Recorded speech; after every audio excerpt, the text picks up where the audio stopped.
we bring you today's story of the Texas Rangers, let's talk a moment with Phil Harris and Alice Faye during a break in the rehearsal for today's Phil Harris, Alice Faye show. Thank you, Bill Foreman. You know, folks, I welcome this opportunity to talk with you about the great lineup of stellar entertainment in store for you this evening right here on NBC. Right after Tales of the Texas Rangers, Tallulah Bankhead will bring you all of her darling guest stars on the big show. And I know that she has some of your favorite entertainers with her today, and I hope you'll listen to the big show. And then, right after Tallulah and her guests, it's time for my show. The show... Our show. You could be right. Our show, the Phil Harris, Alice Faye show with Frankie Remley, Brother William, Julius Abruzio, and little Allison Phillips. And don't forget the Theater Guild on the air, Phil. That's right. Immediately following our show, you'll hear your favorite stars of Hollywood and Broadway in great plays on Theater Guild on the air. So we hope you'll stay tuned right here to NBC. Thank you, Phil Harris and Alice Faye. And now, here's today's adventure of the Tales of the Texas Rangers.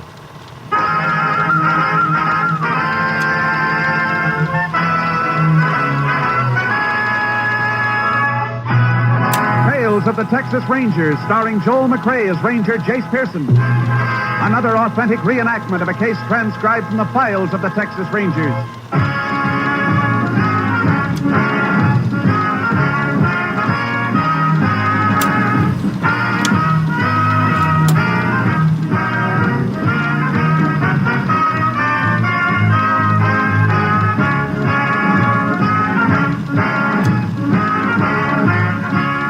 Names, dates, and places in the following story are fictitious for obvious reasons. The events themselves are a matter of record.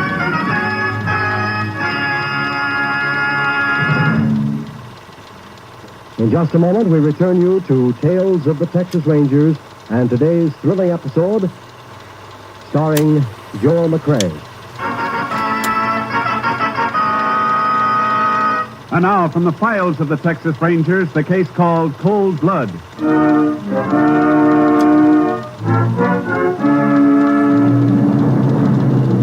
It is 7:30 on the night of April 22nd, 1935. In a shack in a poor section of Lundy, an East Texas town, a young widow feeds her baby.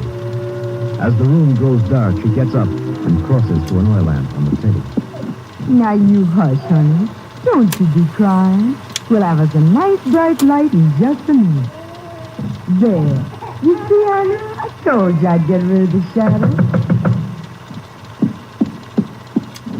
Who's there? It's Eli, Nelly. Open up, quick. Eli. What you doing off the farm on a weeknight? Don't stand talking, Nelly. Let me in. Lock it. Lock the door. Eli, you're hurt. You got yourself in trouble, ain't you? Let me sit down. Now, rest. Rest. Nelly, put out the light. All right, Eli. What kind of trouble you in? I run all the way from the farm. All the way.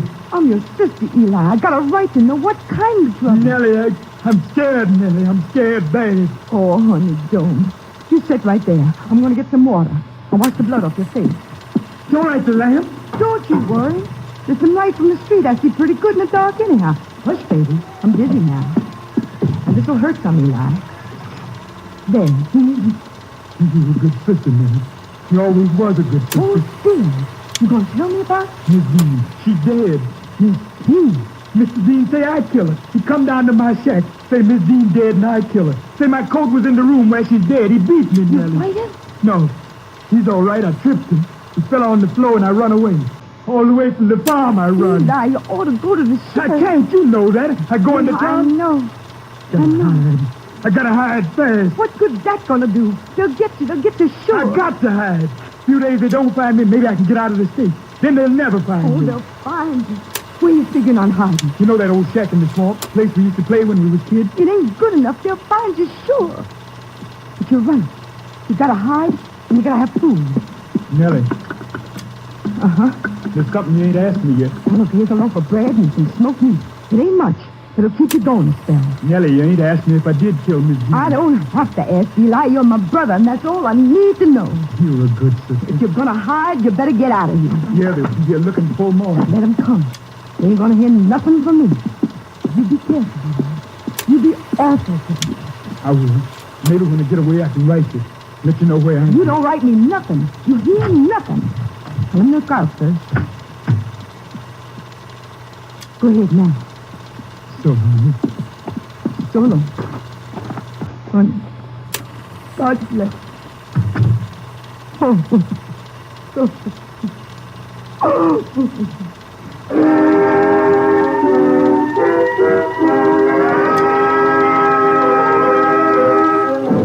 The sheriff was notified by Ralph Dean, a farmer, that his wife had been murdered. He hurried to the scene of the crime and then requested assistance from the Texas Rangers. Shortly past 10 p.m., Rangers Jace Pearson and Clay Morgan arrived at the Dean farmhouse. The sheriff met them at their car. Howdy, Sheriff. Well, howdy, boy. Howdy. Body's in the bedroom. I left everything just like it was. Her husband still around? Yeah, he was going to take off, but I figured you'd want to talk to him. He's waiting in the front room now. Come on. Where'd he want to take off for? Hey, you know how it is, Jace. Dean says it was his hired hand killed his wife. He's boiling mad. He wants to go out looking for the boy himself. What's the hired hand's name? Eli Wilbur. Been with Dean near 5 years. We haven't been able to locate him since the murder. Ralph is Ranger Pearson and Ranger Morgan. How do, Mr. Dean? We're sorry to hear about your wife. Yeah. I'm glad you're here, Rangers. Maybe you can talk some sense into the sheriff. Now, you look at here, Ralph. You look here, Sheriff. I told you when I called you, Eli Wilbur killed my wife. What are you waiting for? Why ain't you got a posse out tracking him down? Because I'm handling this my own way, Ralph. Your way. Man, be panting around like this. Why, he's probably miles away by now. He's got to be killed, I tell you. Just the way he killed my wife. If he's guilty, we'll get him. You'll get him. I'm telling you one thing, Sheriff. If that boy ain't taken care of, I'm going to see to it you ain't elected again. Listen here, Ralph. Dean, I ain't taking threats from you nor nobody else. Why, Just a minute, both of you. Sheriff, take Clay into the bedroom where he can have a look at the body. I want to ask Mr. Dean a few questions. All right, Jace. Right through here, Clay. Yeah. What makes you think Eli killed your wife, Mr. Dean? Hey, I know.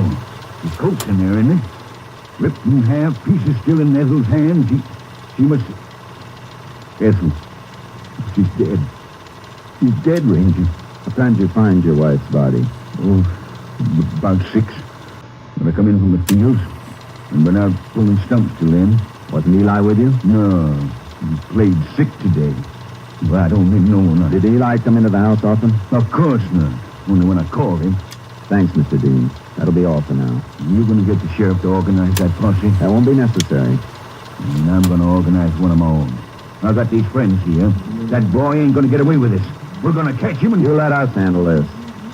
We'll get the person who killed your wife. All right, Ranger. There's no law against us taking a little trip into the swamps to hunt gators, is there? Take my advice, Mr. Dean. Don't interfere with the law.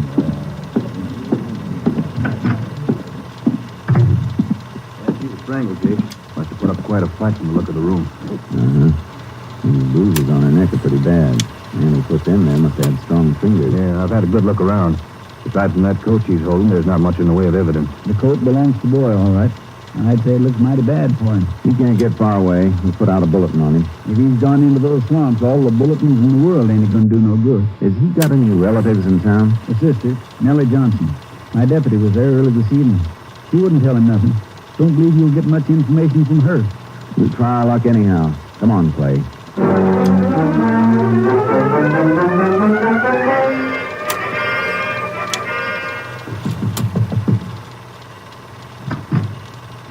Yes, You Nelly Johnson? yes. We'd like to talk to you. Oh, come in, sir. You too, sir. We're looking for your brother, Nellie. Can you tell us where he is? He didn't do it, Mr. Ranger. I know Eli didn't kill Miss Dean. How did you know Mrs. Dean was killed, Nelly? That gentleman who worked for the sheriff. He come here early tonight looking for Eli. Saying Miss Dean was dead. I told him Eli didn't do it. Maybe he didn't, but he shouldn't have run away. If he run away, it's only because he's scared. Have you seen Eli tonight? No, sir. I ain't seen him for a full week. He stay out to Miss Dean's farm. You have any idea where he might be hiding? Oh, no, sir. Can't say as I do. Nellie, if Eli killed Mrs. Dean, we're going to catch him. He'll be punished for what he did. But if he's innocent, we're going to protect him. You understand that, don't you? Yes, sir. Then you know we have to find him. We can't help him if we don't. Mr. Ranger, you've got to believe what I say. I don't know where Eli is. I just don't know. You're sure he wasn't here earlier this evening? Oh, yes, sir. I'm real sure.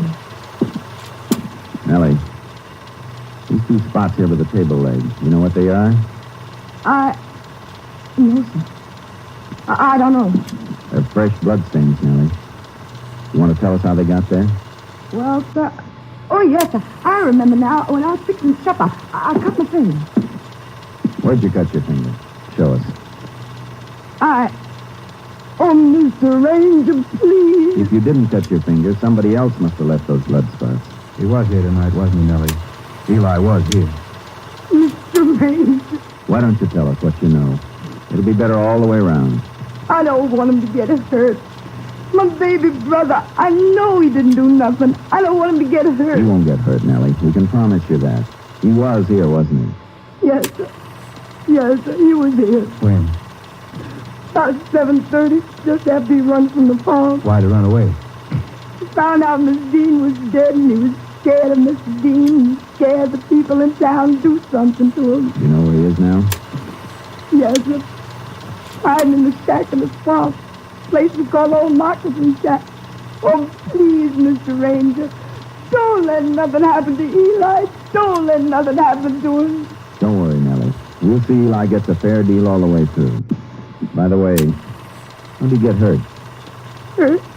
Well, he must have been bleeding when he came here. How'd it happen? You won't tell Mr. Dean I saw him, sir? Just tell us how it happened, Nellie.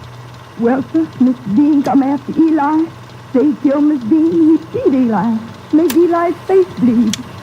All right, Nellie. Thanks.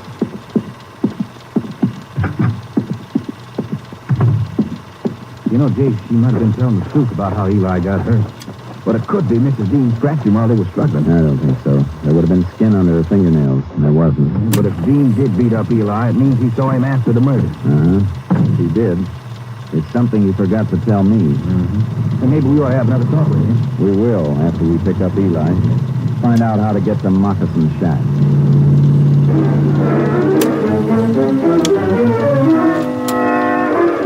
The sheriff wasn't in his office, but his deputy told us how to reach the shack Nellie had described. We drove to the edge of town, unloaded our horses from the trailer, and rode toward the swamp. We reached it about 9 that morning and started in. Shouldn't be far now, Jace. There's the 3 oaks and the willow the deputy told us about. Uh-huh. Shack ought to be about 100 yards in from here. Not exactly the kind of place I'd like to spend a vacation. Well, I never heard anybody advertising it as a resort, but... Fool, Sharky, fool. Clay, listen. Sounds like we're not the only ones out after Eli this morning. Yeah, reckon Dean didn't take my advice after all. Let's get going. That could mean a lot of trouble. At least they don't seem to know where Eli is. Let's hope we do. I got a hunch Nellie was telling the truth. If Eli hasn't heard those dogs and taken off deeper into the swamp, we ought to find him. It won't take us long to know. Hey, there's the shack. Bull Sharky. Go there, go. Yeah, on your toes, Clay. He's able to make a break. Yeah.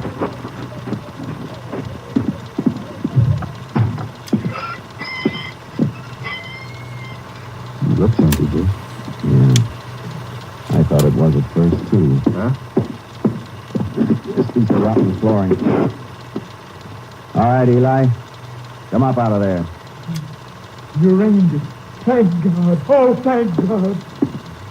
Well, I'll be under the floorboard. Please, don't let them get me, please. Nobody's going to get you, Eli. You're coming back to town with us. Catch me, they won't listen to nothing I got to say. I hear them the whole night. They got dogs. Crawl up, Eli. Yes, sir. Please, don't let them hurt me, Mr. Ranger. They want to kill me. I know they want to kill me. Don't worry. If anybody's going to get you, you'll have to get us first.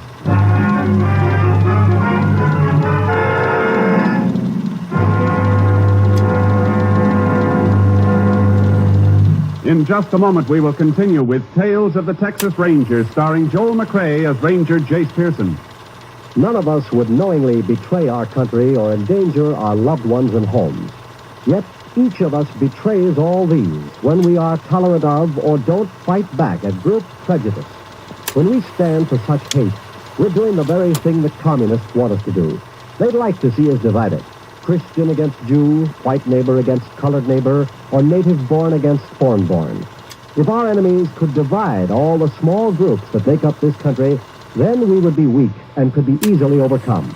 Now, as probably never before, we need to be united as an example to our allies who look to us for hope, and as a warning to our enemies that we are truly a United States of America. Work for understanding, accept or reject people on their individual worth, Refuse to listen to or spread rumors against a race or religion. Speak up wherever you are against prejudice. And now, back to Tales of the Texas Rangers. We continue now with Tales of the Texas Rangers and our authentic story, Cold Blood.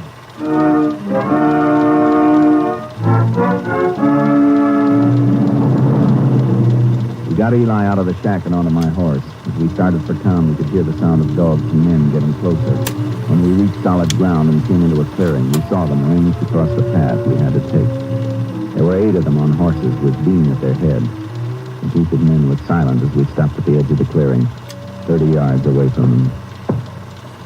They look pretty mean, Jake. They're all armed. They're gonna get me. I know they're gonna get me. Take it easy, Eli. What do you say, Jake? We'll go through. Walk your horse slow and don't say anything unless they speak to us. Eli? Yes, sir. There's a fight and something happens to our horse. Stay close to me. Yes, sir. You reckon they'll be crazy enough to try anything? Won't be long till we find out. Just Sharky.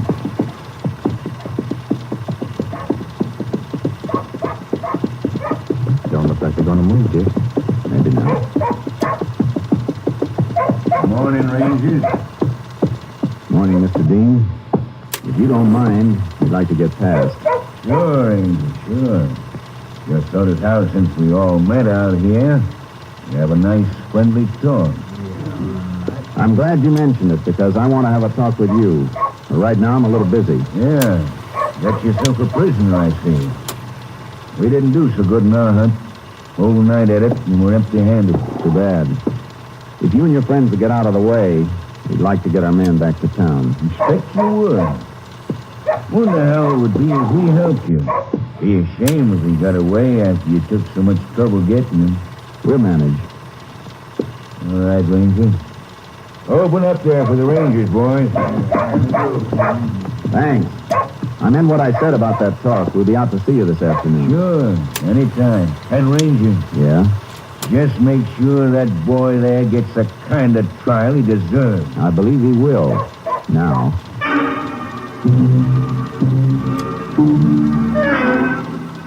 It was past noon when we got Eli back to town and into a cell. He was still scared, but recovered enough to eat a good-sized meal. At 1 o'clock, we went up to questioning. The sheriff led Clay and me along to the cell block.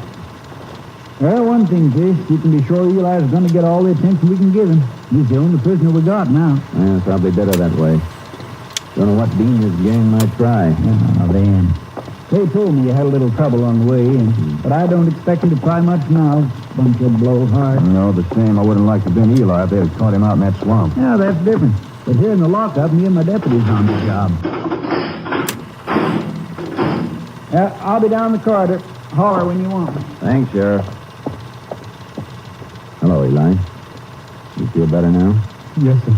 Much better. Not so scared now. Good. We just want to ask you a few questions. Yes, sir. Eli, did you kill Mrs. Dean? No, sir. Your coat was found in her hand. Mr. Ranger, I don't know how come my coat got in his jeans rings, but I didn't kill it. Did you tell Mr. Dean you were sick yesterday afternoon? Sick? No, sir. I never been sick a day in my life. Mr. Dean said that you told him you were. Wonder how come he said that? He knowed I wasn't sick. Sent me out in the field with the mule, told me to pull stumps. And you went out there? Yes, sir. I was out there all afternoon, come in toward evening. Mr. Dean with you? No, sir, he stayed in to the house. Said Miss Dean, she don't feel so good. She didn't sound like she was sick, though. How do you mean? I come up to the house after lunch to find out what I got to do the rest of the day. I hear Miss Dean talking pretty loud to Mr. Dean. Did you hear what she was saying? No, sir. I don't listen much no more. Miss Dean, she always speaks right sharp to Mr. Dean. Uh-huh. Eli, when did you see Mr. Dean last? When he come to my shack after I come in from the field. Why'd he come to see you? Because Miss Dean was dead. Mr. Dean say I didn't. He wouldn't listen to nothing. I didn't kill Miss Dean. I swear I didn't. Did anybody else see you out in the field yesterday afternoon? Well, no, sir. Don't reckon nobody did. Eli, were you working all afternoon? Yes, sir. I was working the whole... No, sir, I forgot. I quit once. What for? I stopped to kill me a rattler. You what? There was a big rattler curled up in the sun next to a stump. I didn't see him till the mule screamed. Then I picked up a rock and let fly. Killed him right off. Did you leave the snake lying where you killed him? Yes, sir. I got no use for no rattler, dead or alive. Eli, this is important. I want you to tell me exactly where you killed that rattlesnake. Well, sir, it was someplace in Mr. Dean's North Field. There's so much happened since yesterday, I don't recollect just where. Reckon we'll have to stage our own private snake hunt. Uh-huh. Some folks say it's bad luck to kill a rattler, Mr. Reed. Appears like mine's already started. Don't worry, Eli. Killing that rattler might bring you more good luck than anything you ever did.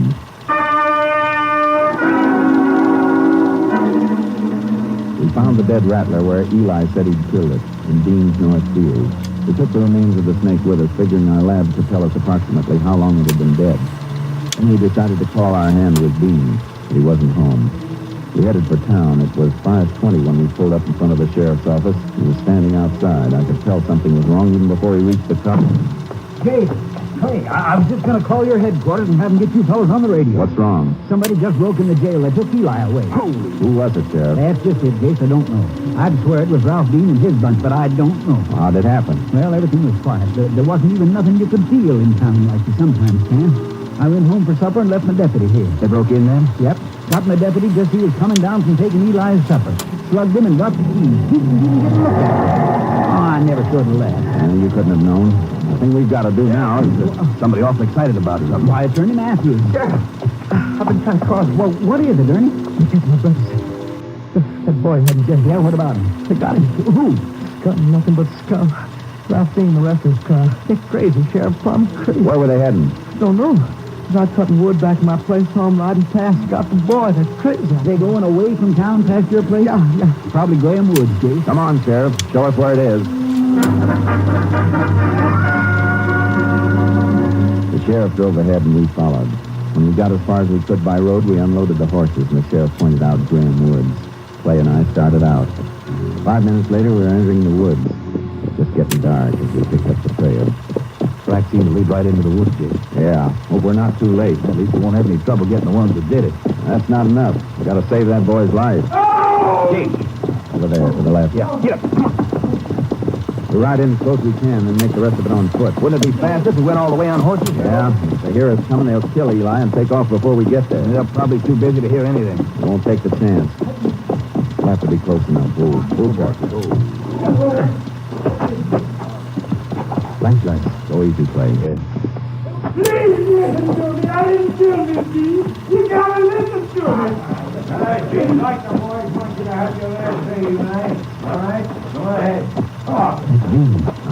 What are you waiting for, Eli? You wanted to talk? We're listening. I know it ain't no use, Mr. Dean. But I tell you again, I didn't kill this Dean. What was your coat doing in my wife's I hand? don't know, Mr. Dean. Honest, I Your don't coat know. was in her hands and you ran away. Mr. Dean, honest, I didn't. That's enough for me. What about you, boy? Don't kill me. Don't kill me. You got the rope ready? Please. All right, put him on the horse. No.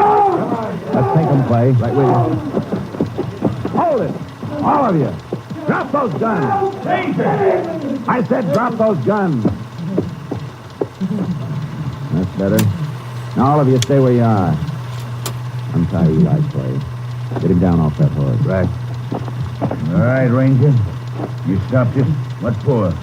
He's gonna die anyhow. He never had a chance to prove his innocence, Dean. He's a murderer, ain't he? He killed my wife. I'm not so sure of that. You found his coat in Ethel's hands. What more do you want? It could be Eli didn't leave that coat. What are you talking about, Ranger? Let me see your hands, Dean. What for? Let me see them. No, the back. How'd you get those bruises on your knuckles? They're from pulling stumps yesterday. You sure they didn't get bruised from beating up Eli? You crazy. I never beat him up. Maybe you waited till Eli came in from work, accused him of killing your wife, beat him up and let him get away so you could get your gang of hoodlums after him. That's a lie. I never seen Eli. I was working in the fields all afternoon. Alone. Eli says he was the only one working in the fields yesterday. Oh, he does, eh? Well, whose word are you going to take? Mine? Wait a minute, Dean. We might be able to prove Eli was in the fields. No. He said he killed a rattlesnake. We found it where he said it would be. If our lab says it was killed yesterday afternoon, it's pretty good proof. You trying to railroad me? You know better than that. But you got to prove where you were yesterday afternoon. What I got to prove anything for? Because if you don't, you got a murder charge against you for killing your wife. You hear that, boys? You're going to stand here and let him take sides against us? No. The only side I'm taking is the law of Texas. Come on. You're going back to town. I ain't going nowhere. I said, come on. Hey, you ain't take a seat. No. Get up, Bean. All right, the rest of you. Come on, start moving. Go. Get up.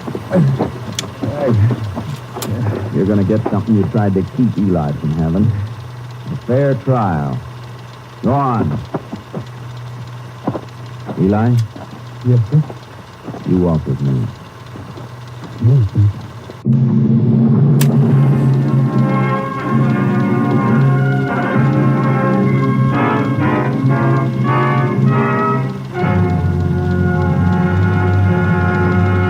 In just a moment, we will tell you the results of the case you have just heard. There's fine entertainment every day right here on the NBC Radio Network. Monday through Friday, you'll find interesting daytime programs on this station, too. There's fun with Walter O'Keefe as he quizzes his contestants on Double or Nothing. Listen and you'll find this one of the funniest programs on the air. And make it a note to hear the program of the Heart, Strike It Rich. You'll hear people from all over the country on Strike It Rich and on Welcome Travelers, too. Maybe your neighbors will be the next guests on these fine programs, so keep listening every day, Monday through Friday on NBC. In the Mad and Merry department, we bring you the Ralph Edwards Show on most NBC stations. Listen as Ralph plays Truth or Consequences with his contestants and brings you enjoyable listening. And Dave Garway brings you 15 minutes of music and humor each weekday. It's all for fun and fun for all when you tune to NBC Daytime Radio. So make it a day to brighten your household chores with a fine program sent your way every day on this station of the NBC Radio Network. And now, back to Tales of the Texas Rangers.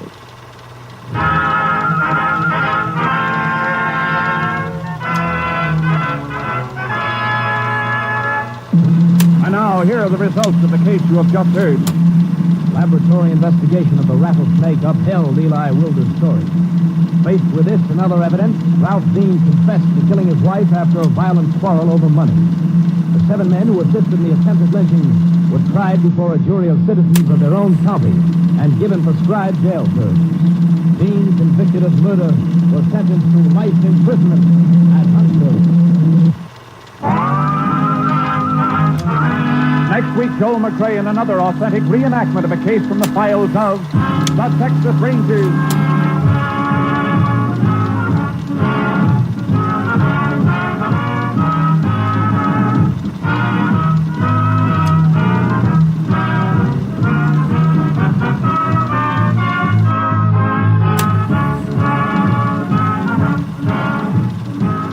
The cast included Tony Barrett, Vivian Baber, Bob Davis, Parley Bear, Herb Ellis, and Bill Johnstone. Technical advisor was Captain M.T. Lone Wolf Gonzalez of the Texas Rangers.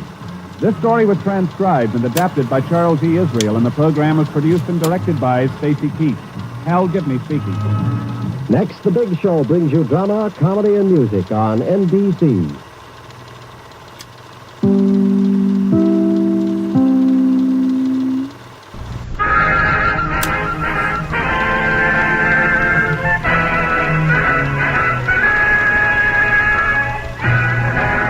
Of the Texas Rangers, starring Joel McRae as Ranger Jace Pearson. Another authentic reenactment of a case transcribed from the files of the Texas Rangers.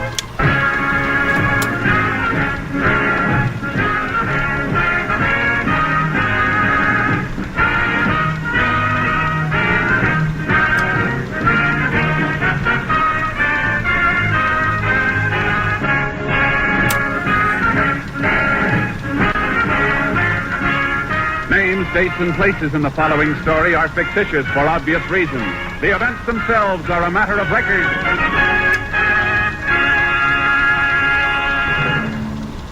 Before we bring you today's Tales of the Texas Rangers, let's turn on our microphones down the hall in Studio A here at NBC's Hollywood Radio City, where rehearsal for the Phil Harris Alice Faye show is in progress. Yeah, now that's the way we'll do it on the show. It sounded great, fellas. Phil, would you like to talk to the listeners during this break in rehearsal? Yeah, Bill, I'd love to. Folks, I'd just like to take a few seconds here to remind you about part of the fine lineup of entertainment for the rest of the evening right here on NBC. Right after Tales of the Texas Rangers, listen to The Big Show with Tallulah Bankhead and all of her darling guest stars. I know you'll want to hear the music and comedy. The Big Show is lined up for you today. And then we come on to keep you entertained with our show, starring Alice Faye, Frankie Remley, Julius Abruzio, and some band leader, Phil, what's his name? Well, please, will you slow up a minute? It's the Phil Harris Alice Faye Show, right after the big show today, and I hope you'll listen, folks. And now, let's return to Tales of the Texas Rangers.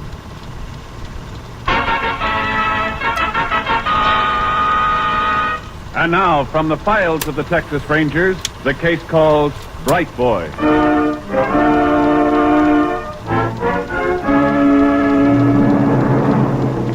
It is 7:45 p.m., June 19th, 1947. A man and a teenage boy are driving along the highway through Harding, Texas, about 30 miles from Corpus Christi. They've been following an expensive new sedan for the past 20 minutes. The driver watches the sedan ahead of him intently. Beside him, the teenage boy polishes his glasses. Sure that's the buggy you want? Yeah. You sure that's the right color green? Dan said he wanted a green one and asked green. I didn't stop to ask if he meant lime green or chartreuse. Green's green. Okay. Does it have an aerial? Can you see? Yeah. I don't like to drive without a radio. It gets lonesome. You hear about Sleepy? Huh? Who? Sleepy Horner. He got spiked stealing second. Who cares? Elkin did it. School starts pitching, see? Only he stops and throws the ball to Elkin high. And Sleepy comes sliding Now in. cut it. Don't care none about Elkin or Sleepy or no pitcher. Ever since you was a kid, all I ever heard out of you was baseball. It wasn't baseball, it was fishing. Last time you growed up. All right, Tom, all right. How fast you think she'll go? 100 maybe. Only don't you try it.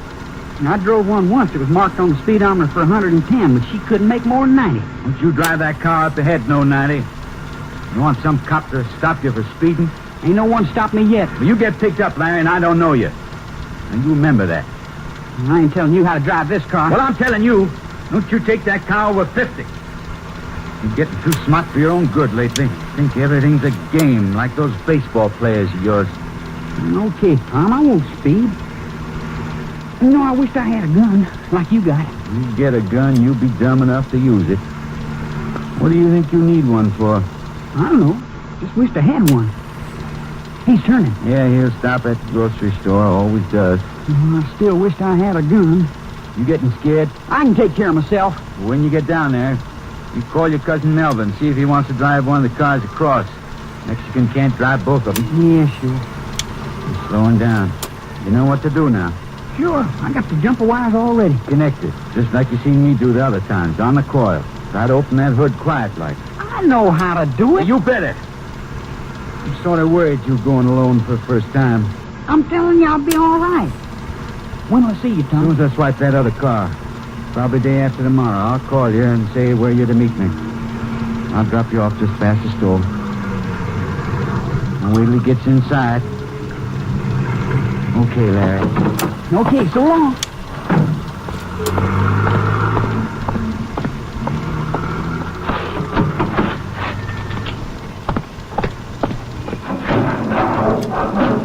Hey, what are you doing to my car? Get away from that car. What do you think you're doing? Leave go of me. Lousy little... Let me alone. No! Tom, you're breaking I'm it. turning you over to the sheriff. I'll kill you. Drop that knife. I'll kill you. I'll kill you. No. How's that?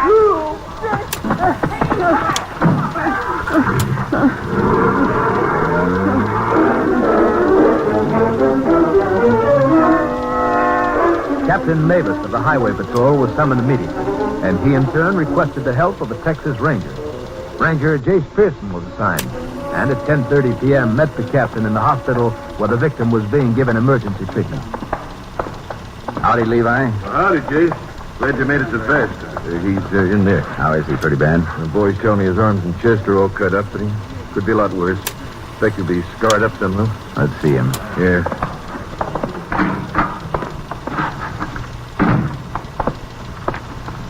Mr. Dykes, I'm Captain Mavis, Highway Patrol. This is Ranger Pearson. Hello. This will just take a minute, Mr. Dykes. Did you get a good look at this fellow tonight, sir? No, not much light.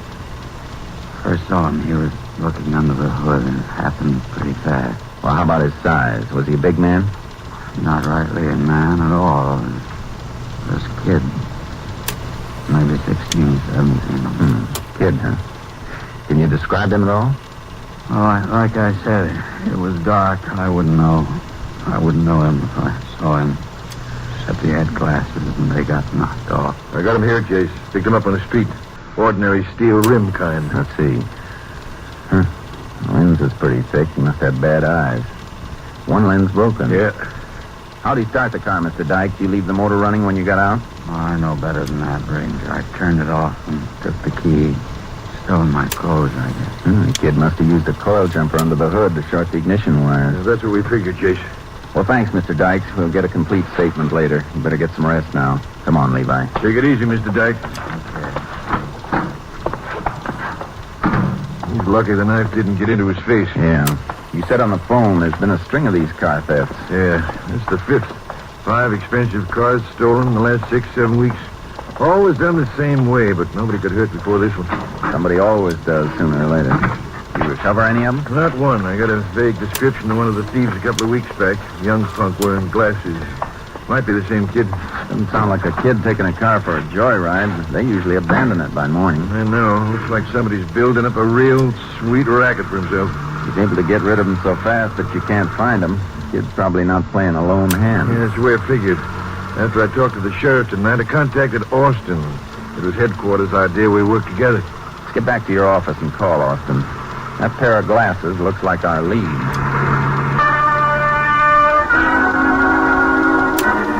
At Captain Mavis' office, I put in a call to the Bureau of Identification and Records in Austin. I asked them for all pictures of teenage boys wearing glasses who might be possible subjects for investigation in this case. The pictures came down on the morning plane. Captain Mavis and I started calling on optometrists in Corpus Christi as there were none in Harding. It was almost noon when we found an optometrist who recognized one of the pictures. From his records, he definitely identified the glasses as the pair he'd made. The prescription of the unbroken lens was identical. Subject's name was Larry Vale, age 17. He'd been picked up in September of the previous year for investigation of car theft and was released for lack of evidence. Larry Vale lived 18 miles outside Corpus Christi in a rural area. We headed out there with a search warrant. Doesn't look like much of a place, just a shack.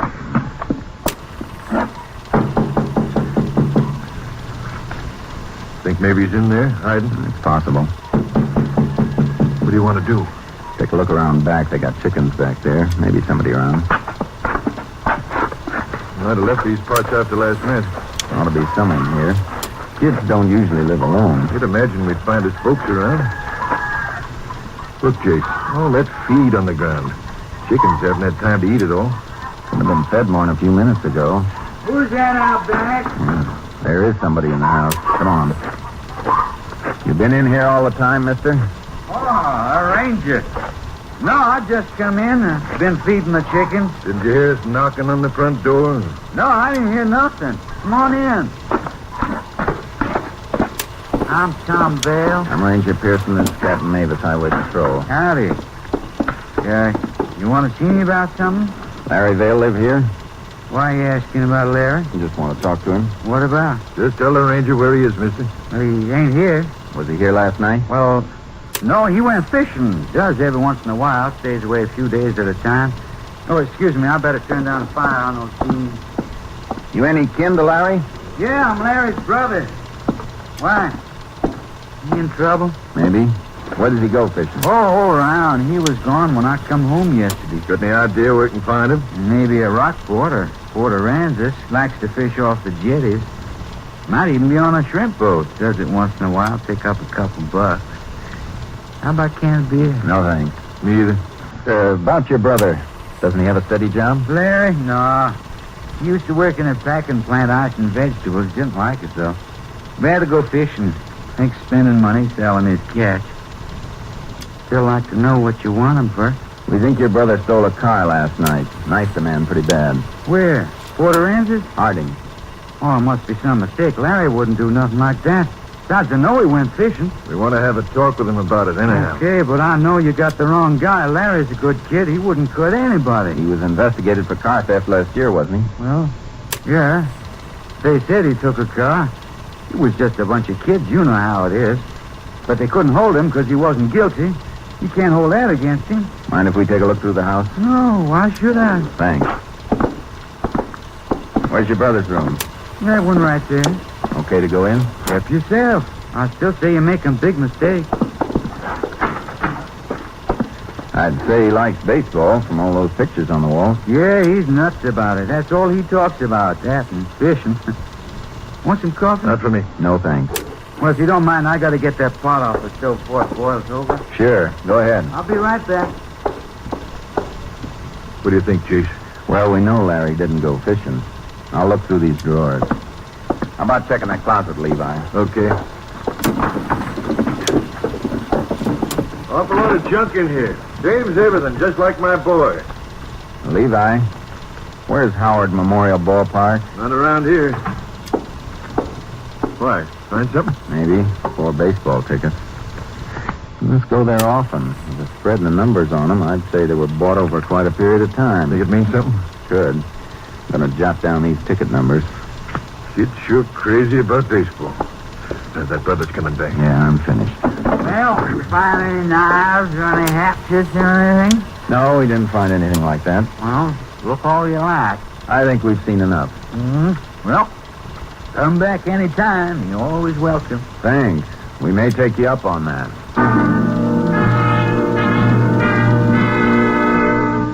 We went back to Highway Patrol office and put out an APB on Larry Vale. We learned that Howard Memorial Ballpark was located in Meade, Texas, 150 miles away. I followed a hunch and called the manager of the ballpark to check on the dates of the ticket stubs found in Larry Vale's room. Come here, Levi. I want you to see this. Your hunch pay off? I think we got something. A car stolen here May 9th. The kid sees a ball game in Meade May 10th. Car stolen May 23rd. Kids in Meade the 24th. Same routine June 6th and 7th, and again last week. And Meade's right on the border. You think those cars are being run over into Mexico? Wouldn't be surprised if the pattern holds up. Larry Vale's due to see that game tonight. And so am I.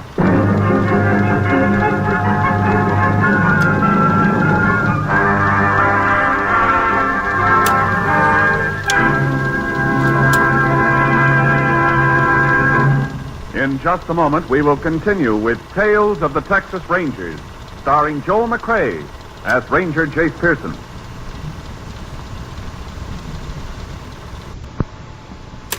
Medical science now knows that there are about 21 well-recognized types of heart disease. One of the leading heart authorities, Dr. Paul D. White, declares that the classifying of heart disease into various types is one of the greatest medical advances of our time. This is only one of the great advances, such as new surgical techniques, new drugs, new methods of care, prevention, and treatment, which have brought new hope to millions of hearts. New Hope for Hearts is the slogan of the Heart Fund of the American Heart Association and its affiliates. Your contribution will help our doctors to continue their fight against heart disease, this nation's leading cause of death. Do your share because it is your fight. Send your contribution today to Heart, H-E-A-R-T, Heart, in care of your post office. And now back to Tales of the Texas Rangers.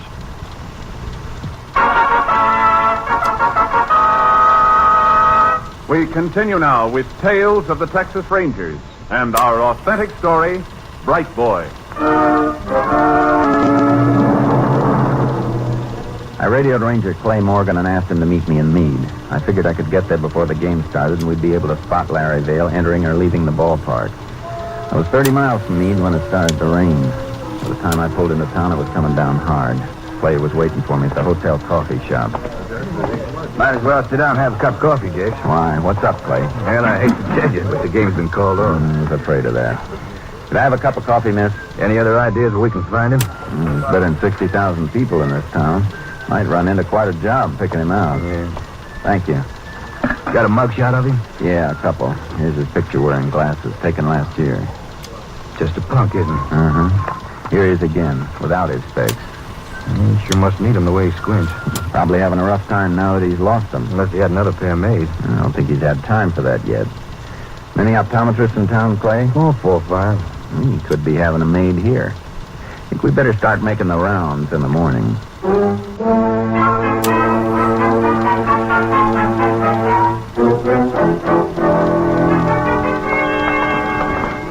How about about it, Jace? Reckon we might have been wrong? Still got a chance. There's another optometrist up ahead. If he's not getting his glasses missed on, we'll have a time finding him. Yeah.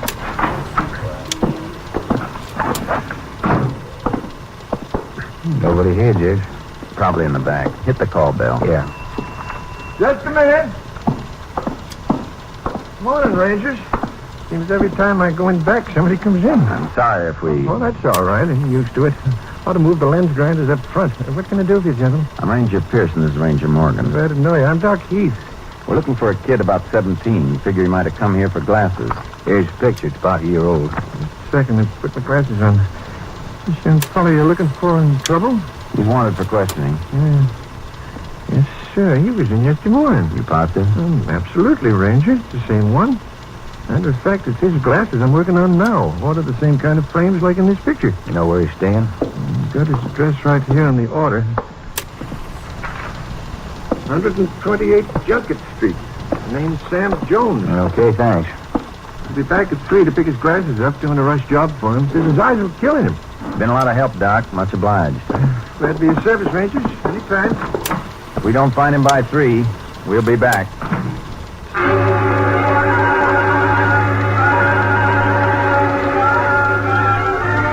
Ranger Morgan and I went to the address given us by the optometrist. Larry Vale, alias Sam Jones, wasn't there. It was an empty field. Thought for a minute that shack was it. No, he just pulled that address out of his hat. Happened to be this field. Yeah, well, we'll have to pick him up, the optometrist. Go on, get in, Jace. Maybe we shouldn't pick him up, Clay. What do you mean? I got an idea. Suppose you tail him and let him know he's being followed. What's your plan? We're going to try and get friendly with him. Look at it this way. Larry Vale's just a kid, 17 years old. He steals cars. 4 of them we're pretty sure of. He brings them to the Mexican border each time. He can't be in this alone.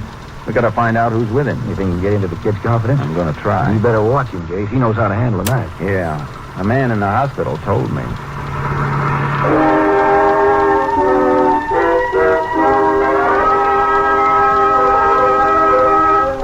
We drove to the local highway patrol office. They arranged for me to borrow a cheap suit that looked like somebody'd slept in for a week. I put it on and we drove back to the optometrist's office. We got there a few minutes after 2. Clay parked the car out of sight while I went in to see the optometrist. Hello, Doc. Howdy. Oh, didn't recognize you in them clothes. Boy been here yet for his glasses? No, he hasn't. Expecting pretty soon now. Oh, we'll be outside watching. Don't let him know we've been here. Well, I'll try. I'm sure try, Ranger. Well, what's the matter, Doc? Oh, I'm just a little edgy, I guess. And just keep calm. We'll do the rest.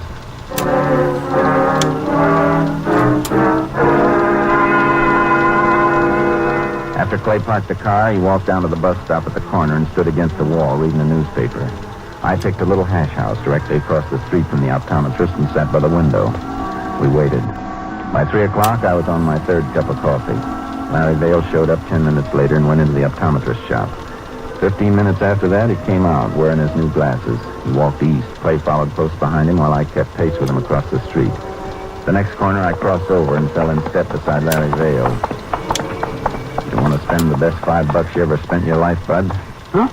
What you mean? Shake that ranger that's tailing you. What? Been on your tail the last half hour like a flea on a hound dog. Where? Back a ways. Don't look around. Oh, you're crazy.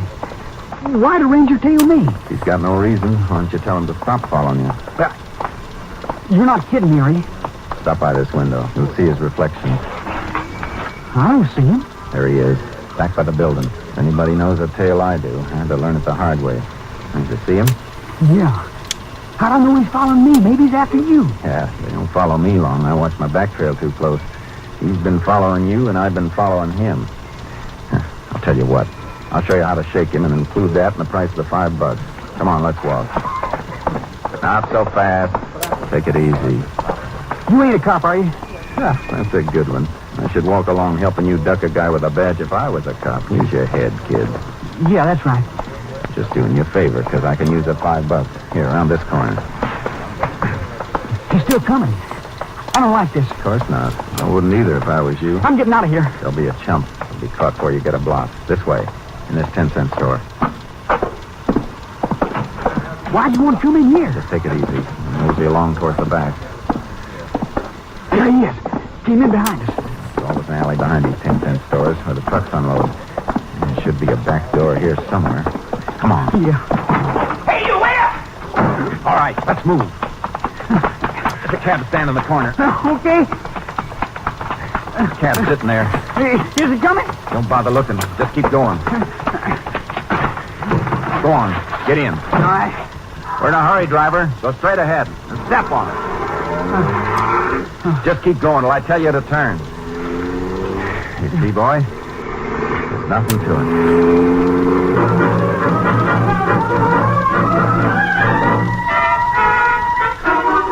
An hour later, I was still with Larry Vale. We left the cab after a short ride and walked the last 3 blocks to the small hotel where he had a room. He insisted on buying some peanuts on the way. I told him my name was Steve Jarvis and let him do most of the talking. Good peanuts, Steve. Want some more? No, it'll spoil my appetite. No. Boy, I want to tell you I'm the luckiest guy in the world. Meeting up with you, and I did. How many times could something like this happen? It was good goobers. Wished I'd bought some more. You know, often you run into somebody your age already knows the score. Yeah, I guess that's right. You hot too, Steve? You don't think I'm bumming around because I like it, do you? Right now, I need a steak to get me on my feet. Oh, I owe you some money.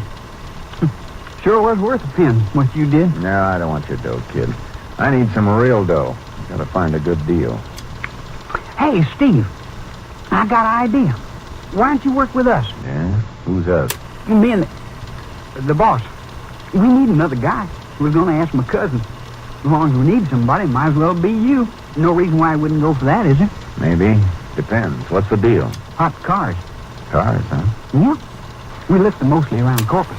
Drive them over here. He's bringing in another one today. What do you do with them? Drive them across the border? No, we don't. He's got a Mexican comes up from. But now we're bringing 2 cars each time. We need another driver to take them across.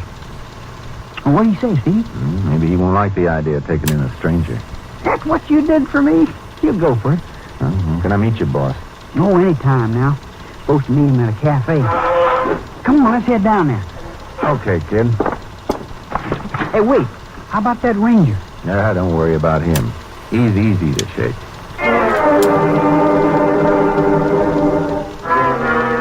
We took a taxi to a small cafe in a tough district just off the main drag. I spotted Clay behind us. He was doing some real trailing now. Larry and I went in and sat in the rear booth. That's where we were to meet the boss. You'll be here any time now. Good food, huh? Not bad. What kind of price you get for the cars over the border? Better than here? Oh, sure. Always a grand over the regular price. Sometimes more. Sounds all right. You got a regular contact there? Yeah, Mexican. You got a garage in Rio del Sur. Hey, waitress, how about some coffee, huh? This Mexican, he takes them down to Mexico City. Ever run into trouble on this end? Oh, I did this time. The guy almost caught me. Taught him a lesson, though. I cut him up real good. You should have seen the look on his face. Yeah. I'll bet he almost died laughing. Hey, that's good. Hey, where's that coffee? You sure this boss is coming? Oh, don't worry, he'll be here. Tell you what, Steve. How about us going to the ball game next Saturday? You and me, huh? Sure. We'll get good seats right behind home plate. And then... Here he comes now. Where? In the front door. Boy, when I tell him what you did for me, he'll sure be glad to meet you. I bet he will. Hi, Larry. Everything all right? Hi, Tom. Want you to meet Steve Jarvis. Howdy, Joe. Beat it, Larry. What? Hold it, Vale. Beat it, Larry. Here's the Ranger. Ranger! Hey, grab the kid. You dirty. Drop the gun. I'll break your wrist. Drop it. I got the kid, Jake. Please, let me go. Let me go. Put out your hands, Vale. You okay, Jake? Yeah. I didn't mean to do it, honest. You got his knife? Yeah, Exhibit A. You stupid punk. I didn't know he was a ranger, Tom. How was I to know? A lot of things you don't know, son. Maybe someday you will.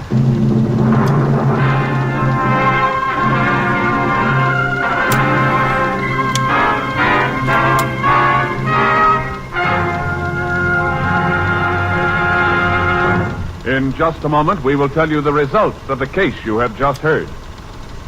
Hello, friends. This is Jack Clark. I'll be with you later this evening with the $64 question, but right now I'd like to remind you about some of the other great shows this evening on the NBC Radio Network. In just a few minutes, you'll hear The Big Show with Tallulah Bankhead and a big array of guest stars. And, of course, Meredith Wilson will be on hand to direct The Big Show Orchestra and Chorus. You will hear 90 minutes of scintillating comedy and music today on The Big Show.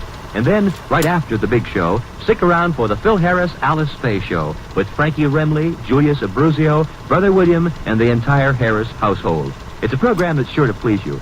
Later today, Theater Guild on the Air will bring you stars from Hollywood and Broadway in an exciting Broadway play. And right after Theater Guild on the Air, I'll be back with a pocket full of money and the $64 question.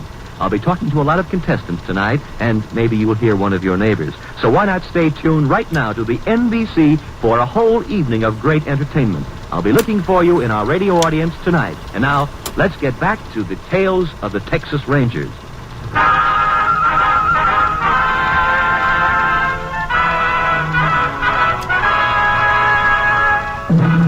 And now, here are the results of the case you have just heard. Larry Vale was found guilty on 4 counts of auto theft and 1 count of armed assault. He was sent to the state school for boys at Gatesville until he became of age. His brother Tom Vale pleaded guilty to contributing to the delinquency of a minor and to 5 counts of auto theft. He received a 20-year term at Huntsville. Mexican authorities cooperated with the Texas Rangers in apprehending the others involved in these crimes.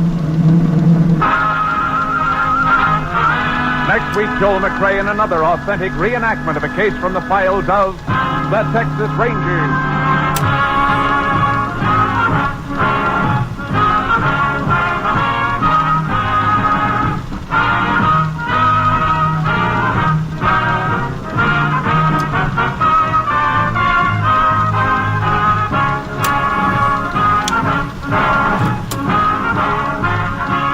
Joel McRae will soon be seen in San Francisco Story, a Warner Brothers release. The cast included Tony Barrett, Sam Edwards, Whitfield Connor, Paul McVeigh, and Herb Ellis. Technical advisor was Captain M.T. Lone Wolf Gonzalez of the Texas Rangers. This story was transcribed and adapted by Bernard Ederer and Robert A. White, and the program was produced and directed by Stacy Keith. Hal Gipney speaking.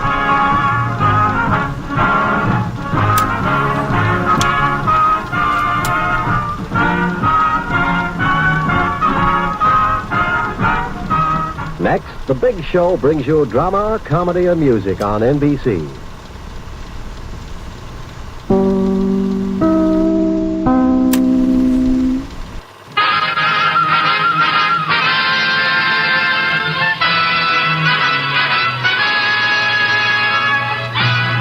Tales of the Texas Rangers, starring Joel McRae as Ranger Jace Pearson. Another authentic reenactment of a case transcribed from the files of the Texas Rangers.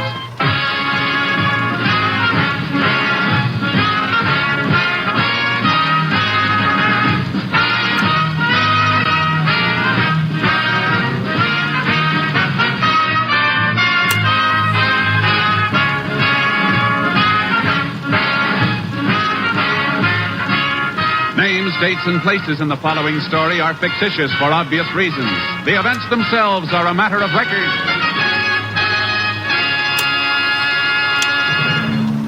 Before we bring you today's story of the Texas Rangers, let's talk a moment with Phil Harris and Alice Faye during a break in the rehearsal for today's Phil Harris, Alice Faye show. Thank you, Bill Foreman. You know, folks, I welcome this opportunity to talk with you about the great lineup of stellar entertainment in store for you this evening right here on NBC. Right after Tales of the Texas Rangers, Tallulah Bankhead will bring you all of her darling guest stars on The Big Show. And I know that she has some of your favorite entertainers with her today, and I hope you'll listen to The Big Show. And then right after Tallulah and her guests, it's time for my show. The show... Our show. You could be right. Our show, the Phil Harris, Alice Faye show with Frankie Remley, Brother William, Julius Abruzio, and little Alice and Phyllis. And don't forget the Theater Guild on the air, Phil. That's right. Immediately following our show, you'll hear your favorite stars of Hollywood and Broadway in great plays on Theater Guild on the air. So we hope you'll stay tuned right here to NBC. Thank you, Phil Harris and Alice Faye. And now, here's today's adventure of the Tales of the Texas Rangers.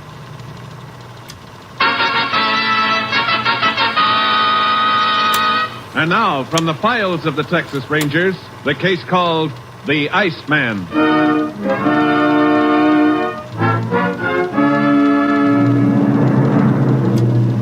is 3 a.m. on September 17th, 1948. In a farmhouse 9 miles north of Raynor, Texas, Helen Dreyer wakes from a sound sleep, raises herself on her elbow, and listens for a moment. Then she leans across and taps her husband urgently on the shoulder. Wake up. All right, I'll get up. What's the matter? Somebody downstairs. I don't hear nothing. Listen, in the kitchen. Yeah, I hear it now. I'm going down there. No.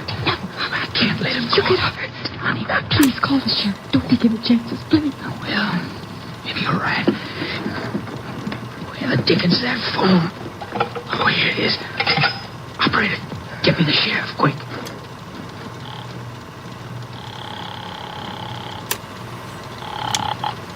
Sheriff Bolton speaking. Sheriff, this is Ted Dreyer.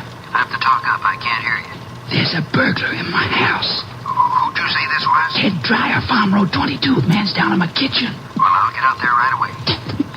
He's coming along the hall towards the stairs. I think he's heading upstairs, Sheriff. Don't try to stop him. I'll get there as quick as I can. Dad, he's coming up here. Yeah. What do? Oh, Dad, I'm so scared. Dad, you're sleeping, honey. Whatever happens, don't move. You're not gonna... No. Honey, quiet.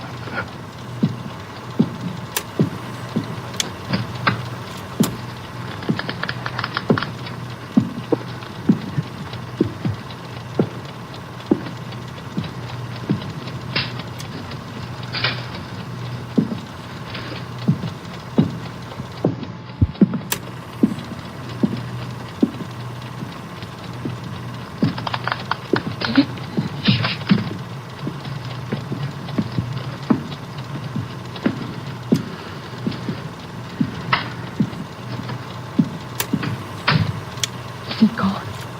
Yeah, honey. He's gone. Did you see what it looked like? No. It was too dark.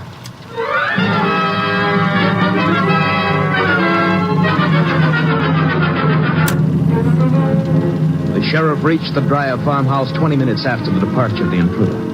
He found Mrs. Dreyer in a state of hysteria and sent her upstairs with her husband.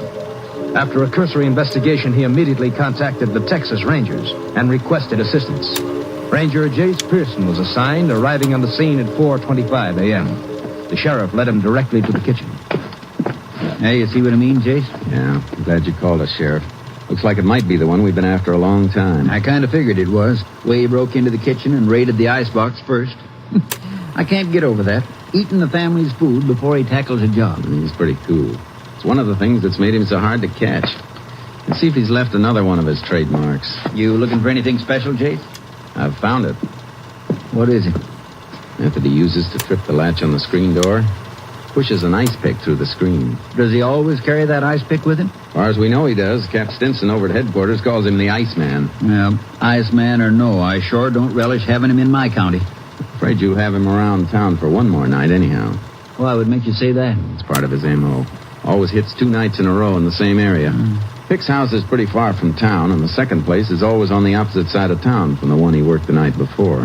Shouldn't be hard to nab him then. That's what we've thought for over a year now. We even know a couple of other interesting things about him. He never enters a house where there's a dog, and he wears gloves on the job. And even knowing this, we haven't been able to catch him. So you haven't been getting any fingerprints on him then, huh? No. I sure wish somebody'd at least get a look at him. We've learned a lot about him since he's been operating, but we still don't have any idea what he looks like. Well, maybe the Dryers can tell us something. She ought to be feeling better by now. Just a second. What's this on the floor? You have a piece of paper handy I can use to sweep some of it up? Well, here's a sheet out of my notebook. That'd do the trick. Uh-huh. Thanks. Yeah, I thought so. What is it, Jake? Yeah, smell it. I'd say it was snuff. So would I. Mr. Dreyer use it? Nope. Ted smokes cigars. It looks like we've just discovered another one of the Iceman's habits. And every time we do, we get just a little bit closer to catching him. I sure hope you're right. Let's go up and see if the Dryers can tell us anything. Miss Dryer was right jumpy when I got here. Not much wonder either. She was the one first heard him moving around in the kitchen. How much money to get here? Over $80. Ted had just been to the bank. All right, if the ranger and me come in? Sure, come on in, Sheriff. Got anything to help you? No, we think so. How you feeling now, Miss Dryer? Oh, I'm still a little shaky. I don't think I'll ever sleep again tonight. The way he came right to this room. Now, honey, it's all over. I know, but I'm still so scared. Sure, yeah, sure. Don't you and the sheriff want to sit down, Ranger?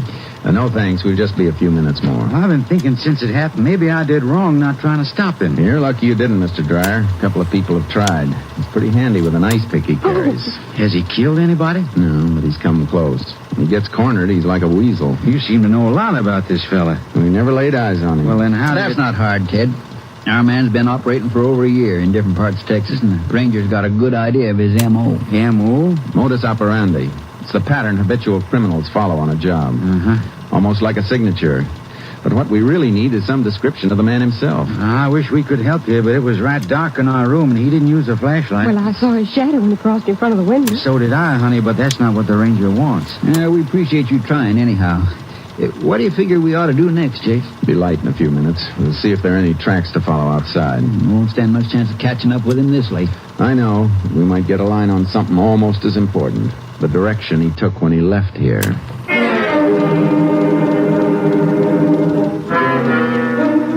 As soon as it was light enough for trailing, we went outside. Back of the house, we found a spot where the thief had rested on the ground prior to the burglary. Near the front door, we discovered tracks leading southeast across the fields. I unloaded charcoal from the trailer, and the sheriff borrowed a horse from Mr. Dryer. The tracks were easy to follow. After about 3 miles, we pulled up. Ooh, charcoal. Oh, boy. Yeah. What do you make of that, Jason? Looks like he stopped to rest again. The way the brush is crushed, I'd say he'd spent quite a while here. Yeah, and I don't figure. Why would a man who just broke into a house stop so close to the place he robbed? Could have been waiting for something. How far is the main highway from here? Pretty close, just over that rise. We'll see if the tracks lead there. Get up, Chunky. Come on, boy. If you're right about his waiting for something, it could be he's got a partner with the car. Meets him on the highway at some special time. Maybe, but our Iceman strikes me more as the type who'd work alone. Tracks look like they're going to lead right onto the highway, Jace. Suppose they do. Where do we go from there? Yeah, see if he crossed the road. If he did, might give us some indication of where he was heading. And if he didn't? That's something we'll have to try and figure out. Oh, Charky.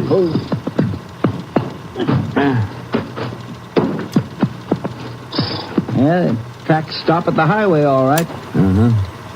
Take a look over here. Well, Jace, it's a snuff box. Looks like it's been run over by a car. Or something heavier. Sheriff, we just might have the answer to one of the biggest problems about our man. What's that? Transportation. How he gets back into town after a job. I don't follow you, Jace. Come on back here. And these marks in the gravel. Yeah? What do they look like to you? Well, they could be tire marks. From dual wheels. Double spurt of gravel where they started off. And up there where the snuff box was, you can see where the front wheels turned. You figure he might have been picked up by a truck? It's a little too long for a truck. Could have been one of those big trailer jobs. Yeah, then the rear wheels wouldn't have traction. No, I got a hunch it was a bus that picked our friend up.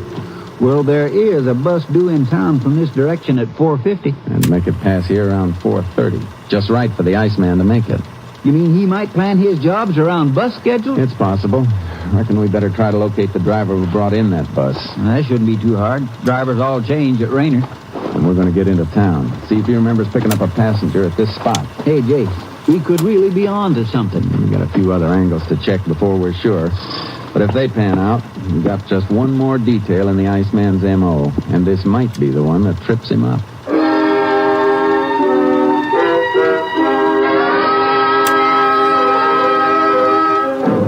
We reached the Continental Trailways bus depot at 8 that morning and located the driver who had brought in the 4:50 bus. He remembered picking up a single passenger 8 miles from Rainer, but was unable to describe him. I left the sheriff in the depot restaurant and called Austin. 20 minutes later, I had the information I needed. I joined the sheriff at the restaurant counter. Grab a seat, Jason. I ordered you some eggs and coffee. Those girls keep them hot till you got here. Oh, thanks. Hey, miss, you can bring the Ranger's order now. Find out anything from Austin? Plenty. Every job the Iceman's pulled has been at a time and place where he could have used a bus to get back to town. Hey, then we are onto something. Yeah, we're going to try to take advantage of it tonight. Thanks, miss. Hey, Jace, how'd you figure to work it? According to the Iceman's M.O., he'll pick a house south of Rainer tonight. We can be sure it'll be somewhere not too far from the main highway into town. You reckon we can get him when he tries to board the inbound bus? We're going to try. Check the schedule. The early morning bus from the south gets to Rayner at 5:06. We'll be tailing it all the way in. Sounds like it might work. How far out do you want to pick it up? 15 miles ought to do it. But we'll make it 20 just to be safe. 20 miles. We'll have to be out on the highway at 4. I reckon we ought to leave here about 3. Uh-huh. You better go catch a few hours sleep now, Sheriff. I don't think we'll get much tonight.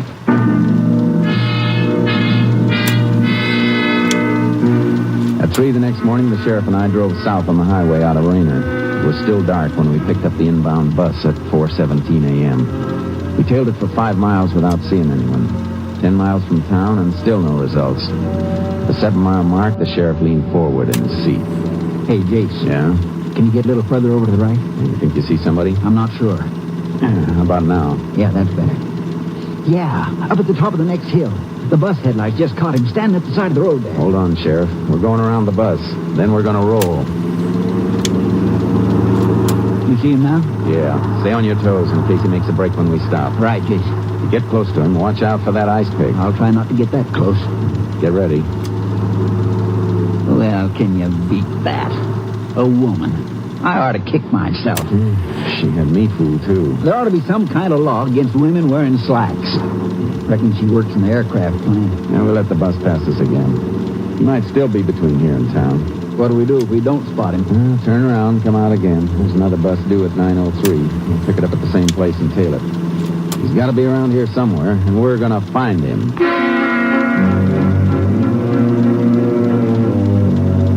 The bus we were following picked up no more passengers on the way to town. We repeated the procedure with a 9:03 bus. Still no results. A little before 10 that morning, the sheriff and I walked into his office.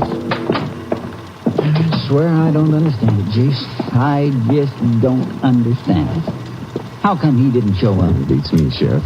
For a year or more, a man operates a certain way. Picks off 2 houses in 2 consecutive nights. I don't know. Maybe I was all wrong about that bus routine. No, I don't think so. Once you figure his pattern, it's laid out too clear. Couldn't be only coincidence about his robbing houses near the main highway just an hour or so before a bus passes. Guess not. But if taking a bus into town is part of his M.O., where was he? No robbery reported last night. Could be he decided to lay low for a night or 2. That doesn't figure either. He wasn't scared the night before. Made an $80 haul from the Dryers and never even knew they were awake. Looks like he might have cleared out. What are your plans now, Jace? I reckon I better start back to headquarters. Cap says he's got enough work lined up to keep me busy a month. Well, I'm sure sorry it didn't pan out. I sort of had my heart set on helping to haul in that little weasel. Well, keep in touch with us, Sheriff. If you hear anything, give us a yell. I sure will, Jason. Thanks for everything. So long, Sheriff. Sheriff home. Yeah? What? Yeah, wait a minute. Jace! Oh, Jace! You call me, Sheriff? Yeah, come here. All right, now give me that again. I see. Sure. Okay, we'll handle it. So long. What's up? Reckon Cap Stinson will have to get along without you for another day. I don't think you'll want to leave now anyhow. Why not? Our man did hit last night. Robbed an old fellow named Earl Sweezy, 10 miles south of town. Yeah, I guess I was wrong about that bus routine after all. Maybe. But I got an idea last night with something new for your Iceman.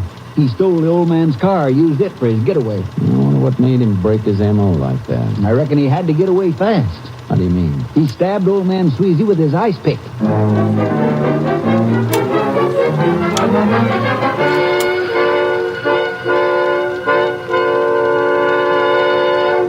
In just a moment, we will continue with Tales of the Texas Rangers, starring Joel McRae as Ranger Jace Pearson.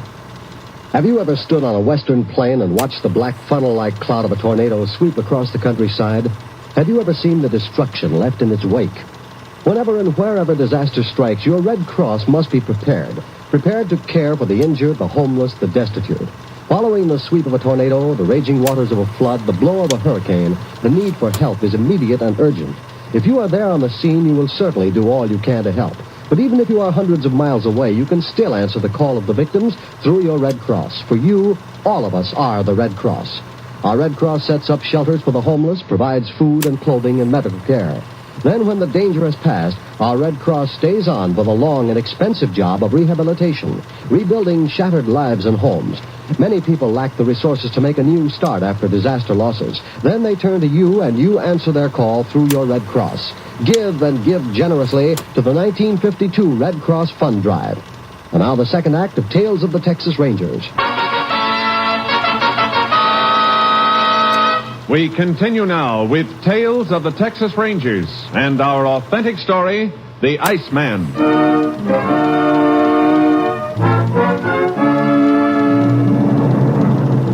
We left immediately for Earl Sweezy's farmhouse. On the way, the sheriff told me as much of the story as he'd heard over the phone. The old man had surprised the intruder and struggled with him before he was stabbed twice in the shoulder.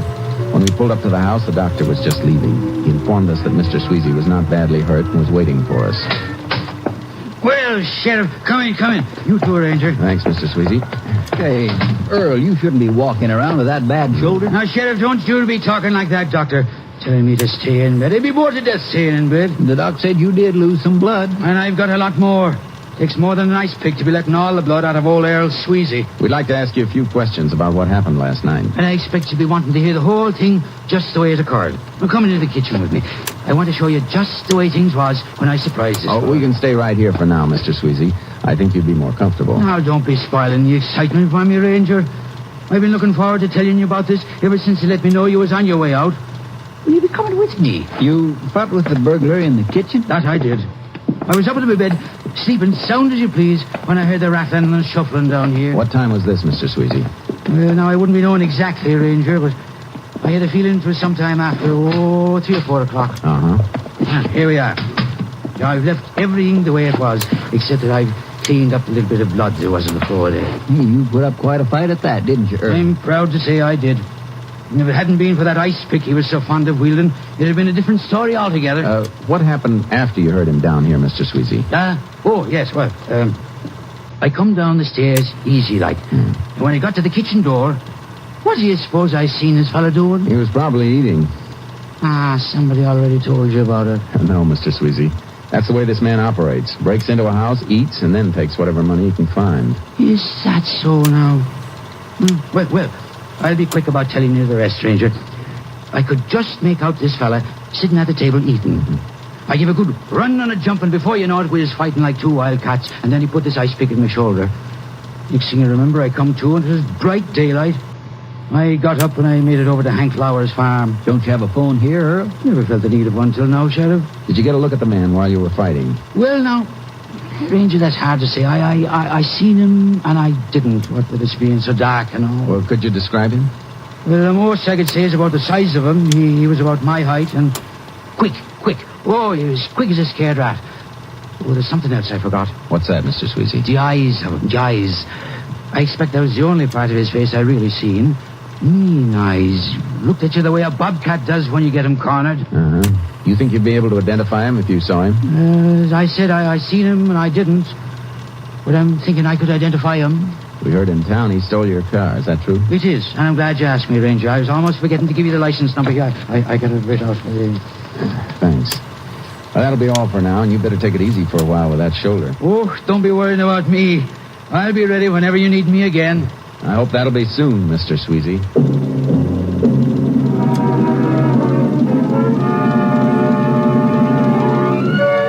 We put out a tracer on Mr. Sweezy's car. Around noon of the third day, the car was found covered with brush off a small dirt road near Route 190. We were checking the area when I received a radio call. KTXA to Unit 10. Unit 10 to KTXA. Go ahead, KTXA. Iceman has been located through the standard MO check in town of Delaney. Reported breaking and entering during early hours this morning. Delaney, that's 50 miles north of here. 10-4. Does KTXA know exact location of crime with reference to center of Delaney? House belongs to a Brian Edwards. Location 12 miles east of town. 10-4. This unit will proceed immediately to Delaney. Unit 10, clear. 10-4. KTXA Austin. He's already hit east of town. Should be west for his second strike. Want to tail a bus again tonight, Sheriff? If it means another crack at this Iceman, you just try and stop me. Let's get rolling, Jace.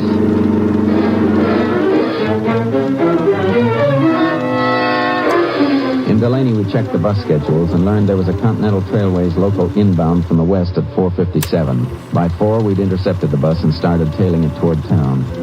At 4:25, we spotted a man standing at the side of the road a quarter mile ahead of the bus. We passed the bus and pulled up 10 yards from the man, keeping him in our headlights. He made no attempt to run as we got out of the car.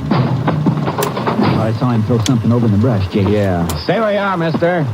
We want to talk to you. A bus is coming. I gotta get in town. Wave the bus on, Sheriff. Sure. Look what you're doing. I gotta get on that bus. We'll give you a ride into town. You've got no right to do this. What's your name? George Taggart. Where do you live? I don't have to tell you nothing. I asked you where you live. I want an answer. Dallas. What are you doing out here tonight? Maybe I've been visiting a friend. Your friend have a name? Look, you've got no business asking me questions like this. Risk him, Sheriff. Yeah. You keep your hands off me. Shut up. Yeah. Looks like the beginning of pay dirt, Jace. Box of snuff, wallet full of money, and a pair of cotton gloves. I want to use these gloves. And my gloves? Got a right to use them any way I want. You ought to learn the law a little better. Now, suppose you go get that ice pick you just threw away. I don't know what you're talking about. See if you can find it, Sheriff. I'll find it if it's the last thing I do. Now, look, how long are you going to stand out here asking me questions? Until we're finished? Where were you tonight? Told you before. Visiting a friend. Who? Maybe I can't tell you. Maybe she got a husband. Jace? Find it? Yeah. Sharp and shiny. Here. How many houses you break into with this, Taggart? I never saw that before. I don't think I'd claim it either if I'd stabbed as many people with it as you have. You wasting your time. You promised me a ride into town. Am I going to get it? Yeah, but not to the town you think. You're going to get a ride a long way back to a town called Rayner. We arrived in Rayner around 10 that morning. We locked Taggart in the county jail and contacted Mr. Sweezy. We told him we wanted him to make an identification and arranged to have a special show-up in the cell block. Taggart and 5 other men were to be presented to him in the hope that he could identify the man who'd entered his house. Come on in. Got the 6 of them over there in one cell. Fine. This will be far enough, Mr. Sweezy. Wait here while the sheriff brings the men out. I'll have them out for you in a second. Ranger, if I'm not able to identify this man, do you have enough on him to send him away anyhow? Maybe. But without identification, a good lawyer could get him off. All right. All of you, come on out of there. Come on and stop talking. Now form a straight line in front of the cell. Get moving, all of you. We'll get a little closer now, Mr. Sweezy. Any of these men look familiar to you? I'm not able to say for certain, Ranger. Just take your time. That one. Start from the left. That might be him. You. No, the next man. Step out. How about it, Mr. Sweezy? Maybe if he was to talk. Anything special you want to hear him say? Maybe if he was to say, I'll get you. That's what he said when he was fighting. Let me hear you say, I'll get you. Look, what is this? Say it. I'll get you. Maybe if he was to whisper. That's the way he says when I heard him. Whisper those same words. I don't know how. You heard the ranger whisper. I'll get you. Mr. Sweezy? Ranger, I can't be sure. I just wouldn't want to be safe. Well, thanks anyhow. Sheriff? Look, wait a minute. What is it? I was just remembering, in the fight the other night, just before he put the ice pick in my shoulder, I had a hold of him, and I scratched the back of his neck. Are you sure? And wasn't I almost forgetting? If that's the man, he'll have a mark of my fingernails across the scruff of his neck.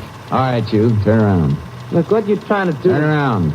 You can't make me do nothing I don't want to Ranger, do. it is him.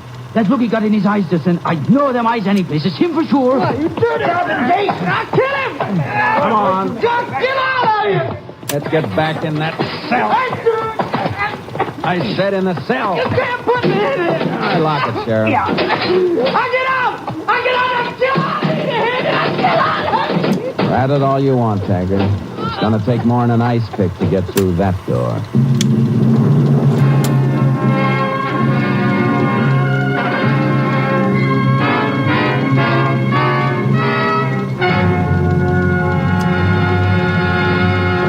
In just a moment, we will tell you the results of the case you have just heard. Hello, friends. This is Jack Parr. I'll be with you later this evening with the $64 question, but right now I'd like to remind you about some of the other great shows this evening on the NBC Radio Network. In just a few minutes, you'll hear The Big Show with Tallulah Bankhead and a big array of guest stars. And, of course, Meredith Wilson will be on hand to direct The Big Show Orchestra and Chorus. You will hear 90 minutes of scintillating comedy and music today on The Big Show. And then, right after the big show, stick around for the Phil Harris Alice Faye Show with Frankie Remley, Julius Abruzio, Brother William, and the entire Harris household. It's a program that's sure to please you. Later today, Theater Guild on the Air will bring you stars from Hollywood and Broadway in an exciting Broadway play. And right after Theater Guild on the Air, I'll be back with a pocket full of money and the $64 question. I'll be talking to a lot of contestants tonight, and maybe you will hear one of your neighbors. So why not stay tuned right now to the NBC for a whole evening of great entertainment. I'll be looking for you in our radio audience tonight. And now, let's get back to the tales of the Texas Rangers.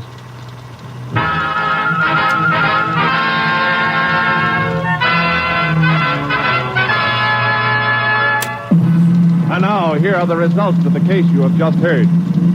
On November 17, 1948, George Taggart was tried in the Rayner County Court on dual charges of felonious assault and burglary. He was convicted and sentenced to 23 years in Huntsville Penitentiary. Next week, Joel McRae in another authentic reenactment of a case from the files of the Texas Rangers.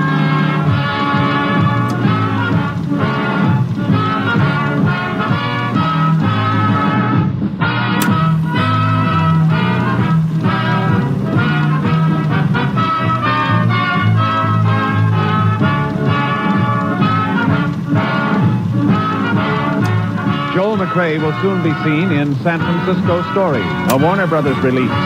The cast included Tony Barrett, Lillian Bayef, Whitfield Connor, and Parley Bear. Technical advisor was Captain M.T. Lone Wolf Gonzalez of the Texas Rangers. This story was transcribed and adapted by Charles E. Israel, and the program was produced and directed by Stacy Keith. Hal Gibney speaking.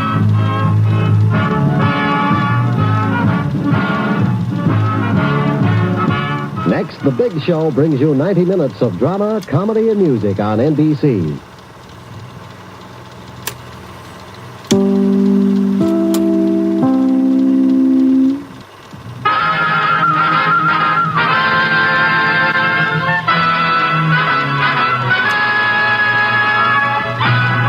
Tales of the Texas Rangers, starring Joel McRae as Ranger Jace Pearson.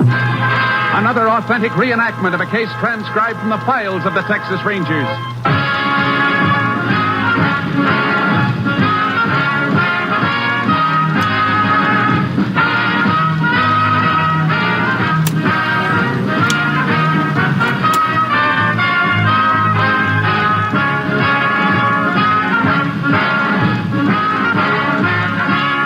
Names, dates, and places in the following story are fictitious for obvious reasons. The events themselves are a matter of record.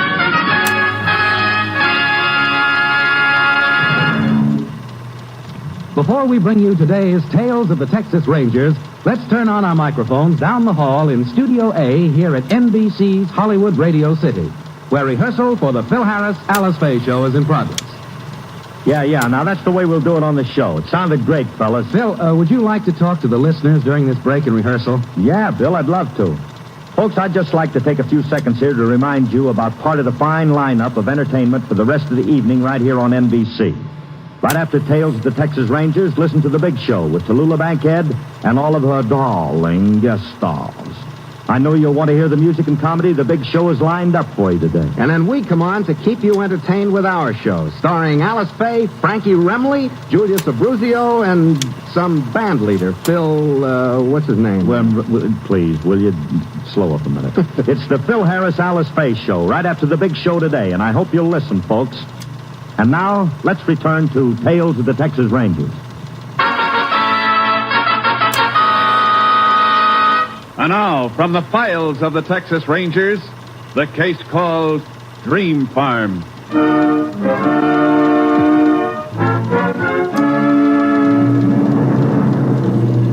It is 7:40 p.m., June 12th, 1941. On a deserted stretch of highway through a thinly populated area of Texas, a sedan pushes to the southwest, towing behind it a small, heavily loaded two-wheeled trailer.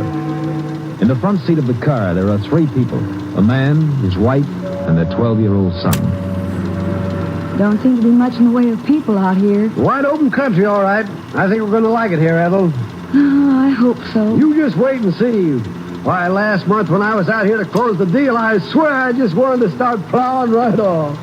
I got a feeling this farm's going to be lucky for us. Well, I just hope we can make a go of it, that's all. Now, Ethel, we've been all through that. I know, John. But you can't blame me for being a little worried. After all, we spent our lives in Iowa. Here we are moving to a strange place where we don't know a soul. Well, we'll make friends soon enough. Texans are nice people, real friendly, you'll see. Pa, I'm hungry. Well, that's one thing that ain't changed much from Iowa to Texas. We ought to be coming to a town soon, don't you think? Yeah, a town called Coronaville, not too far from here. We'll find a restaurant pretty soon, Bobby. Just hold on a while longer. You gonna keep driving all night, Pa? Well, I figure it might be best. Rather get to the farm in the morning so as we can move in by daylight. Can I sleep on the back seat tonight? Sure you can. Hey, what's that? What? There's some fella signaling up ahead. Why, yes, there is someone. Now, what do you suppose? Looks like he's having car trouble. You're not going to stop. Well, sure, why not? Will you look at that rear wheel? Hey, that must have been some blowout. You need some help? Yeah. John, I'd just as soon you kept going. Now, Ethel, where's your Texas hospitality? Sure, it's all right, Ma. How about a ride in the next gas station? Sure, glad to take you. Get in the back. Never mind that. What? Yeah.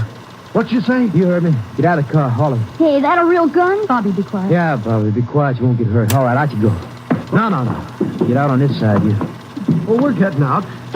Be careful with that thing. Yeah, I'll be real careful. What are you going to do? Shut up. You. Empty out your pockets. Me? I'm talking no one else.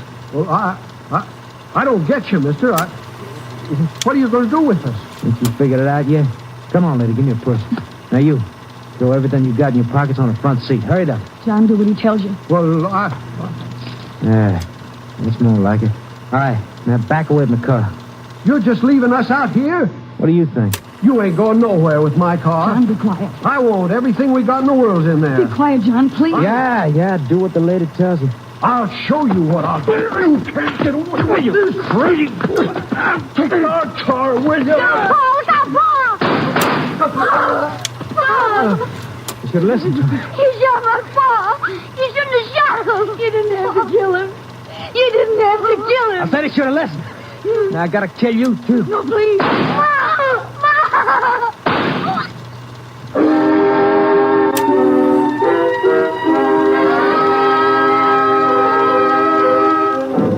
At 1:20 the following morning, the 3 bodies were discovered by a state highway patrolman. The 2 adults were dead, but the boy, although unconscious, was still alive. He was rushed to the hospital in Coronaville, and Sheriff King of Corona County was notified. The sheriff requested aid from the Texas Rangers. Ranger Jace Pearson was assigned. That you, Jace? Yes, Sheriff. Oh, I don't mind telling you, I'm glad to see you. It's a bad one. Yeah, I heard. Where are they? Well, come on, I'll show you. JP been out yet? Yeah, he ought to be along soon. Well, there they are, Jace. Not very pretty. No, never is. You been over the area yet? Yeah, didn't find much. Went over the car for prints. Looks like there might be a couple of good ones there. Well, our lab crew will be out pretty soon. They'll check them. Hold your flash on the body, Sheriff. I want to have a look. How's that? Okay. Powder burns on the clothing. He was shot from pretty close up. Yeah, same with the woman, Jace. The boy, too. You talked to him yet? The boy? Last I heard, he was still unconscious. Is he going to be all right? That's hard to tell you. Doc says he may come through okay. Tough break for the kid. These his folks? Yeah, I reckon they are. Aren't you sure? Not exactly. Hospital found this wallet in the boy's pocket, but these 2 had nothing on them. No papers, driver's license, nothing. No money either, I suppose. Yeah, that's right. Let's see what you got from the kid. A library card from Clinton, Iowa, made out to Robert Elwood. And here's a card from the Boy Scouts, Troop 47, Clinton, Iowa, made out to Robert Elwood. I already notified the Clinton police, Jace. They're trying to find out if the boy was traveling with his folks. What about this car, Sheriff? I noticed it's got Texas plates. Yeah, it's on the hot car list. Stolen night before last in Rhineville. Killer could have taken their car when this one broke down. Rhineville, you said? Up north. Figured the killer's heading south, Jace? Up to this point, he was. I think I'll go into town, Sheriff. The boy's conscious. I want to talk to him. I could talk to him myself. I'll go along.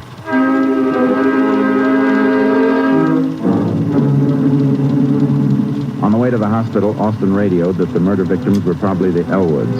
The Clinton police had learned from a former neighbor that the family was moving to Texas.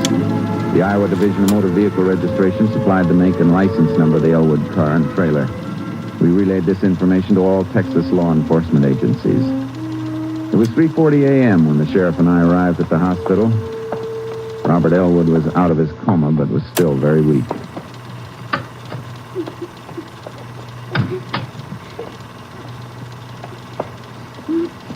Robert, we want to ask you some questions. This is Sheriff King, and I'm Ranger Pearson. Texas Ranger? That's right. Tell me, son, do you remember what happened last night? Yeah. Man killed my pa. Where's Ma? I want to see her. Well, you can't right now, Robert. Why?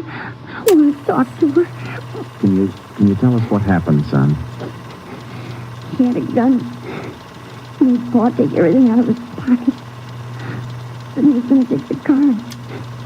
Pa tried to stop him. Was it just one man?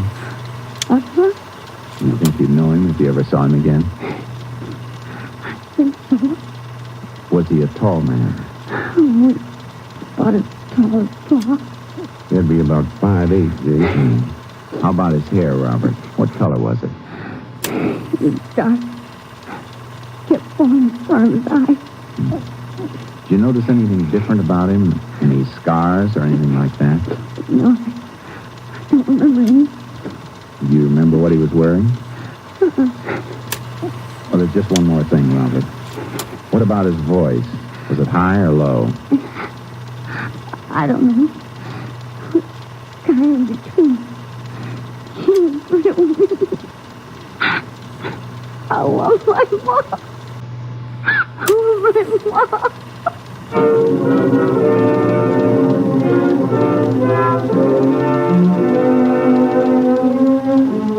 I reported Robert Elwood's description of the killer to headquarters and then turned in for some sleep. 2 hours later, a phone call from Austin woke me up. The Elwood car had been found abandoned on Highway 346 near Burton, Texas, about 100 miles away. Sheriff and I were there by 8:45. Patrolman Hartnett reported that when he found the car at about 7, it was out of gas. The trailer was missing. We started checking.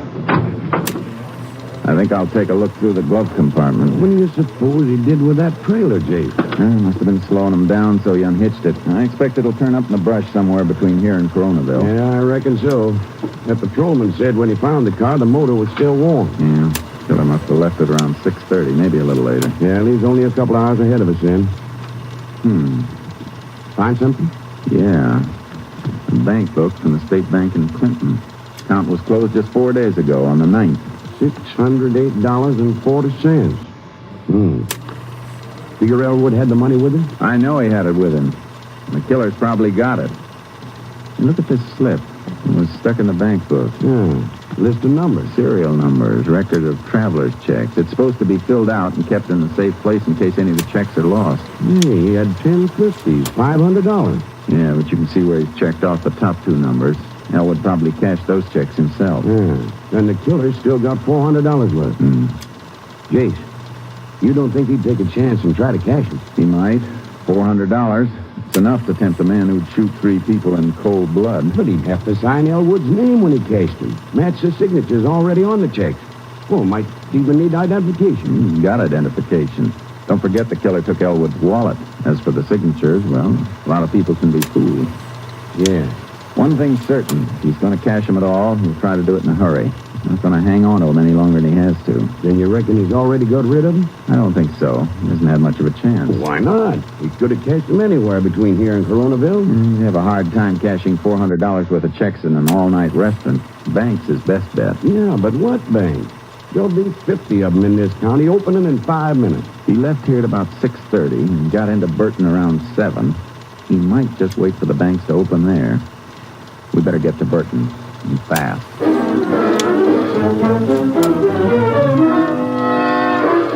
There were 2 banks in Burton. At approximately 9:10, I dropped the sheriff at the Burton National and headed for the Burton Loan and Savings Bank a block away. The cashier there told me the checks hadn't come in, so I left instructions for him to contact me if any turned up, and I went back to the Burton National for the sheriff. Sheriff? Hey, come here. Find anything? I sure did. That was a mighty good hunch you had. The checks turn up? Cashier's getting them for me now. She says a fella came in at 9 o'clock as soon as the door opened.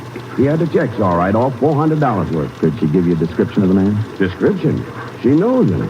Fella named Al Walker. Says we can find him at the sales barn a couple of blocks away.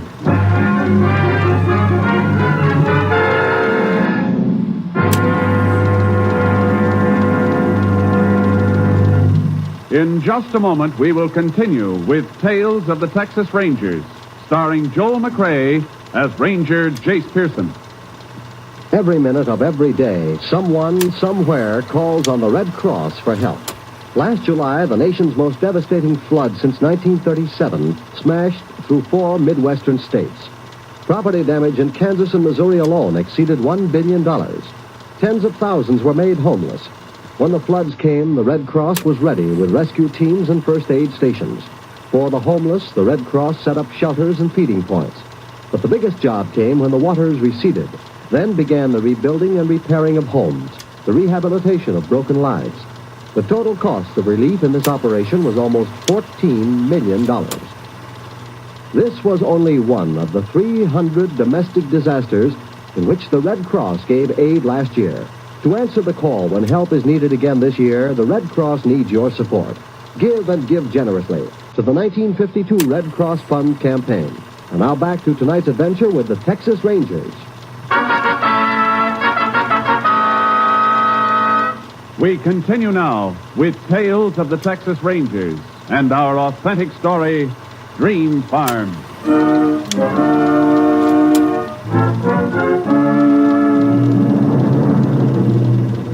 We found Al Walker at the sales barn a couple of blocks away. Sign over the entrance read Al Walker, proprietor. There was no loft, and all the feed was neatly stacked at one end of the building. A small glassed-in office was at the other end. Walker was watering a couple of horses in the corral at the rear. Howdy, gents. Be right with you. All right. Blonde hair, Sheriff. He doesn't fit the description Robert Elwood gave us. But he had the checks. He was in an all-fired hurry to catch him. Might be best not to mention the killing, Sheriff. Yeah, that's what I was thinking. Now then, gents. You're Al Walker? That's me, all right. Can I help you? You can answer some questions. All right. This is Sheriff King. I'm Ranger Pearson. Oh, right pleased to meet you. Come on in the office, gents. What kind of questions? You cashed some traveler's checks at the Burton National Bank a little while ago. Yeah, that's right. $400 worth. Something wrong? Where'd you get them? Oh, a fellow brought him in this morning. He come in about 8 o'clock, just as I was opening up. Have a seat, Ranger, Sheriff. No, thanks. Did he say his name was John Elwood? Well, yeah, that's what he said. Can you describe the man, Mr. Walker? Well, I reckon so. He's a big fella. Big? About your height, anyway. He's kind of heavy, too. What color was his hair? Oh, he had to do... Well, let me see now. He had light hair. Would you say it was as light as yours? Yeah, come to think of it, it was. Uh-huh. What time did you say he came in, Mr. Walker? Just about 8. You always open that early?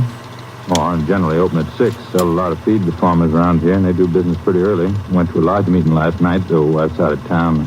Stayed out late, so I kind of overslept this morning. What time did he leave here? Oh, it was 8:30 or so. Closed up about 20 minutes later so that I could go down to the bank and cash the checks. He was here about a half an hour then. That's right.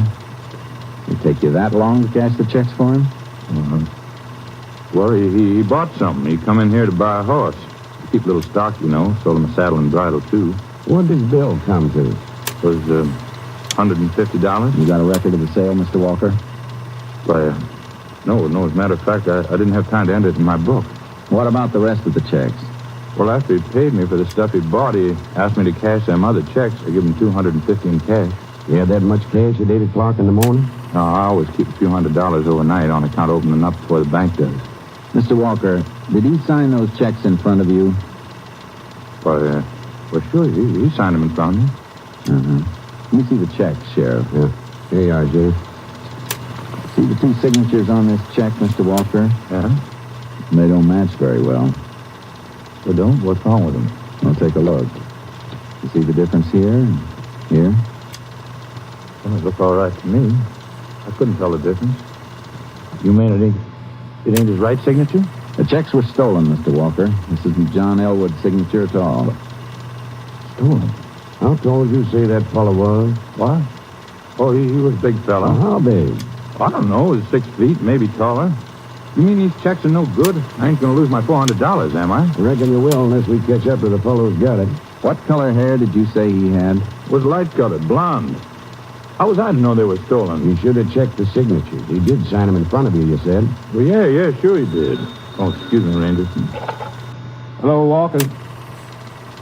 What? Oh, yeah, he's here. Just a minute. For you, Ranger. Pearson speaking.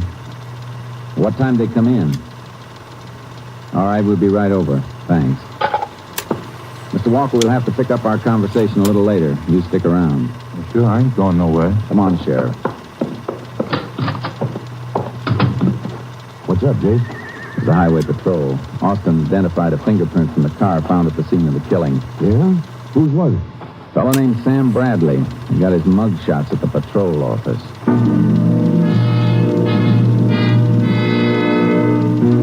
Bradley's description fit the one given us by Robert Elwood. A set of photographs had already been sent to the sheriff's office in Coronaville, and a deputy took them to young Elwood at the hospital for positive identification. A short time later, at the highway patrol office, I telephoned the boy. Yeah, Ranger, I got the picture right here. Right in front of me. All right, Robert. Do you recognize any of the men in the pictures? Yeah, this is the man who did it. This is the man who killed Paul. Which one is it, Robert? This one. The name on the back. It says Sam Bradley. Thanks, Robert. You've been a big help. What'd you say? Bradley, all right. The boy picked his picture out of half a dozen the deputy brought up to the hospital. Yeah, that settles it then, but what about Walker? The description he gave us sure doesn't fit Bradley. In case you know he was lying. Yeah, but I can't figure out why. His only stake in this is $400 worth of traveler's checks. He tried to cash them openly, so it's a cinch he figured they wouldn't bounce. I don't think he knew they were stolen. Maybe not, Jace, but he knew the man who gave him the checks wasn't John Elwood. Now, why'd he lie about that? Just as puzzled as you are. Come on. Well, where you going now, Jace? Out to Walker's. I still want a written statement from him. You want to bring him back here? Uh-huh. Well, I reckon I'll mosey around town in the meantime. Maybe I can find someone who saw Bradley go into Walker's barn. Good idea. I'll meet you back here. I want to see if Walker's going to stick to his story.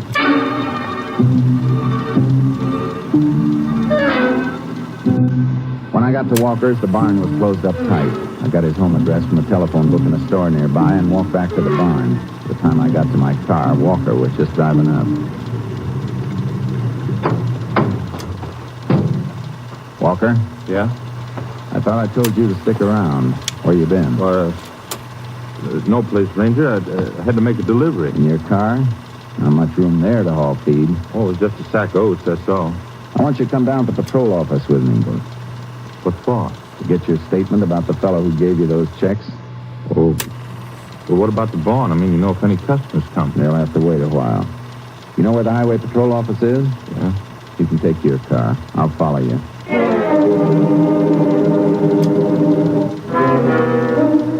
At the station, Walker's story began to change slightly. His statement said that the man who cashed the checks was about 5 feet 10 inches tall.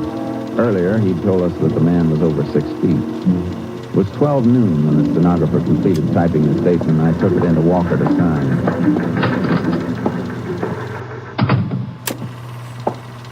Here's the statement, Mr. Walker. You sure you don't want to make any changes before you sign it? No, I've been telling you the truth, Ranger. Uh-huh. Oh, one more thing. Before you sign it, I want to show you some pictures. Pictures? Yeah, look at them carefully, Mr. Walker. Here are pictures of 3 men. Was one of these the man who cashed the checks? No. No, it wasn't any of these fellas. How about this one? Could he be the man? No. The fellow who cashed the checks was an altogether different kind of man. This ain't him. Mr. Walker, this man's already been identified by one person as the man who killed John Elwood and his wife. What'd you say, Ranger? Elwood was the man the checks belonged to. He was killed last night. Killed? Chris Steven, how killed? You didn't say nothing before about a murder. 2 murders. This man Bradley killed 2 people and wounded a 12-year-old boy. He stole 2 cars that we know of. Well, I didn't know about all them things. What about the picture? Is this the man who cashed the checks? No, that ain't him. I'm sure it ain't. All right, Mr. Walker. Sign the statement.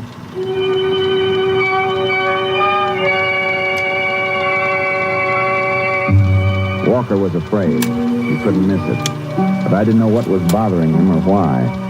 After he signed the statement, I let him go. A few minutes later, the sheriff came into the office. He had a newspaper in his hand.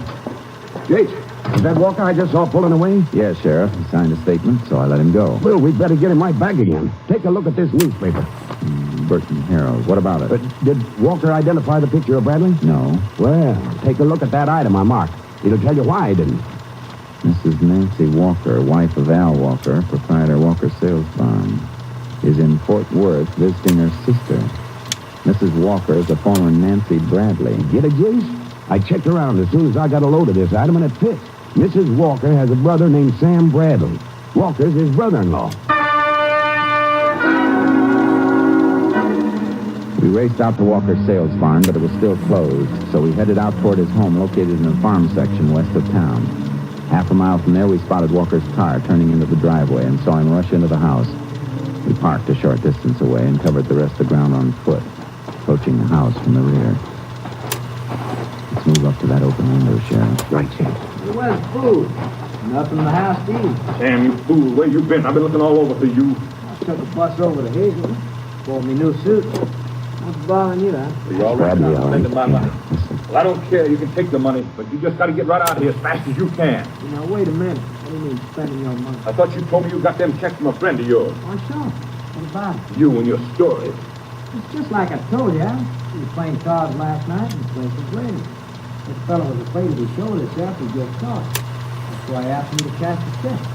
I knew you wouldn't mind. So that's it. Sam, don't you lie to me. You didn't have no friends. You signed them checks. They were stolen. Stolen? I know all about it. I lied for you at first because you told me you and your friend Elwood was ducking a gambling raid. Then I find you stole the checks. Now I find there's a couple of killings besides, and I'm mixed up in it. Now you get out of here. Look who you've been talking to. There's been a ranger out asking questions, that's who. You tell him anything? Not yet. But if I didn't have to lie to save my own hide, I'd have turned you in, brother-in-law or no brother-in-law. All right, Sheriff. Cover me through this window. I'm going inside. Get out of here right away. I tell you all would. I'll leave tonight when it's dark. You get out of here right now. I'm not getting myself hung for you. But you know I can't go now. All right, Bradley. Don't move. Sam, it's the ranger. What? You turning over? Drop that gun, Bradley. Throw your gun over here.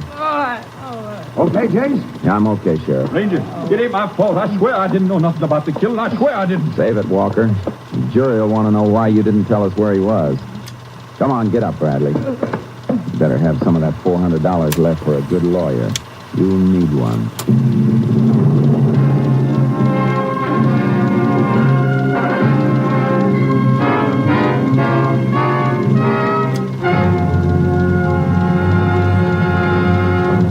In just a moment, we will tell you the results of the case you have just heard. This is George Hicks reporting. I'm now in New Hampshire for NBC. The names are Taft, Eisenhower, Truman, Kefauver, and Stassen. We'll bring you the report soon on this first state presidential primary. This evening, NBC will present a broadcast of great interest to you in this election year. This is W.W. Chaplin inviting you to follow the campaign of the next president on NBC. Yes, from Concord, New Hampshire, the scene of the important New Hampshire primary election, NBC brings you surveys, reports, and comments by New Hampshire voters and party leaders. NBC is going to bring you full coverage of the New Hampshire primary, a primary which will not only decide the delegates to the Republican and Democratic national conventions, but also give a pretty good indication as to the strength of the leading presidential candidates. This is Leon Pearson inviting you to follow the campaign of the next president on NBC. Hear the New Hampshire primary special broadcast tonight on NBC. And now, back to the Texas Rangers.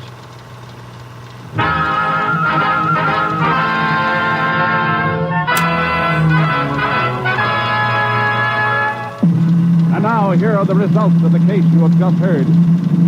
For harboring a fugitive from justice, Al Walker received a 5-year suspended sentence. Sam Bradley was identified by Robert Elwood as the man who shot and killed John and Ethel Elwood. Ballistics confirmed that Bradley's gun was the murder weapon. He was convicted of murder in the first degree. and on August 4th, 1942, was electrocuted at Huntsville Penitentiary. Next week, Joel McRae in another authentic reenactment of a case from the files of the Texas Rangers.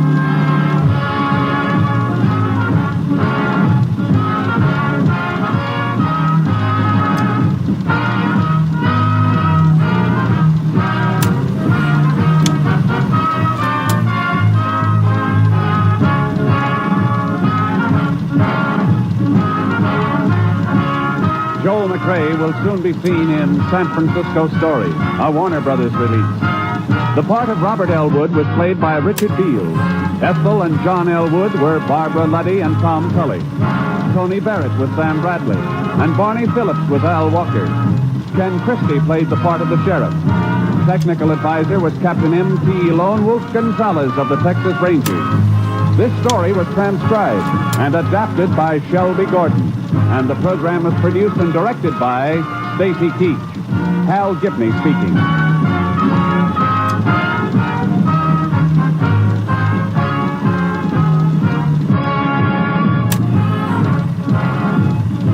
Next, The Big Show brings you 90 minutes of drama, comedy, and music on NBC.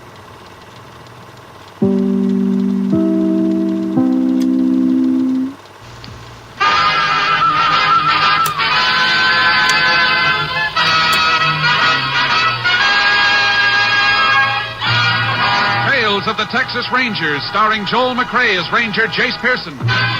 Another authentic reenactment of a case transcribed from the files of the Texas Rangers.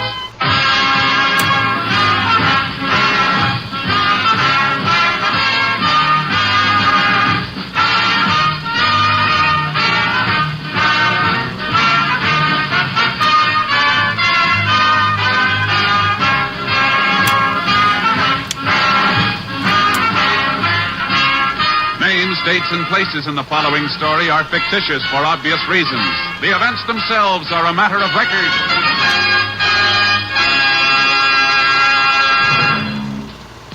Before we bring you today's story of the Texas Rangers, let's talk a moment with Phil Harris and Alice Faye during a break in the rehearsal for today's Phil Harris-Alice Faye show. Thank you, Bill Foreman. You know, folks, I welcome this opportunity to talk with you about the great lineup of stellar entertainment in store for you this evening right here on NBC. Right after Tales of the Texas Rangers, Tallulah Bankhead will bring you all of her darling guest stars on the big show. And I know that she has some of your favorite entertainers with her today, and I hope you'll listen to the big show. And then right after Tallulah and her guests, it's time for my show. The show... Our show. You could be right. Our show, the Phil Harris-Alice Faye show with Frankie Remley, Brother William, Julius Abruzio, and little Allison Phyllis. And don't forget the Theater Guild on the air, Phil. That's right. Immediately following our show, you'll hear your favorite stars of Hollywood and Broadway in great plays on Theater Guild on the air. So we hope you'll stay tuned right here to NBC. Thank you, Phil Harris and Alice Faye. And now, here's today's adventure of the Tales of the Texas Rangers.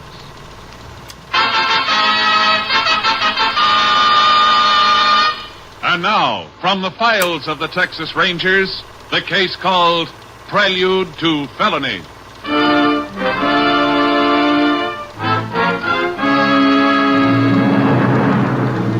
It is 8:30 Wednesday morning in Ismata, Texas, July 7th, 1951, as Sheriff Alan Hankins answers a phone call in his office. Hankins speaking. Sheriff, this is Buck Watley.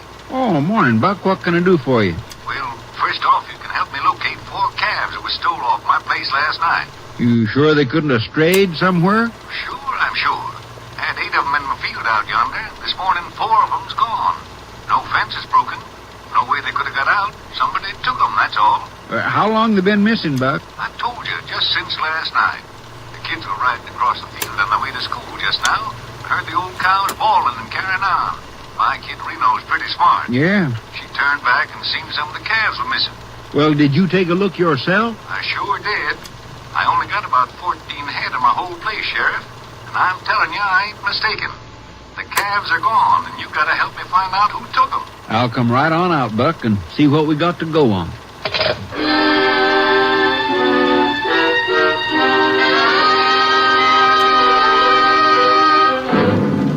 The sheriff went out immediately to Buck Watley's ranch. Upon investigation, he could find no clue to the whereabouts of the missing calves. And by 10:30 a.m., he had called for the aid of a Texas Ranger. Ranger Jace Pearson was assigned, and approximately 11:45 arrived at the Watley Ranch. Hello, Sheriff. Well, howdy, Jace. Mighty glad to have you give us a hand. This is Buck Watley. Morning, Ranger. Morning. Is this the gentleman who thinks he had some cattle stolen? Think? I know. I had 8 calves out in that field there, and 4 of them's just disappeared into thin air. I just came back from checking the fences, and there's no way they could have strayed, Jace. What is it, Reno? We're busy. You kids beat it now. Whoa, whoa. Hey, Dad. Go on, Reno. Don't bother me now. I'm talking to the ranger. Listen, Dad. Well, this is my daughter. The kids are sort of excited this morning because they're the ones discovered the calves missing. I'm trying to tell you, Dad. We found them. The calves? Yeah. Whereabouts? Over at Schmidt's place. Oh, that dirty crook. Right in his south field, aren't they, Dave? Yeah, that's right, honest. Oh, shows you never can trust anybody. Are you sure they're your dad's calves? I'm dead sure they are. You see, we took a shortcut over by his place on our way to school, and we just happened to see them, 4 of them. And I know they're my dad's. Come on, I'll show you. Now, wait a minute. You've been running that pony too hard. Now, take it easy, kids. Let those horses rest a minute. They're pretty winded. Well, I had to get back and tell my dad about Schmidt having the calves. You going to arrest him? We have to be sure he stole them first, don't we? Well, I just told you. We found them right over there in Schmidt's field. What do you know about this Schmidt, Sheriff? Oh, I've known him for a long time, Jace. Lives there with his little daughter. Always seemed like an honest, hard-working old fella to me. I tell you, Ranger, he stole our calves. Well, we'll look into it, Reno. Say, how come you kids aren't in school now? The ranger's right, Reno. You kids make track for school. Go on, beat it. Oh, but we want to see you arrested. You do like I said, Reno, or I'll tan you good. Oh, gee, Dad, couldn't we just wait until he's arrested? Maybe you better do what your dad says, Reno. We can take care of things all right. Get going, Reno. Oh, all right. Come on, gang. Get up there, straight. Shouldn't let the kid run the horse that way, Mr. Watley. And she'll ruin his mouth yanking at it like that. You're right, but it ain't easy to tell Reno what to do, especially when her mother's away. Effie's up visiting her sister this week, and I got my hands full, I can tell you. Look at those kids ride, Jace. Yeah, they shouldn't have a horse if they don't know how to take care of him. Well, we might as well go on over and have a talk with Schmidt, I guess. You want to come with us, Mr. Watley? Well, if they are your calves, you'll have to identify them. All right. You can all go in my car. Where do I head when I get out of the ranch here, Sheriff? We're see over yonder across the field where the kids are riding? Yeah. Well, it's straight over that way. But we got to go around. And I'll be mighty surprised, Watley, if Gus Schmidt ever did any stealing of any kind. Well, I guess we'll soon find out.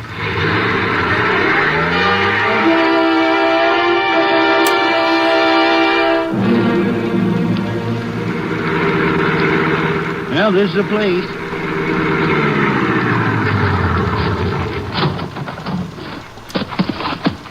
Well, aren't you coming with us, Mr. Watley? You mind if I wait in the car? I'd rather you talk to him first. Suit yourself. There he is, coming around the house now. Hey, Schmidt! Yeah? So, Sheriff Hankins. I didn't see you drive in. I was out in the back making some sausage. Gus, this is Ranger Pearson. Oh, yeah? Wonder if you could answer a few questions for us? Naturally. Yeah, of course. Gus, 4 calves were found missing from Buck Watley's ranch during the night. 4 calves? Yeah, and Watley's daughter, Reno, said she saw him on your place this morning. Aber das ist fantastic. You don't know anything about him, then? Me? Oh, of course I don't. Tell me, Mr. Schmidt, have you got any cattle on your place here? Yeah, just a few. How many? Let me see. 6 altogether, I think. But we have them only for milking and making butter, you know. No calves, eh? Yeah, we got 2. Where do you keep them? Just down there in the field. Yeah, see? You don't mind if we have a look at them, do you? Oh, of course not. Come, I show you. You coming with us, Buck? Better come along, Mr. Watley. Okay. Good morning, Mr. Watley. Morning, Schmidt. Well, now, I hear you have some calves missing. Yeah, 4 of them. Oh, you think they strayed away? I know they didn't. Oh, look, Mr. Watley, we have been good neighbors, yeah? Surely you don't think I took these calves from you. Well, it seems believing where I come from, Schmidt. Oh, look, Mr. Watley, if you want to look on my place, why don't you come and say so? Instead, you bring a sheriff and a ranger, too. Like I'm a thief, yeah? Well, my kid Reno said she's seen him here. This Reno. She tells so many lies as there are fleas in Egypt. Now, look, Schmidt, I don't like your talking that way about my kid. Well, it's true. All right, just hold it, both of you. Let's have a look at your calves, Gus. Yeah, I show you. I have two, and they are mine. Come on, Wadley. Fine neighbors I have, yeah. If I find anybody's calves on my place, I bring them back myself. Yeah, there are those kids again. They haven't gone to school yet. Yeah, playing hooky. And they're not staying on my place, I tell you. Beat it, Reno. You heard me. Yeah, that's right. You tell her to go. Yeah, scram! Get out, all of you. I'll give my own kid orders, Schmidt. Well, she does not come on my place again. And now I tell you, Mr. Watley, she is a devil, this Reno. She's a darn sight smarter than your kid, Schmidt. Narka is a good girl. But Reno, she's smart like a hyena, yeah? She puts cement in my well and gravel in the mesh. You keep that little devil off my land from now on, Mr. Watley. So you don't like the kids snooping around, eh, Schmidt? I tell you, I chase them off when they come here the next time. No wonder. No wonder what? So Reno's a liar, is she? Yeah, I say she is. How many calves did you say you had, Gus? I have two. You better count them, Schmidt. 1, 2. Yeah. 3, 4, 5, 6. You got 6 here altogether. Yeah, it's true. And 4 of them is mine. How about that, Mr. Schmidt? Well, actually, I don't know. Gus, I'm afraid you've got a little explaining to do. But what can I explain? I got 2 calves, and here is 6. I don't know how they come to be on my place. Oh, yeah. Now, wait a minute, Wadley. Mr. Schmidt, 4 of these aren't your calves, then? No. And you haven't any idea how they got here? Nine. If they are yours, Mr. Watley, take them away. I don't want anything that is not my own. Well, I guess we found what we were looking for, Buck. Yeah, we sure did. So, Mr. Watley, I'm sorry they should be here on my place. But how? I don't know. Well, I really ought to have the sheriff run you in, Schmidt, but now that I found them, I guess I'll just run them on home. These kids are still hanging around. They don't mind very well, do they, Wadley? No. And I tell you, Mr. Watley, the next time that daughter of yours she come on my place, I send for a sheriff myself and have her arrested. Oh, you will, huh? Yeah, saying that I am a thief. She should have her mouth washed out with brown soap. Now, look here, Schmidt. If anybody's going to be arrested, it's going to be you. Now, I'm going to show you. I'm swearing out a complaint against Schmidt for cattle theft, Sheriff. Go ahead, swear then. It don't do you no good. Oh, now, wait a minute, Buck. No, I was going to let him off, but now I ain't going to. Let's get on down to your office, Sheriff. Oh, come on, Gus. I guess we got to take you in. No, let go of me. Nobody's arresting me for something I did not do. Come on, Schmidt. This kind of thing isn't going to do you any good. Let's ride down and talk things over, shall we? No, nobody's taking me in for a thief. Well, the calves were found here, Mr. Schmidt. And since Watley's preferring charges, I'm afraid you're under arrest. But I did not take those calves, I tell you. Maybe not. But you're coming with us anyway. All right. I come then.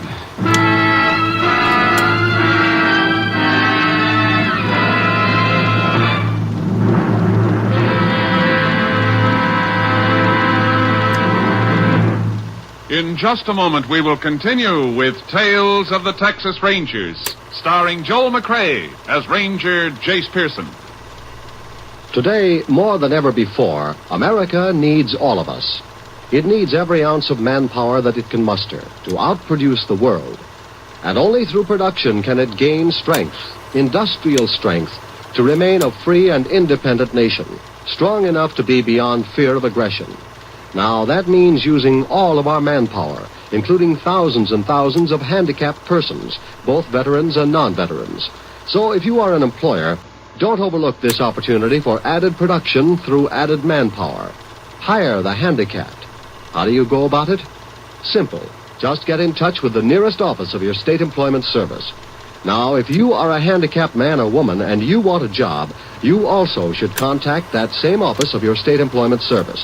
Remember, to remain strong, America needs all of us on the job. Hire the handicapped and keep them on the job. And now, back to Tales of the Texas Rangers.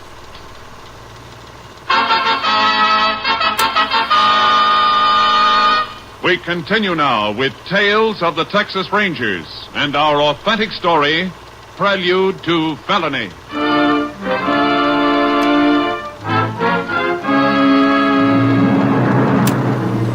We dropped the sheriff and Watley off at the ranch to pick up their cars, and then I drove Schmidt on down to the sheriff's office with me. After Watley filed charges against Schmidt, he went home to wait for an order to recover his calves. Meantime, the sheriff and I were having our troubles with Schmidt. But, Gus, you've already told us the calves we found on your place were not yours. Yeah, it's true. But still, I did not steal them. Gus, listen, we're not asking you to say you did. All we want you to do is sign a statement that the calves don't belong to you. No, I'm not signing no statements that I'm a thief. Gus, look, my secretary here has been taking down everything you've said in your own words. Just let her type up a statement and then sign it, and we'll let you go home. Yeah, well, how long will it take? Only about a half hour. No, I cannot do it. Narkle will be coming home from school now, and I have promised I will take her to a party at my sister-in-law's. Well, Gus, I'm afraid you can't go till we tell you to. But Nalka, she will be frightened. It is getting late. I tell you what, Gus, I'd like to talk to Nalka about this anyway. So why don't I ride out and drive her over to the party while you sign those papers, huh? Would you do this? I'd be glad to. So Narka will show you where Ollie lives. And would you see that she has her little sweater? She takes cold very easy, Narka does. I sure will, Gus. Yeah, and Mr. Ranger. Yes? Please, could you say as little as possible to Narka about this?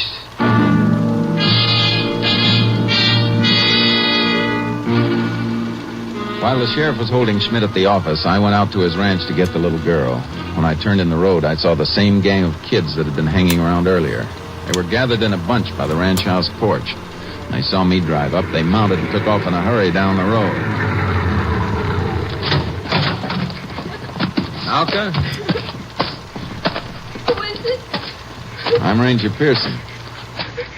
Say, what's the trouble? You're going to a party, aren't you? Your eyes will be all red. Nothing's worth crying that hard about. I don't want to go to the party now. What were those kids saying to you just now, anyhow? They said my father's a thief. Who said that? Reno and Dink, they all did. They said he's a thief and he's going to jail. Mind if I sit down on this step with you a minute? Did you come to arrest my father? No, I came to drive you over to the party. You did? Mm-hmm. Wait till Reno hears about that. Reno's just mean. She's not only mean to me, but she's mean to Satan.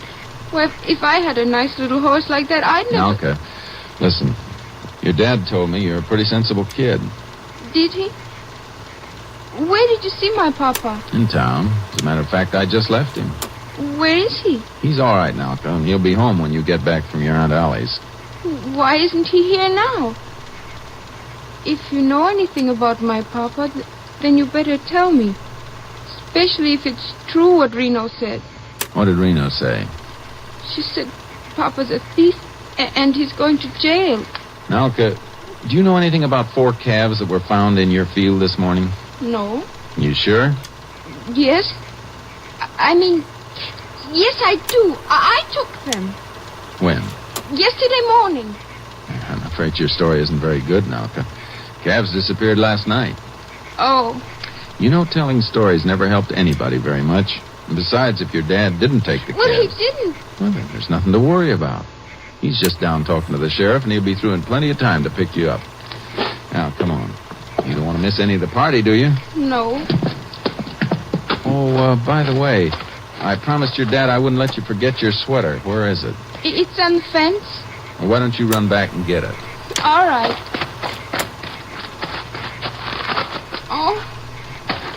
Oh. What's the matter, Nalka? I can find it. It isn't here. Sure you didn't leave it in school? No, it was right here. They took it. Now I know why Dink was acting so funny. Who's Dink? Oh, he's Reno's boyfriend. He was making fun of my sweater.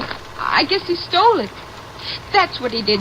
Couldn't you arrest him? Well, no, unless I was really sure he took it on purpose. Well, he did. Where does Dink live? He lives over on the other side of the wash. Well, let's stop by that way, shall we? Yes. Come on, then. Let's go. Climb in.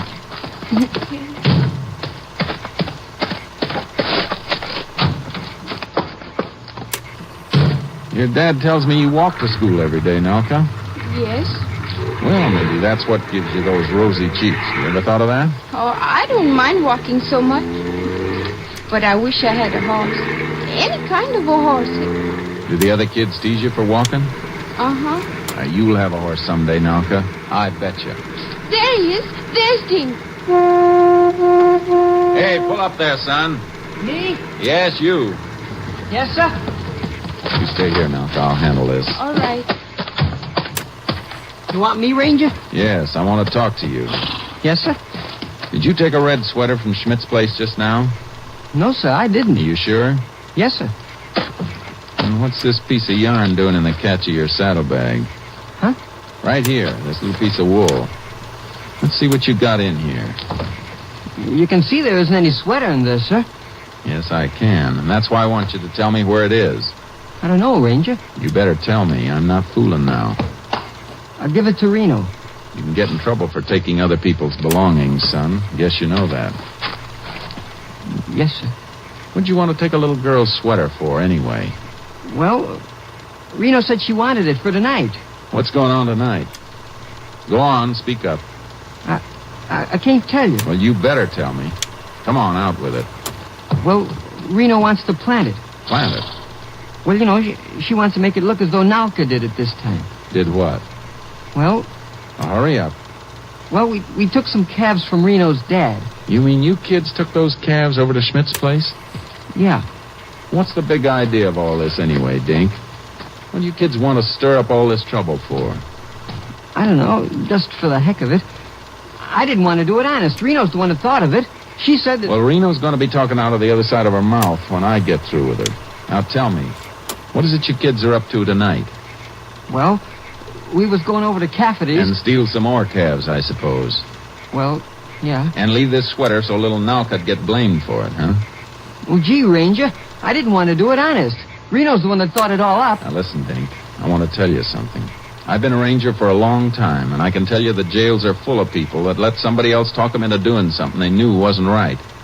Yes, sir. What time are you meeting? 9. I don't want you to say anything about this to Reno or anyone else. Do you hear, Dink? Yes, sir. But, gee, I'm going to feel like a stool pigeon tonight. I'm leaving how you're going to feel tonight strictly up to your dad. Come on, Dink. Where do you live? Right over there in that white house. All right, get moving. I'll be along in a minute. Yes, sir.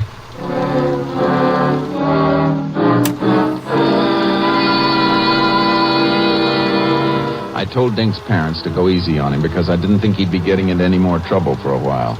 But I asked them to see that he didn't leave the house or use the telephone at all that evening. Then I took the little Schmidt girl over to her aunt's. By this time, I was pretty sure the best person I could get to help me was Reno Watley's father. So about 8:30, I went out to call on him at his ranch.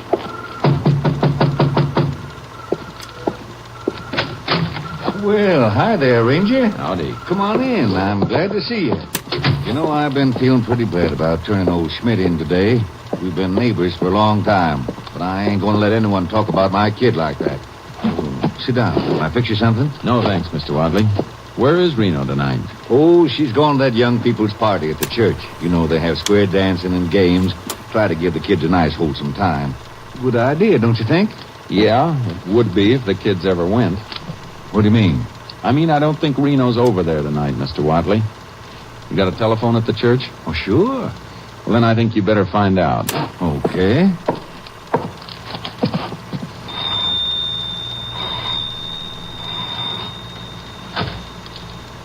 Hello, Mrs. Crane? This is Buck Watley. Can I speak to Reno, please?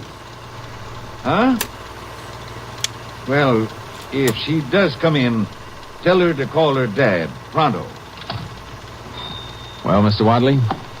Look, Ranger, would you mind telling me what this is all about? If you know where my kid is, I'd like to know. Is she in some kind of trouble? I'm afraid she is, and she's heading for more. That's why I came out to see you tonight, about a little matter of cattle theft. Cattle theft? It was your own kid stole those calves and drove them over to Schmidt's place. Huh? What are you talking about? Simply this. Reno and her friends thought they could put the bee on old Gus.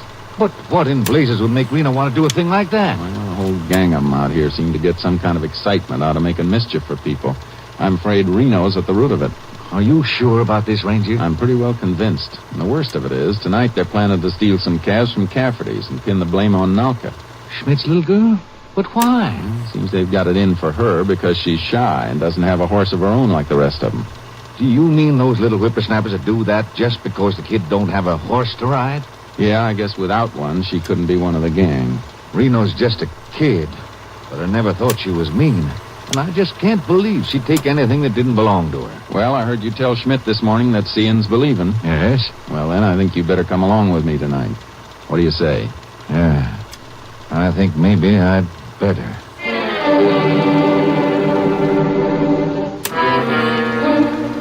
Wadley and I got to Cafferty's a little before 9 and staked out behind an old shed not far from the corral. We'd warned Cafferty's to let the kids go through with it just to be sure we'd caught them without anybody getting hurt.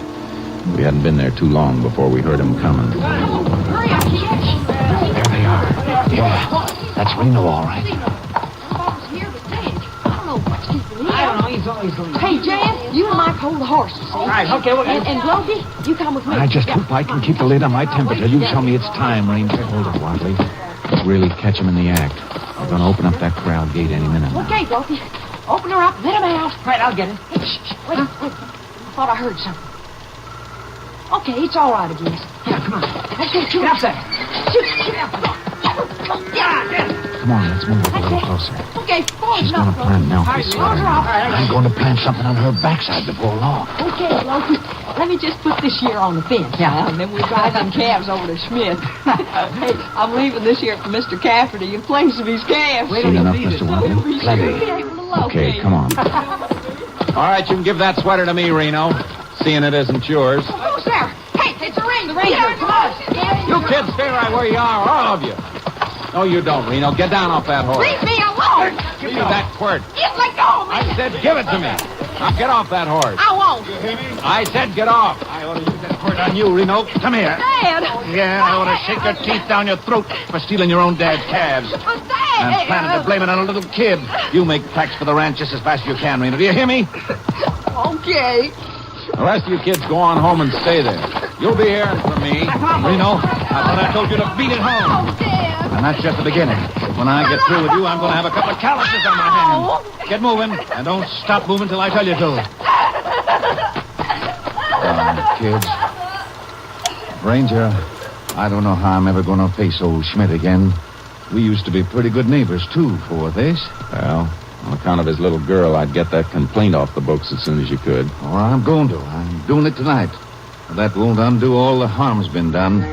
Wish I could do something to make up for this. Yeah, they were pretty upset, both of them. Kids teasing that poor little girl and all. Ranger, I want you to do something. I want you to go down by the prettiest little paint you can find and charge it to me.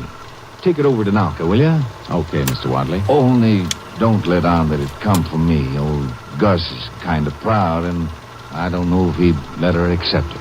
I thought you wanted to make up for things, Wadley. I do. Well, go on over. Give it to her yourself.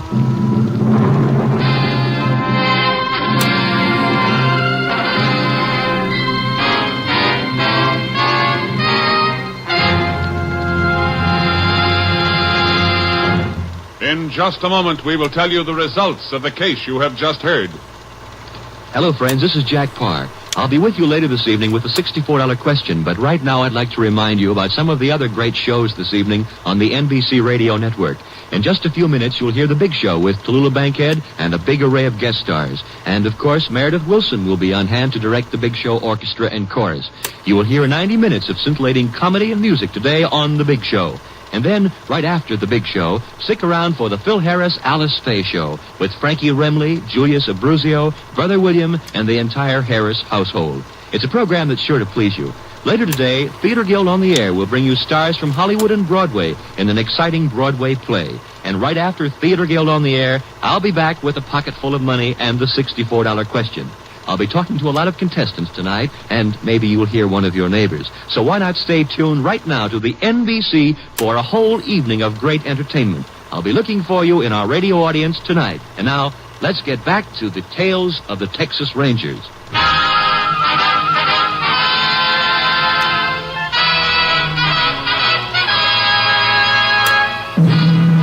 And now, here are the results of the case you have just heard. By 11 that night, Buck Watley had withdrawn his charge against Gustav Schmidt. No further complaint was filed. But the juveniles involved admitted to various acts of vandalism and petty theft, and were warned that further occurrences would bring about disciplinary action of the court. They were placed in the custody of their respective parents. Next week, Joel McCrea in another authentic reenactment of a case from the files of the Texas Rangers.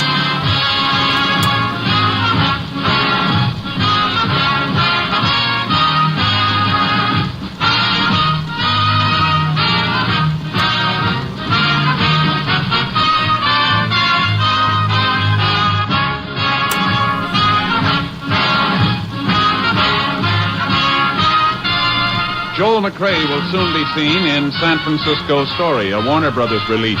Colleen Collins played the part of Reno Watley. Buck Watley was Ed Bigley. Marion Crucian played Nelky Schmidt, and Forrest Lewis was Gus Schmidt. Parley Bear played the role of sheriff. Others in the cast were Tony Barrett and George Peroni. Technical advisor was Captain M.T. Lone Wolf Gonzalez of the Texas Rangers. This story was transcribed and adapted by Betty Mears, and the program was produced and directed by Stacy Keach. Hal Gibney speaking.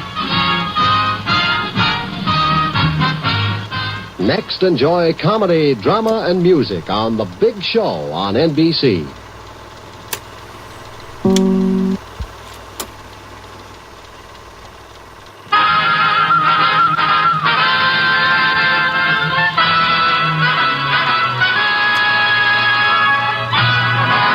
Of the Texas Rangers, starring Joel McCrea as Ranger Jace Pearson. Another authentic reenactment of a case transcribed from the files of the Texas Rangers.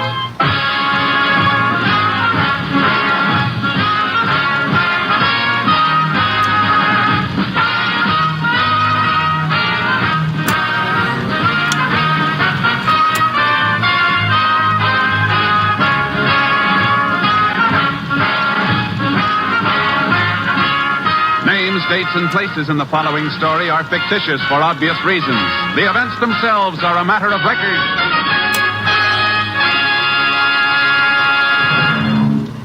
Every day, Monday through Friday, there's top entertainment all day long when you set your radio dial to NBC. Listen for Double or Nothing, and you'll hear one of radio's funniest quiz shows. Yes, Walter O'Keefe consistently comes up with great comedy entertainment Monday through Friday on Double or Nothing. Listen, and you'll agree. And then there's the program with the heart, Strike It Rich. The grand entertainment that Warren Hull brings you every day on Strike It Rich is just what the doctor ordered if you suffer from the housework blues. From Chicago, Tommy Bartlett brings you Welcome Travelers and interviews with the many interesting guests who each day pass through the Windy City. And then for more fun, listen for Bob and Ray, those two zany comics. Then there's Music and Charm with Dial Dave Garraway. So remember, every day, Monday through Friday, chase your blues away with the wonderful daytime programs on this station of the NBC Radio Network. And now, here's today's adventure with the tales of the Texas Rangers.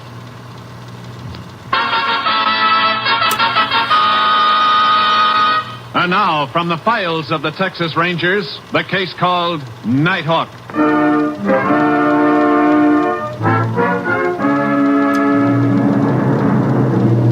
It is 12:30 on a Friday night early in June 1948. In the town of Tipton, Texas, the graduation dance at Carroll College has been over for half an hour. 2 miles outside town, a car drives toward a small airfield, used during the day as a landing place for a few private planes. The field and the single hangar are dark as the car rolls to a stop on the road bordering the field. You're not tired, are you, June? My feet are. That Will Appleton. He's your fraternity brother, Todd. Why haven't you taught him to dance? He's trying to step on your toes. I just don't see how any boy could be so graceful on a football field and a... Oh, well. Who wants to talk about Will Appleton, anyhow? It's a nice dance in spite of him. Mm-hmm. And nice out here, too. Mm-hmm. Moon makes everything so bright. I like the half moon. Everybody's always talking about how pretty a full moon is, but... What's my moon? Well, Somebody's coming down the road. Oh, probably some hand off one of the farms walking home. Looks like he's coming right toward us. Now, Joan, you just imagining things. He'd go on past. Todd. He's got something over his face. Like some kind of mask. Yeah, looks like a stocking with holes cut out. He's got a gun, Todd. Get out. Hey, what is this? Shut up. I don't want to hear nothing out of either of you. This is a stick-up. Oh. Get out of the car. Come on. I'm getting. Now, you too, sister. Not that way. Slide over and get out this side. What do you want? Give me your pocketbook. There's no money in it? Give it to me. Now, look here, you can't do it. I told you to shut up. Now, give me your wallet. That's better. What's the matter with you, sister? You got nothing to cry about? All right. Now, both of you start walking down that road and don't look back. Come on, Johnny. Don't be... Wait a minute. You, start walking down the road alone. You're gonna stay with me, sister. Now, look, you can't do... Start walking or I'll blow your head off. All right, I'm going. Faster. Todd! All right, get moving. Okay, sister. Now you and me are gonna take a little walk. Let go of me! Oh, be that way, baby. You and me. No! Shut up. Get away! I said shut up. Shut up. You little... I gotta get out of here. Johnny! Oh, Johnny. He's all right, Johnny. He's gone. Here, let me help you, honey. Let me help you. Take me home! Oh, Johnny. Home!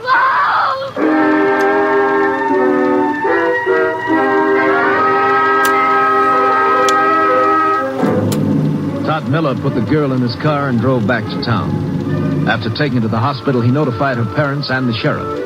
Sheriff Wilson dispatched deputies to the scene of the robbery and requested assistance from the Texas Rangers. As soon as he had spoken to the girl, the sheriff drove back to the airfield with Todd. Minutes later, Ranger Jace Pearson, who was assigned to the case, reached the field. 10-4. KDXA. Howdy, Sheriff. Oh, this is Todd Miller, Jace. Howdy, Ranger. He's the boy who was held up. Report said you weren't able to identify the man who robbed you, is that right? Yes, sir. He had a black stocking over his head. I could only see his eyes. Where's the car you were driving, Todd? I left it in town. Sheriff brought me back here. If you're thinking about Prince, Jace, I reckon we're out of luck.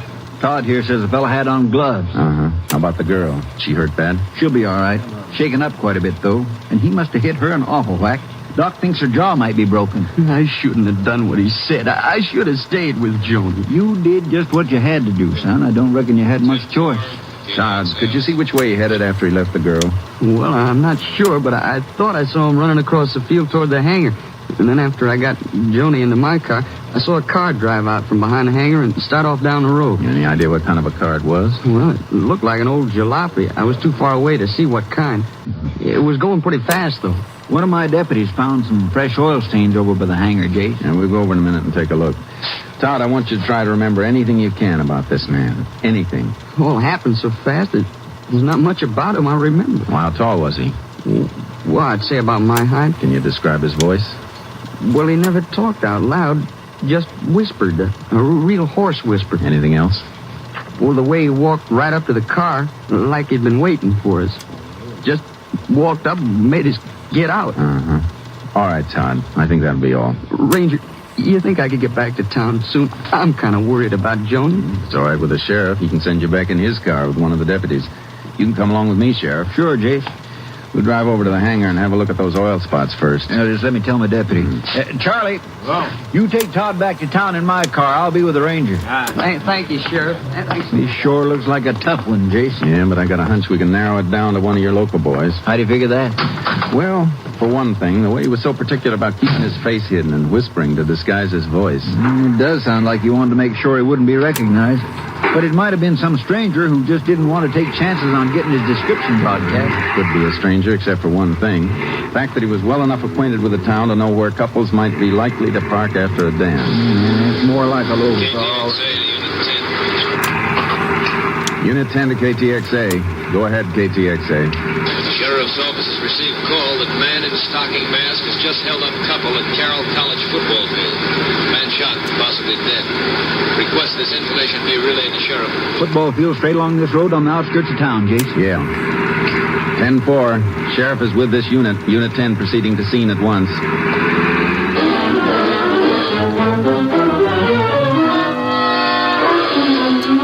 Minutes after we received the radio call, we were approaching the college football field. We saw a car sitting in the center of the parking area, and 10 or 12 people grouped around something on the grass a little distance away. A man standing near the car beckoned to us urgently. Pulled up a few feet away from him. Howdy, Sheriff. Ranger. Snyder's my name, Cliff Snyder. I heard the shots from my house over there. It's an awful thing, just awful. You wanted to show us something, Mr. Snyder? Yeah, the boy, he's lying over here. I think he's dead. Where is Mr. Snyder? Right around the corner of the car. There. Yeah? Such an awful thing, a young boy like this, and so much blood. I've never seen so much blood, not in all my life. Is he dead? 2 bullets in his chest. He didn't have much of a chance. I wish he was dead. That's why I wouldn't let nobody come too close till you got here. It's awful. Just awful. Is the girl with those people over there? That's right. Somebody put a coat down on the grass for her. She get shot, too? No, but she got hurt a little. Told us she ran away when this fella shot the boy. Run toward the football stands. Tripped and hit her head. Jason, she's hurt bad. We'll have to get her to a doc ourselves. I know the ambulance had to go over to Cedar Falls on an emergency. Let's get over and see her. Who is the girl? Julie Thomas. Works in the drugstore.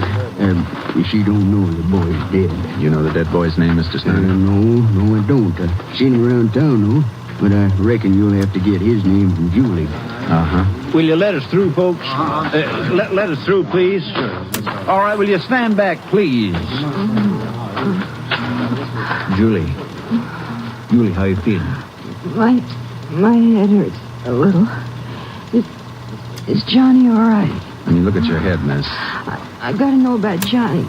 They wouldn't let me go to him. I'm sure he's hurt bad. How bad is Johnny hurt? No, not really. You just relax. Miss, we don't like to ask questions at a time like this, but there are a few things we have to know. He shot Johnny. Johnny shouldn't have fought with him. What's Johnny's last name? Gordon. I told Johnny not to fight with him. Julie, is Johnny's home here in Tipton? No. Spartanville. Do you remember anything about the man who shot Johnny? Something that might help us identify him? I saw his face. You what? He made us get out of the car. Then he took my pocketbook and Johnny's wallet. Johnny started to fight with him. He pulled the mask off the man's face. You know the man, miss? Not his name, but I've seen him around the drugstore. He works at the dairy, I think. Would you recognize him if you saw him again? Yes, I'll never forget him. We'd like you to come to the sheriff's office in the morning and make a written statement. We may need you to identify the man if we find him. I'll identify him. What's the matter? Well, I just remembered. This man who shot Johnny around the drugstore, I've heard people call him Rick. Does he have red hair? Yes, he does, and kind of a crooked nose. Thanks, miss. That could help a lot. Will you let me go to Johnny now? Julie. Johnny's dead, isn't it? I'm sorry, miss.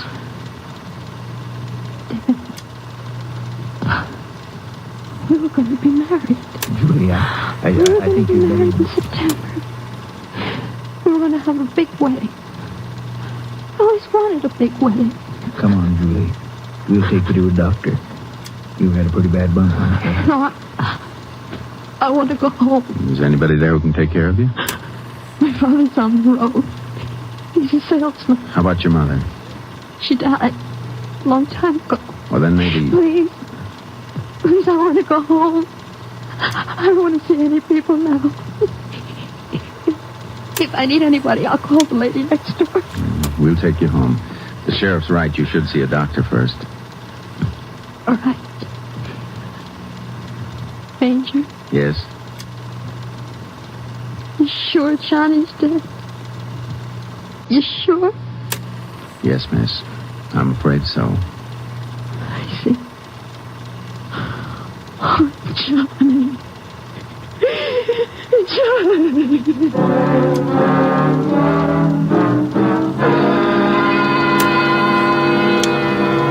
As soon as the justice of the peace arrived, we drove Julie to a doctor. He said she'd be all right, so we took her home and told her we'd phone her when we needed her. Sheriff and I spent the rest of the night checking on the lead Julie had given us. We learned that a man named Ernest Crockett, sometimes called Red, had worked for the dairy until a week before when he was fired. At 7 that morning, we found out that Crockett lived in a room above a feed store. We got a search warrant and went there. I sure hope Julie's got the right man. She gave pretty positive identification. Yeah, but she was excited. She might have seen a man with a broken nose and thought it was this Red. It shouldn't take us long to find out if she's right. As soon as we get Red down to your office, we'll call Julie and have her try to identify him. You mean if we find Red, we could have trouble doing that? Uh-huh. This is as good a place as any to start. This should be the room. Try it.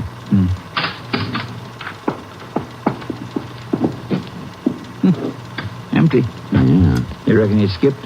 Maybe. We'll get back to the car. I'll ask headquarters to put out an all-points bulletin on him. Yeah, if he has gone anywhere, it's a cinch he hasn't got far. Murder took place at 2:30. That'd only leave him... Hold it, Sheriff. Somebody coming up the stairs. Yeah, that could be Crockett. Stay on your toes. He might try something. If he's our man, I almost hope he does. Shh, careful.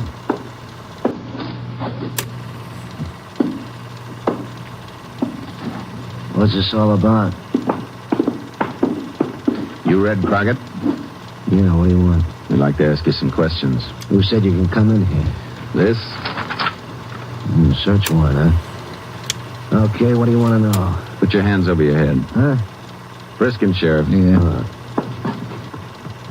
Nothing on him, Jace. What'd you expect to find? Where were you last night? Out. Where?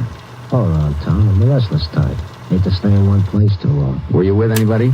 No, I don't like crowds much. All right, Crockett. You're coming with us down to the sheriff's office. What for? We think you might have had something to do with 2 robberies and a murder last night. Me? Hey, you're crazy. If you're innocent, you'll have a chance to prove it. What do you mean? Somebody got a good look at the killer. Let's go find out what happens when she gets a look at you.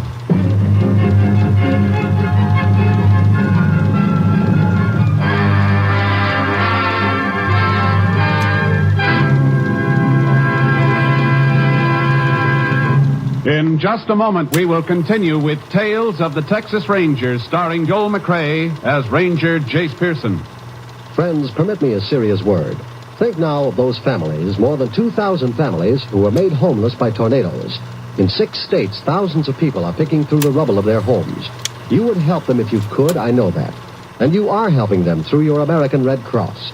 Even as I speak to you now, your Red Cross is there, feeding and sheltering the homeless, caring for the sick and injured.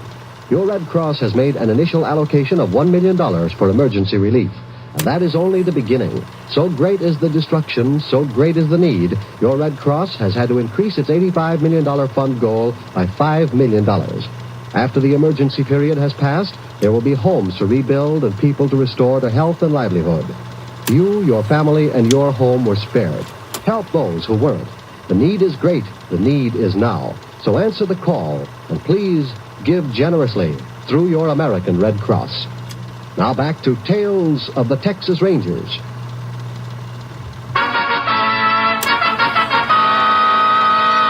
We continue now with Tales of the Texas Rangers and our authentic story, Nighthawk.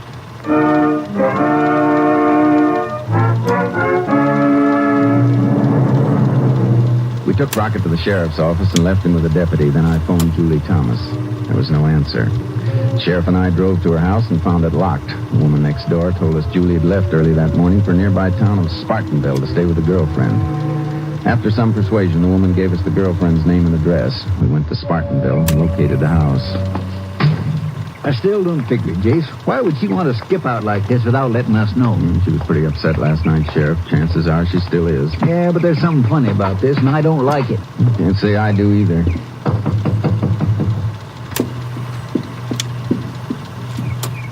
Who's there? Ranger Pearson. Sheriff and I'd like to talk to you, Julie. Why'd you come after me? Why don't you leave me alone? Can we come in? All right.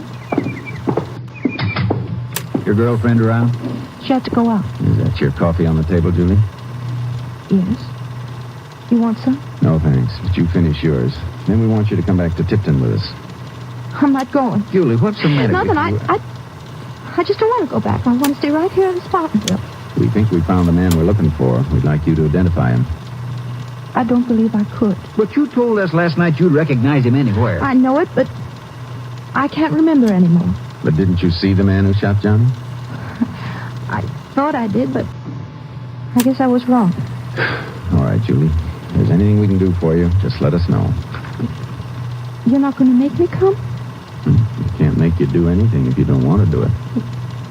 What are you going to do with the man you caught? I reckon we'll have to let him go. Nothing else we can do. Come on, Sheriff. Ranger? Uh-huh. Ranger, I'm scared. I'm so scared. Here, now, Julie, you just sit down. Right over there. Don't let him get me. Please don't let him get me. Let who get you? The man who shot Johnny. He told me if I said anything about him, he'd kill me. When was this? This morning. Right after I got home. You mean he was at your house? No, he phoned me. He said if I told, he'd kill me, no matter how long it took. And I'm so scared. Julie, your pocketbook that was taken. Was there any identification in it? My driver's license. Uh-huh. I can still hear his voice. Like a knife that went right through me. Now, he can't do anything to you, Julie. He can. I know he can. Not if he's in jail. He'll break out. He'll find me and kill me. Let me ask you something. You want to spend the rest of your life knowing that the man who killed Johnny is free? Ranger, please. You can be sure he won't stop with Johnny. He'll rob again, even kill again. I don't know what to do. I just don't know. It's up to you, Julie. We can't force you to identify him, but you're not being fair to Johnny if you don't. All right. I'll come with you. I'll identify the man who killed Johnny.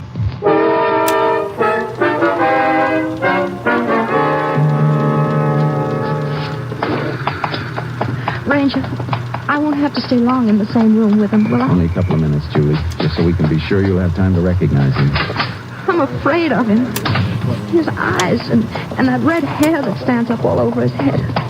I could see him so clear even when he was talking to me on the phone. Now, you don't have to be scared of a thing. You just identify him, and we'll make sure he's behind bars for a long time.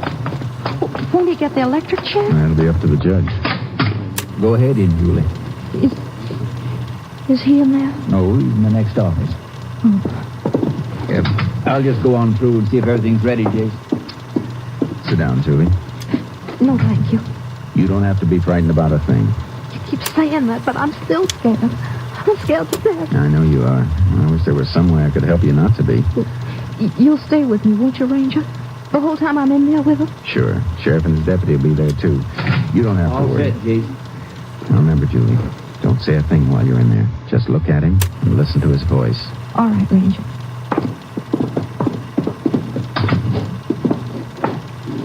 Stand up, Crockett. What's your full name? You know my name? What are you asking? What's your full name? Ernest Crockett. Where do you live? Crockett. Okay, 245 Esperanza Street. You own a gun? Of course not. I never owned a gun in my life. That's enough, Sheriff. Come on, Julie. Take over, Charlie.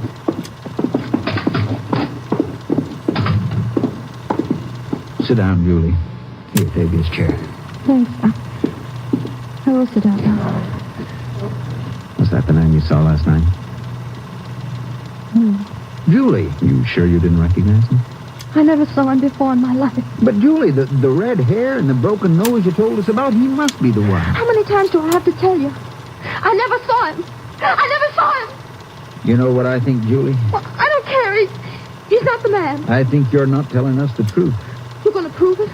You're going to make me say something I don't want to? Julie, I told you before we can't force you to say anything. But sooner or later we'll find other evidence against this man. When he comes to trial, you'll be put on the stand under oath. I'll swear I never saw him before. If the judge finds out you're lying, you could go to jail. Then I'll go to jail. Julie, I declare I wish I could talk some sense into you.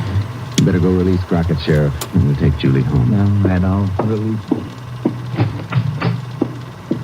Ranger, I wish... Forget it, Julie. You do whatever you feel you have to do. But even without your help, we're going to keep after this man till we get enough evidence to convict him. I want to do the right thing, but when I looked at his eyes... I've got to go away. I've got to leave here today. Well, if that's the way you want it. Where you figure on going? I don't know yet. Somewhere out of the state. I'll go up to Dallas first. Tell my father what's happened. All right. We'll stay with you till train time.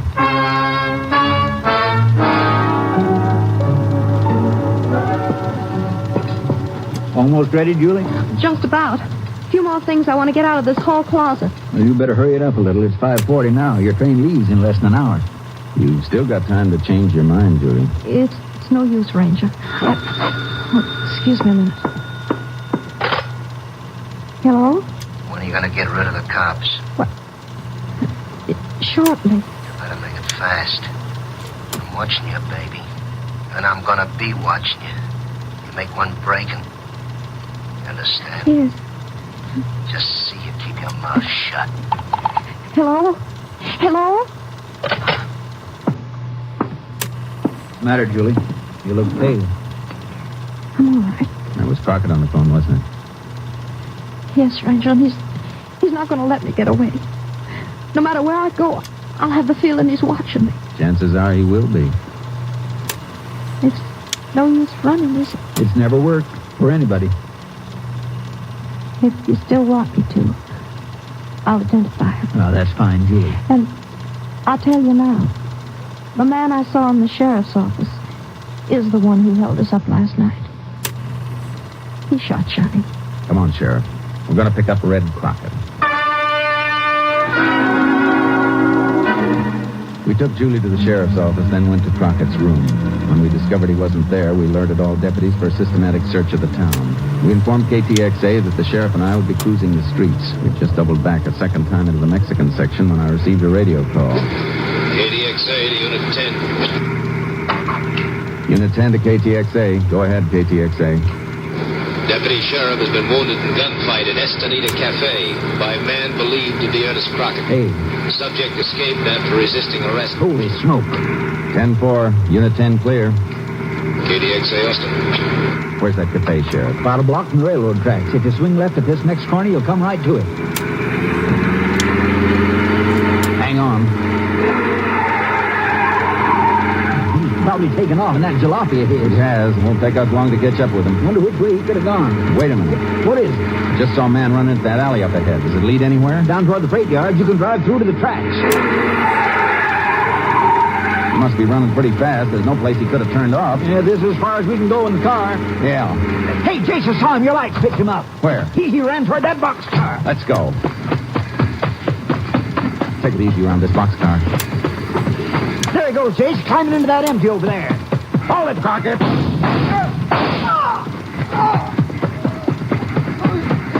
Give me that gun, Crockett. Are you dirty? Get up. It's only your arm. It hurts bad. Come on, Crockett. You were so anxious to have a train ride. Now I'm going to see you get one. All the way to Huntsville.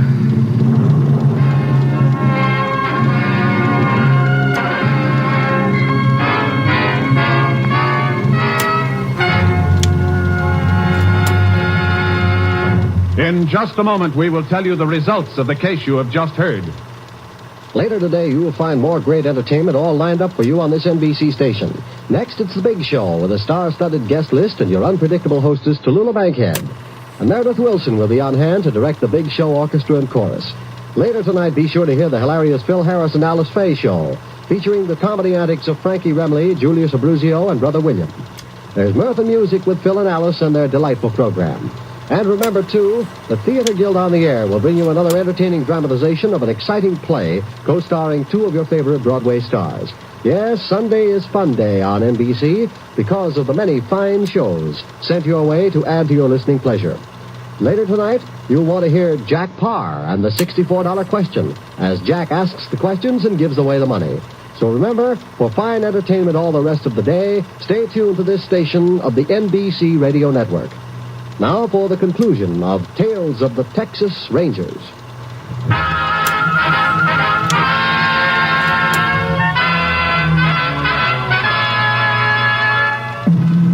And now, here are the results of the case you have just heard. Julie Thomas made a positive identification of Ernest Crockett, and ballistics evidence proved that Crockett's gun had killed Johnny Gordon. Crockett was indicted and on July 9, 1948, was found guilty of murder with malice. At 3 minutes past midnight on September 15th, 1949, Crockett died in the electric chair at Huntsville. Next week, Joel McRae in another authentic reenactment of a case from the files of the Texas Rangers.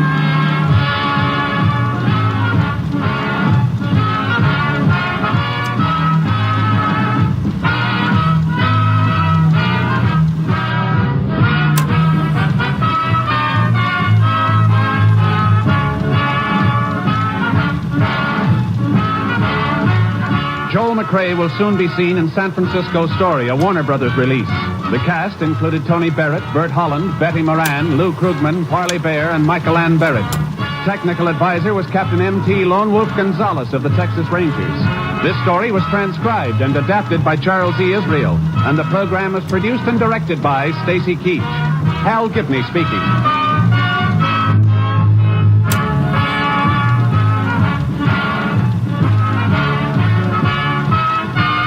Next, enjoy comedy, drama, and music on The Big Show on NBC.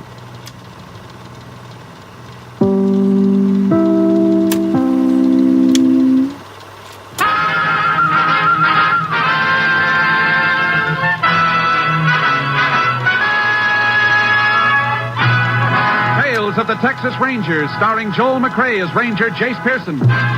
Another authentic reenactment of a case transcribed from the files of the Texas Rangers.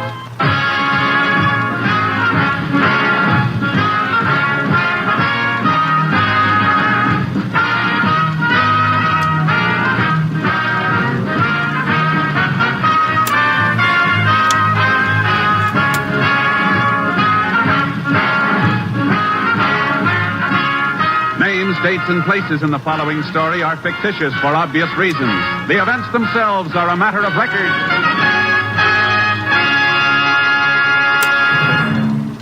Every day, Monday through Friday, there's top entertainment all day long when you set your radio dial to NBC. Listen for Double or Nothing, and you'll hear one of radio's funniest quiz shows. Yes, Walter O'Keefe consistently comes up with great comedy entertainment Monday through Friday on Double or Nothing. Listen, and you'll agree. Then there's the program with a heart, Strike It Rich. The grand entertainment that Warren Hull brings you every day on Strike It Rich is just what the doctor ordered if you suffer from the housework blues. From Chicago, Tommy Bartlett brings you Welcome Travelers and interviews with the many interesting guests who each day pass through the Windy City. And for more fun, listen for Bob and Ray, those two zany comics. Then there's music and charm with Dial Dave Garraway. So remember, every day, Monday through Friday, chase your blues away with the wonderful daytime programs on this station of the NBC Radio Network. And now, here's today's adventure with the Tales of the Texas Rangers. And now, from the files of the Texas Rangers, the case called Troop Train.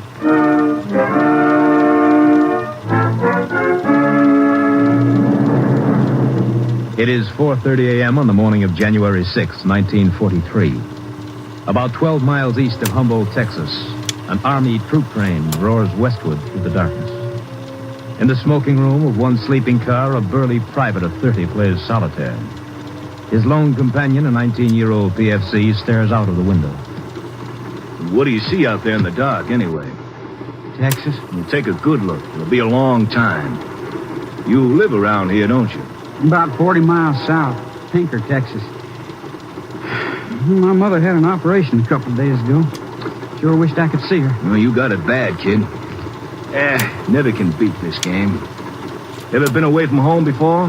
We used to go to Beaumont to visit my grandmother. Never been out of Texas in my whole life. You ain't missed nothing. I've been as far as New Jersey. You can have it, and this stinking army with it. Why, you always sounding off about the army. Maybe you found a home in it.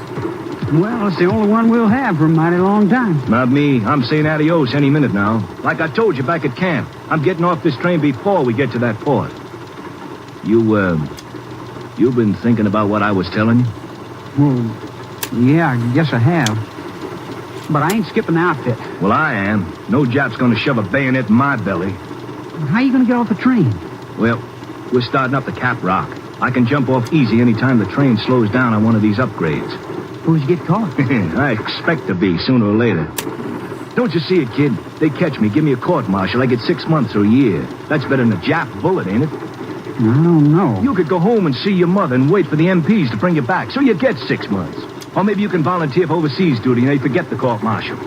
Well, suppose they're waiting there before he even see my mother. They won't even know we're gone till they get to the POE. What do you say, Dorsey? If I could get back to the outfit again. Better make up your mind. I'm taking off. You coming? Well, it's taking a big chance. Now just say yes or no. All right, I'm coming. Good deal. Now let's make it fast.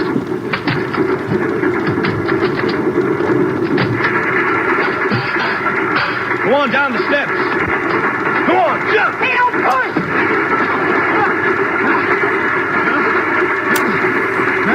Dorsey, you all right?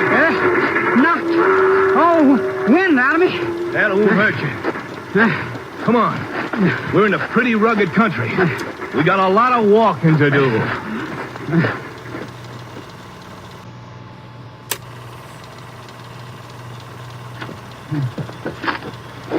Sun's coming up. It's going to get hot pretty soon. What's a little heat? As long as we're away from that chicken army. Well, how's it feel to be a free man, Dorsey? I'm sorry I did it. What's eating you? I've been thinking. You got me in a lousy mess. For crying out loud, I did you a favor. You was on your way overseas. And I wished I still was. What's got into you anyway? It wasn't right to leave the other guys. It wasn't right. Then why did you go? You want to see your mother, don't you? Yeah, I did. But not this way. You think I want her to find out I deserted? She was proud I was in the army. Well, all right, crybaby. Shut up. Who you telling to shut up? Now, you touch me, Leo, and I'll bust you with one of them rocks. Now, look, kid, we're traveling together. Let's keep it peaceful, huh? Well, okay. Hey, there's a road up ahead. Can you make out that sign on the fence? Keep cattle gate closed, Mather Ranch. Say, maybe we can chow down with the hands. I'm giving myself up as soon as we hit their ranch house. Oh, no, you're not. Look, I ain't listening to you no more. If I tell the Army the truth, maybe they'll let me go back to the outfit. You ain't going nowhere except with me. No crybaby's gonna ruin my plans. I don't care about your plans. I'm going back to the outfit. That's what you think. Let me go. You can't stop me. I'll show you what I can do. No! Oh, you dirty little... You can't stop me. I don't want to fight you no more, Benson. So don't start up again here. Now, come on. Get up and let's get going. Hey, Benson. Why don't you get up? Benson. Benson, what's wrong with you? Holy cow.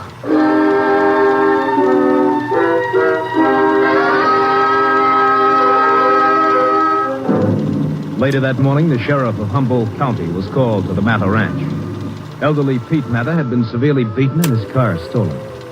The sheriff drove to the scene and immediately requested the aid of the Texas Rangers. Rangers Jace Pearson and Clay Morgan met the sheriff at the ranch at 11 a.m. After a brief talk with the sheriff, the Rangers went into the bedroom to interview the victim. Sounds like somebody really worked the old man over. Yeah, hope he can give us a lead on who did it. Mr. Mather? I'm Ranger Pearson. This is Ranger Morgan. You feel up to answering a few questions? Go ahead. Would you tell us exactly what happened? Well, I went to the barn and fixed some harness and heard something around back and went around to look. What was it, Mr. Mather? Soldier trying to start my car. I got a 32 Rio. Parked it around there. He was trying to steal it. And what'd you do? Well, I yelled at him and told him to get out of there. And ran over to pull him out. He jumped out on me and knocked me around. I fell down and he kicked me here in the head. What did he look like? He had an army uniform on. Blood on it. His face marked up like he's been fighting. Was he a big fella, Mr. Mather? Well, he's better than average size, black hair. A Texas boy, way he talked. I'd known him again if I saw him. Remember anything about his uniform, shoulder patch, anything like that? Patch? Yeah, usually wear him just off the left shoulder. It tells what outfit he's with. Oh, yeah, I do remember it was a kind of a bell and the firecracker going crossways in front of it. It's the 903rd Infantry Division, Jace. Their camp's located over in the east part of the state. That narrows it down some. Yeah, could be any one of 15,000 men.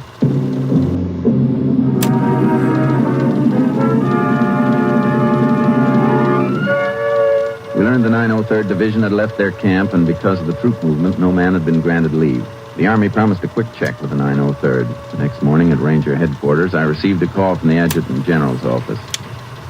Thanks a lot. Well, what'd you find out, Jace? Plenty. 2 soldiers went AWOL from the 903rd. One's Frank Dorsey and the other's Leo Benson. Both disappeared from a troop train on the Santa Fe, somewhere in this general area. Well, we can break it down even further. Mr. Mathis said the soldier was a Texan. They both are. Dorsey comes from Pinker, and Benson's hometown's Abilene. Pinker's only 40 miles from here. Maybe we better go over there first. Could be Dorsey wanted the car to get home. Let's go pay him a visit.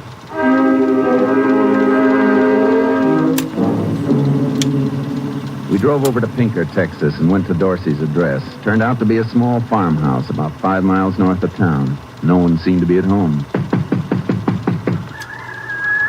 Think he's in there playing possum? Could be. Let's go around. Hey, wait a minute. Car's slowing down to turn in here. Yeah. Looks like a girl driving. She's alone. Dorsey could have ducked down the seat. No, yeah, she's alone, all right. Hi. Can I help you, Rangers? You live here, miss? Yes, I do. Frank Dorsey any kin to you? Well, he's my brother. I'm Norma Dorsey. I'm Ranger Pearson. This is Ranger Morgan. Can you tell us where your brother is? Well, he's on his way overseas. Have you heard from him lately? Well, Miss Dorsey, has your brother been here? Oh, please, Ranger. Give the kid a break. He's in trouble, you know. If you'd help us, you'd make it easier all the way around. Frank was here. Came home yesterday. Poor kid looked terrible. He was tired and his uniform all messed up. He told me all about jumping off the train. Is he here now? No. I want you to know why he did it, though. Why he went AWOL. Even a good reason won't excuse him, miss. Oh, I want you to know anyway. You see, my mother's sick. And Frank went to the hospital to see her last night. He'll probably never see her again. That's why Frank went AWOL. I'm sorry, Miss Dorsey, but we still have to pick him up. There'll be less trouble if you tell us where he is. All right. Frank's on his way to Dallas. I just saw him off on the 918 bus. Thank you. Come on, Clay. Well, he's going to turn himself in. Why can't you leave him alone? Because he didn't leave someone else alone.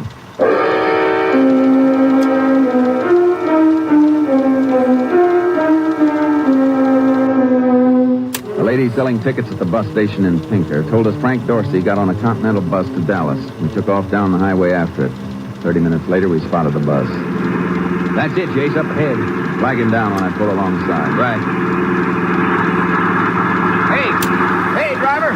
Pull over and stop. The driver sure looks surprised. Probably thinks he's getting a ticket. I wonder what Dorsey did with the rancher's car. Abandoned it somewhere, I guess. We'll find out. You go on in, Jace. We got a passenger on here we want to talk to, driver. Only take a minute. About a half a dozen soldiers back there, Jace. Yeah, just look for the 903rd shoulder patch. Right. Hey, that must be him. You Frank Dorsey? Yes, sir. You better come with us. What for? We'll talk about that outside. Got any luggage with you, son? No, sir. Let's go. Thanks, driver. You can go now. I was trying to get back to the outfit, honest. You're going the wrong way, son. Your outfit isn't in Dallas. Come on, get in. Yes, sir. I was going there to catch a plane for San Francisco. That's where the division went. I'm willing to go back to the outfit and face charges. We didn't pick you up for going AWOL. You know that. What for, then? For beating an old rancher half to death. An old rancher? No, I didn't. Where were you yesterday morning? Anywhere near the Mather Ranch? Well, yes, sir, I was. That's when Pete Mather was beaten up. How about it? Pete Mather? Look, Rangers, I jumped off a train and went home, but I didn't beat up any old man. No? How'd you get those bruises then? When you jumping off the train. And you didn't steal Mather's car, I suppose? No. You know another soldier, a fellow named Leo Benson? Yes, sir, I know him. Did he jump off the train with you? No, sir, I was alone. Well, you're the one soldier from the 903rd who was close enough to the Mather Ranch to have done it. But I didn't. We think you did. Let's see what Pete Mather thinks.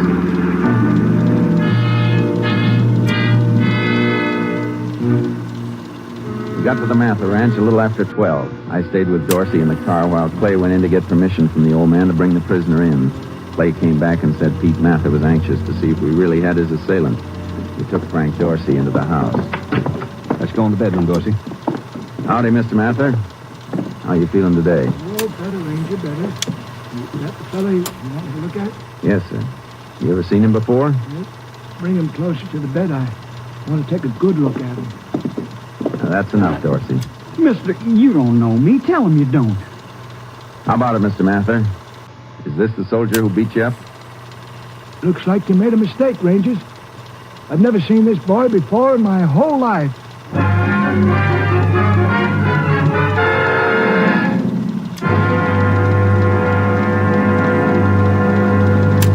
In just a moment, we will continue with Tales of the Texas Rangers, starring Joel McRae as Ranger Jace Pearson. Now that spring is officially here, most of us will be pleasure driving on the highways more often than previously. But when you drive, keep in mind that road conditions in many areas are still dangerous. Remember that when you drive, you always have an unwelcome passenger, danger. So as you take the family for a Sunday outing in your automobile, drive carefully. Careful driving is good driving. The men who drive for a living, the truck drivers, are taught to be careful and courteous. They know that careful and courteous driving are two of the major reasons why accidents don't happen. Yes, statistics of the American Safety Council show that the majority of automobile accidents happen because the drivers involved were not careful, were not observing traffic laws and road conditions. And here's a slogan for every driver to remember. A rolling ball is always followed by a running child. So when you drive, please be careful. The life you save may be a child. And now let's return to the Tales of the Texas Rangers.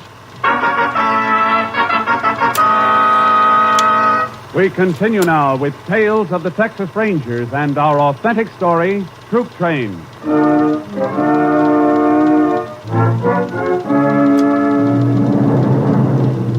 Pete Mather insisted Frank Dorsey was not the man who'd attacked him.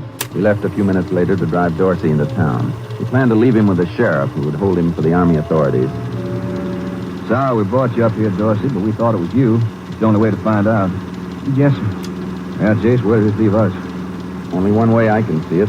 The other GI who jumped the train, Leo Benson. Must have been him. Why do you say that? The soldier who beat up Pete Mather was from your division. You and Benson, the only ones missing from the 903rd. He must have jumped right after you did. Oh, yeah, I see. Benson's home address was Abilene, wasn't it, Jace? We'll head down there, huh? Yeah, as soon as we hand Dorsey over to the sheriff. Listen, I gotta tell you. What is it, Dorsey? I gotta tell someone. I couldn't sleep last night. I kept seeing him all night. Kept seeing him the way it happened. Seeing who? It wasn't Benson who beat up that old man. And you won't find him in Abilene. How do you know? I killed him. You did what? You say you killed Benson? It was an accident. He talked me into jumping off the train with him. And after I did, I figured out what a big mistake I made. I wanted to turn myself in. He wouldn't let me, and, well, we got into a fight. He fell and hit his head on a rock. There was blood all over him. Where was this? Back of that old man's ranch, just off a little dirt road. Suppose you show us where.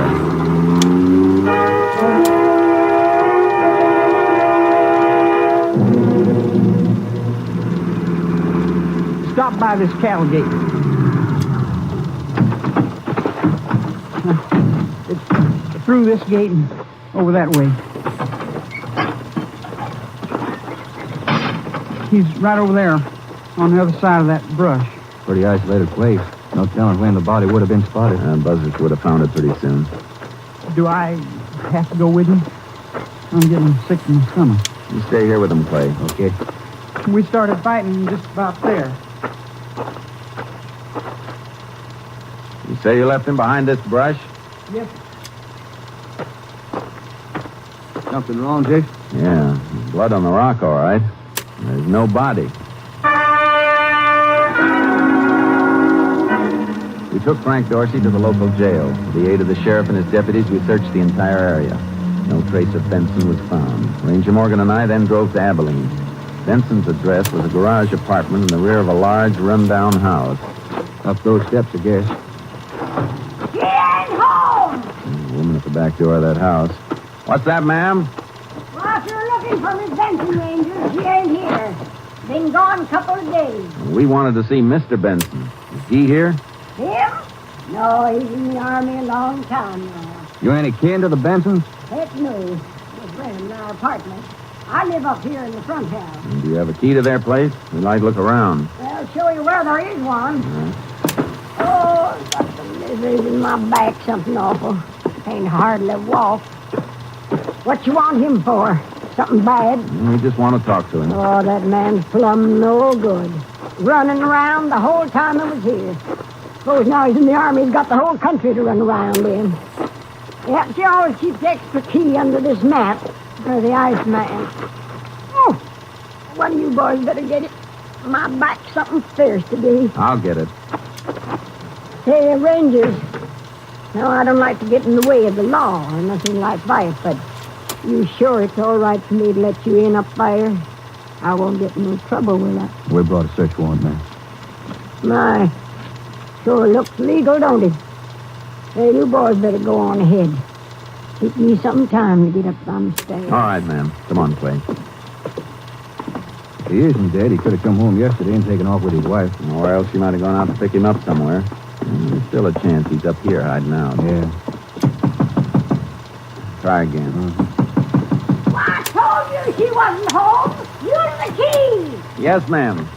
Where's the key? Take a look in that bedroom, Clay. I'll see what's in this closet here. Right. Jace, come here. What is it, Clay? There's nobody here, but take a look at this. Benson's uniform. Quite a bit of blood on it. Yeah, he was here alive, anyway. Dorsey will be glad to hear that. Like they cleaned the place out. You check the closet? No, I'll get it now. Some clothes still in here.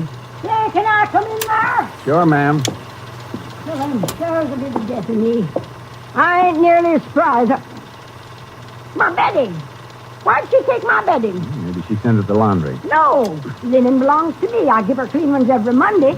Blankets are gone, too. I wonder why she took them. Well, A lot of clothes left in the closet, Chase. Didn't take everything. I'll check the kitchen. Okay. I want to look in this bureau. my, she sure keeps a sloppy house, don't she? That window there ain't been washed in a couple, 3 years, I bet. Plenty of stuff in here.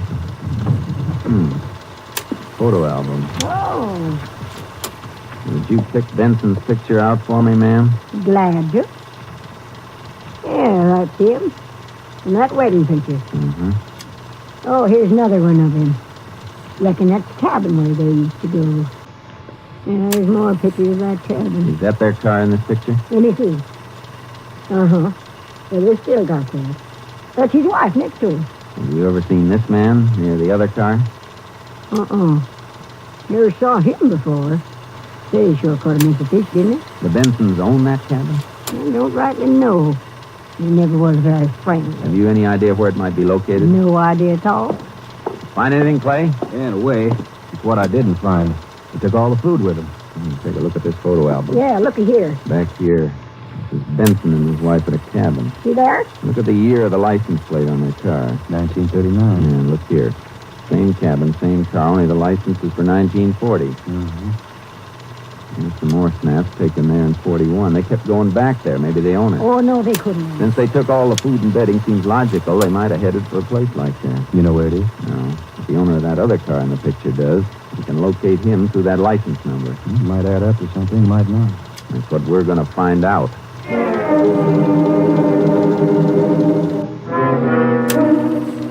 We checked the license number of the car in the picture. It belonged to a man named Harry Steelman. Steelman worked at a cotton compress in the edge of town. We went there. All right, you finished that line. Get moving on those bales at that end. Mr. Steelman? Yeah, hold on a minute, will you? Hey, Charlie, we haven't got all day. Get the lead out. What do you want, Reagan? We'd like to talk to you. All right, let's go back to the office. Come on, keep them bales moving now.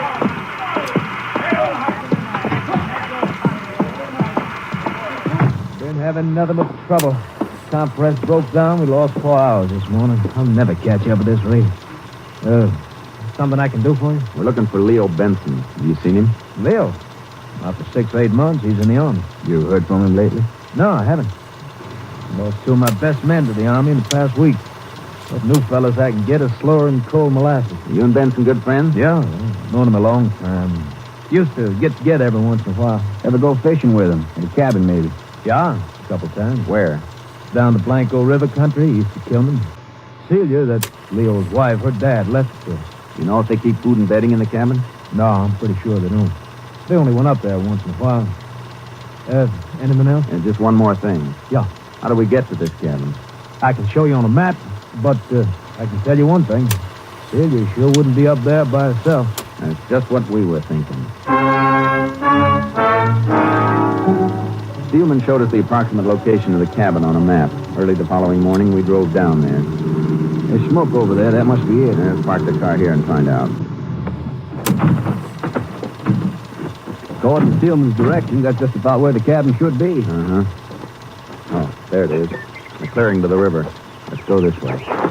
No signs of life except that smoke. I don't see the car. And Benson's wife might have gone somewhere with it. I don't think he'd stick his nose out of these woods.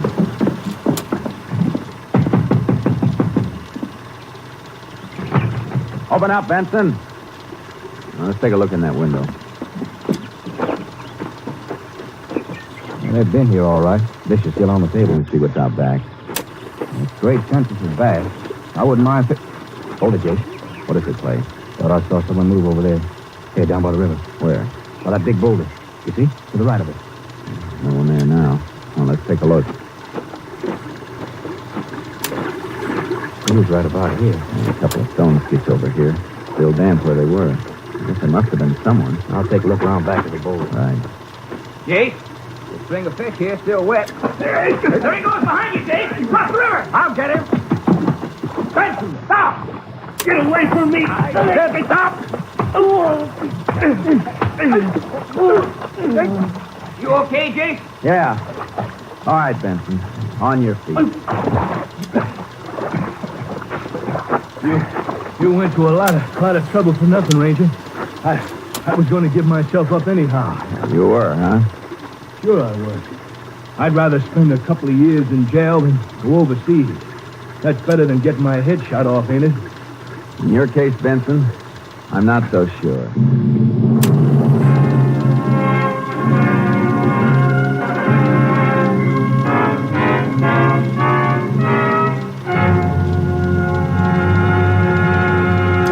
In just a moment, we will tell you the results of the case you have just heard.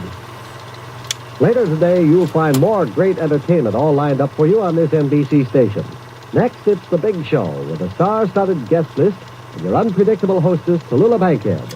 And Meredith Wilson will be on hand to direct The Big Show orchestra and chorus. Later tonight, be sure to hear the hilarious Phil Harris and Alice Faye show, featuring the comedy antics of Frankie Redley, Julius Abruzio, and Brother William. There's mirth and music with Phil and Alice and their delightful program. And remember, too, that Theater Guild on the Air will bring you another entertaining dramatization of an exciting play co-starring 2 of your favorite Broadway stars. Yes, Sunday is Fun Day on NBC because of the many fine shows sent your way to add to your listening pleasure. Later tonight, a special broadcast featuring a speech by Benjamin Fairless. Remember, for fine entertainment all the rest of the day, stay tuned to this station of the NBC Radio Network. And now for the conclusion of Tales of the Texas Rangers.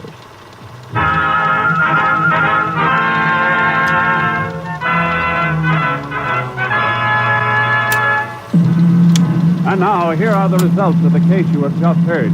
Frank Dorsey was turned over to the Army authorities and received 6 months confinement for being absent without leave. Leo Benson was found guilty of car theft and assault and battery.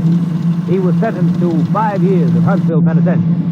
Upon his release from prison, he was returned to the Army and received 2 years for desertion and a dishonorable discharge. Next week, Joel McRae in another authentic reenactment of a case from the files of the Texas Rangers.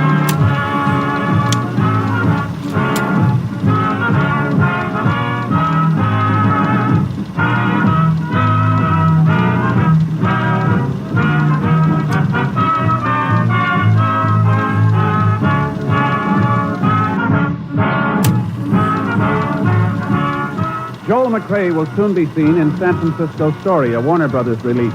The cast included Tony Barrett, Peter Leeds, Sam Edwards, Herb Ellis, Vivi Jansen, and Janet Nolan. Technical advisor was Captain M.T. Lone Wolf Gonzalez of the Texas Rangers. This story was transcribed and adapted by Bernard Ederer and Robert A. White, and the program is produced and directed by Stacy Keith. Hal Gibney speaking. Next, enjoy 90 minutes of comedy and music on The Big Show on NBC.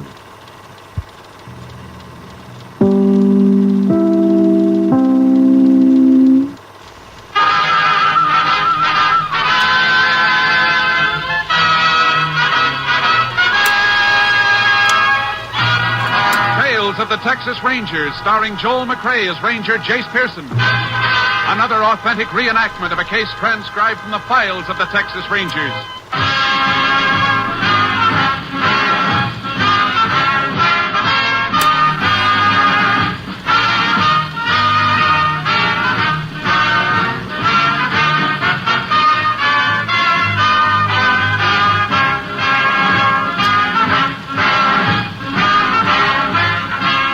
Names, dates, and places in the following story are fictitious for obvious reasons.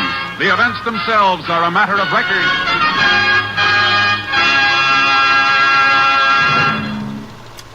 Every day, Monday through Friday, there's top entertainment all day long when you set your radio dial to NBC. Listen for Double or Nothing, and you'll hear one of radio's funniest quiz shows. Yes, Walter O'Keefe consistently comes up with great comedy entertainment Monday through Friday on Double or Nothing. Listen, and you'll agree. And then there's the program of the heart, Strike It Rich. The grand entertainment that Warren Hull brings you every day on Strike It Rich is just what the doctor ordered if you suffer from the housework blues. From Chicago, Tommy Bartlett brings you Welcome Travelers and interviews with the many interesting guests who each day pass through the Windy City.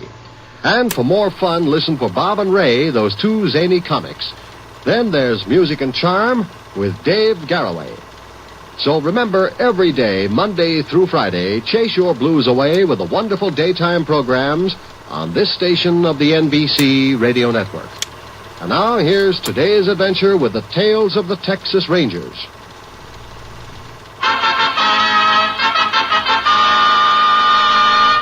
And now, from the files of the Texas Rangers, the case called Uncertain Death.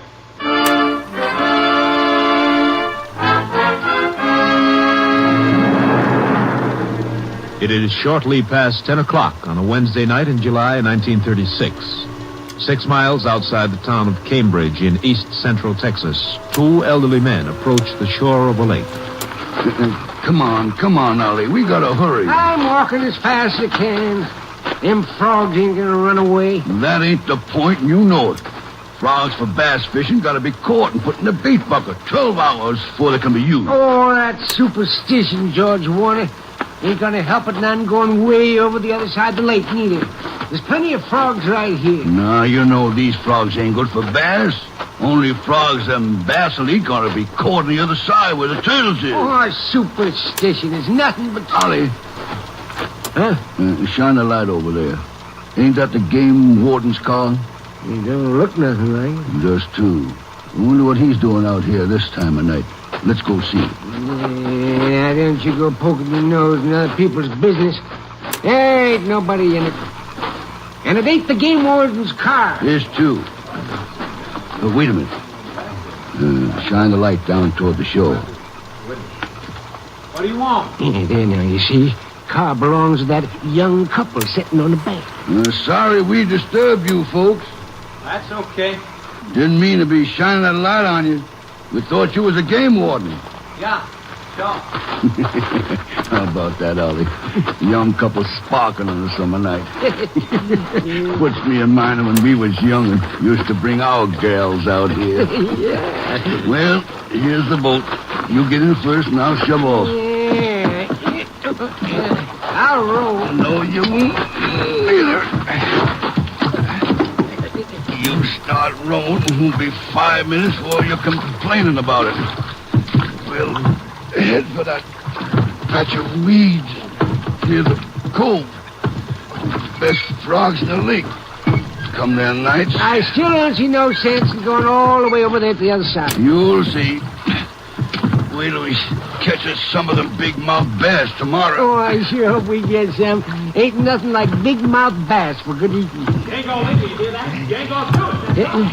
What's that? Sounds like them young people having some kind of squabble. You come back here. You better come back. That's shooting.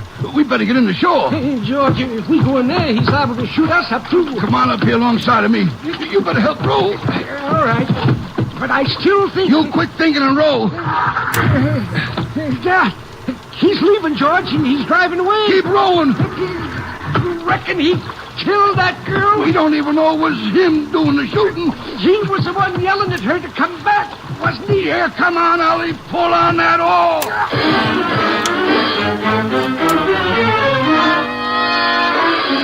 When the two men reached shore, they looked briefly around the area where they had seen the car. They found no one there and no indication of violence. Nevertheless, they decided to report the incident to the sheriff. After investigating the scene of the alleged shooting, the sheriff requested assistance from the Texas Rangers. Ranger Jace Pearson was assigned and arrived at the lake just after dawn. The sheriff led him toward a spot at the edge of the water. What I wanted to show you is over here, Jace. First, I thought them two old fellas must have been hearing things, though. Are you still around, Sheriff? Over there with the crowd. Funny how excitement draws people, like bees around a jam jar. You want to talk to George and Ollie? Yeah, in a few minutes. There you are. When I found this, I was pretty sure there really was a shooting here. Yeah. Blood, all right. George and Ollie think it was a girl that was shot. Why? They heard the man yelling for her to come back, and then there was 3-4 shots. You figure she could have got up and crawled away after she was hit? That's not likely. Tracks indicate she was dragged, probably back the car. The two men witnesses recognize either of the people? No, it was too dark. Only thing they remembered was a car, a black 4-door sedan. Well, I reckon we just have to wait for a missing persons report. If the girl really was killed, What's the matter? Mind hand me that branch, Sheriff? I think I see something in the water. Sure. Yeah, thanks. Can you make out what it is? I think it's... Yeah. It is. A woman's handbag. Shoulder strap's broken. That could have happened when she fell. Uh-huh. Lipstick. Compact. Driver's license. Water didn't smear the type too much, did it? No. Name's Lucy Regan. Lucy Regan? Why, that's a kindergarten teacher here in town. A real sweet kid. Nobody'd want to hurt a girl like that. We're not sure it's the girl who was hurt. Let's go find out.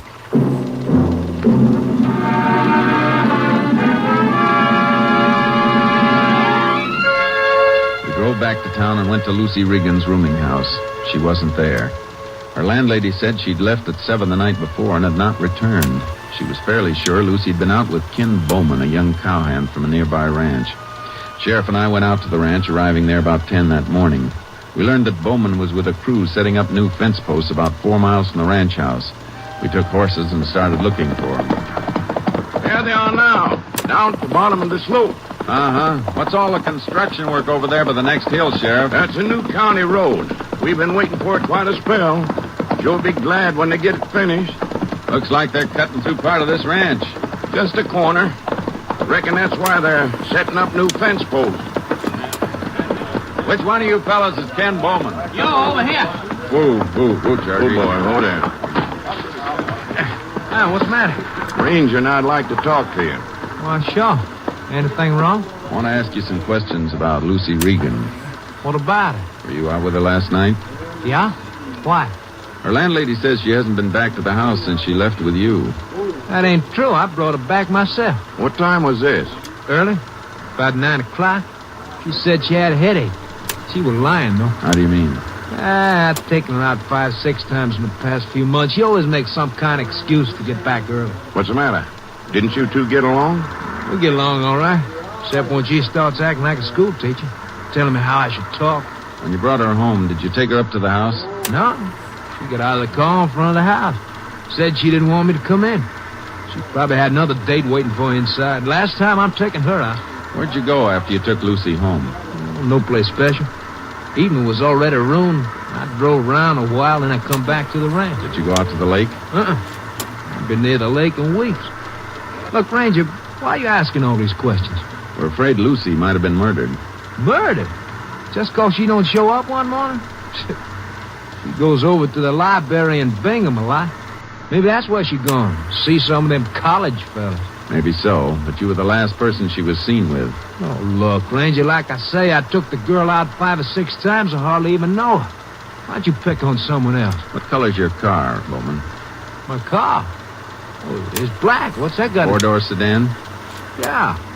Why? Where is it now? Back at the range house. Suppose you stop work for a while. We'd like to see your car.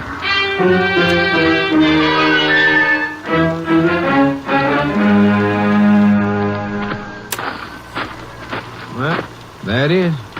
Ain't much of a car. On a cowpoke's pay, it's good as I can buy. Mind if I look inside? Go ahead. How'd you get the blood on the back seat? Blood? Well, I don't see no blood. Looks like you tried to wash it off. How'd it get there? Oh, yeah, I remember now. About a month ago, I went out shooting rabbits. I got a couple and put them on the back seat. Funny you didn't put something under him before you set him in the car. I did. Had him in a burlap sack. Blood must have soaked through. You sleep in one of the bunkhouses over there? That's right. We'd like to take a look at your bunk. Hey, look, what's this all about? Some girl goes out of town without telling nobody, so right away you come picking on me. Just 'cause I was out with her a couple of times. Including last night. Sure, including last night. That You still ain't want to no... show us your bunk now? All right. You're welcome to look at anything you want. Thanks. You know, if you really think something happened to Lucy, why don't you go talk to some of them college boys you runs with? We'll check on them later. Where's your bunk? Right here. First one. Let me see what's in that suitcase under the bunk. Okay. Well, go ahead and look. This your pistol? Yeah. You cleaned it recently, haven't you? This morning, I like a clean gun. When was the last time you used it? I don't know. Maybe a month ago. The time I shot rabbits. Any special reason for cleaning it this morning? No. Just thought it needed cleaning.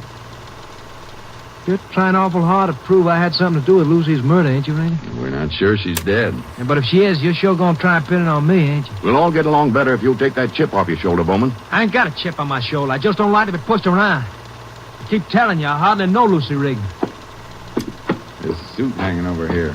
Is it yours? Yeah. You wear it last night? Sure. It's the only suit I got. Did you know there was blood on the edge of the sleeve? What? Is that rabbit blood too, Bowman? What? How'd I know? Blood's blood, ain't it? Not after it gets to our lab. They can tell in a hurry if it's animal or human blood. I want to take this suit and the back seat of your car along. Sure, take 'em. Frame me right down the line. I bet you if I wasn't a cowhand and had a lot of money, you wouldn't treat me this way. Now, you look... Just a minute, Sheriff. Bowman, I'm going to lay the cards right on the table. Lucy Regan's disappeared. From information we have, I'd say it's a good bet she's dead. I didn't kill her. Maybe not. But you were with her last night. A car like yours was seen at the place where we think Lucy was shot, and there's blood in your car and on your suit. Ranger, now look, I know all this looks bad, but I didn't kill Lucy. I didn't kill her. What I have to do to prove it to you? I know a good way to begin. Well, how? We've got a machine at Austin called a polygraph, better known as a lie detector. We can't force you to take the test, but if you do, it could help to put you in the clear. Well, I'm not afraid of your lie detector. I'm telling the truth. You want me to take this test? I'd sure like you to. Well, all right. Just wait till I tell the boss I have to go to Austin. And I'm ready for any test you want to give me.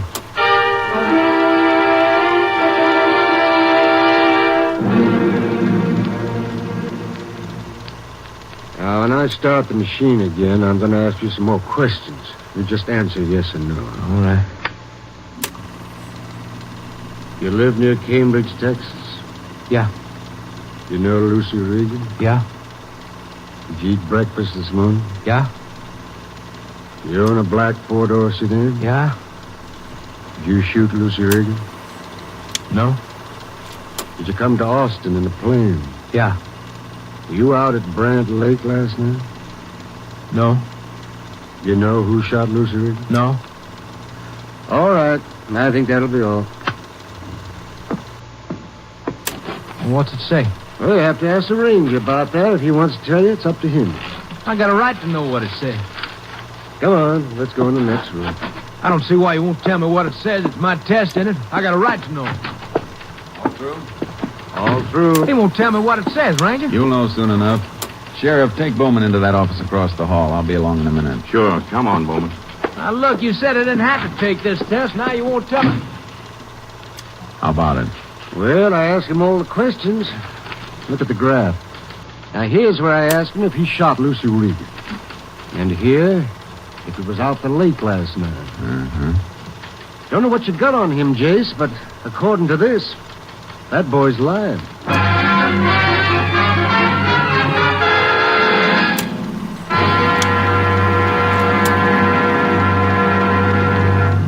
In just a moment, we will continue with Tales of the Texas Rangers, starring Joel McCrae as Ranger Jace Pearson. An investment in boys is an investment in America's future. The confident, trained, and respected citizen of tomorrow is the restless, untrained, and eager youth of today. By pointing his footsteps in the right direction and guiding him along the straight road of healthy living, by wholeheartedly sponsoring and supporting boys' clubs, we can build good citizens with strong, healthy bodies. Boys who are honest and have a respect for property and individual rights. And we can gradually erase the social stigma of juvenile delinquency. Boys' clubs are sponsored in each community by non-sectarian, non-profit organizations of public-spirited adults who operate the clubs for the benefit of the boy members. Actually, the need today is for more boys' clubs. Let's all pitch in and help build the citizens of tomorrow. Let's provide recreation and companionship.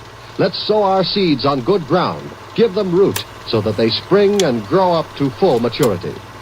And now, back to the Texas Rangers.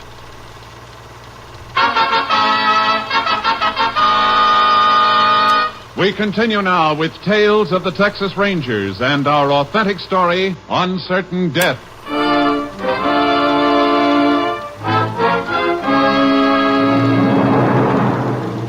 We kept Ken Bowman at headquarters while the lab tested his suit and the back seat of his car. A little after 4 that afternoon, the lab called and said the blood on both the upholstery and the sleeve of his suit was human blood. Bowman hardly batted an eye when we told him the news. There's one thing for sure. You were somebody else that's sure trying to frame me. You know better than that. What about the lie detector, Bowman? That shows you weren't telling the truth. Oh, it's a lot of hogwash.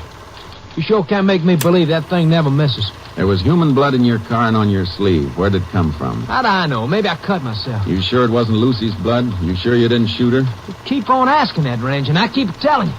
I wasn't the only one who went out with her. Now I want to go back to Cambridge. As soon as the pilot calls and says the plane's ready. You had no right bringing me here in the first place. You didn't have to come along. I told you that. And while we're waiting, suppose you answer a few more questions. But I told you everything I know. How many times you going to make... Probably the pilot. You want me to get it, Jay? Uh-huh. Why'd you lie to us about the blood in your car? Yeah, I didn't lie. Why do you keep on asking? It was human blood. How'd it get there? You got no one else to pick on. That's why you keep asking me questions. That was the lab, Jace. What'd they say? Said they found different kinds of dust and soil particles in Bowman's suit. They'll do a detailed analysis if you want it. That depends on you, Bowman. What do you mean? Why does it depend on me? Because we think you buried Lucy Regan's body somewhere. And when you did, you got soil particles on your clothes. What? What can you prove from there? It could lead us to where Lucy's body's buried. Oh, how? The lab has samples of soil from every part of Texas, thousands of samples. They'll compare them with the particles found in your suit. They take time, but we're not going to stop until we find that body. Now, how about it, Bowman? All right. I'll save you the trouble. I killed her. I shot her last night. Where was this? At the lake. We had a fight. She was running away. I shot her. Then I put her body in the car. Where'd you bury her? Didn't bury her. I drove down to the Lake Narrows. You know, Sheriff, where the bridge is. I weighted her body down with rocks and threw her off the bridge. Can you show us where it is? Yeah. I can show you. Sheriff, will you go across the hall and tell them we want 2 witnesses? We're ready to take down Ken Bowman's confession. Bowman repeated in front of 2 witnesses and a stenographer what he'd already told us. I requested headquarters to supply us with a diver to help locate Lucy Regan's body in the lake. We returned to Cambridge, arriving after midnight. By 5 the next morning, we'd set up a diving raft. At daylight, the diver was lowered into the water at the spot Bowman indicated. I stayed on the raft with the telephone. What's taking him so long? Why can't he find it? How about it, Joe? See anything? Nothing here, Jace. I'm out as far as I can go. You sure this is the place you threw the body, Bowman? Of course I'm sure. Hold it a second, Joe. Bowman, where'd you get the rocks to weight down the body? I reckon it was from over there. You carried them all the way over here? I don't know, Ranger. It was dark. Maybe it... Yeah, that's right. I remember now. I was down the other end of the bridge. Stand by to come up, Joe. We're going to try another spot.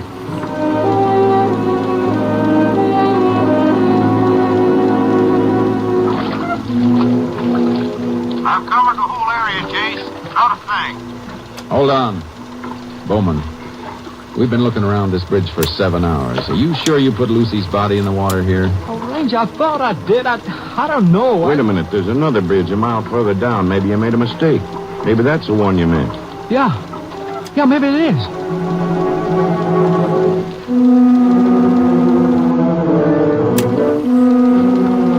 Be dark soon, Jace. Looks like we'll have to give it up for today. Yeah. But it must be here, Ranger.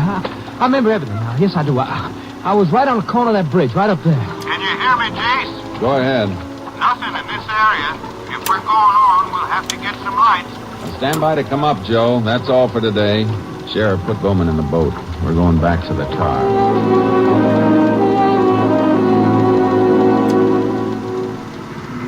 How long can that diver stay with us, Jace? As long as we need him, I'll call headquarters and say we want him for at least tomorrow. I sure hope we find that body. Yeah, Sheriff. You've got to find Lucy's body to keep me in jail, don't you? We'll find it tomorrow or the next day. We're going to keep looking until we do find it. Well, it's too bad you have to look for it without me, ain't it? What? Tomorrow you'll be looking for Lucy's body, and I'm going back to the ranch. Are you crazy? No. But you are if you try to hold me. You're not forgetting you signed a confession, are you, Bowman? Confession? What confession? Now, look here.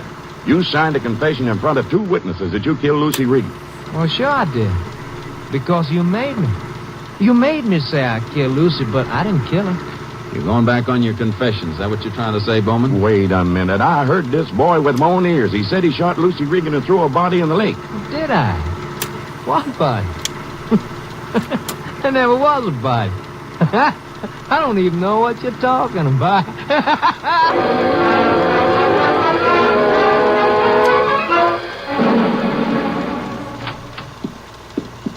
Put Bowman back in his cell, Jake. Good. We let him stay there tonight anyhow. Yeah, he don't want to stay there at all. He started howling like a coyote when I told him now we were holding him for obstructing justice. Yeah, it was some wild goose chase he led us on today. How about that? First he says he did kill her. Let us look for the body. Knows it ain't where we're looking, then says he didn't kill her.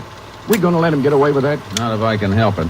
We've got to find Lucy Regan's body. Yeah, if we don't, that confession of his ain't worth a thing. Why do you figure he did it? Somehow I feel he's stalling for time. He must have some reason for wanting us to go off on a false lead. But why? I just don't get it. It's got to be something he did with the body. Something that made him feel he'd be safe after a couple of days' time. And it beats me. Wait a minute. You remember when it was he confessed? Well, it was just after I took that call from the lab. Yeah, before that, nothing fazed him. The lie detector, the blood didn't even bother him. But as soon as I started talking about soil particles, he folded up. What's that sound like to you, Sheriff?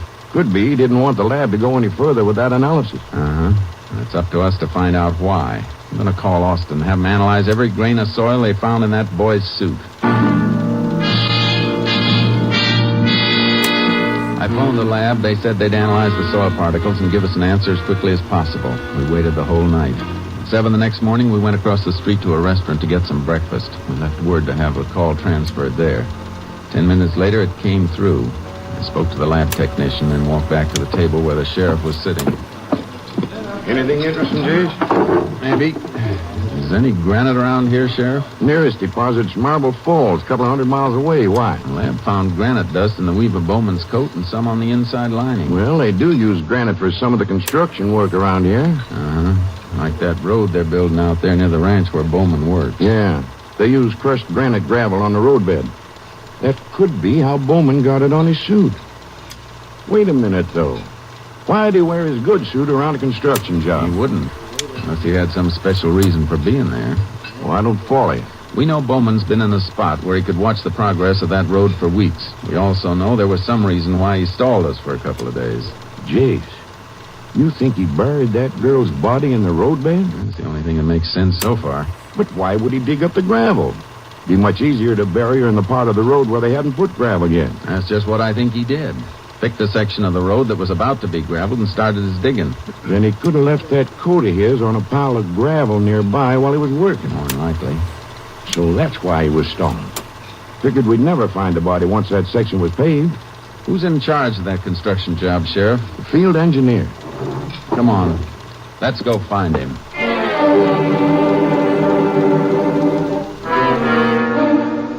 When we spoke to the field engineer out at the job, we got our first break. He told us that since Wednesday night, when Lucy Regan had disappeared, a mile of road had been graveled. But a machinery breakdown late Thursday had prevented that section from being paved. He also informed us that a man answering Bowman's description had approached him early Thursday morning and asked a number of questions about the paving schedule. We were fairly sure now that we were on the right track. We had to know the exact location of the body, and only Bowman had that answer. Our problem was to get him to talk. We worked out a plan and then drove back to town. When we picked up Bowman, he thought we were taking him home. He said nothing until we moved onto the stretch of newly paved highway. This ain't the way to the ranch house. Nobody said it was. I thought you'd take me home. Where you taking me? You'll find out. This is a new highway. Ain't finished yet. It don't lead nowhere. It could lead further than you think. What are you talking about, Ranger? Look, I won't get out. Stop the car in there. In a minute, Bowman. We're almost to the end of the paved section. At the end? You're crazy. It goes further than this. You can see those men up there, Bowman. Pavement don't go no further than that. But that's just where they were Thursday morning. They had a machinery breakdown. Haven't been able to do any more paving until now. What's the matter, Bowman? I won't get out of here. I want to get out of here. You're getting out. Come on. Where are you taking me? Just over here, in the beginning of the gravel section. Part you thought would already be paved. What are you talking about? Look at it, Bowman. A mile of road covered with fresh gravel. And somewhere under that mile of gravel, Lucy Regan is buried. You're crazy. You buried her there. We're going to find her body and give her a decent burial. See those men over there, Bowman? Ranger, They're waiting until we give the word to start digging. If they have to, they'll dig up that whole mile of road. You can save us a lot of trouble by telling us exactly where you buried her. Ranger, all right. I kill her. Show us where you buried her body. I want to marry her. She was the only girl I ever want to marry. I told her how crazy I was about her. She laughed at me. She laughed at me. Where's the body, Bowman? Under there. Where? Point out the spot. There's a couple of feet in the stake. I don't want to watch him dig. Take me out of here. Please take me out of here, Ranger. All right, men. Start working by that stake over there. Please take me out of here. I confess, didn't I? Confess. You confessed twice. This time we're going to make sure your confession holds up.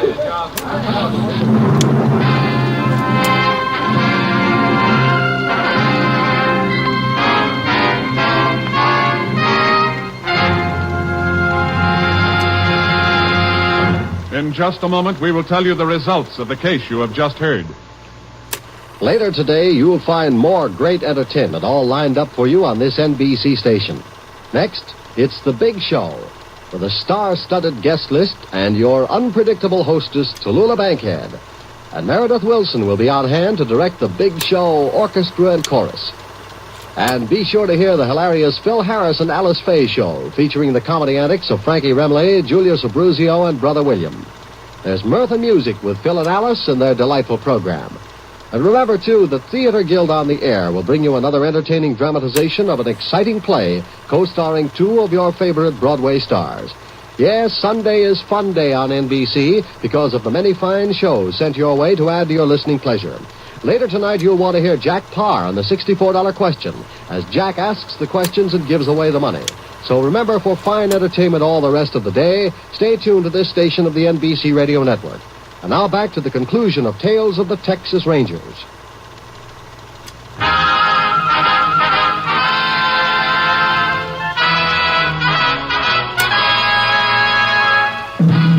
And now, here are the results of the case you have just heard.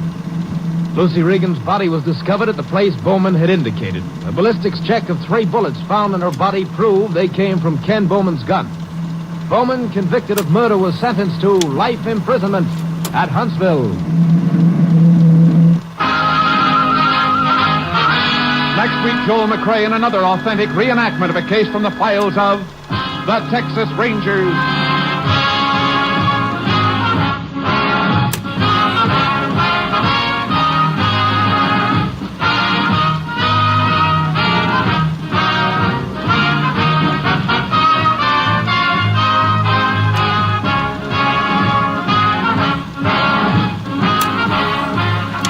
Joel McRae will soon be seen in San Francisco Story, a Warner Brothers release.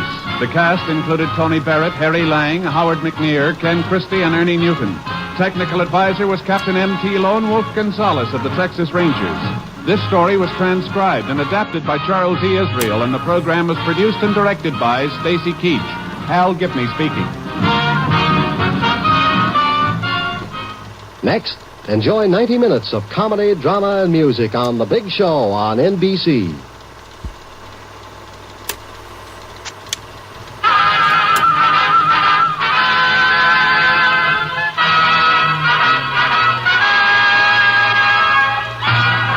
Tales of the Texas Rangers, starring Joel McRae as Ranger Jace Pearson. Another authentic reenactment of a case transcribed from the files of the Texas Rangers.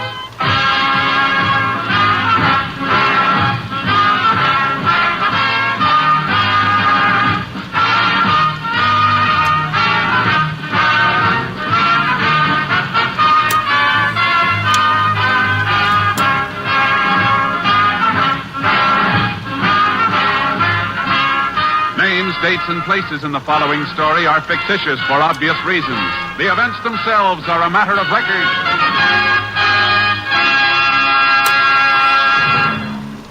Every day, Monday through Friday, there's top entertainment all day long when you set your radio dial to NBC. Listen for Double or Nothing, and you'll hear one of radio's funniest quiz shows. Yes, Walter O'Keefe consistently comes up with great comedy entertainment Monday through Friday on Double or Nothing. Listen and you'll agree. And then there's the program with a heart, Strike It Rich.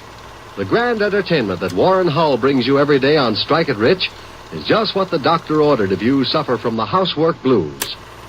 From Chicago, Tommy Bartlett brings you Welcome Travelers and interviews with the many interesting guests who each day pass through the Windy City. And for more fun, listen for Bob and Ray, those two zany comics. Then there's Music and Charm with Dave Garroway.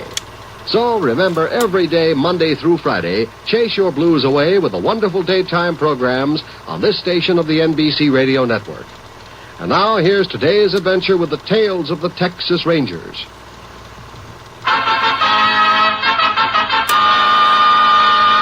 And now, from the files of the Texas Rangers, the case called Illusion.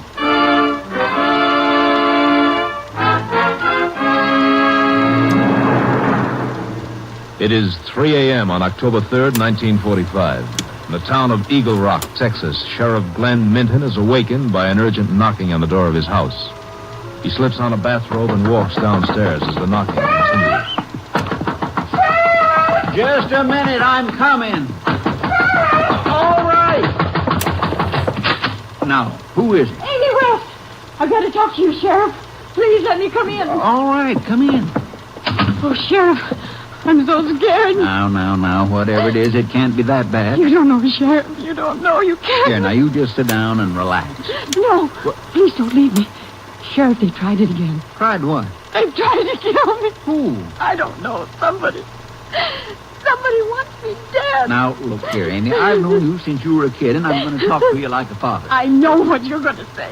You think I'm imagining things. Well, it kind of looks that way. This is the third time in the past 2 months you've thought somebody was trying to kill you. They are. I know it. Amy, the other times we've proved to you it was either accident or imagination. You've never believed me.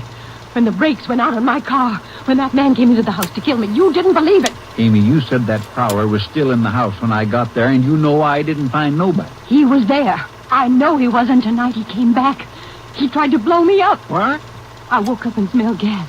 Before I could get out of there was an explosion. Where? The bathroom, I think. Part of my bedroom blew up.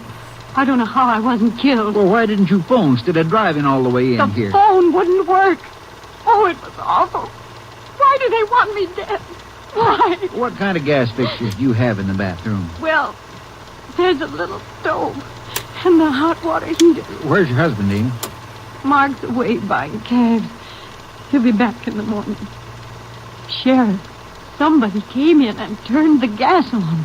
I know it. Amy, think hard now. Could you have left that gas on yourself? No, I couldn't. Sheriff, you've got to listen to me. Somebody is trying to kill me. Somebody wants me dead. All right, Amy, all right. Now get hold of yourself. we'll go out to your house and have a look.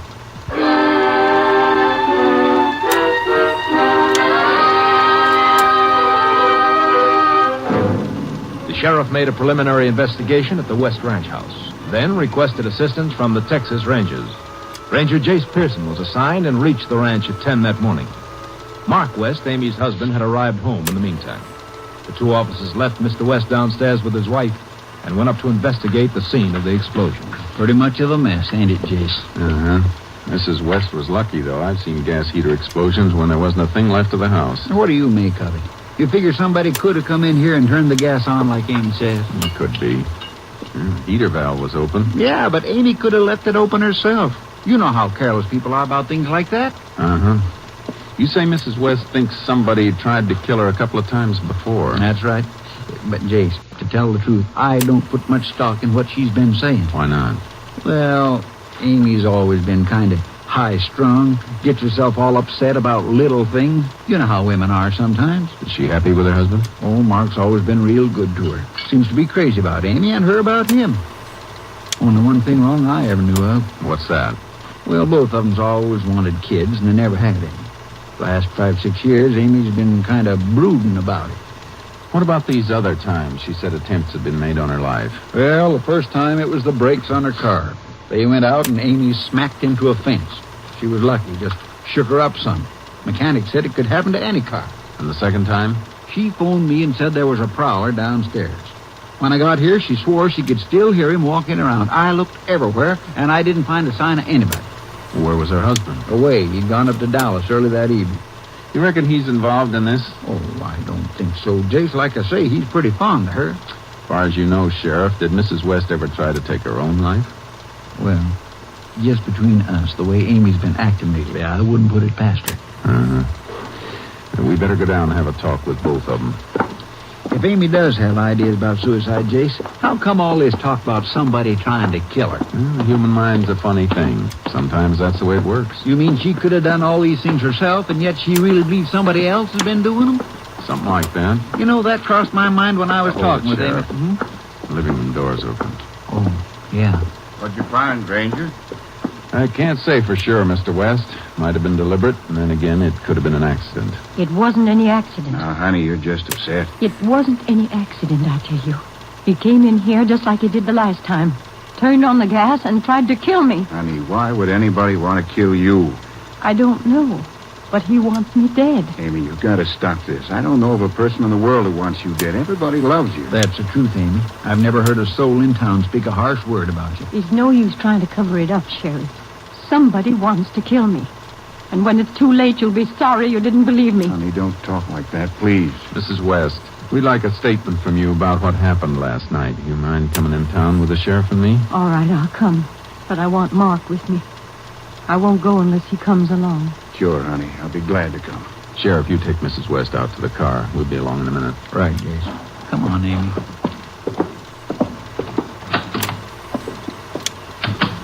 I don't know what to do about this, Ranger. I just don't know. Mr. West, I think your wife needs help. Would you have any objection if I took her to a psychiatrist? You know one around here? There's a Dr. Sobel who's done some work for us in the past. Works at a private hospital about 40 miles from here. I can take Mrs. West to see him if you want. Ranger, you don't know what a load it would be off my mind. I've been thinking about something like that for weeks, just haven't been able to get up enough nerve to talk about it. Probably better if the idea comes from me. I'll mention it to her on the way into town.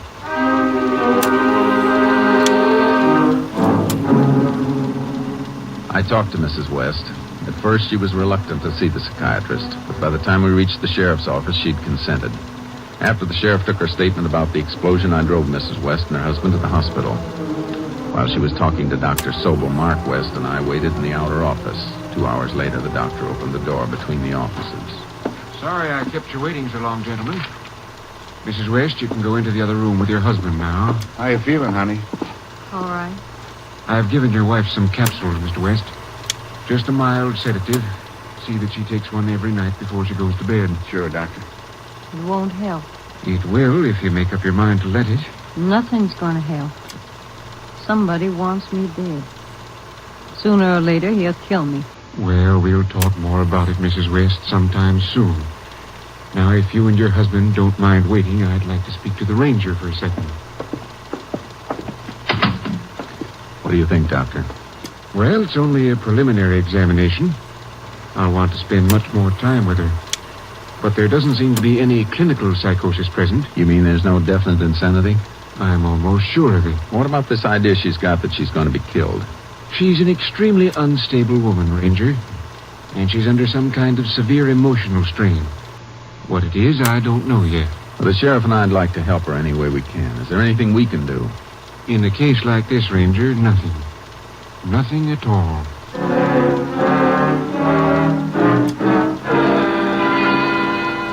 I drove Mr. and Mrs. West home and then went back to the sheriff's office. After talking to him, I decided there was nothing further I could do. I returned to headquarters.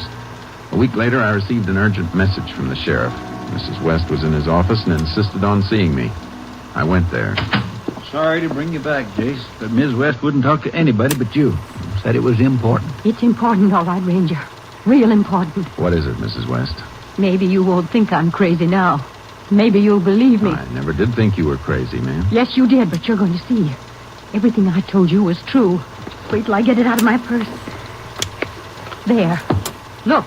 Aren't they the capsules Dr. Sobel gave you? Yes. And now I know I wasn't dreaming the past few months. My life has been in danger. Now, Amy. Well, what makes you so sure now? This. Now, you see? Inside the capsule. That's the color the powder should be. Green. But look at this capsule. Powder in that one's green, too, Amy. I had another capsule I wanted to show you. Thought I had it marked. Yes. Mrs. West. It's green, too. I don't know where. Oh, here it is. I knew I had it marked.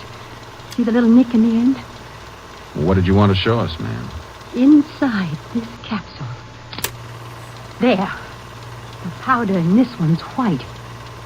It's poison, Ranger. No, that's something we can't say till it's been analyzed, ma'am. If you like, You I'll don't take... have to analyze it. That powder's poison. Now, look, Amy, Doc Sobel gave you those pills. You don't think he'd try to poison you? No, not him. But now I know who wants to kill me. I saw him. He didn't know I was watching. But I saw him take the green powder out and put the poison in. Who was this, Mrs. West? My husband. My husband's trying to kill me.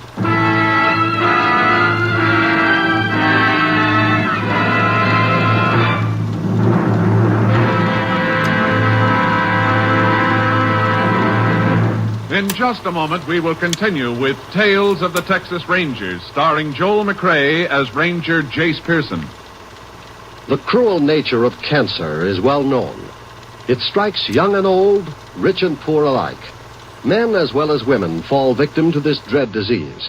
And because anyone can develop cancer, everyone must join in the fight to conquer cancer. Every American shares in the hope that soon cancer will be conquered. But we cannot just hope for complete cancer control. We must take positive action. Do your part. Take positive action. Strike back against cancer by joining the American Cancer Society's 1952 crusade. Your dollars will help support the Society's 3 essential programs of research, education, and service to the cancer patient. It is estimated that 22 million Americans now living will die of cancer. Fortunately, however, this is not an unchangeable figure. By striking back together, we can reduce it substantially. So give generously to your unit of the American Cancer Society. Simply mail your contribution to Cancer, care of your local post office. And now, back to Tales of the Texas Rangers.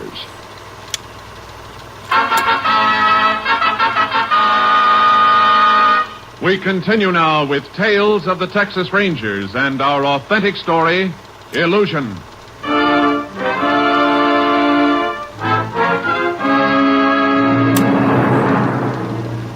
We had the white powder that Mrs. West had taken out of the capsule analyzed. It was poison, a lethal dose of arsenic. We took her to the ranch and began looking around in the hope of finding the source of the poison. Her husband was out on the range, and we started our search in the kitchen. Nothing in this cupboard, Jay. Now, try the one in the corner. Mrs. West, you're absolutely sure you saw your husband put the poison in that capsule? Yes. He was standing right there at the table. Oh, how could Mark do such a thing to me? You and Mr. West always get along well? Yes, till about a year ago, when he said he wanted a divorce. Naturally, I was surprised. What did you tell him? I said I wouldn't think of it. Then a few days later, he asked me to forget it. He never mentioned it again. Can you think of any reason why he wanted a divorce? I can now. Those business trips of his. Times he stayed away 2 or 3 days. Buying cattle, he said. He was with another woman. Now, you might be jumping at conclusions, you know, ma'am. No, I'm not. Why else would he have wanted a divorce? Yes. I reckon I've got what we've been looking for. Rat poison. Oh. Bought at a Lyons drugstore in town. Just about half an ounce gone. Looks like it was scooped out with a teaspoon. You see? I told you he was trying to kill me. And now I know why. Because he's got another woman. Mrs. West, did you buy this poison? Me? Well, I've never bought anything like that. Then we'll check and see if your husband did. You're going back to town? Yes, ma'am. Don't leave me here. Oh, please. I'm afraid of him. I don't want to stay in this place a minute longer. He'll kill me. Take me with you, Ranger, please. All right, Mrs. West. You can wait in the sheriff's office while we go to the drugstore.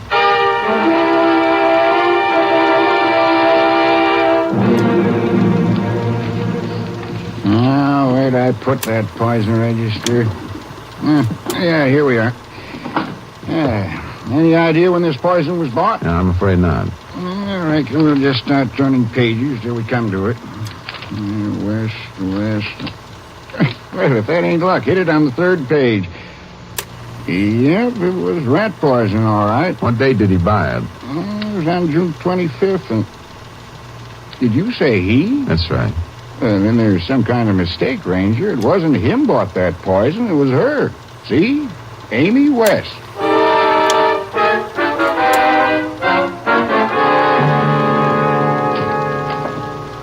Did you go to the drugstore already? Yeah, Amy. We went to the drugstore. Sheriff, is something wrong? Mrs. West, out at your house you told us you hadn't bought any rat poison. Yes. This is the poison register from Lyons Drugstore, Mrs. West. Yes? Is that your signature? Oh. Is there any chance somebody else could have signed your name? No, it's mine. I remember buying it now. I don't know how I could have forgotten. Please, don't be angry with me. Please. We're not angry, Mrs. West. All we want to do is help you. Oh, I'm such a fool. I hate to ask you questions when you're upset, Amy, but it's important that we find out about this. Did you really see Mark put poison in that capsule last night? Yes, I thought I did. I don't know now. Everything seems to be spinning around in my head. I'm not sure of anything anymore. I think that's enough for now, Sheriff. I could see it so clear. Mark standing by the kitchen table, putting that white powder.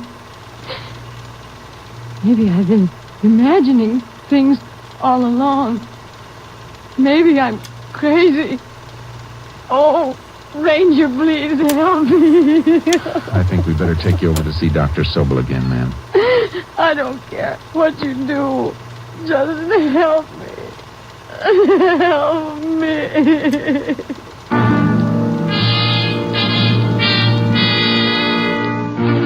I called Dr. Sobel. He said he'd get a room ready for Mrs. West. While the sheriff took her to the hospital, I headed out to the ranch to see her husband. I learned he was still out in the range, so I unloaded charcoal from the trailer and started out. It was nearly 5 when I found him at a makeshift branding pen 3 miles from the house. Ooh, Charky. Ooh, boy. Mr. West? Oh, howdy, Ranger. Be right with you. Hurry up with the rest of them, Ted. Want to wind it up before sundown. What can I do for you, Ranger? I'm afraid I have some unpleasant news for you. Is it about Amy? Sheriff just took her over at the hospital. What's happened to her? Nothing serious. She's just a little bit upset. Oh, I thought it was... You were going to say something, Mr. West? I get so worried about her, the way she's been acting lately. I can't sleep nights thinking about it. Oh, Dr. Sobel's one of the best in Texas. If anybody can help her, he can. Sometimes I think she's better, and then... Well, it's like a curtain dropped in front of her eyes. She looks at me like she's never seen me before. pretty awful, Ranger. Yes, it is. I'd like to go see Amy as soon as I can. Well, you'd better call Dr. Sobel first, but I don't think there'll be any objection. She take her medicine along with her? I couldn't say. I better bring it to her. She'll be needing it. Oh, I don't think you'll have to do that, Mr. West. If she needs medicine, they'll give it to her at the hospital. Oh, yeah. Yeah, I suppose we would at that. Well, I'll be along to see her tonight.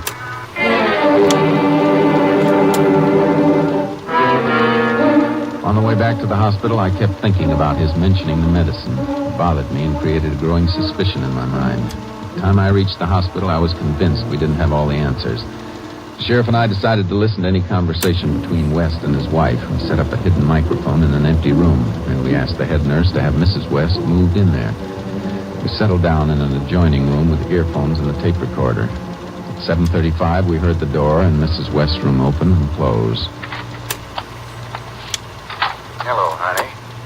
Hello, Mark. You feeling better? I don't know. Oh, you'll be all right. Ranger said you had a real good doctor. Mark, Yeah, honey? I don't know. Everything is so mixed up. I sure feel Honey, sorry don't for her, cry. too. Oh, I'm sorry. You'll be all right. When you get out of here, we're going to have the best time we've had in the whole 12 years we've been married. You really mean that? Sure, honey. Maybe we'll go away someplace. Maybe Europe for a few months. Oh, Mark. Now, you just get a good rest so you can get out of here. Oh, almost forgot. Mrs. Dunlap sent you some candy.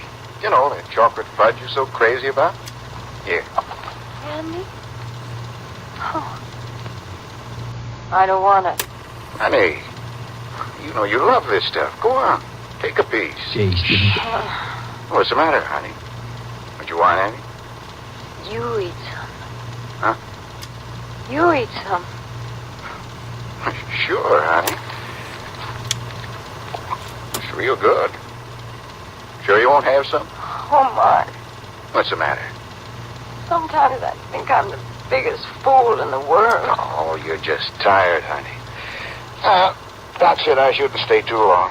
I'll leave the candy here by your bed just in case you get hungry later on. And I'll be in to see you tomorrow. Good night, Mark. Night, honey. Sleep well. Well, what do you think, Jace? I don't know. Right at the moment, I'd say it was a toss-up. Let's get in there.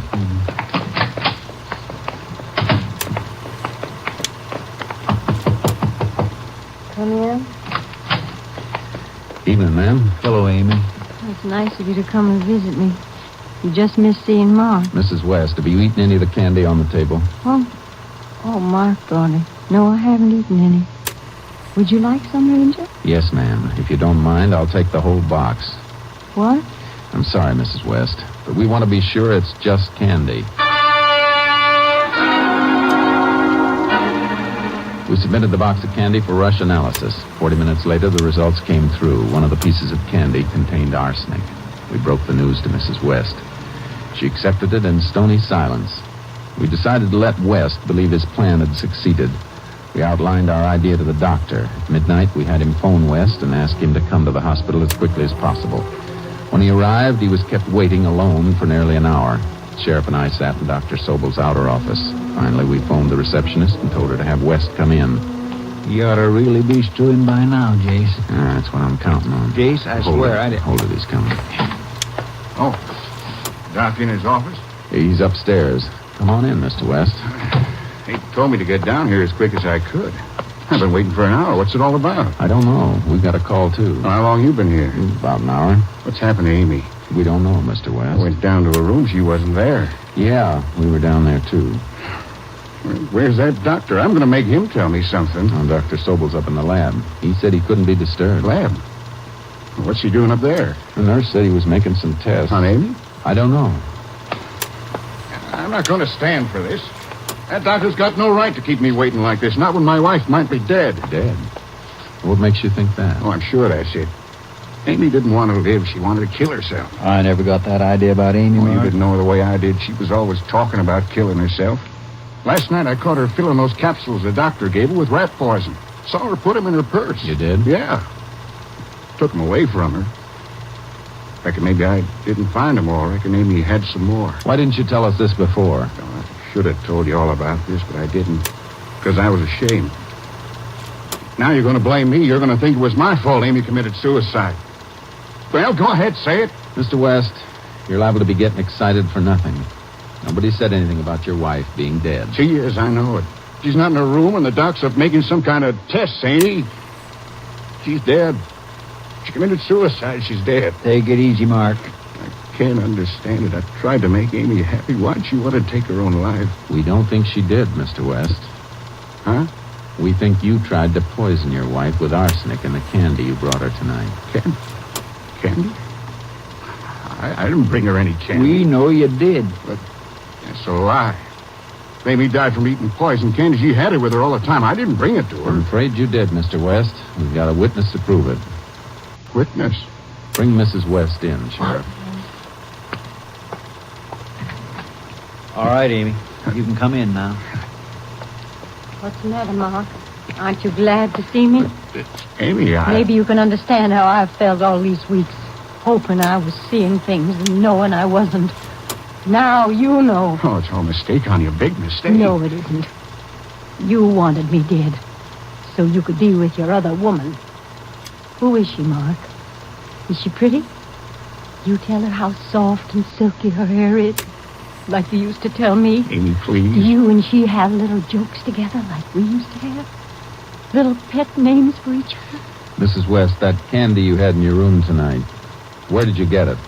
My husband brought it to me. Amy, that ain't true. You know you had that candy in your bag all the time. I saw you with it last night. Did you, Mark? When? You had it. Try and remember. Amy, honey, you've got to remember. Ranger, she forgets things. Her mind wanders. I never brought the candy to her. I swear I didn't. It's no good, Mr. West. We know you brought the candy. Well, you're not going to take her word. She's crazy. She'd say anything. We don't have to take her word. What are you talking about? You know what this is? I'll tell you, Mr. West. It's a tape recorder. Tape recorder. Your wife's room was wired. You'd like to hear what you said to her tonight? No. No. You ready to tell us all about it now? All right. I tried to kill her. She wouldn't give me a divorce. I didn't think it feels having somebody else can't be with her, only see her a few hours now and then. How do you think it feels? That's right, Mark. Cry. I didn't think you knew how. Go ahead and cry. Go away, Ranger. I hate her. I don't want to see her. You won't, Mr. West. Her or any other woman. Not for a long time. Come on.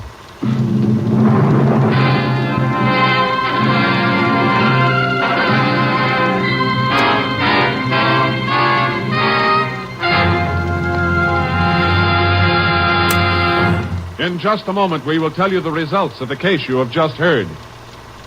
Later today, you'll find more great entertainment all lined up for you on this NBC station. Next, it's The Big Show, with a star-studded guest list and your unpredictable hostess, Tallulah Bankhead. Meredith Wilson will be on hand to direct The Big Show orchestra and chorus. And be sure to hear the hilarious Phil Harris and Alice Faye show, featuring the comedy antics of Frankie Remley, Julius Abruzio, and Brother William. There's mirth and music with Phil and Alice and their delightful program. And remember, too, that Theater Guild on the Air will bring you another entertaining dramatization of an exciting play co-starring two of your favorite Broadway stars. Yes, Sunday is Fun Day on NBC because of the many fine shows sent your way to add to your listening pleasure. Later tonight, you'll want to hear Jack Parr and the $64 question as Jack asks the questions and gives away the money. So remember, for fine entertainment all the rest of the day, stay tuned to this station of the NBC Radio Network. And now, back to the Texas Rangers.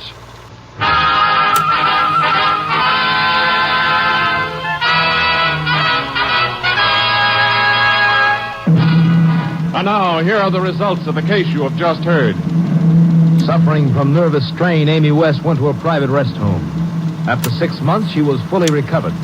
Mark West, having confessed to the attempted murder of his wife, was sentenced to 10 years in Huntsville Penitentiary. Next week, Joel McRae in another authentic reenactment of a case from the files of the Texas Rangers.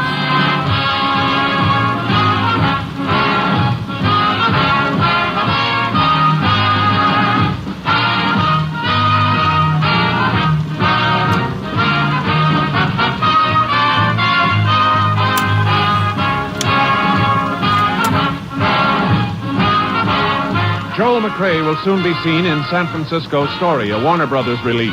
The cast included Tony Barrett, Parley Bear, Jeanette Nolan, John Stevenson, and Byron Kane. Technical advisor was Captain M.T. Lone Wolf Gonzalez of the Texas Rangers. This story was transcribed and adapted by Charles E. Israel, and the program was produced and directed by Stacy Keach. Hal Gibney speaking. Next, enjoy 90 minutes of comedy, drama, and music on The Big Show on NBC.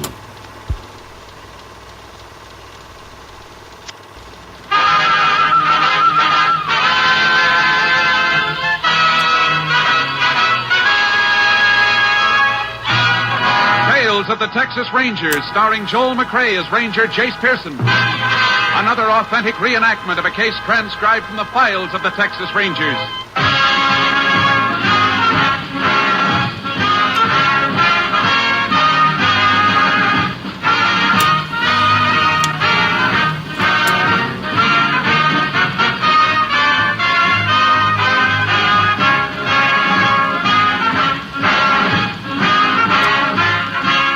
Names, dates, and places in the following story are fictitious for obvious reasons. The events themselves are a matter of record.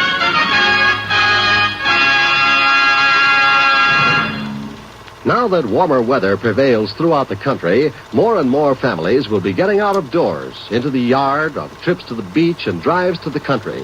Yet, via the medium of radio, you will be able to keep informed on world events as they happen at a rapid-fire pace.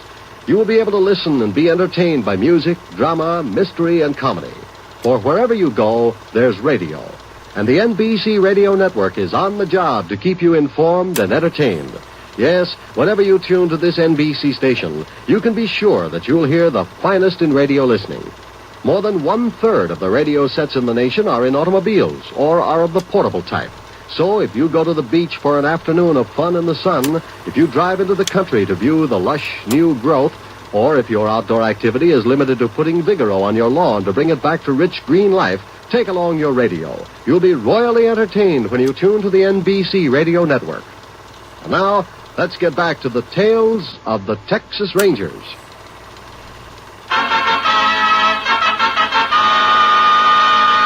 And now, from the files of the Texas Rangers, the case called Address Unknown.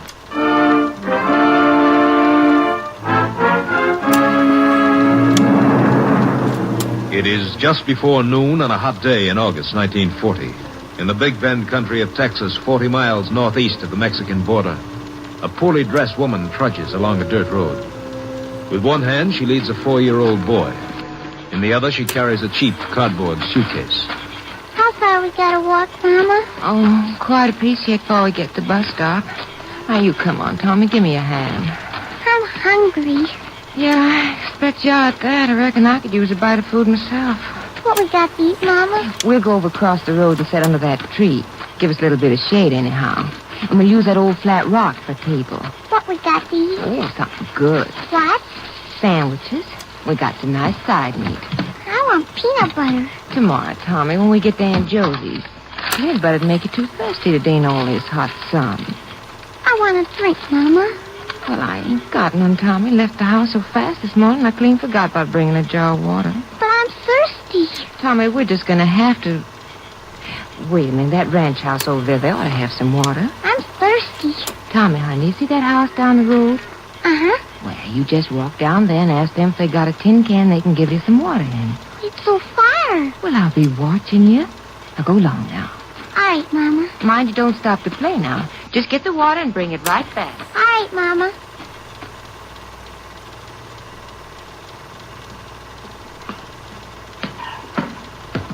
Can I have some water?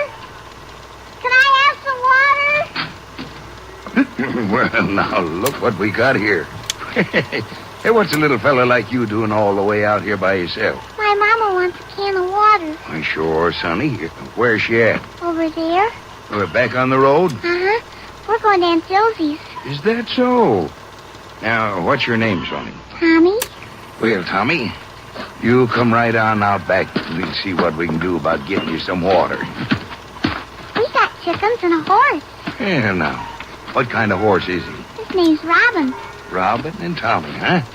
Yeah, bet you make quite a pair. Here's a cup full of water for you. There. Now, I reckon we can put the water for your ma in this pail here.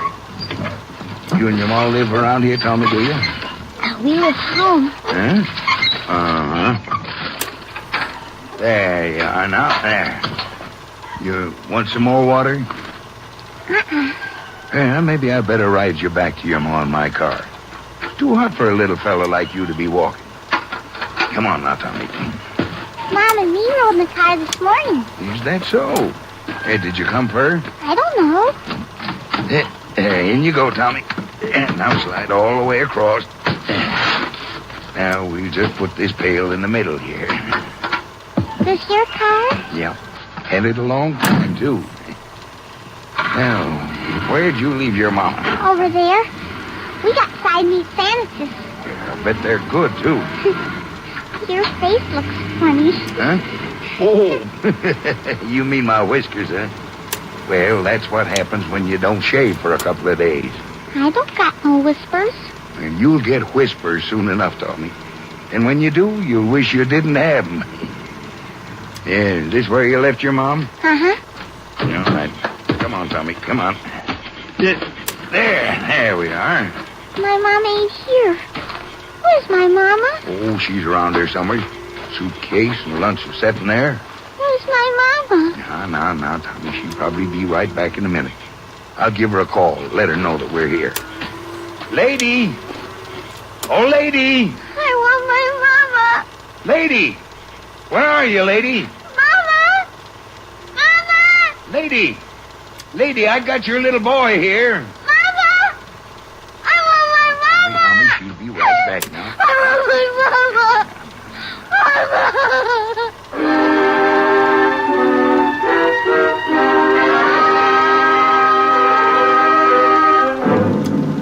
After the rancher had waited half an hour for the boy's mother to appear, he took Tommy back to his house. Then he phoned Texas Ranger Company headquarters, located some 30 miles to the north. Rangers Jace Pearson and Clay Morgan arrived an hour later. They went with the rancher and the boy to the spot where the missing woman had last been seen. There, Ranger. Suitcase and lunch spread out on that there rock. I just can't figure it. I want my mama. Now, Tommy, don't cry. Everything's going to be all right. I want my mama. What's your other name, Tommy? Tell me what. Tommy. Who else? I want my Whoa, now, Tommy, whoa. Let's not run away. I want to go to my mama. Come here, son. We're going to find your mama. Clay, take a look around. See if you can find anything. Sure, Jace. What's that? What? Oh, that's my badge. What's it for? Well, where? Tommy, where's your daddy? Did he come with you? My daddy's in the heaven. I see. Where do you live, Tommy?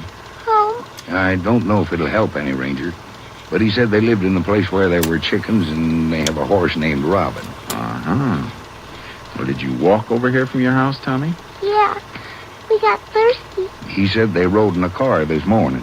Might have got a lift part way. Where were you going, Tommy? To Aunt Sylvie's. Jace, Now, what is it, Clay? come on over here a second. Can I go with you? Oh, you stay here, Tommy. I'll be right back. Yeah, Tommy, you stay here with me, and if you're real good, I'll let you ride one of my horses. What'd you find? Some tracks here lead into the brush. Yeah, let's see where they go. You figure the woman could have run off and left the kid? Maybe. Doesn't seem likely she'd take off into the brush like this. Yeah, you're probably right. She left her suitcase, too, if she... Hey, Jace. Look at that. Yeah, another set of tracks. Coming in at an angle. Much heavier than the ones we've been following. Could have been a man. Looks like he was moving pretty fast, too. Come on. Tracks are starting to overlap. Maybe the second set was made by somebody coming along after the woman already passed. No path going through here. Doubt if anybody'd come this way unless he had some special reason. Yeah, I wonder why... Clay. Huh? Over there to the left. All that torn brush piled up. Looks like it's covering something. Let's go have a look. And pull the brush aside. Yeah. Here she is, Jace. Dead? Yeah, strangled. Beaten up first. Pretty powerful man from the look of those marks on her face and throat. There's a little purse in the pocket of her dress. Anything in it? $12 and a comb. Reckon we can rule out robbery. Uh-huh. That poor little boy. It's time times like this when I wish I'd never seen a badge. How are we going to tell him about this? I can't for a while. The thing we have to do is keep his mind off his mother until we find out more about him. Guess you're right. The way it looks, Jace, the killer didn't go any further into the brush. No, he probably headed back for the road. Let's see if we can pick up his trail.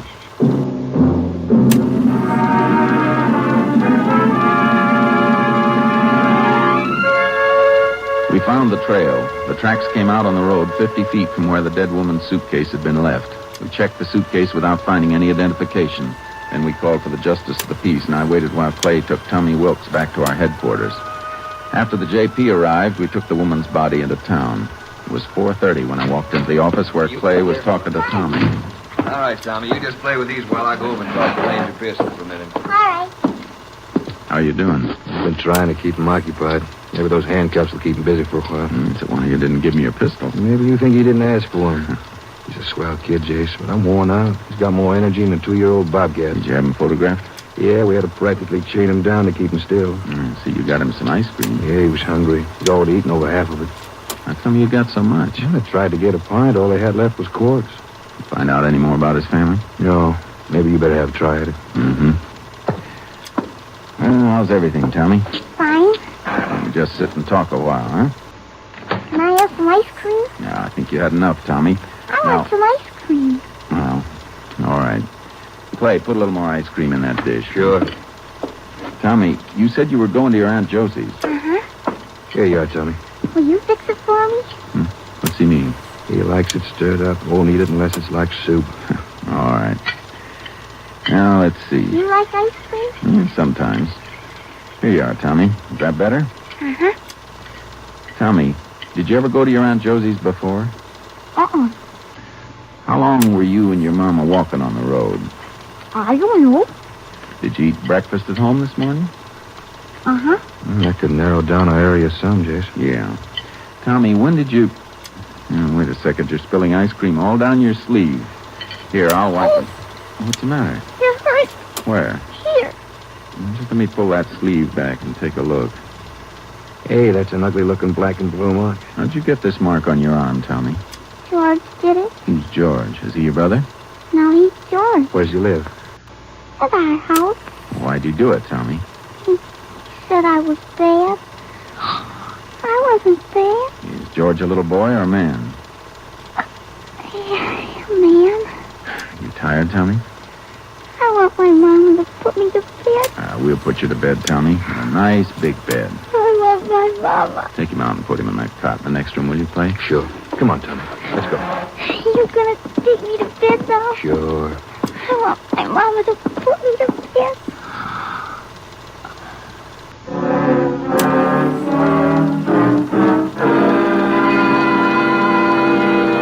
While Clay was putting Tommy to bed, I checked by phone with the 2 post offices within a 30-mile radius of the spot where Tommy's mother had been killed.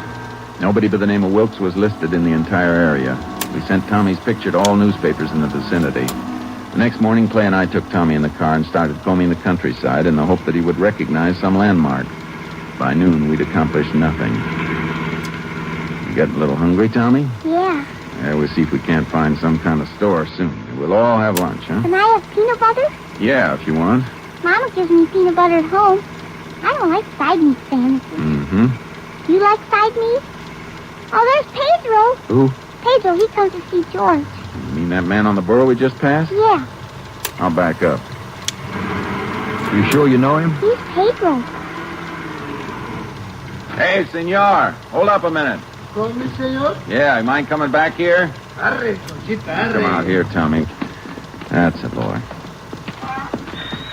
That donkey sounds funny. Buenos dias, senores.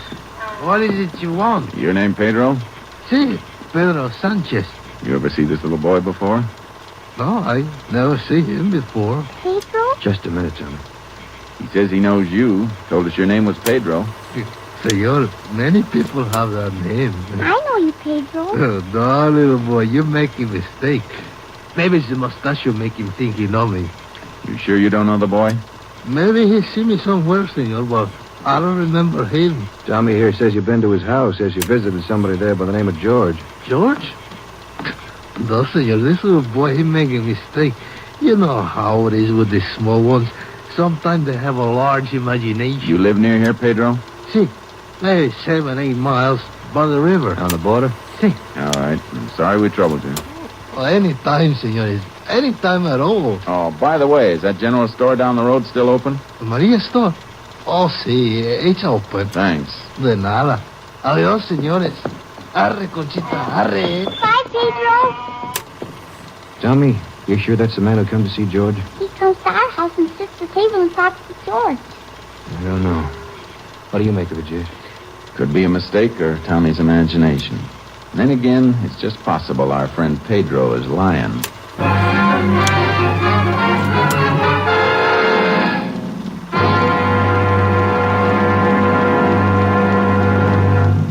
In just a moment, we will continue with Tales of the Texas Rangers, starring Joel McRae as Ranger Jace Pearson. Have you ever left home, locked the door behind you, and had the uneasy feeling that you left a burning cigarette behind? Next time, you'd better go back and check, because every 20 seconds throughout the year, a fire breaks out in the United States through carelessness. These fires kill 11,000 persons each year, disfigure for life or severely burn thousands more, and destroy $7 million worth of property. Protect your home from fire by following these simple safety precautions. Don't smoke in bed or throw away lighted cigarettes. Clean out closets, attics, basements, and any place where old newspapers, magazines, and inflammable materials are liable to accumulate. Repair defective electric equipment and replace worn or frayed wiring. Use cleaning fluids that won't burn, and be careful with matches. Keep them out of the reach of children. Fires in the home, your home, can and must be prevented. Remember, don't gamble with fire. The odds are against you. And now back to the Tales of the Texas Rangers.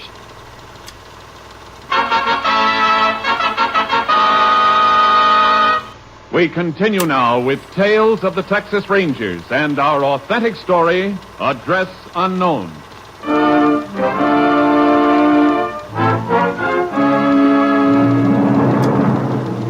After we left Pedro, we drove down to Maria's general store. We took Tommy inside with us. In one corner, two men sat playing checkers and arguing in low voices. A large woman sat behind the counter, swatting as many flies as she could reach from where she was sitting. Buenos dias, señores. You ever see such a hot day? Buenos dias, senora. The heat comes, so do the flies. To kill one fly, you get 10 in this place. We'd like to get some lunch. Si, señores. I have some cheese in the icebox. If you got the time, I can make chili, tacos. How about peanut butter? Cheese, yeah, I get it. One bottle peanut butter. Anything else, senor? Yeah, a loaf of bread and a bottle of milk. I see. Oh, it's hot, senores. Here's the bread and peanut butter. I get the milk in a minute. Her name is Maria. What'd you say, Tommy? Her name's Maria. You remember my name, eh, muchacho? You know this boy, senora? Oh, see, he comes here sometimes with his mother. Tommy, suppose you go over to that candy case and pick out something you want. We'll be right over. All right. You know where this Mrs. Wilkes lives? Will? Pero, senor, the senora who bring a little boy here, she's not named Wilkes. Her name Collins. Collins? You sure that's her name? Oh, that's what she call herself, senor, so that's what I call her. You know where her place is? Oh, see, you go down the road 2 miles, and then you turn left. After maybe half a mile, you come to her house. Is she and the little boy the only ones who live there? I don't know, senor. She got husband. Husband? His name George, by any chance? Yeah, George Collins. He's the one. He come here sometimes to drink beer. Sounds like Tommy's mother must have remarried. Uh-huh. And look at that bruise on Tommy's arm. I'd say George Collins isn't a very affectionate stepfather. Senora, you know a man named Pedro Sanchez? See, he was here today, just a little while ago. Have you ever seen him with George Collins? Well, sometimes they are together here drinking beer. Thanks. Let's get Tommy, Clay. We're going to pay George Collins a visit. We went to the Collins house. It was empty. We guessed that nobody'd been there that day. We're pretty sure now that George Collins was involved in his wife's murder. But before we could look for him, we had to get Tommy taken care of for the night. On the way back to town, we radioed Austin for a make on Collins. After we made arrangements for Tommy, we went to headquarters and found a mugshot of Collins that had come in on the wire photo together with his record. He'd served a 2-year sentence for car theft. Our problem was to find him. We had an idea that Pedro Sanchez, the man we'd met that morning, knew more than he'd told us. After getting directions to his place from the general store, we took horses and started out. It was nearly 11 that night when we rode along the bank of the river and started up a rocky slope. That should be it, Chase, up there near the top. He must still be awake. Lantern's burning in his window. Why do you figure he lied to us this morning? Only thing I can think of. He knows where Collins is and doesn't want us to know. Nice view of the river from here. Yeah, a little cooler, too. Whoa, Sharky. Whoa, Dad. Whoa, boy. Chase, you reckon Collins is hiding out up here with Sanchez? Maybe. It's not going to take us long to find out.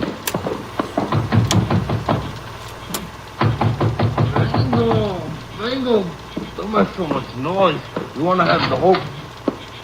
Oh. Can we come in, Pedro? Sí, come in, señores. Can we wake you up? Sí, I was sleeping. Is your lantern lit? I must have forgot to put it out. Maybe if I move it from the window and put it on the table, we can see better. Are you expecting somebody? Me? Oh, no, senor. Why give you that idea? I kind of thought that lantern in the window might be some sort of signal. Signal? No, senor, you make a mistake. Come over here by the light, Pedro. Look. You recognize the man in this picture? No, senor. You should. We understand he's a good friend of yours. His name's George Collins. George Collins? I don't know such a man. I've never seen before in my life. Why you look so at me, senor? I tell the truth. You always tell the truth, Pedro? See, always. This morning you said you didn't know the little boy we had with us. He's George Collins' stepson. That's the truth, senor. He make a mistake. I don't know him, and I never see this George Collins. Maria up at the general store says you have. You believe this fat woman? She lies. If anybody's lying, it's you, Pedro. Senor, You sure that lantern in the window wasn't a signal for Collins? No, senor. Then put it back in the window, Pedro. Pero... All right, senor. Better go out and move the horses, Clay. Collins is going to show up. We don't want him to know he's got a reception committee.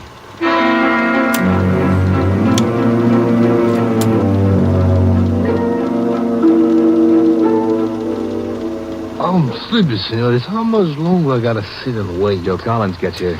Senor, I think this Collins, he's not coming. You're wasting your time. Maybe so, Hold but... it, Plague. Somebody's coming. Yeah. When he comes, I'll get the door. Don't you make a sound, Pedro, you hear? Senor, I hear. I kill you! Watch him, Jake! Put down that chair, Pedro! Police! This'll hold you. Come on, Clay. There he goes, down the slope. Hold it, Collins! He's heading for the river. I'll hit him up. Watch it! Last one got him, Jace. Careful.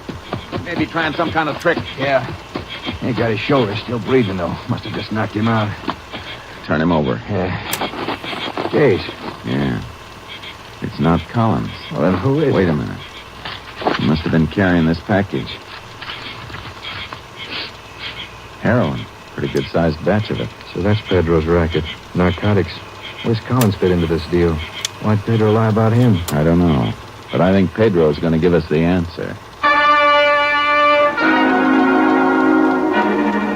We took Pedro and the man we'd shot back to town.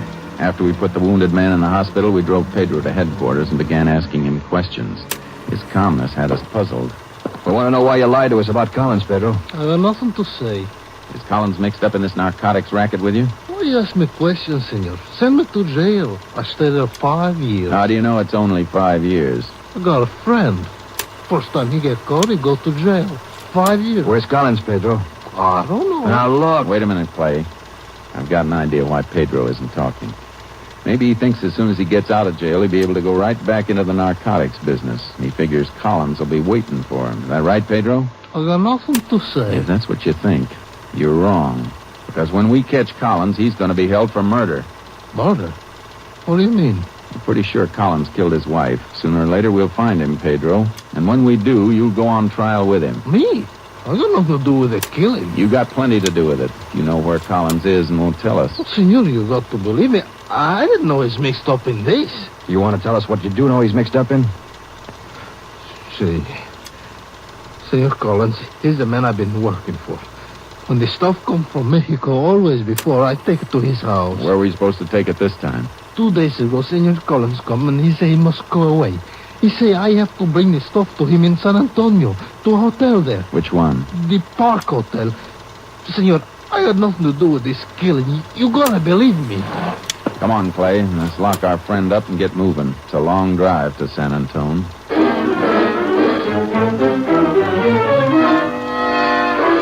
We reached San Antone at 10 that morning. The Park Hotel was a run-down establishment that advertised rooms from $1 up. The desk clerk told us Collins had left word that if anyone came for him, he could be found in a barber shop down the street. We left the hotel and started looking for it. That must be it down there, Jace. It's the only barber shop in this block. Yeah. How do you want to work it? We go in and get him? Probably better wait till... Clay, the man coming out of the barber shop. It's Collins, all right. Jace, he sees us. He's running. Come on. He's ducking into that restaurant. Get around the rear entrance, Clay. I'll go in the front. All right. Be careful, Jake. Yeah. Don't come no closer, Ranger. Drop that gun, Collins. You're gonna make me? A lot of people in here, Ranger. You wouldn't want me to get hurt, would you? Now, look, Collins. Don't come no closer. If you do, and I'll start shooting, and I don't care who I hit. You got a narcotics and a murder rap already. You want to make it worse? How can I make it worse? I got nothing to lose. Now I'm going through this kitchen door. Don't try to come after me unless you want someone out there to get hurt. Grab him, Clay!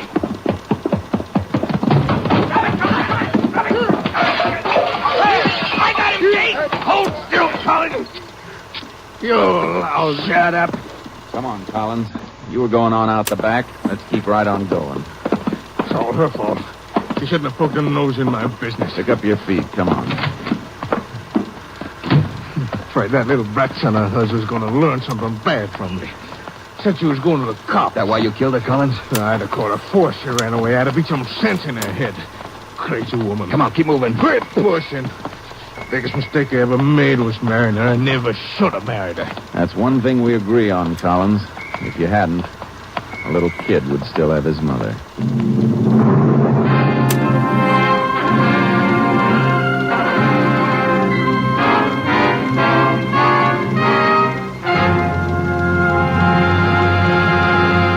In just a moment, we will tell you the results of the case you have just heard. Today, 2 new shows join the NBC Entertainment lineup. Next on this station, you'll hear The Chase. And then stay tuned for your old favorite, The First Nighter, with Barbara Luddy and Olin Soule, the original stars of the series. Later today, it's Theater Guild on the Air. Listen to this preview of today's show. We haven't far to go. If we can just reach the longboat, we'll have a chance. Wait, there's someone in the shadows. Good morning, Mr. Van Buyden, and my dear young lady. I'm sorry to be such a spoil-sport, but you see it's quite impossible to escape from my ship, and if you move one step closer to the longboat, I shall be forced to shoot you both. This is Margaret Phillips. You have just heard a scene from The Sea-Wolf, the dramatic production in which I have the pleasure to co-star with Boris Karloff and Burgess Meredith. This evening on Theater Guild on the Air on NBC. Hear The Sea Wolf today on Theater Guild on the Air. And now, back to the conclusion of today's Tales of the Texas Rangers.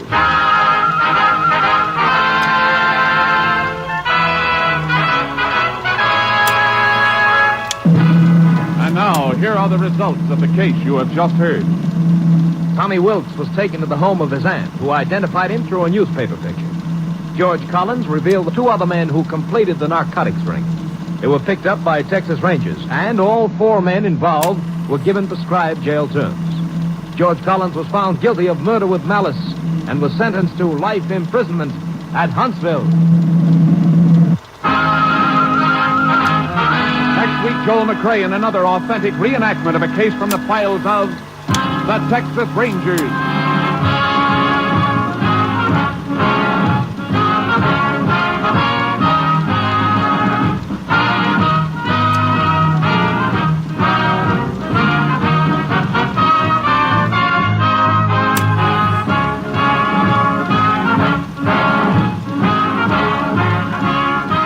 Joel McRae will soon be seen in San Francisco Story, a Warner Brothers release.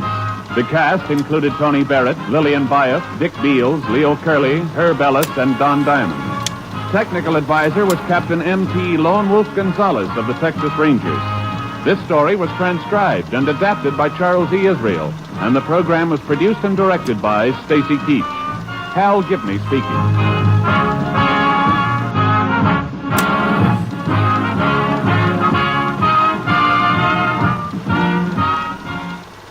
Next, it's The Chase on NBC.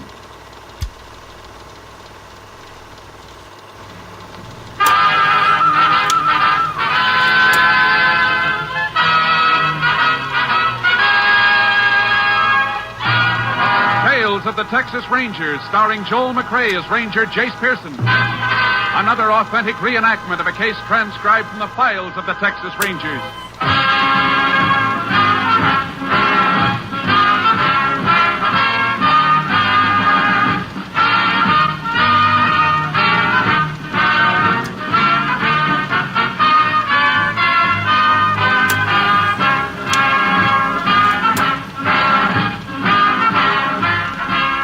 Names, dates, and places in the following story are fictitious for obvious reasons. The events themselves are a matter of record.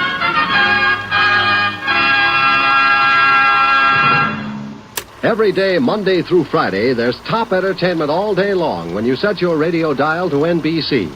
Listen for Double or Nothing, and you'll hear one of radio's funniest quiz shows. Yes, Walter O'Keefe consistently comes up with great comedy entertainment Monday through Friday on Double or Nothing. Listen, and you'll agree. And then there's the program with the heart, Strike It Rich. The grand entertainment that Warren Hull brings you every day on Strike It Rich is just what the doctor ordered if you suffer from the housework blues. From Chicago, Tommy Bartlett brings you Welcome Travelers and interviews with the many interesting guests who each day pass through the Windy City. And for more fun, listen for Bob and Ray, those two zany comics.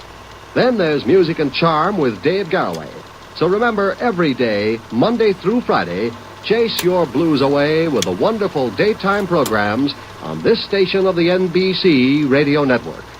And now, here's today's adventure with the tales of the Texas Rangers.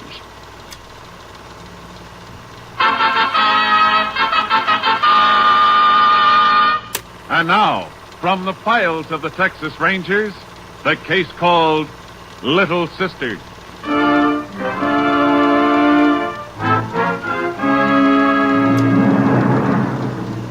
It is a Thursday afternoon in September 1947. 4 miles east of Winston, Texas, a 17-year-old girl gets off a bus. She wears a cheap red satin dress, spike-heel patent leather shoes, and carries an imitation alligator suitcase. She trudges up a dirt road to a ramshackle house. In the yard, a younger girl is pouring slops from a bucket into a pig trough. Come on, move. Come on, get up. Hi, Duna. Who are you? How come you know my name? How do you like that? The kid don't even know her own sister. Huh? Billy Sue. Yeah. Only it ain't Billy Sue now. That's a hick name. You just call me Billy. You changed. Your hair used to be brown. I fixed it up a little. You like it, baby? Yeah, it's real pretty. I ain't the only one that's changed. When I left here 3 years ago, you was a scrawny little kid. You sure filled out. I'm 15 now. You could pass for 18.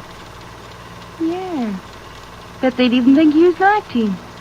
Where's Pa? I drunk somewhere, I reckon. He ain't been home in near a week. Yeah. He's one ain't changed none. Where you get them pigs? Pa steal them? Stole a sow. She had a litter. Billy Sue. Billy, that dress you got on. Nice, ain't it? Sure looks pretty. You reckon I could touch it just once? Sure, baby. You touch it all you want. Oh, feels so smooth. I bought it in Oklahoma City. You been all the way up there? I've been lots of places since I left here. I got myself married, too. Married? Where's your husband? Him. I walked out on him. He was a no-good bum, just like Pa. Oh. That sure is a pretty dress you got. Yeah. Whew. This dump gives me the creeps. It's just like it did 3 years ago. Even smells the same. Where'd you come back for? To fetch you. Me? What for? You're gonna help me. We're gonna make a lot of money, you and me. How? I'll tell you all about it later. First, we go in town and get you a new dress. You gonna buy me a dress like the one you got? That'll be just the beginning, baby. You're gonna have 10 dresses as soon as we knock over a few movie houses. Movie houses? What you talking about? You'll see what I mean. Come on, baby. We got a lot of things to do for tonight.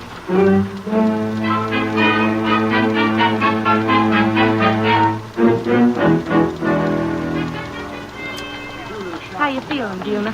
Sick in the stomach. Reckon I'm scared some. Sure. I was scared, too, first time I pulled a job. You'll get over it. Don't go so fast. I can't walk good in these high heels. You'll get used to them, baby, and that dress sure makes you look great. You passed for 19 easy. You remember everything I told you? Reckon so. Billy Sue. I told you to quit calling me Billy Sue. Billy, suppose somebody sees me that knows me. Forget it. You're 40 miles away from Winston. Anyhow, nobody'd know you in that dress. Okay, there's the movie house. You going up to the ticket window?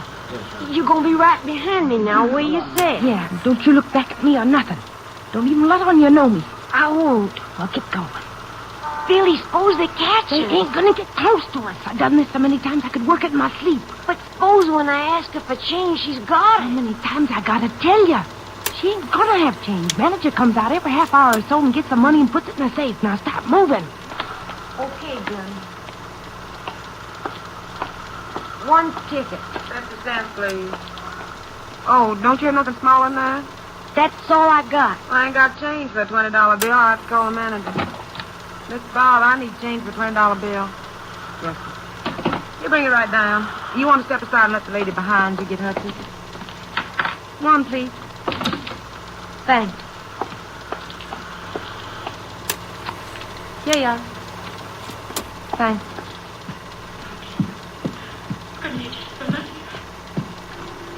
Want to talk about it? Oh, something I do for you, man? Yeah, leave that safe open and put your hands up. This is a stick-up, Buster. Look, you can't get Shut away up. with... Now, give me the money out of that safe and don't try nothing funny or I'll blow your head off. Now, look, Get moving. All right. Yeah. Now, you get over in that corner and turn your back. What are you going to do? Just get over there and turn around. That's right. This is what I'm going to do. And one more. That'll keep your mouth shut for a while.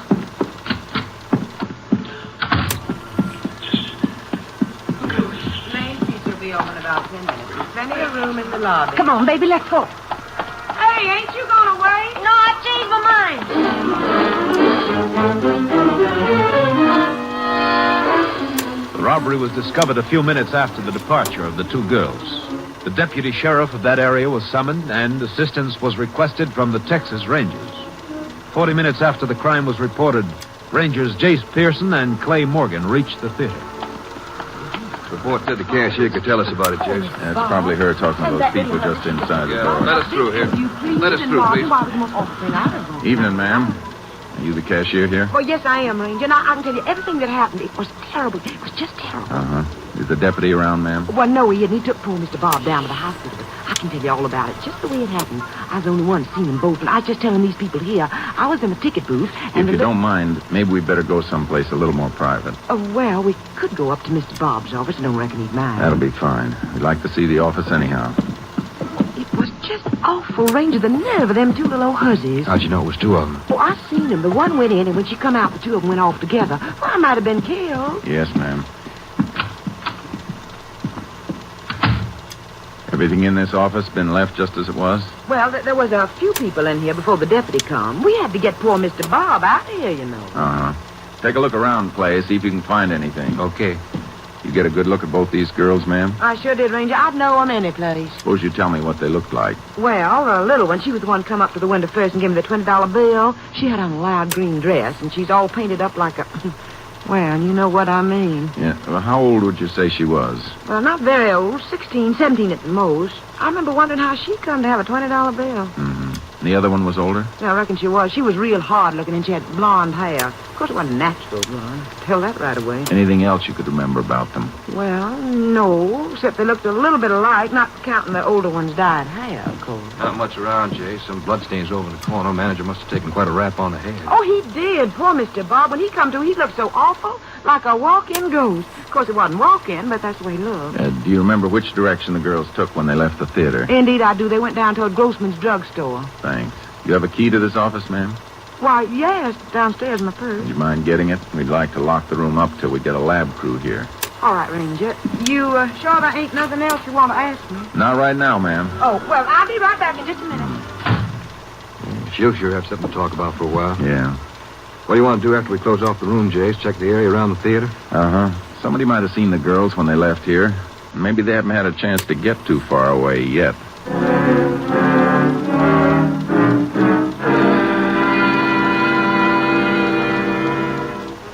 We didn't have to check far. News of the robbery had gotten around. A witness who'd been standing outside the drugstore was positive he'd seen the girls drive away in a blue four-door sedan.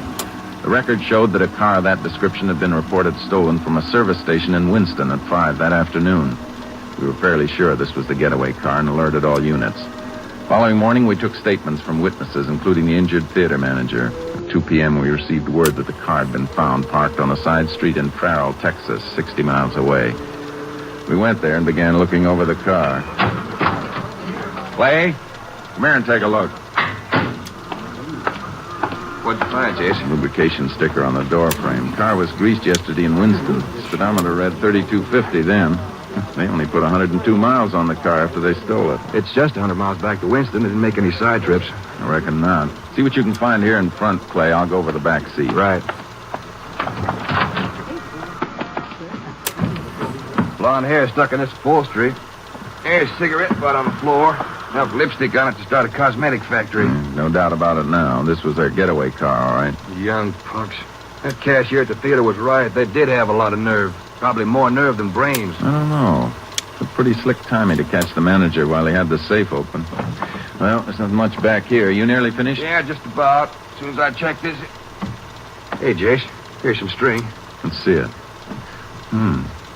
Way it's knotted looks like it was around a box. Yeah, could have been something these kids were carrying when they got into the car. Yeah. Well, let's get over to the hotel and start asking questions. You figure they might have stayed here in town last night? I don't know, but that's something we're going to find out.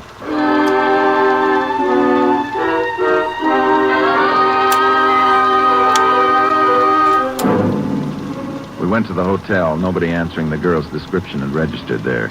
We drove back toward Winston, checking motels along the way. 5 miles from the place where the car was abandoned, we got our break. The owner of the Half Moon Motel, a man named Jensen, told us the girls had been there the night before. You just step this way, Rangers. I got your card in the office. I wrote the license number down myself. What time did the girls check in last night? Well, it's long about midnight. They woke me up, they did. Of course, in this business, you get woke up pretty near every night. Uh-huh. Let me see. I got the cards right here in this box here. You know, I don't like to be nosy, but these gals done something wrong. They might be the ones who held up a movie theater last night. Is it so? Well, you know, I kind of thought that blonde gal was no good. What made you think that? The kind of talk she was using. And I could smell liquor on her 10 foot away. Cheap stuff it was, too. You find their card yet, Mr. Jensen? Oh, yes. Let's see here. Here it is. Helen and Agnes Wilson. Probably using phony names, Jason. Yeah, but the license number on this card's the same as the one on the stolen car. Can you show us the room where the girls slept last night, Mr. Jensen? Yeah, I'd be glad to, Ranger. You just come along. They had cabin 3. It's right across the way. You know, that blonde, she talked like she's been around. But the little one, why, shoot, I wouldn't think she'd been nowhere. Why do you say that? Well, the way she was gawking and fidgeting around in that flashy green dress she was wearing. And when I took him to the cabin, she ran right to the mirror and started looking at herself, just like she hadn't had the dress long.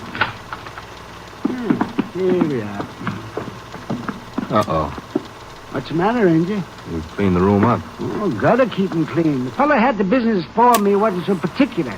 Had to have the exterminators out here 3 times. Where'd you put the trash you took out of this room, Mr. Jensen? Well, there's one box out here. Hey, there, it's down at the corner of the next cabin there. The other one's back by the incinerator. My wife was fixing to burn it. I'll see if I can stop it. Thanks. Come on, Clay. We'll go through this box in the meantime. Won't be but a minute, Ranger. I'll empty it, Jason. Boy, the things people throw away. Toothbrushes, combs. Hey, look at this. Cardboard box with an old shirt and a pair of jeans inside. Now, wait a minute. Let me see that. Remember the wrapping string you found in the car? It was knotted just about right to fit around this box. Yeah, and these old clothes, about the size a kid might wear. Something else under this tissue paper. Price tag. Size 12, $6.95. Might have been a dress.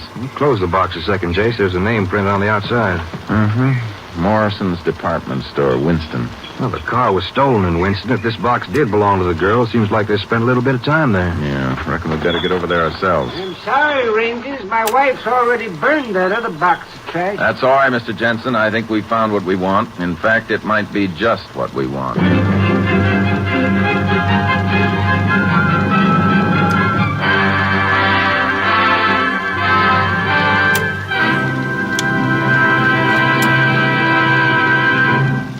In a moment, we will continue with Tales of the Texas Rangers, starring Joel McRae as Ranger Jace Pearson.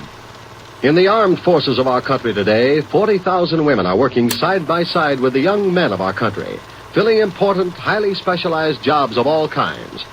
To complete the great defense structure we are building to guard our country's freedom, 72,000 more women are needed in all branches of the service by the middle of the year.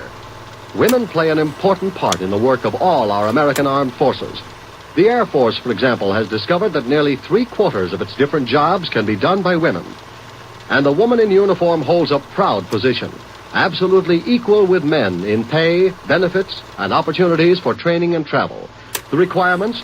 She must be between the ages of 18 and 34, in good health and without dependent children. Young women with college degrees or the equivalent may qualify for officers' commissions. Registered nurses and medical specialists also receive commissions and are urgently needed. If you can qualify, you'll be doing a service to your country and yourself by enlisting now in the American Armed Forces. And now back to Tales of the Texas Rangers.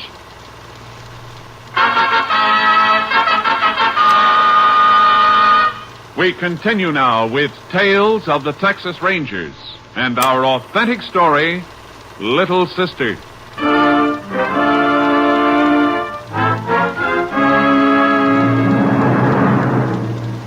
It was late in the evening when we arrived in Winston. We checked into the hotel, and at 9 the next morning we headed for Morrison's department store.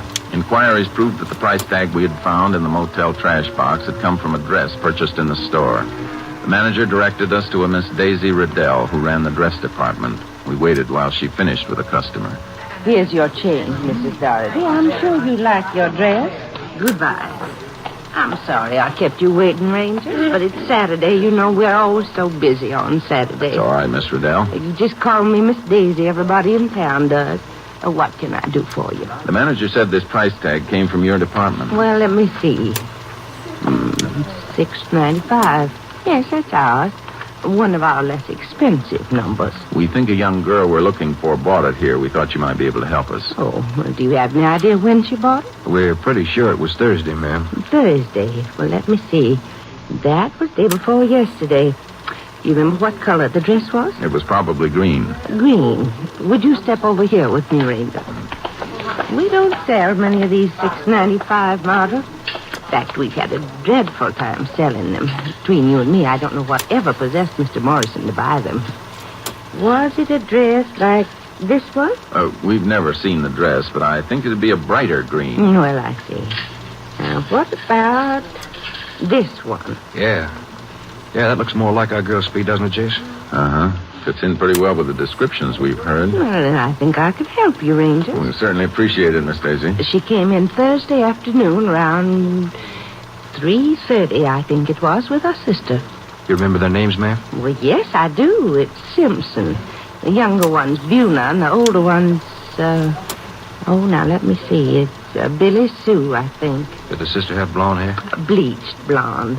She was so particular about the dress she picked out for the younger girl, and you should have seen the thing she was wearing. You know these girls pretty well? Well, I knew their mother when she was alive. She'd come into the store once in a while. Their father still alive? Well, I wouldn't know. I wouldn't be surprised if he'd killed himself with drink. Do you have any idea where their house is?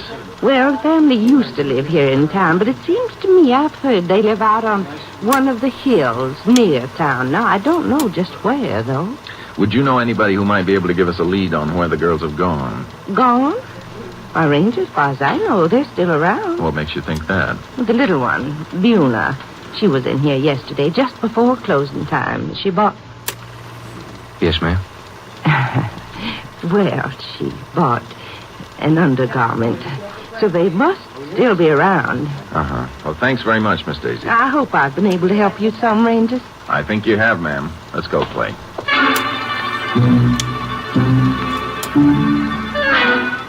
We checked with the sheriff's office and learned that the Simpsons lived on a hill overlooking the main highway, 4 miles east of Winston. We drove there and went up to the door.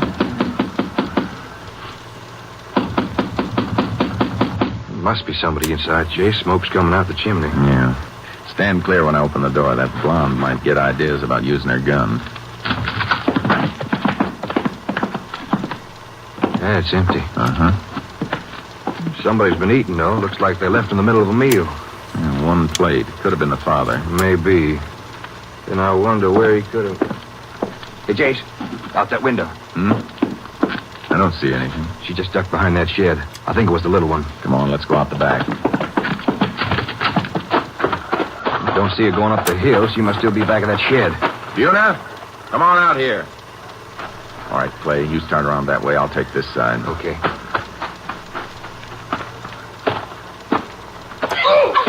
Clay? Little devil. Stab me with a pitchfork. Get away from me. I'll stick you too. Did you get your bad? No, just in the arm. Going back to the car. I'll take care of her. You stay away from me. You sure you don't want me to stick around? No, you better get something on that arm. I'll manage. All right. Be careful, Jay. She's a mean one. Yeah. All right, give me that pitchfork, Buna. Yes. Don't you come no closer, you get. Give it to me. Yeah. Do it. Oh, you made me tear my dress. You shouldn't be so handy with pitchforks. Get rid of this. Right now. My dress. You made me tear my pretty dress. Where's your sister, Buna? Where's Billy Sue? She ain't here. Oh, my dress. Come on, Buna. You're going into town with us. I ain't. Come on. I ain't going. I ain't going nowhere. Yes, you are. If I have to Put carry me you. down. Put me down. Put me down. In a minute, Buna. As soon as I help you over to the car.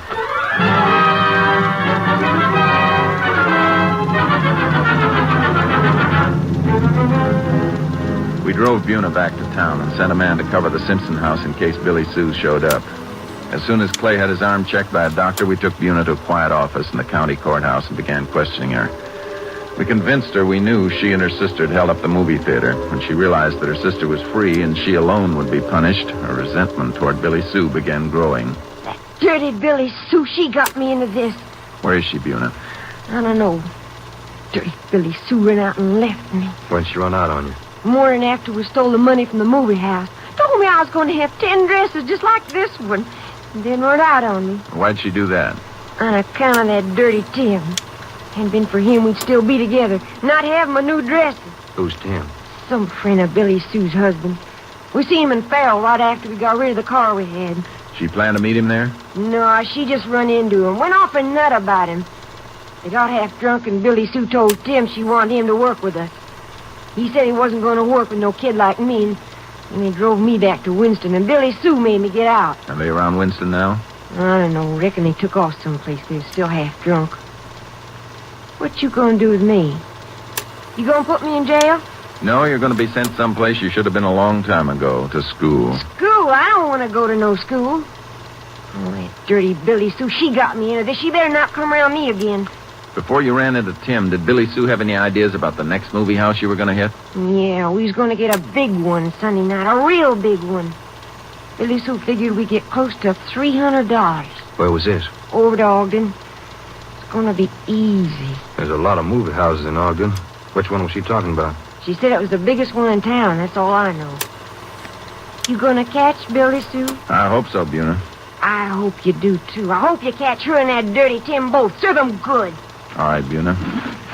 And Ranger Morgan will take you over to the sheriff's office. You'll be staying there till they come from the school to pick you up. Hey, they gonna let me wear my dress at that school? They'll give you another dress. Yeah, I know. Some kind of uniform. And this here's the only real dress I ever had. Sure was pretty before it got all tore up.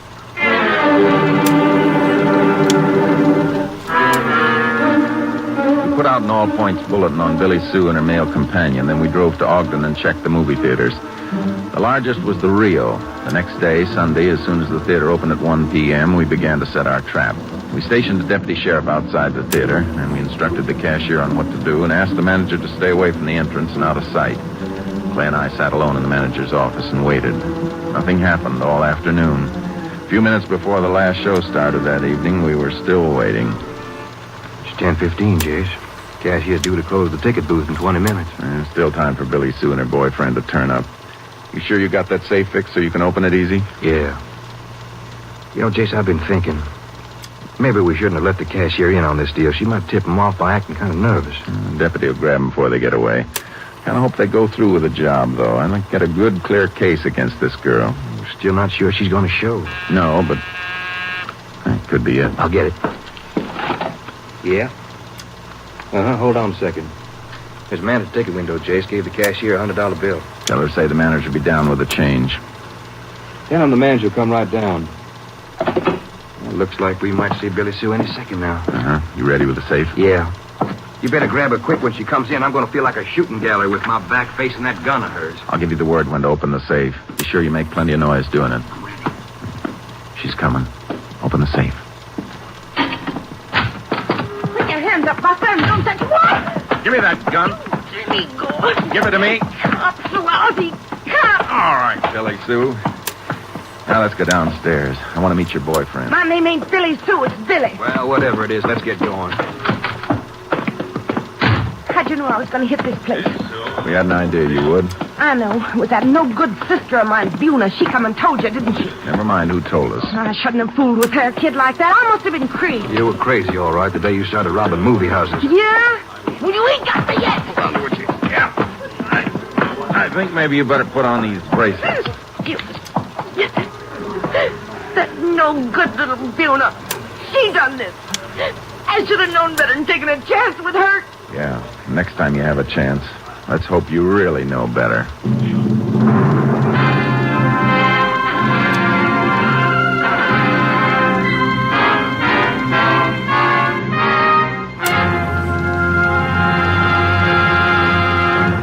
In just a moment, we will tell you the results of the case you have just heard. Later today, you'll find more great entertainment all lined up for you on this NBC station. Be sure to hear The First Nighter, starring Barbara Luddy and Olin Soule in a light comedy drama. Then it's Stars in Khaki and Blue, featuring talented members of the armed forces with a well-known guest MC. And be sure to hear the hilarious Phil Harris and Alice Faye show, featuring the comedy antics of Frankie Remley, Julius Abruzio, and Brother William. Remember, too, the Theater Guild on the Air will bring you Dear Brutus, starring Madeline Carroll, David Niven, and Angela Lansbury. Today's Theater Guild on the Air play is a delightful fantasy that's sure to please you. Yes, Sunday is Fun Day on NBC because of the many fine shows sent your way to add to your listening pleasure. Later tonight, you'll want to hear Jack Parr and the $64 question, as Jack asks the questions and gives away the money. So remember, for fine entertainment all the rest of the day, stay tuned to this station of the NBC Radio Network. And now, back to the conclusion of today's Texas Rangers adventure.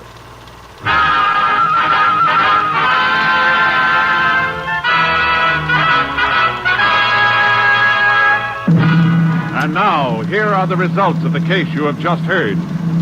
Buna and Billy Sue Simpson were sent to the state school for girls. On Billy Sue's 18th birthday, she was transferred to Goree Women's Prison to begin a 7-year term for armed robbery and assault. Tim Walsh, the man who assisted in the attempted holdup of the Rio Theater, received a prescribed jail term. The father of the two girls was located and received a sentence for child abandonment and negligence. Next week, Joel McRae in another authentic reenactment of a case from the files of the Texas Rangers.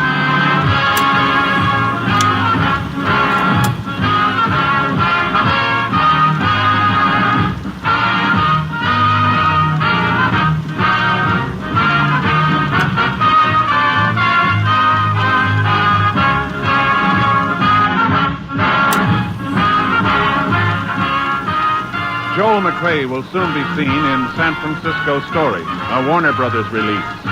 Virginia Gregg played the part of Billy Sue Simpson, and Buna Simpson was Marion Richmond. Clay Morgan was played by Herb Ellis. Others in the cast were Betty Lou Gerson, Tony Barrett, and Howard McNair. Technical advisor was Captain M.T. Lone Wolf Gonzalez of the Texas Rangers. This story was transcribed and adapted by Charles E. Israel, and the program was produced and directed by Stacy Keach. Hal Gibney speaking.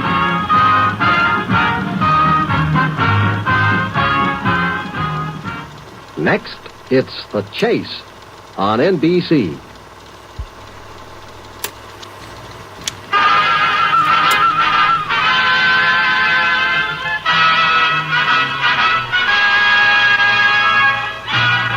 Tales of the Texas Rangers, starring Joel McRae as Ranger Jace Pearson. Another authentic reenactment of a case transcribed from the files of the Texas Rangers.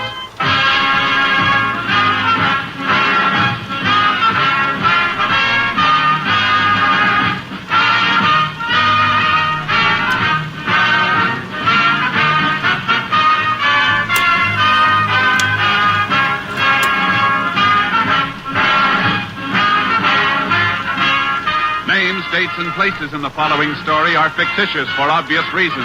The events themselves are a matter of record.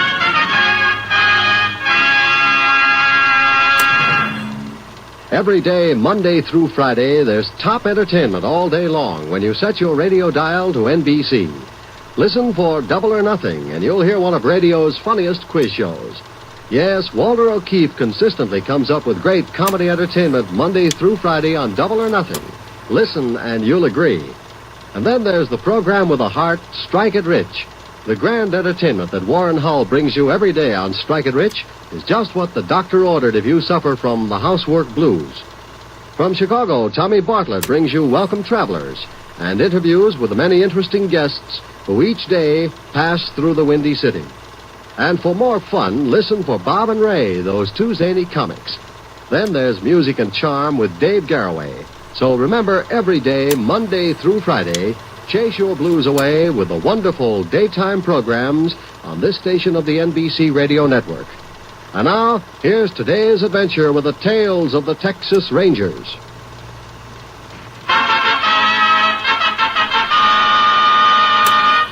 And now, from the files of the Texas Rangers, the case called Unleashed Fury.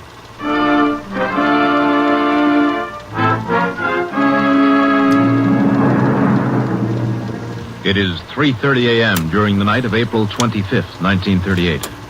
Near the town of Carnesville, Texas, Ralph Lang and his wife were asleep in the upstairs bedroom of their farmhouse. Outside the house, a car pulls to a stop, and a moment later, Lang is awakened by someone knocking on the front door. He gets up and goes downstairs.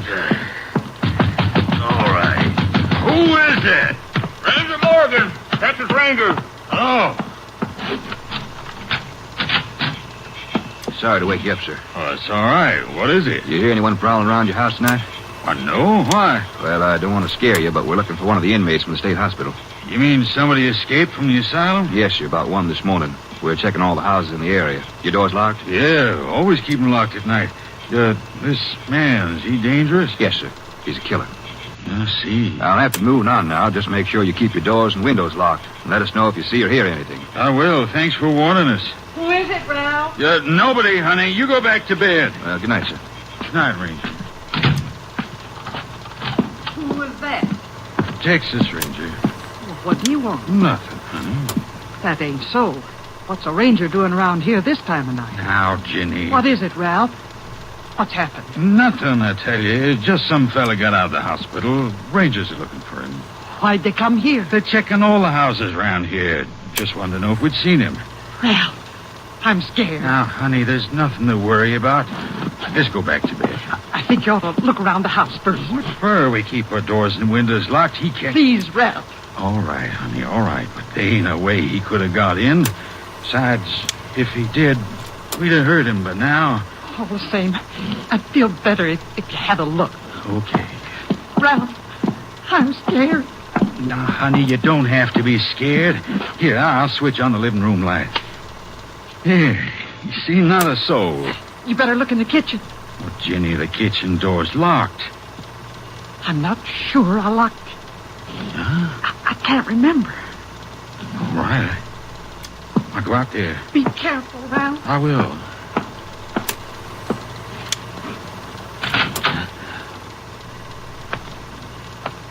Nobody out here. See if the door's locked. Uh-huh. What? You were right. It was unlocked. I'll lock it up.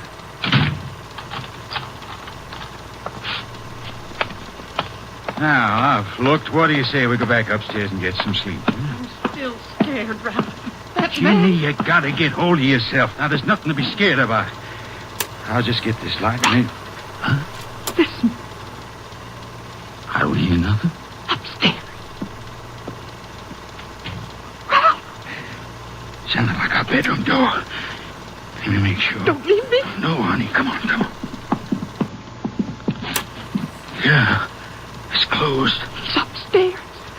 He must have been hiding in the hall. We didn't know it. I better phone No, them. no, he'll hear you. Let's go. All right, come on. I can't get this blame lock.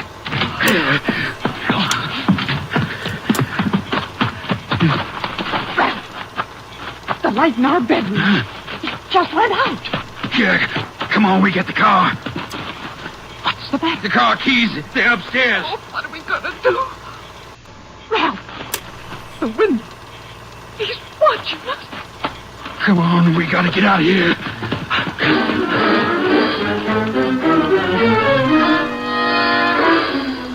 When the couple reached the nearest house half a mile away, they called the police. Radio word was flashed to Texas Rangers Jace Pearson and Clay Morgan, who were covering that area in separate cars. Ranger Pearson had just arrived at the Lang farmhouse when Ranger Morgan pulled up. Hey? Over here, Clay. I checked this place just 30 minutes ago. Mm-hmm. House is dark. He could still be in there. Let's go find out. Sure hope we get him fast. I have to think of a guy like this Charlie Brock wandering around the countryside. Yeah. Try the door. Yeah. It's unlocked. There's the light. I'll get it. It doesn't look like he's down here anyhow. Let's get upstairs.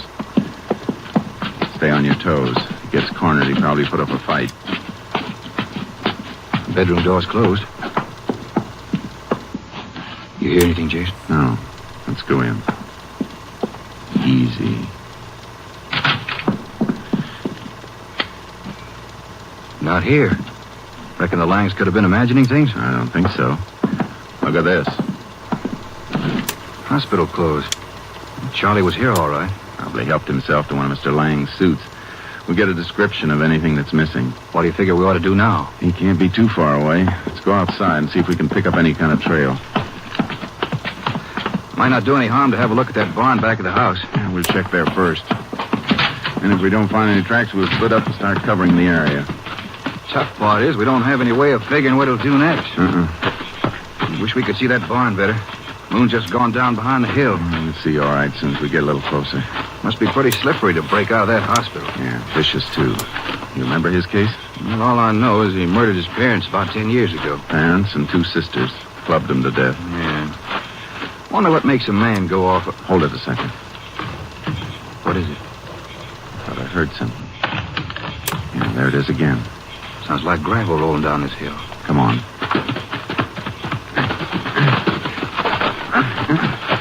Jason, there he is. Stand on that ridge. You can see his silhouette. Hold it, Charlie! Wait, there's no use, Clay. He just went over the rise. How about that? They're the whole time watching us. He sure got nerve. More than that. Watch yourself when we get to the top. Yeah. And I'll be. Where'd he go? There's not a sign of him. He's got to be around somewhere. Let's keep moving.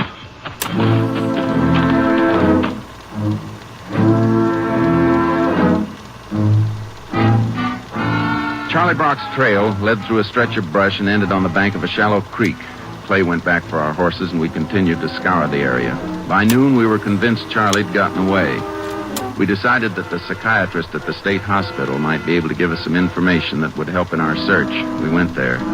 Dr. Gallus showed us the window of the isolation room through which Charlie had escaped. He had sawed the bars with a piece of string coated with wax and scouring powder. Oh, it's unbelievable, Ranger. 3 heavy bars. And only that piece of string to work with. The patience of the man. How long was he in isolation, Doctor? About 3 months.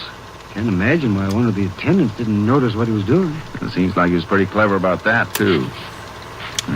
Little bits of chewing gum on the ends of the bars, probably used to cover up his progress. Look at the way those bars have been out, Jace. Took a strong man to do that, even after they were sawed through. Charlie's strong. He's incredibly strong. Oh, that's my call. You want to wait here, Rangers? I shouldn't be long. Oh, we'll come along with you. We're anxious to get going as soon as we ask you a few more questions. Certainly.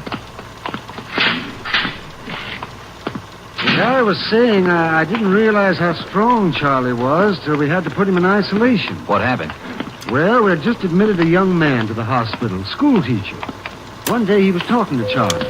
Now, something he said must have made Charlie angry. Did Charlie attack him? Yes, he did. It took 6 attendants to get Charlie under control. He almost killed the school teacher. Was that the first time you had trouble with him? Yes, he's always been very quiet, too quiet. We weren't able to do much with him in the way of therapy. What about his killing his parents and sisters? Were you ever able to figure out the reason for it? Yeah, it wasn't easy to get Charlie to talk, but we gathered they'd always made fun of him. He'd been taken out of school when he was 16 and still in the 4th grade. And his family didn't let him forget it. He was older than 16 when he killed them, wasn't he? Yes. Oh, just a second, Rangers. I have the key right here. Wasn't Charlie in his middle 20s when he came here? 24. Seems he ran away from home after he was taken out of school. He came back to Cedar Bluff. That's his hometown, 8 years ago. Well, after he'd been home only 2 months, he... Well, you know the rest. Uh-huh. After you, Rangers. Excuse me while I see what the call desk wants. Dr. Gallus, do you want me? Oh, just a minute. Desk has a message for either one of you. I'll take it, Jace. Ranger Morgan. Yeah, hold on. I certainly hope you catch up with Charlie soon, Ranger. So do we. He's dangerous. He's extremely dangerous. And completely unpredictable. There's no telling when he'll try to kill again. But you think he will try to kill? I wish I could say no. Sorry, Doctor. We better get going, Jace. Who was it? Town marshal's office over at Rockville. Somebody spotted Charlie Brock at a schoolyard there.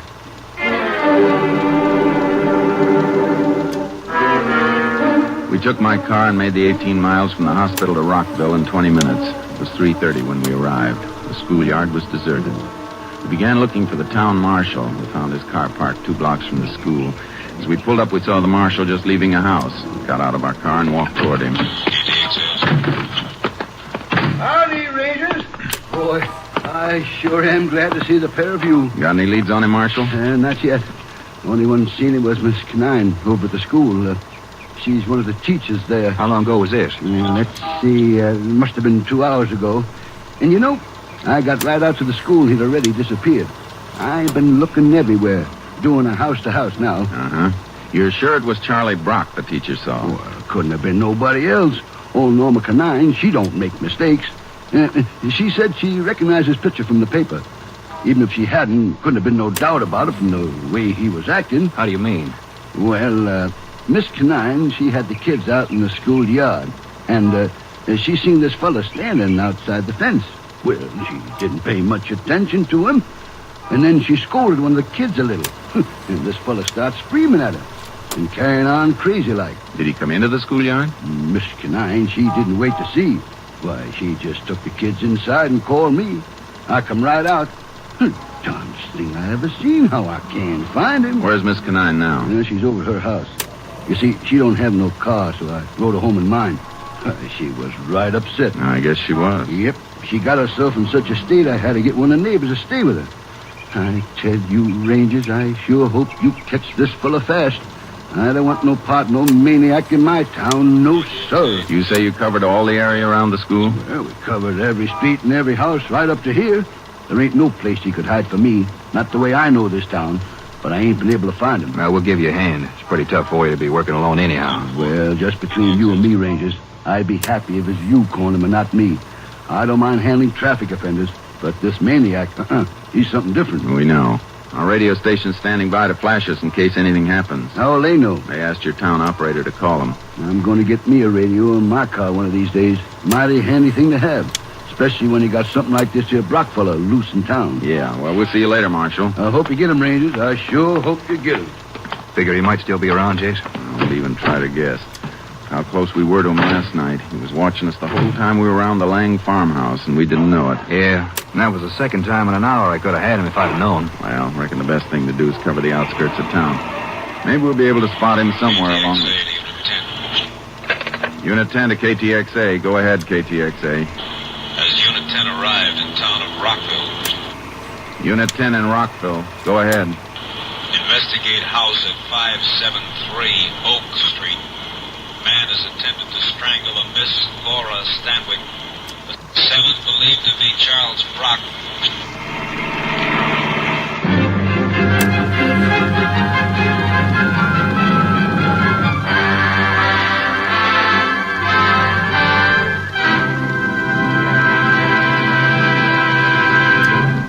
In just a moment, we will continue with Tales of the Texas Rangers, starring Joel McRae as Ranger Jace Pearson.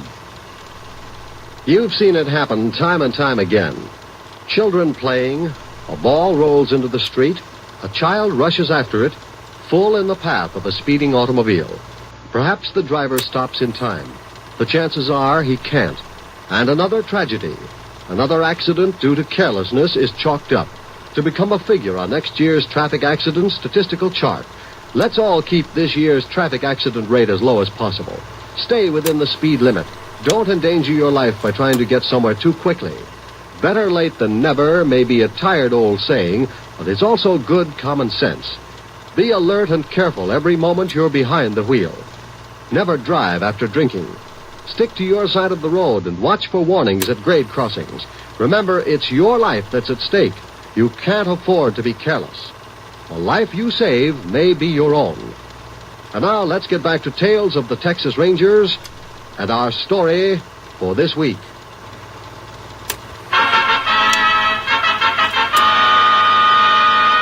We continue now with Tales of the Texas Rangers and our authentic story, Unleashed Fury.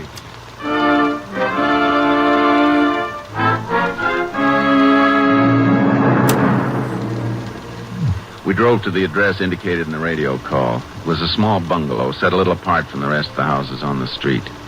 When we arrived, a number of neighbors were already in the house and stood in little groups in the living room and kitchen.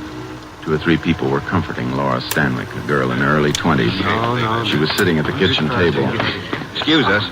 Let us through here, please. Folks, if you don't mind, we'd like to ask Miss Stanwyck a few questions. We won't be long.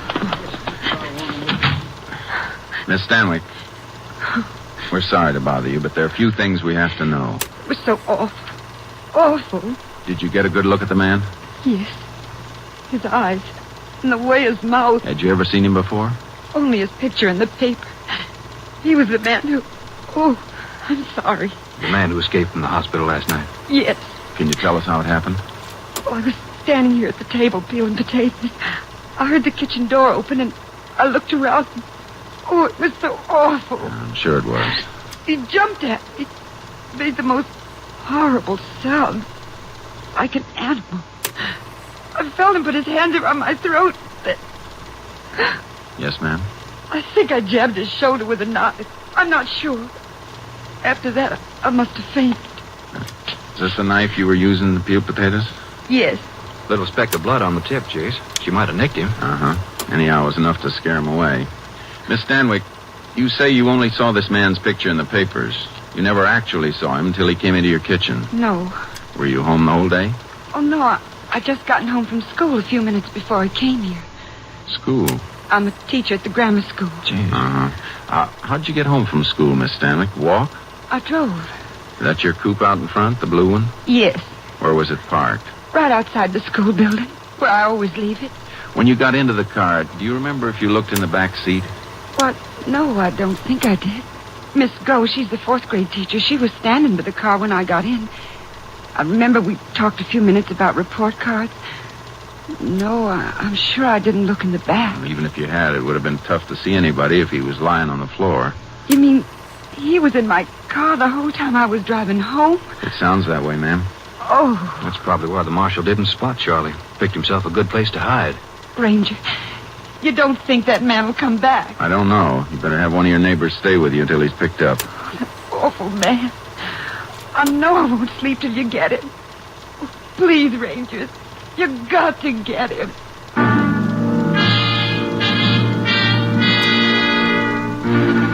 We questioned the neighbors. Nobody'd seen Charlie Brock enter or leave the house. Working in cooperation with the marshal and a posse of townspeople, we covered every inch of the town.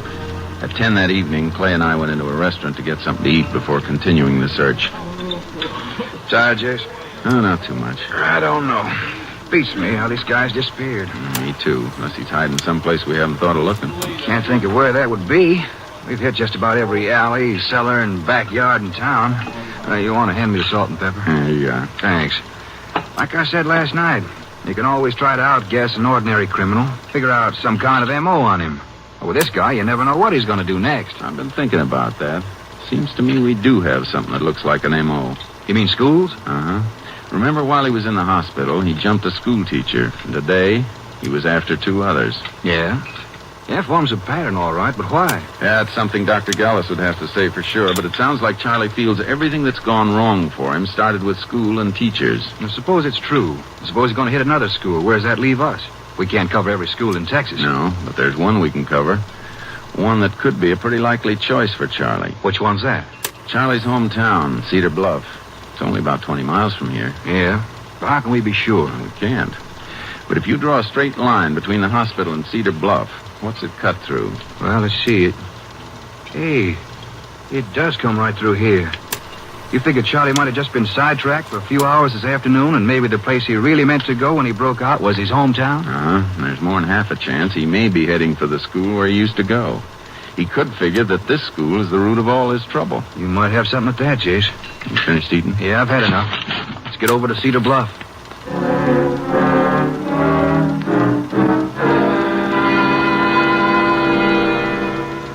We arrived in Cedar Bluff a little before midnight and awakened the principal of the grammar school, a man named Dunn. He'd been one of Charlie Brock's teachers and twice the victim of Brock's violence. Mr. Dunn admitted that he'd been more than uneasy since reading of Charlie's escape.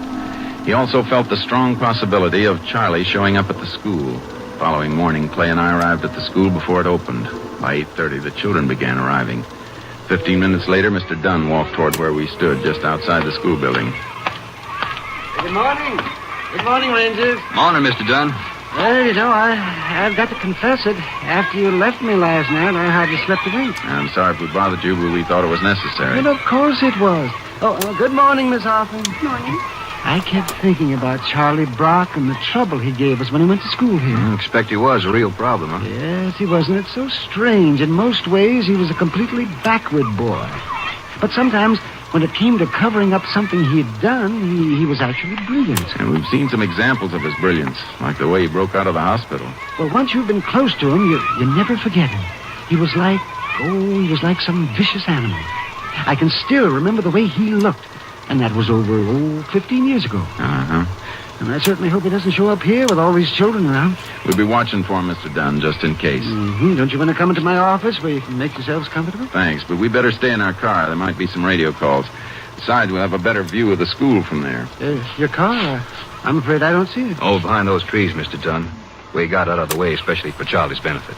Oh, yes. You call us if you want us. Well, thank you, but I hope I don't have to. We'll see you later, Mr. Dunn. Come on, Clay. Yeah.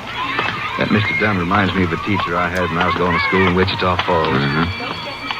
Hey, you hear that, Jace? Remember how there were days when you'd hear that bell while you're still 2 blocks away from school? Yeah. You started worrying because you were late and there was nothing you could do about it. Yeah, except start thinking of a good excuse. I wonder what goes on in Charlie Brock's mind when he hears a school bell ring. Yeah, probably thinks it's the end of the world. Could be you're not far wrong. Well, we better get in and settle down. We're liable to be here all day.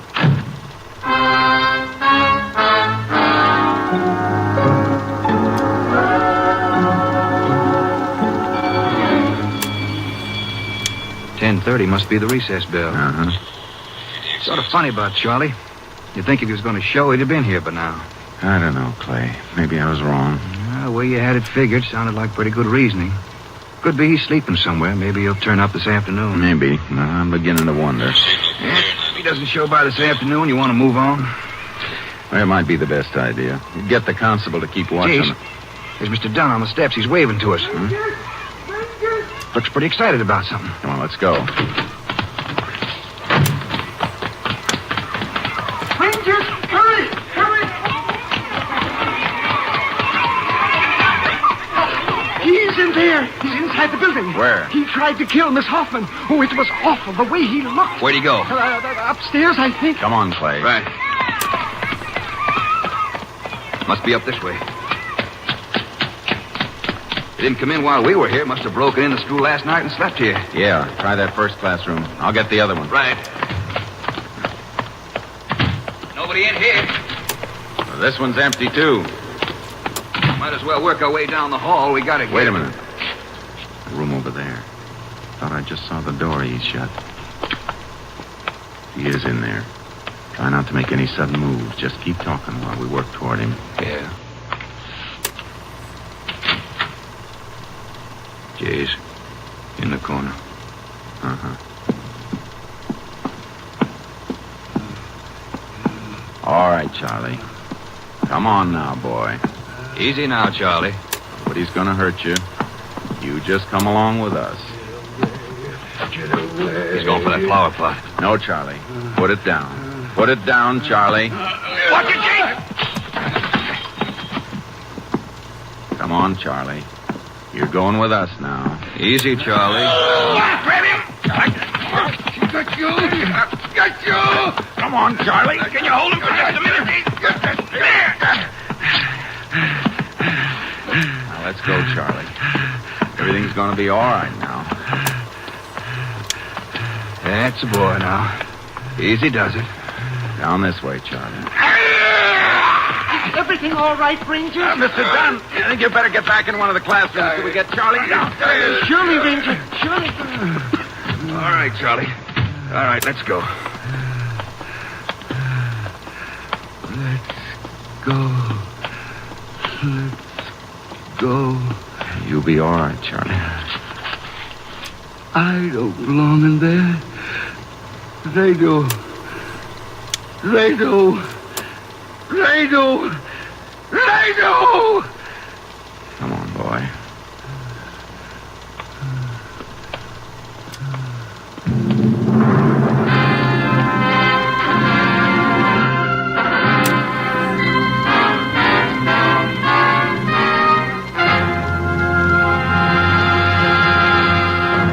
In just a moment, we will tell you the results of the case you have just heard.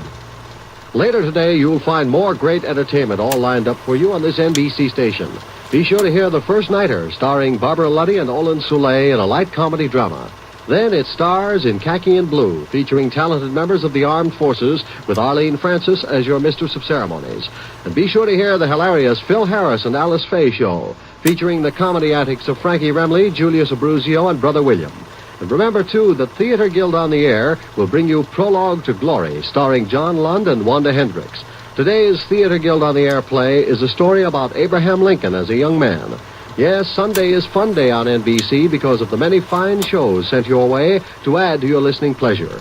Later tonight, you'll want to hear Jack Parr and the $64 question as Jack asks the questions and gives away the money. So remember, for fine entertainment all the rest of the day, stay tuned to this station of the NBC Radio Network. And now, back to the conclusion of today's Tales of the Texas Rangers.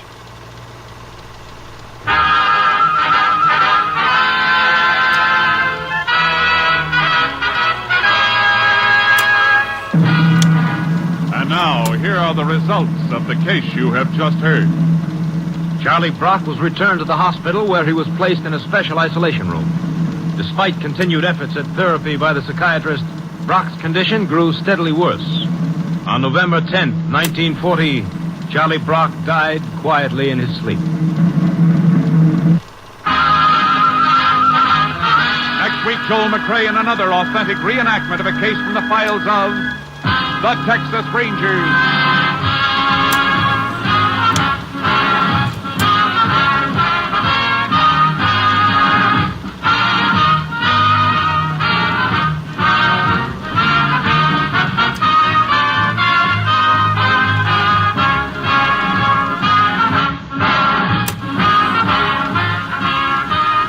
Joel McRae will soon be seen in San Francisco Story, a Warner Brothers release. In the cast, you heard Herb Ellis as Clay Morgan. The role of Charlie Brock was portrayed by Harry Lang. Whitfield Connor was Ralph Lang, and Hope Summers was Ginny Lang. Howard McNear played Mr. Dunn, and Kay Stewart was heard as Laura Stanwyck.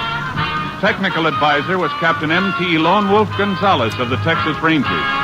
This story was transcribed and adapted by Charles E. Israel, and the program was produced and directed by Stacy Keith. Hal Gibney speaking.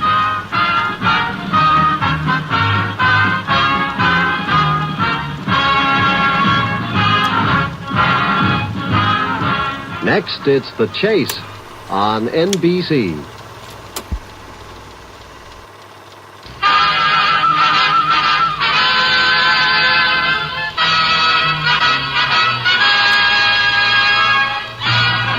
Tales of the Texas Rangers, starring Joel McRae as Ranger Jace Pearson. Another authentic reenactment of a case transcribed from the files of the Texas Rangers.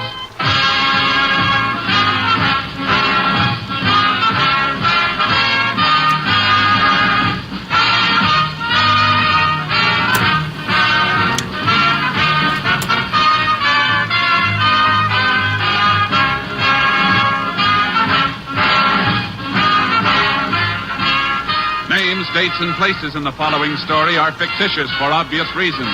The events themselves are a matter of record.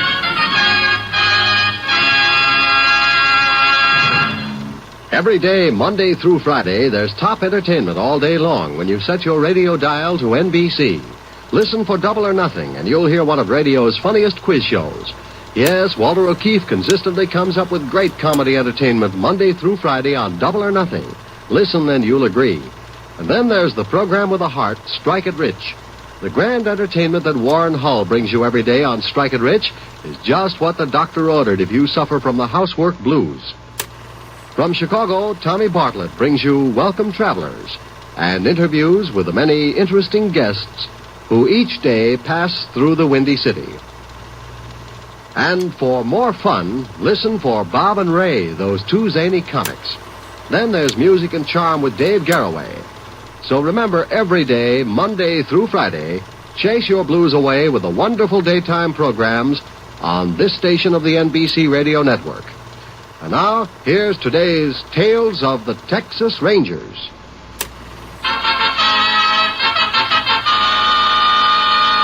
And now, from the files of the Texas Rangers, the case called Smart Kill.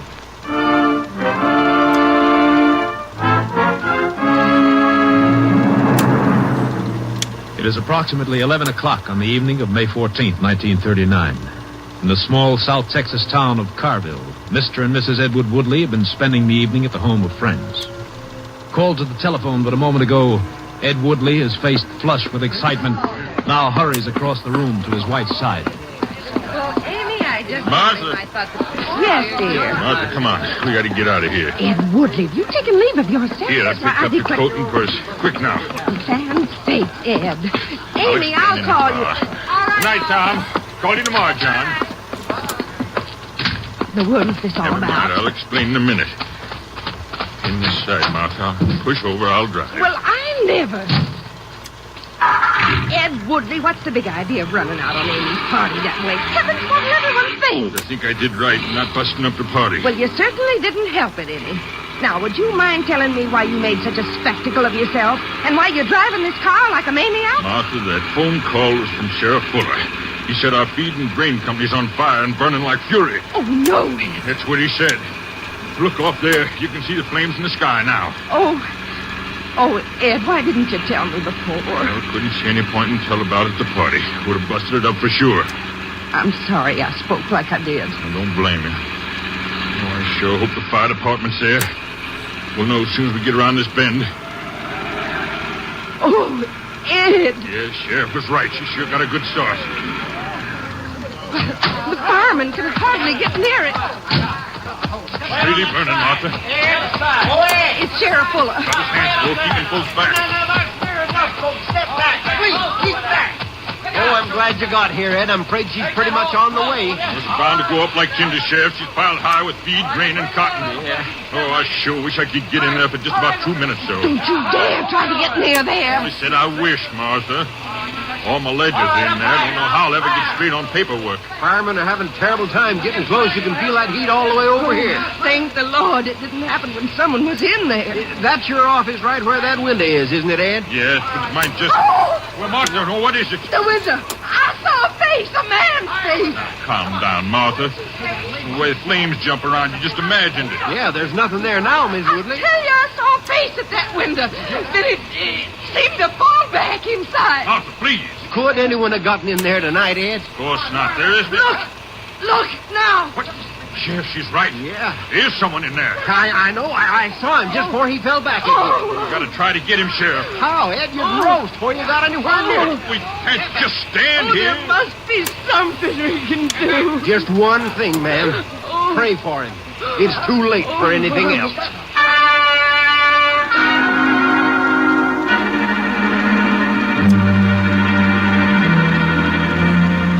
The roaring fire raged far into the night, completely destroying the feed and grain building.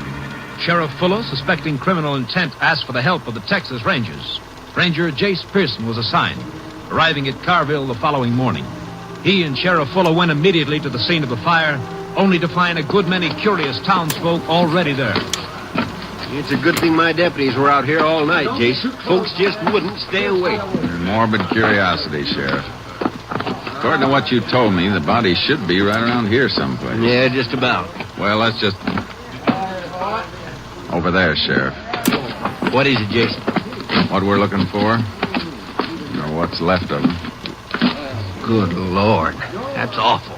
Fire's a pretty awful thing. Hey, watch where you kneel, Jace. Hard to tell what's burned through and what's still solid. Yeah, I know. Fire did a real thorough job. It's not going to be easy getting an identification on him. He's too far gone. I was afraid of that. A fire like this didn't just roar up in a minute, Sheriff. It took time. If this fella, whoever he is, wasn't drunk or hurt, why didn't he get out? I never thought of that. I want to see the front and back doors, Sheriff. Sure thing. This way, Jason. Here's the back door right here. Sure not much left of it. This helps.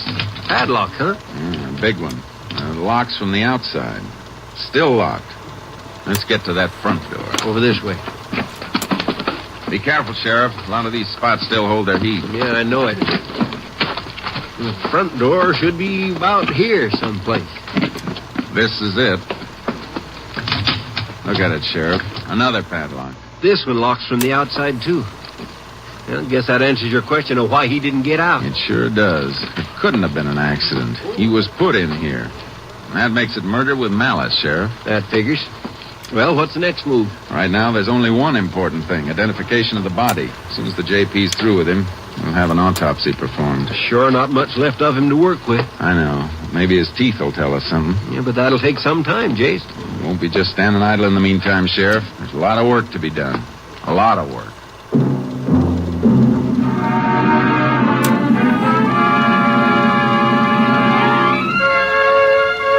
An hour later, the sheriff and I were at the home of Ed Woodley, the man who owned the burned-out building. Both Woodley and his wife looked haggard and weary-eyed over their coffee cups.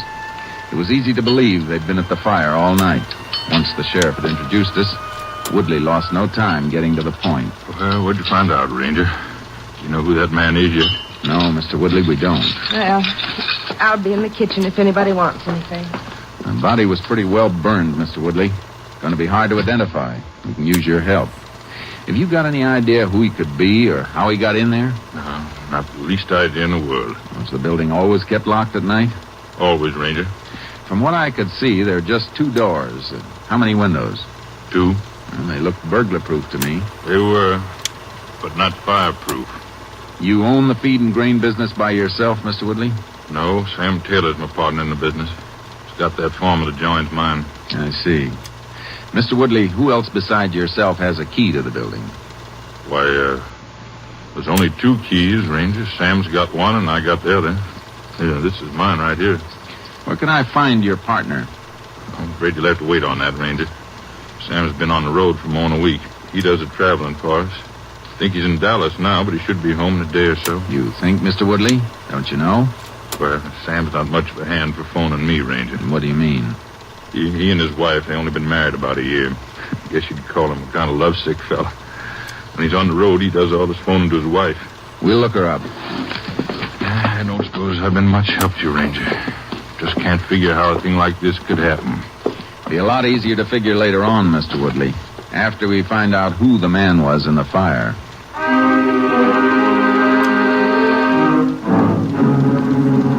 The sheriff and I got in the car and drove to the farm of Sam Taylor, Ed Woodley's partner.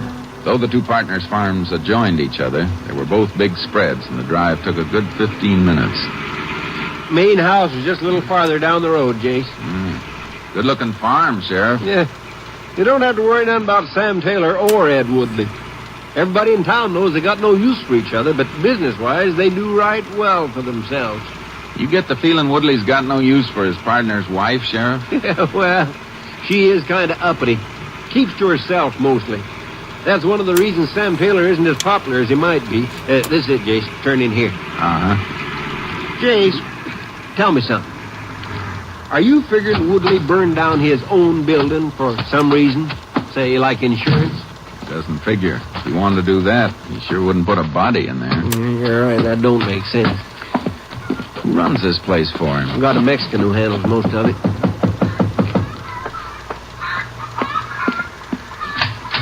Yes?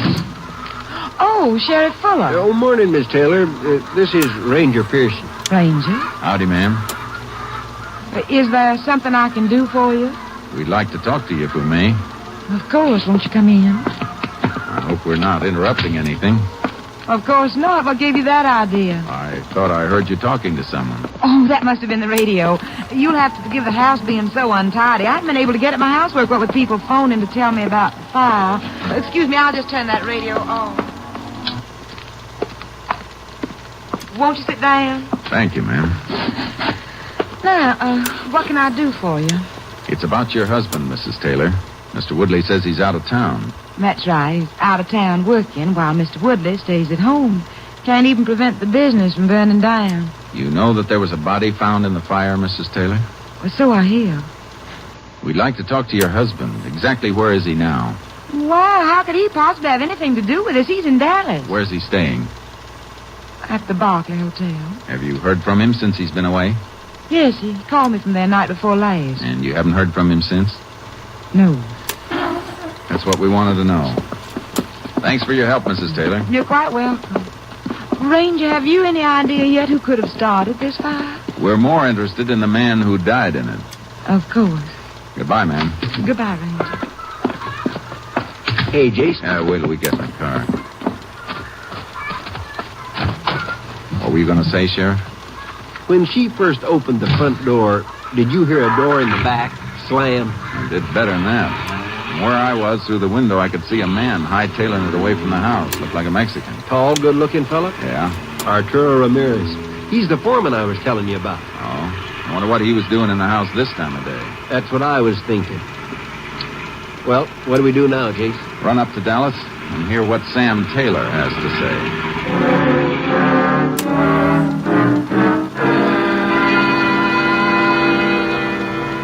We made good time on the road, and at 5 o'clock that afternoon walked into the lobby of the Barclay Hotel in Dallas. As we approached the desk, the room clerk, a fussy little man about 50, looked up at us over his bifocals. Yes, sir? Can I help you? What room is Sam Taylor in, please? Oh, he's in room 401. Or was that 403? Just let me check on that, will you, please? You know, Jace, if Sam Taylor had anything to do with that fire, being registered here would give him a pretty strong alibi. Yeah, I know it. I'm terribly sorry, sir. I was mistaken. That's all right. What room is he in? Well, that's just it, sir. He isn't in any room. Mr. Taylor checked out 3 days ago.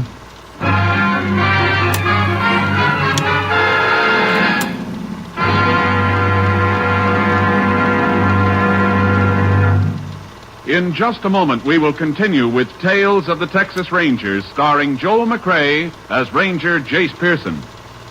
You've seen it happen time and time again. Children playing. A ball rolls into the street. A child rushes after it. full in the path of a speeding automobile. Perhaps the driver stops in time, but chances are he can't.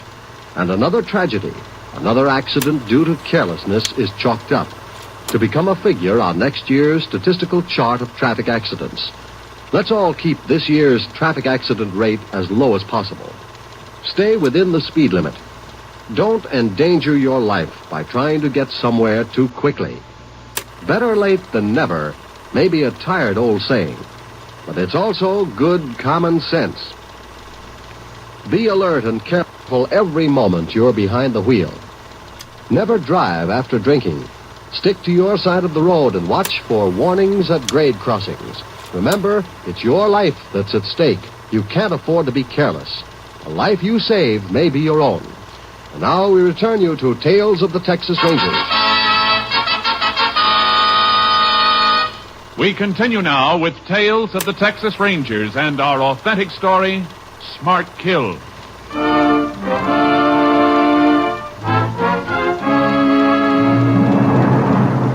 We were fairly sure that Mrs. Taylor had lied about receiving her husband's call from the Dallas hotel, since the record showed he had left there 3 days before. As we approached Carville the following morning, we were radioed that the autopsy report was waiting for us at the sheriff's office. We decided to look at it first before our talk with Mrs. Taylor. Anything interesting in it, Jace? Plenty, Sheriff. There was a removable bridge in the victim's mouth. Doc turned it over to the lab crew. Boy, that could sure help. Yeah. Now listen to this. A broken knife blade approximately 3 inches in length found lodged in the third rib just below the heart. Stabbed? Uh-huh. From condition of the rib, knife was apparently driven in with great force. The rib bone itself deflecting the blow away from the heart. But I saw him at the window trying to get out of that burning building. Sounds like something the killer didn't figure on. What do you mean? I got a hunch the victim wasn't supposed to be alive when he was put in there. Oh, excuse me. Sheriff Fuller. Oh, yeah, Johnny, we just got in. Yeah, we just been looking over the autopsy report. Well, good. We figured you would. Let us know if you hear anything, huh? Fine. That was your lab man, Jace. He just wanted you to know he sent out pictures of the victim's bridge work to all the dentists in the county. Let's hope we get a quick identification on those teeth, and we won't be working only on theories. Jace, you're thinking that body could be Sam Taylor, aren't you? What else can I think, Sheriff? He left Dallas more than 3 days ago. Mrs. Taylor lied to us about that phone call. I think that body in the fire stands a pretty good chance of being Taylor. Come on. Let's get out to Mrs. Taylor's and see what she's got to say.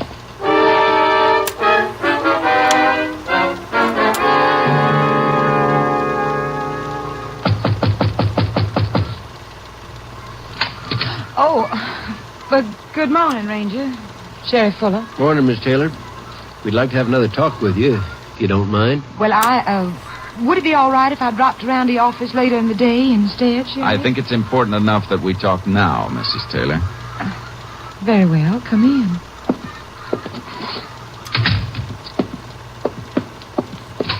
Hey, Becky, where you keep the cayenne pepper? Oh, I'm sorry. I didn't know that you had visitors. Well, that's all right, Arturo. This is Ranger Pearson and Sheriff Fuller. Arturo Ramirez, our foreman. Ramirez? Senors, glad to know you. Arturo's not only our foreman, he also cooks the best Mexican food in the state. He's making enchiladas for lunch. Now, if you gentlemen would care to stay... Oh, thanks just the same, Mrs. Taylor. It's a little early for lunch. Well, of course, it won't be ready for a while, yeah? Sí, senor. Good Mexican cooking takes a lot of time, you know. It must be started early in the day. Well, if you have no further need of me, I return to the kitchen. Buenas tardes, senors. Mrs. Taylor, why did you tell us your husband called from Dallas 2 days ago? Because he did. Why? We went to Dallas after we left here yesterday. Your husband checked out of the Barclay Hotel 3 days ago. Oh, but that's impossible. Excuse me a minute. Hello? Yes, he's here. Just a minute. It's for you, Ranger. Thanks. Hello, Pearson. They did? Good. Who? That definite? I see. Thanks a lot. That was the lab man, Sheriff. The deputy told him we'd be here. Dentist about 15 miles from here identified that bridge work. Who was the dead man, Jace? Who we thought it was? Yeah. It's not easy to say this, Mrs. Taylor. What is it? They've identified the man in the fire. It was your husband. Oh, no! Oh, no! I'm afraid so, ma'am. Would you rather we came back at another time, Mrs. Taylor? No, I'll be all right in a minute. I hate to ask questions at a time like this, but there are some things we have to know. But what is it you want? Who's your husband's beneficiary, Mrs. Taylor? Well, I am, of course. Who else would be? I know what you're thinking, that I had something to do with his death. Well, you're crazy, do you hear me? This is our job, Mrs. Taylor. I'll give you something to think about. I'll show you. You want a suspect, do you? You just wait till I show you this insurance policy. There. Read it. For God, read it. Read it. There's a policy on my husband's life of $50,000. And who's the beneficiary on that one? Who is it, Jace? Edward Woodley.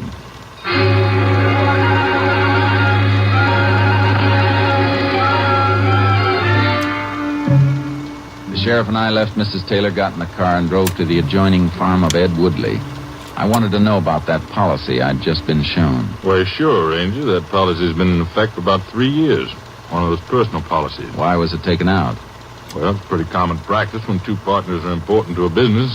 Ask any insurance man. If Sam dies, I collect. If I die, he collects. Why didn't you mention it when we were here before? Didn't see any reason to. I still don't. Why are you so interested in that policy anyway? Because you're about to collect on it. The dead man in the fire was your partner. Sam? Well, but how did he... Are you sure, Ranger? We're sure. I think you better come down with us to the sheriff's office, Mr. Woodley. What for? Why? Because you profit by your partner's death. That could be a pretty good motive for murder.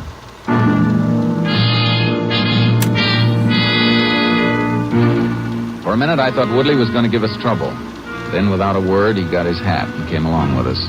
When we got to the sheriff's office, we left Woodley with a deputy and went into the inner office to see Johnny Blanche, our lab man. He was packing the dead man's effects in a cardboard box as we entered. About finished up, Johnny? Yeah, there's nothing much more I can do until I get this stuff to the lab. Hope we didn't keep you waiting too long. Oh, no. I've been making out a receipt for you, Sheriff. I'll just sign it and get along. Can I see that receipt, Johnny? Sure thing. Yeah. Thanks. Wallet, pen, coins. Anything wrong, Jace? I'm sure I listed everything. Johnny, would you mind if I take a look at that box? Oh, not at all. Everything there? Yeah. Everything you got on your list, but I don't know. Something's... Wait a minute. The key. Where is his key? What key? The one Taylor used to get in the building. Well, there wasn't any key found on Taylor's body. Well, if there wasn't, we got the wrong man sitting in the outer office. How do you mean, Jace? Don't you see, Sheriff? There were only 2 keys to the building, one for each partner. Taylor's is missing. Now, if Woodley were the killer, he wouldn't have to steal Taylor's key. You mean someone used Taylor's key to get him into the building? Sure looks like it. Yeah, but Jace, Mrs. Taylor'd be the only other one who could profit by her husband's death.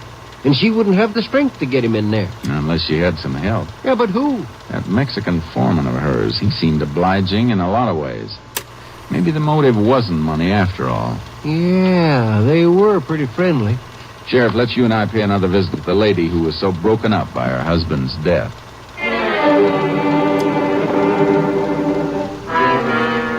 After we got a search warrant, we took Mr. Woodley to his house. 10 minutes later, the sheriff and I were knocking at Mrs. Taylor's front door. There was no one home. We decided to wait till she showed up. 30 yards from the house was Ramirez's shack. The door was unlocked, so we went in and looked. Jace, this drawer here is just crammed full of expensive shirts. Something interesting here, too. What do you got? Expensive piece of luggage. And look at those initials. S.T. Sam Taylor. It sure doesn't stand for Arturo Ramirez. More shirts. Guess he didn't have enough room for them in the drawer. Yeah. Well, this sure proves Taylor came back home. Yeah. Probably found Ramirez in the house. That's what started it all. Hey, wait a minute, Jace. There's a car coming. Could be them. Yeah, leave the bag here. Let's get outside. Yeah, we can just about meet him at the house, Sheriff. I want to hear him explain what we found in that shack. They'll try. You seem to like it here, Ranger. You visit so often. This'll be the last time, Mrs. Taylor. I'll put the car away, senor. You leave the car right where it is, Ramirez. Get out of it and come over here. See, I come. Mrs. Taylor, I got a search warrant here. I'll start with your handbag. Well, you've no right to do this. Here's the key, Sheriff. Same kind Woodley has. That's my husband's keys. That's the first time you've told the truth, Mrs. Taylor. What about you, Ramirez? Me, senor? Yes, you. You got an idea where we can find half a knife? Knife? What knife? The one Mr. Taylor was stabbed with. You're crazy. Here's my knife. Yeah, shiny and new. But how you going to explain Taylor's shirts and luggage in your shack, Ramirez? I want to hear that. Ramirez, you fool. A $40 bag and a couple of dozen shirts you just couldn't resist. What? I didn't mean to do it. Keep your mouth shut, Ramirez. He started to fight with me. It was her idea to make the fire so it would look like an accident. Ramirez! I won't die for you. I won't. No. Hold it, Ramirez. No, you let me go. I said hold it. You stupid fool, Ramirez. I can't stand the sight of you. I wish I'd never seen you. You won't have to worry about that anymore, Mrs. Taylor. I don't think you're going to see each other for a long, long time.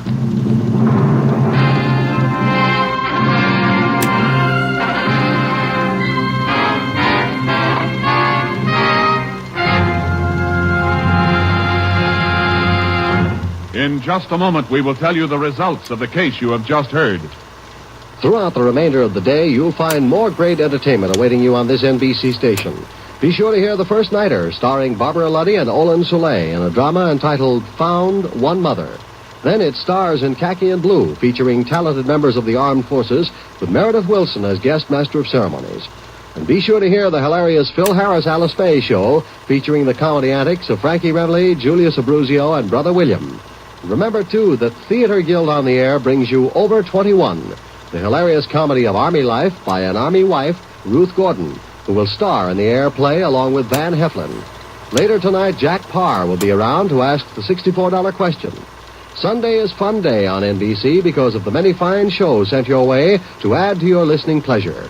So remember, for fine entertainment all the rest of the day, keep tuned to this station of the NBC Radio Network.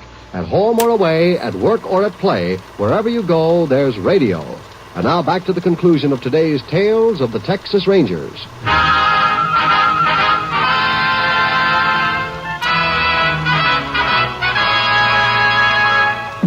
And now, here are the results of the case you have just heard.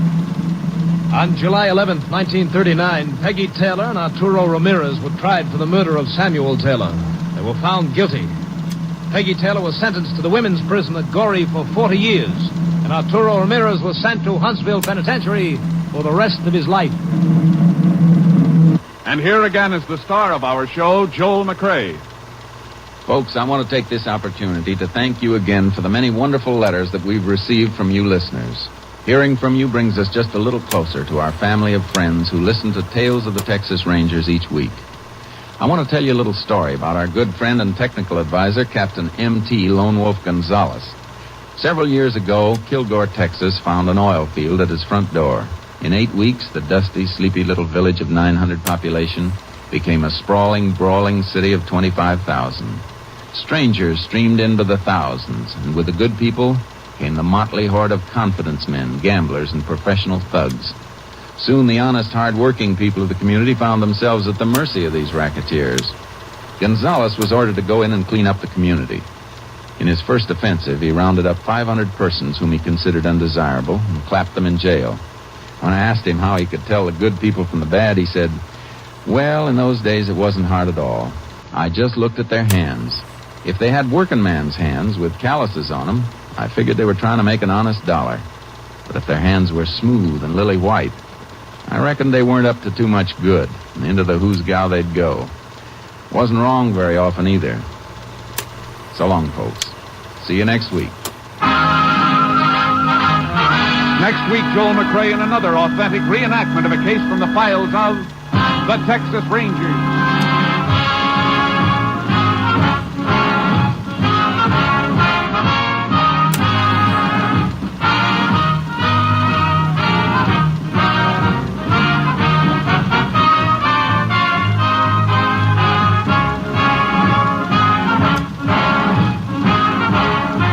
Joel McRae will soon be seen in San Francisco Story, a Warner Brothers release. The cast included Tony Barrett, Parley Bear, Virginia Gregg, Barney Phillips, Betty Lou Gerson, and Howard McNair. Technical advisor was Captain M.T. Lone Wolf Gonzalez of the Texas Rangers. This story was transcribed and adapted by Anthony Barrett, and the program was produced and directed by Stacy Keach. Hal Gibney speaking. Next, it's The Chase on NBC.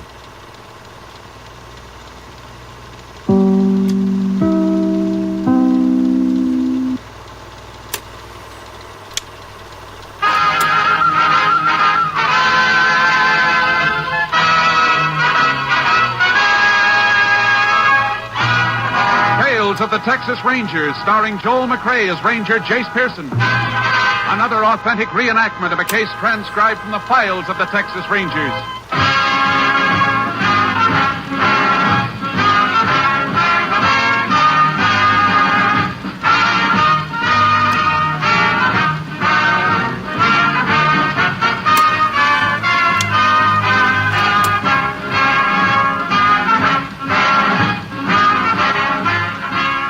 Names, dates, and places in the following story are fictitious for obvious reasons. The events themselves are a matter of record.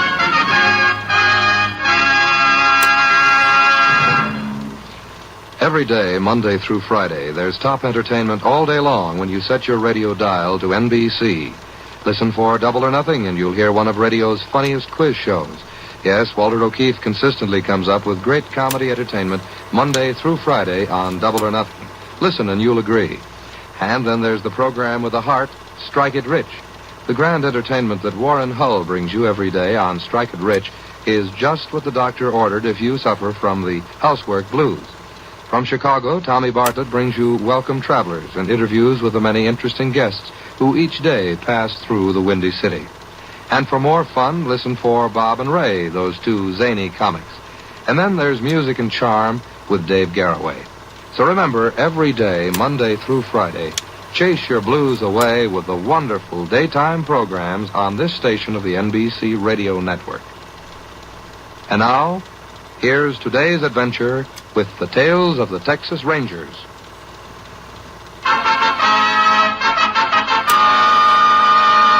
And now, from the files of the Texas Rangers, the case called Jailbird.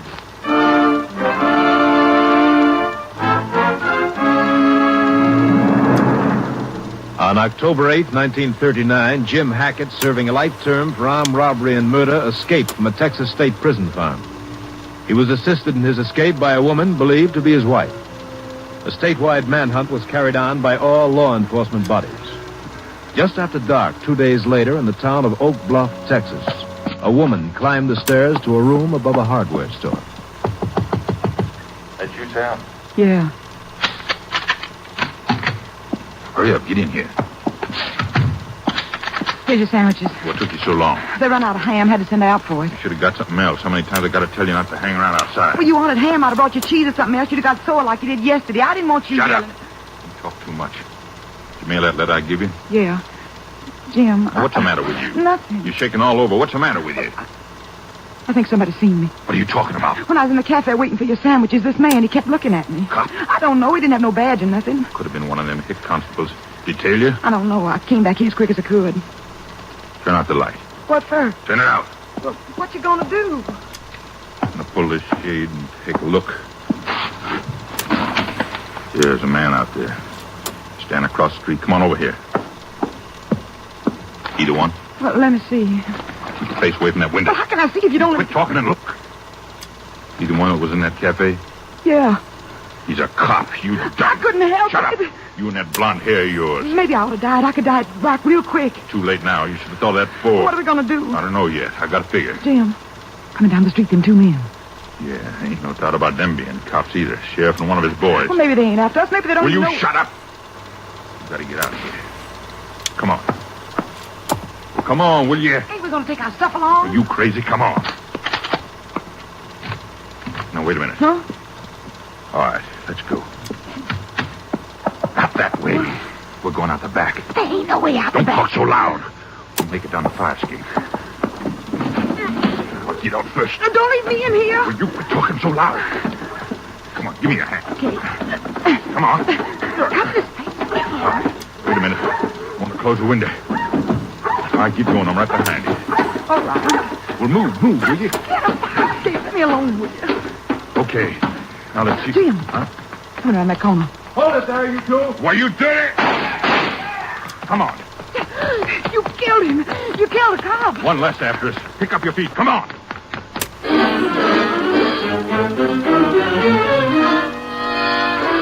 The couple ran on, leaving Constable Simmons dead in the alley behind the hardware store. Shortly afterward, a witness reported seeing a man and woman jump into a car stopped for a traffic signal and forced the single occupant to drive off at high speed. All police units within a 100-mile radius were immediately alerted. 15 minutes later, Texas Rangers Jace Pearson and Clay Morgan approached a highway junction 20 miles south of Oak Bluff. There's a main road up ahead, Jace. Report said they were heading this way. I'll set up a roadblock at the junction. Pick them up if they try to pass. Reckon they could have turned off before they got this far out? Maybe, but it's more likely they'd try to get as much distance as they can between them and Oak Bluff. The main road's the best play. Car coming up that highway now. Yeah, it sure looks like them. Boy, they must be doing 90. Hang on. There they go. They're really hitting it. Afraid we're not going to be able to keep up with them. This horse trailer slows us down too much. Yeah, this upgrade doesn't help any. Sure wish I could try a few rifle shots at them. You can't risk it, not with that other man in the car. Oh, we're losing them, Jace. They're already over the top of the hill. I better get hold of headquarters. Unit 10 to KTXA. KTXA to Unit 10. Go ahead, Unit 10. This unit pursuing car believed to contain Hackett and his wife. Direction south along State Road 292. 10-4. Unit 14 approaching your position from north. We'll inform that unit to set up block. 10-4. Unit 10 clear. KTXA. Yeah, with 14 waiting for them down the road, I don't feel so bad about that getting out of sight. And they probably saw us coming after them, though. Take a good look down every side road we pass, Clay, just in case they decide to turn off. Jace, there they are, halfway down the hill. Yeah. Didn't get as far ahead as I thought. Look at them weaving. Must have had a blowout or something. I think we're gaining a little. They're not going to make that curve up ahead, Jace. They're going off the road. Over the embankment. Keep on your toes when we stop. I doubt if anybody's going to walk away from that wreck. Poor guy that was with him, he probably got it, too. There's the car in that gully. Don't see anybody around. They must all still be in the car. And get down through here. Yeah. Over there, Clay. Huh? By that mesquite part way down. Hey, it's a man. It's been thrown clear when the car turned over. It's not Hackett. Reckon it's the fellow that owned the car. He dead? Yeah. Hey, Jace. What's the matter? This fella didn't get killed in the wreck. He's been shot. Let's get over to that car. Watch it. If anybody's inside, can't be much left of them. You better be sure. Careful of the broken glass. Uh-huh. Not in here. No. But look at that. What? That hand throttle. Yeah, pulled out all the way. That's why the car was weaving before it went off the road. There's nobody in it but a dead man. You figure Hackett and his wife got out, pulled out the throttle, then just let the car go? Probably. That would account for why we gained on them coming over the hill. And they're bound to be around here somewhere on foot. Yeah. Let's go see if we can pick up a trail.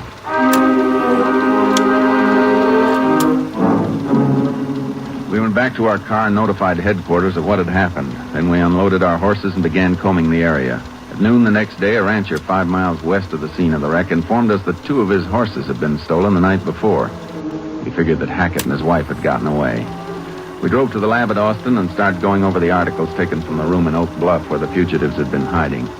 Our first break was a crumpled sheet of paper which had been removed from the wastebasket. It was the beginning of a letter in Hackett's handwriting to a man named Lynn. It had been discarded because of an ink blot. The gist of the letter was for Lynn to meet Hackett, but it didn't say when or where. We felt this could be a lead, so Clay phoned the warden at the pen to find out about Hackett's prison associates. Uh-huh. Yeah. Spell that last name again, will you? Okay, I've got it now. Thank you. So long, Warden. Any luck? Yeah, maybe. A man named Len Jeter was Hackett's cellmate for nearly 2 years. He's still in the pen? No, finished his full term about 6 months ago.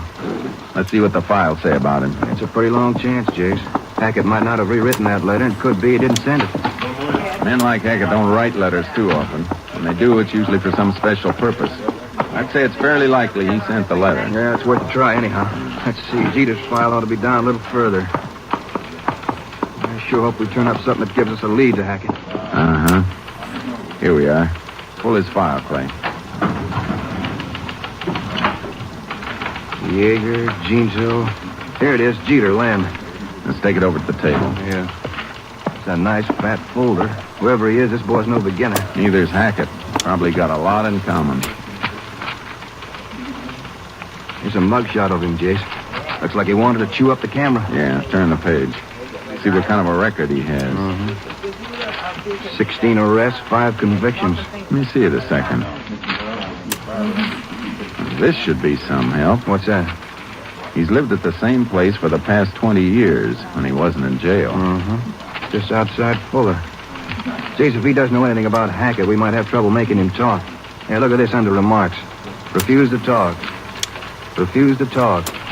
No voluntary statement. If he's still at home, maybe we shouldn't try to make him talk. Well, what do you figure to do? Watch Len Jeter's place without his knowing we're there? If he is taken off to meet Hackett, we want to be right after him.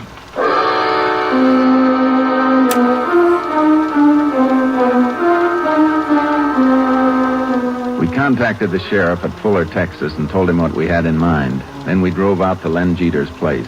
It was a run-down house at the foot of a hill just off the main highway. We took up a position on top of the hill where we could watch the house without being seen. After an hour, we saw Jeter come out of the house and begin chopping wood. For the next 2 days, he made no effort to leave his property. Clay and I watched during the day, and the sheriff's deputies took over at night. Toward noon of the third day, we lay on the brow of the hill watching Jeter move around his backyard. Sure gets hot out here around the middle of the day.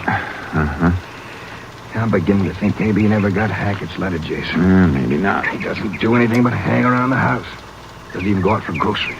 We'll keep watching. He's got to go somewhere sooner or later. Yeah, but when? That's what we'll have to wait and find out. We don't know when Hackett wants to meet him. It's a cinch he's not in any hurry to go anywhere today. He could be barking up the wrong tree, you know. Jeter's our only lead to Hackett. One way or another, we got to stay close to him. Yeah, I reckon you're right. Hey, here's the sheriff. Howdy, Jace. Clay? Better keep low, Sheriff. Oh, yeah. Still nothing, huh? Yeah, not yet. Can your deputies take over again tonight, Sheriff? Well, sure, Jace, but I just don't... Hey, what's that? Jeter. Usually does some target practice about this time of day. Oh. Well, like I was saying, I can't see why you don't let me go down there and pick him up. I've had him in town before. I reckon between the three of us, we could make him talk. You didn't seem to have too much luck making him talk the last few times you took him in. It could be with 3 of us, he'd be even more close-mouthed. Oh, I admit he's tough, and he don't do much talking. But you fellows could sit out here a month without getting any place. Sheriff's right, Jace. Maybe we should take him in. Okay. I sure wish there was some way to save this lead in case he doesn't talk. So do I. But I don't know what it'd be. Wait a minute. I got an idea. Clay, suppose you take Len Jeter in alone. I don't get you, Jace. Sheriff, can you fix me up with an old suit back in town? Well, sure, Jace, but what for? We're going to do a little play acting. All of us. When I change clothes, I want you to lock me up. I'm going to be one of the toughest gunmen in Texas. And you and Clay are going to treat me just that way. What do you got in mind? You bring Len Jeter in and put him in a cell with me. Maybe after we've been together a while, he and I'll have a nice, friendly little talk. I don't know, Jace. If he ever finds out you're a ranger, we're finished. It's a chance we'll have to take. Give the sheriff and me an hour, Clay, and go pick up Len Jeter.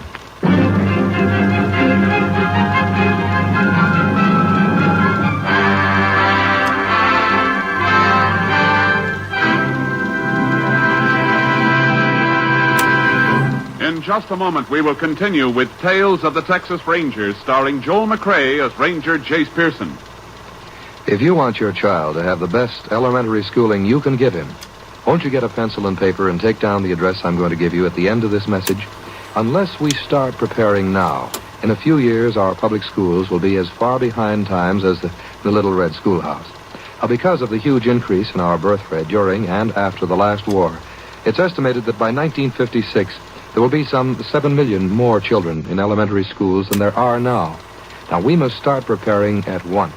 More equipment will be needed, textbooks, playgrounds, and above all, more elementary school teachers. To help assure your child a proper education, join and work with local groups and school boards. And for free information about how people in other communities are improving their schools, write to this address: National Citizens Commission for the Public Schools, 2 West 45th Street, New York, 19, New York. That's National Citizens Commission for the Public Schools, 2 West 45th Street, New York, 19, New York. And now back to Tales of the Texas Rangers. We continue now with Tales of the Texas Rangers and our authentic story, Jailbird.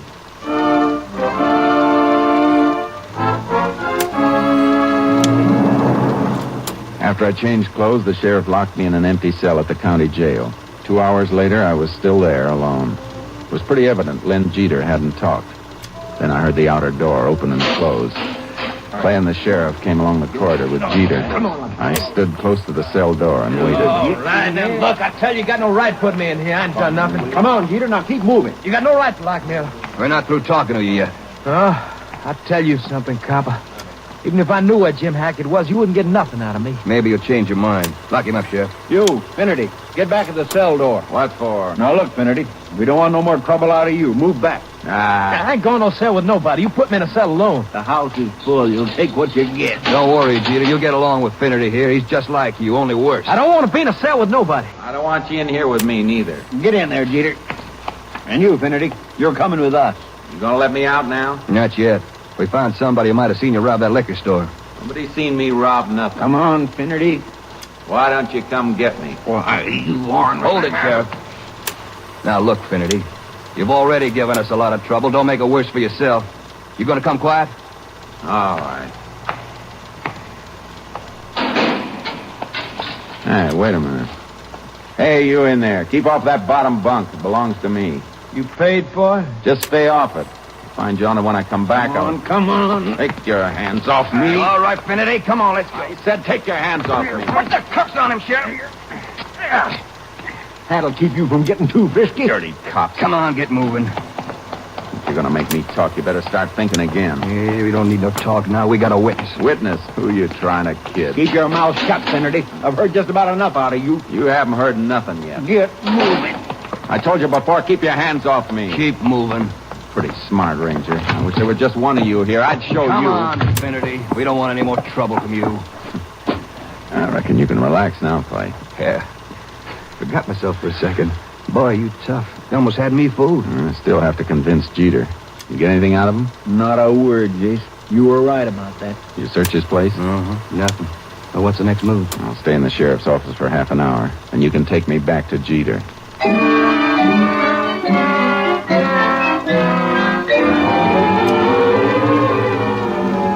When Clay and the sheriff took me back to the cell, I could see Jeter was curious. I said nothing to him. For about an hour, I sat on the bunk, ignoring him. For another 30 minutes, I paced around the cell. Jeter watched me constantly.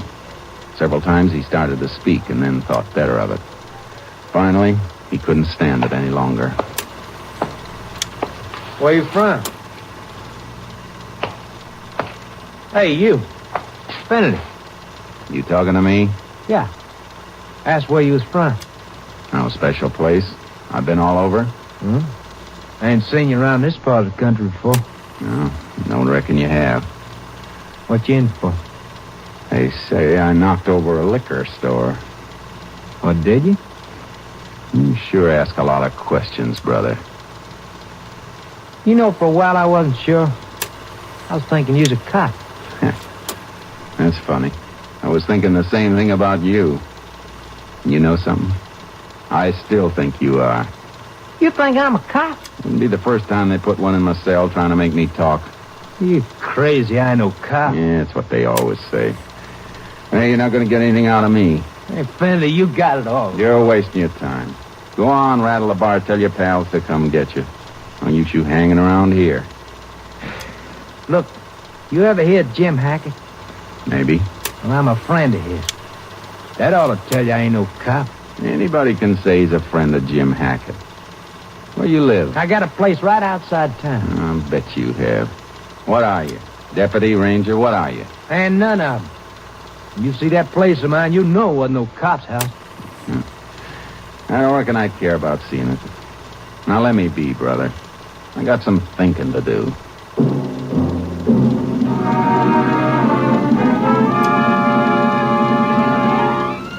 We sat in silence for the rest of the afternoon. A little before 6, the sheriff took me out of my cell.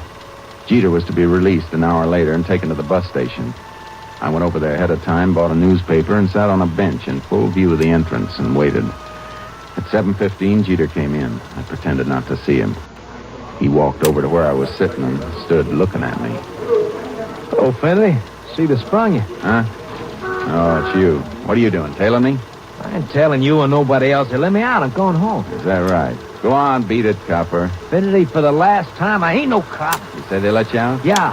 How come they didn't take you home? Well, they didn't have no car hand to give me bus fare instead. Ah, you ought to get a better story than that, copper. Now beat it. I want to read my paper.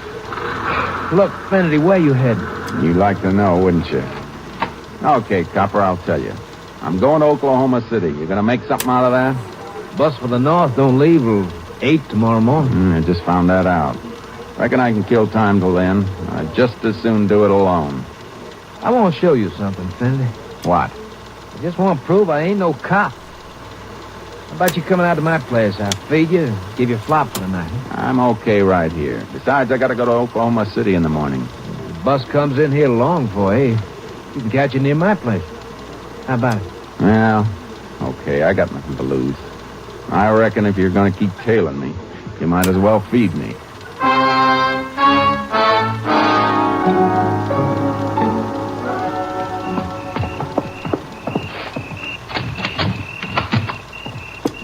There. You believe me now? Yeah, don't look like a cop's place. And it ain't. Go on in. I get the light. Nice and quiet out around here. Okay. And it ain't no cop's place. No, don't reckon it is. You, like bacon, eggs? Sure. I'll fix us some, huh? What you figuring of doing in Oklahoma City? That's my business. You know, Finley, you're okay. That's good. You know how to keep your mouth shut, and that's something I like. 16 times they're home, and I never spilled nothing, not once. You and me, we're alike. Maybe so. Come on out here. I want to talk to you while I'm putting the bacon on the stove. What about? I got an idea. You, got something special to do in Oklahoma City? Nothing special. Just going up to take a look around. Maybe pick up a buck or two. I kind of figured that. How about coming along with me tomorrow, huh? I can see you get some real dough. Doing what? Remember I told you I was a friend of Jim Hackett? Yeah. Well, him and his wife, they got something real big lined up. They want me in on it. What kind of job is it? I ain't sure. I think it's a refinery payroll. Jim said there was close to $250,000 in it. You want to come along, cut in on it? How do you know Hackett will want me in on it? Look, Fanny, Jim and me were cellmates together. Anything I do is okay with Jim. Hackett staying around here? About 100 miles south. It's kind of hot right now. Him and his wife are hiding out in the shack down there. What time are you pulling out in the morning? I figured on getting the 5 o'clock bus. Ain't many people around that hour in the morning. Gotta make sure there ain't no cops tailing me. Well, how about it, Finley? Well, let me think it over. I'll let you know before morning. Before we turned in for the night, I agreed to go with Jeter and work on the job with Jim Hackett. We got up at 4 the next morning and took the 5 o'clock bus south. Jeter kept a sharp lookout for police who might be following. I knew Clay would be on our trail and hoped he'd stay far enough behind to avoid being seen by Jeter. He did. And toward noon, Jeter's suspicions relaxed. After an hour layover in a place called Snake River, we got on a local bus which took us 10 miles out of town. We walked another 3 miles along a dirt road. A little before 2 o'clock, sighted a shack halfway up a hill. Well, there she is. That shack up ahead? Yeah. Don't look like anybody's there. Somebody's there, all right. Jim's good at covering his tracks. Probably got the car hid away someplace. How'd you know where this place was? Jim wrote me a letter. Gave me a map on how to find it. Told me to burn it as soon as I knew how to get here. When did he send you this letter? 2-3 days ago. Yeah, it seems I read something about him being in the scrape the past couple of days. You sure he hasn't changed his plans? Nah, not Jim. He'll make up his mind to do something, he does it. All the cops in the world can't stop him. Sure, we'll be glad to see him. I reckon he'll be pretty glad to see it. Put your hands up. Huh? Jim, put the gun away. It's me. Oh, yeah. Well, you're lucky I didn't plug you. Seen two guys coming up the hill and thought you was cops. Who's this? Friend of mine. I didn't tell you to bring no friends. How about letting us come in, Jim? Oh, come on. All right. Where's Sal? She went for grub. With that kind of danger, she pretty easy to spot. She dyed her hair. And you let me worry about her being seen. Sure, Jim. Who are you, mister? I told you, he's a friend of mine. My name's Finnerty. Well, I don't care what your name is. What are you doing here? Oh, Jim, don't be that way. I brought Finnerty here because I figured you could use extra man. If I'd have needed a man, I'd have told you. Me and Sal and you can handle this job easy. We don't need nobody else. That's the way you feel about it. I reckon I'll be moving along. I never stay where I'm not wanted. You ain't going no place, not till I tell you to. Now, look. Shut up! How do you know this guy's all right? Okay, he was in a clank with me. How long you known him? Well, since yesterday, but... Yesterday? Are you crazy, lad? Look, you can use me, I'll be glad to stay. You don't want me, I'm moving along. You can use him, Jim. He's okay. You should have heard him talk to them cops over the county lockup. He don't take nothing from nobody. Now, how about using him? We ain't using them. And I ain't letting them leave here and spill it all over the country where I'm hiding out. You don't have to worry about that, mister. I'm not the talking kind. That's right, Jimmy ain't. You don't have to worry about Finnerty. See, I gotta get rid of him. Now, wait a minute. Shut up! You. Get over in that corner while I figure out what I'm gonna do. Sure. Now, wait. Come here. What do you want? You got a gun? No. Put your hands over your head. I want to make sure. I told you I didn't have a gun. Give me that gun, you dirty... There we are. You too, Jeter. Finnerty, what's this all about? My name's not Finnerty. You're both under arrest. A cop. I knew it. But he can't be a You cop. stupid. Turn around and keep your hands up. Keep them up. You got no sense, Jeter. $250,000 right in our hands, and you got to bring a cop here. How'd I know about him? You ought to watch who you take up with. Somebody should have told him that before he took up with you, Hackett. All right, you two. Get moving.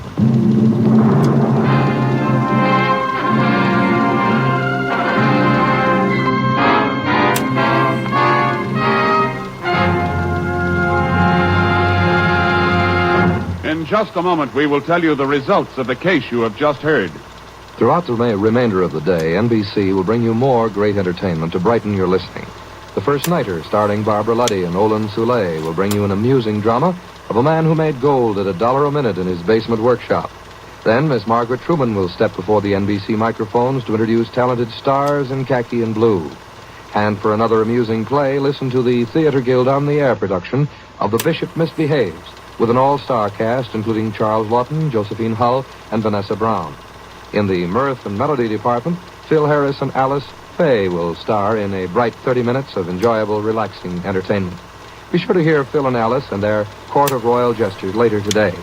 Remember, too, that Jack Parr will come a-calling tonight with the $64 question, and a program packed with question marks and laughs.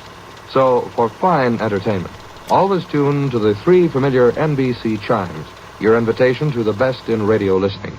And now back to the conclusion of today's Tales of the Texas Rangers.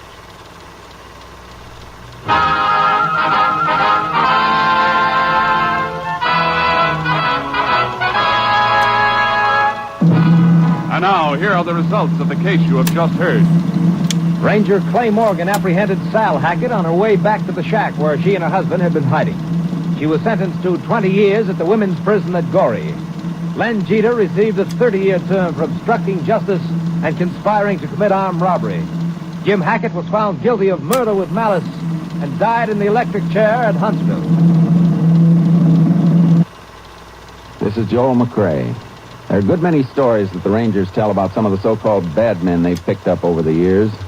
They tell about one in particular whose bark was truly worse than his bite. The story goes that this so-called bad man came into a saloon one night flourishing a pair of pistols and ordered all the people over in a corner, saying that he was the roughest, toughest man in the whole state of Texas. He then sat down, still pointing his guns at the frightened customers, and ordered the bartender to bring him a drink. "What do you have, sir?" asked the bartender. "Bring me a glass of milk," he replied. "Milk?" said the bartender. "For the roughest, toughest man in the state of Texas?" "Well, then," answered the bad man, "put it in a dirty glass." So long, folks. See you next week. Next week, Joel McRae in another authentic reenactment of a case from the files of the Texas Rangers.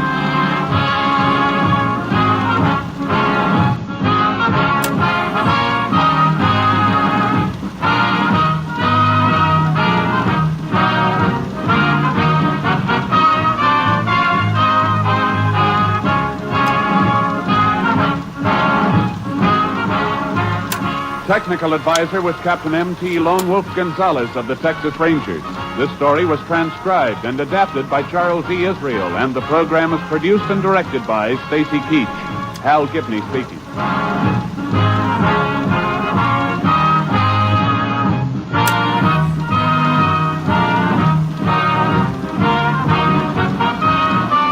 Next, it's The Chase on NBC.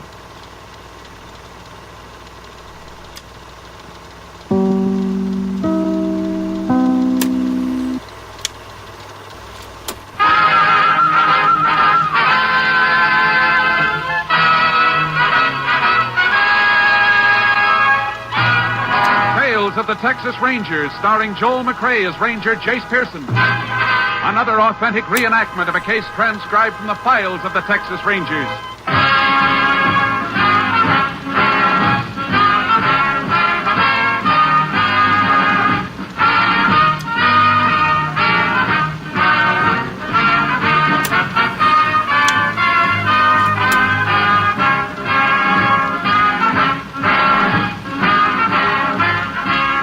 Names, dates, and places in the following story are fictitious for obvious reasons. The events themselves are a matter of record.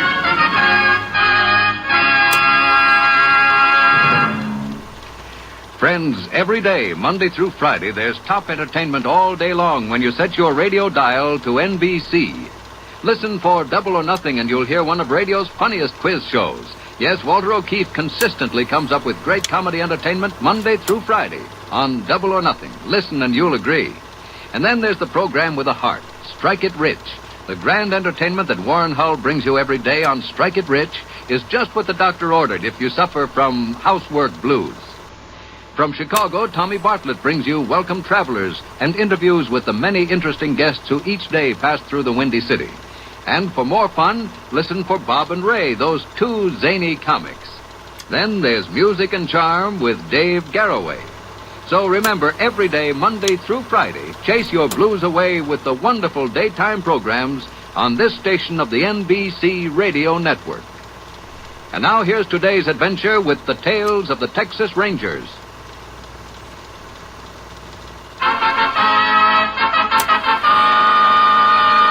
And now, from the files of the Texas Rangers, the case called Sellout.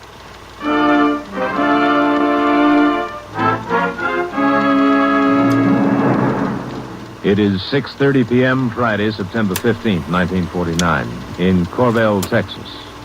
Jim Reeves, owner of the local hardware store, is waiting on his last customers at the end of the first day of a closing out sale. Well, that'll be $24.61 for the lot. Hey, thank you, Miss Clooney.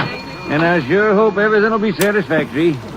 Here's my ticket for the deep freeze, Jim. $148, I might, huh? That'll do it, Charlie. Couldn't pick one up for a price like that any other time. I know it. Jim, I just can't believe you're really leaving us. Getting too old for this kind of work, Charlie. Me and Carrie been looking forward a long time to living near Beth up there in Fort Worth. Yeah, I'm sure glad the sale's been going so well. Been such a flock of people in and out of here all day. Looks like the bijou on bingo night. Yeah, it's going real good. Think we'll be sold out tomorrow. Well, I ain't going to say goodbye now, Jim, because I'll be seeing you tomorrow anyway when I pick up that deep freeze. Of course you will. Night, Charlie, and thank you. Nancy. Did you call me, Mr. Reeves? Yeah, I'm going to lock up now. Reckon you're about as tired as I am. I'm sure sorry I got the ticket on that pressure cooker mixed up, Mr. Reeves. Don't you fret about a little thing like that, Nancy. You've been doing a good job. Don't know how I'd have got along without you. Better get what you want back there, mister, because I'm going to lock up now. I guess he didn't hear me. Sorry, mister, but we're closing up for tonight. Sale'll still be on tomorrow. What are you doing with that bandana on your face? Shut up and do like I tell you. This gun ain't no toy. What do you want? I want you to get moving and open up that cash register. Well, go on, get going unless you want a load of lead in your belly. What is it, Mr. Reed? Oh, It's all right, Nancy. Just stay where you are. Now, come on, open up that register and put the loot in this paper bag. oh Mr. Reed. Keep your trap shut, sister, and stay back. Don't get scared, Nancy. Mister, the money in this cash register is everything I got in the world, and I'm not going to give it up to a sneaking thief. You'll put it in here or I'll plug you. Mr. Reeves, do like he tells you, or else you might get hurt. All right. Come on, hurry up. I'm hurrying. Put the change in the bag, too. That all of it? Yeah. Okay, then. Now move over to that wall and turn your back. Go on, you too, sister. Go on. Hurry up, I said! Okay. Now, don't either one of you make a move for 5 minutes if you know what's good for you. Dirty sneak thief. I'm not going to let him get away with it. Please, Mr. Reeves, do like he told you. No, I ain't. I'm going to get his license number anyway. Mr. Reeves, please don't go out there. Mr. Reeves! Stop that man! Stop him! Mr. Reeves! Oh!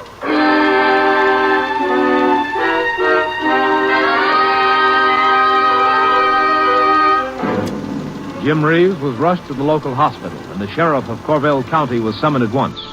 Immediately, he notified the Texas Rangers.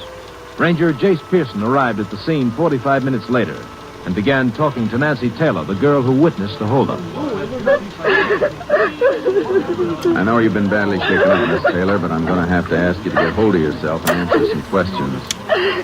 He never did anything to hurt anybody in his whole life. He was always helping people. You want to help us find who shot him, don't you? Oh, yes, of course. All right, then. Try to remember what the man looked like. I told you, he had a bandana on. I couldn't see his face. How tall was he? I don't rightly know, Ranger, but he was a big fella. How big? About as tall as you are, I reckon. Oh, Mr. Reeves was always so good to everybody. You know what kind of a car the man was driving? It was black. Are you sure? Yeah, I'm certain. It was a black sedan. Yes, Sheriff. Hospital telephone. Jim Reeves just regained consciousness. We better get over there as fast as we can. Okay. I'll talk to you later, Miss Taylor. Is it going to be all right, Sheriff? I'm sorry to upset you anymore, but I'm afraid not, Nancy. Doc says it's only a matter of time. No use to operate now. I told him not to run out there. I tried to make him stay inside. You get some rest if you can, Miss Taylor. We'll see you later. You poor kid. Yeah, a very nice experience for a girl. Get anything, Jace? Not much. She says she's sure the car was black. Charlie Pratt thinks the last 4 digits on the license were 2144. But he isn't sure. Who's he, Sheriff? He's the druggist down at the corner. Did he see the shooting? No, but he heard the shots and ran out in the street just as the car was driving off. 2144, huh? Yeah. We better send that out just on the chance he was right. Yeah, I guess it wouldn't hurt. Unit 10 to KTXA. Unit 10 to KTXA. KTXA to Unit 10. Go ahead. Subject wanted for holdup and shooting in Corvell County this evening, believed to be about 6'2", said to be driving black sedan. One witness reports last 4 digits of license may be 2144. 2144. Alert all units and have license division check records of cars this description with matching digits. Unit 10 now proceeding to County Hospital with Sheriff to interrogate victim. 10-4. Will alert all units. 10-4, if no other traffic. Unit 10, clear. No other traffic. KTXA Austin. I guess just about everybody in Corvell's going to feel as bad about this as Nancy does. I'm feeling kind of shook up myself. You known him a long time? Oh, yeah, and a nicer fella never lived than Jim Reeves. Carrie, that's his wife. Well, it'll be just like killing her, too, when they tell her. You been able to locate her yet? Nope. Neighbor says she's taken a bunch of things she didn't need over to a family on some ranch out yonder. Just like Carrie, thinking of other folks even when she's moving and all. Where were they moving? Fort Worth, and they were both looking forward so to going up there. Daughter's got a little cottage in the back of her place. Jim and Carrie were always talking about Beth's kid and what a good time they were going to have being grandparents to Bunky. Thugs have a way of picking on good people. I don't know why. There are plenty of bad ones around. Good folks are more trusting, that's why. I swear I don't know what Carrie's going to do now, Jim. Well, her daughter will help her, won't she? Oh, sure, but Carrie's too conscientious to live on Beth. Jim worked a lot longer than he should have just so they could retire independent. I think Carrie'd take an old age pension first.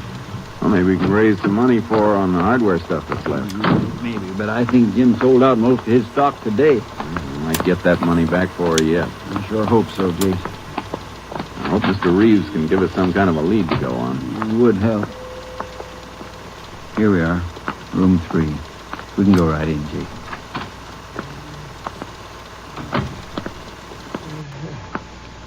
Carrie? She's coming to you as fast as she can, Jim. Sheriff? Yeah, it's me. Have you got that fella yet?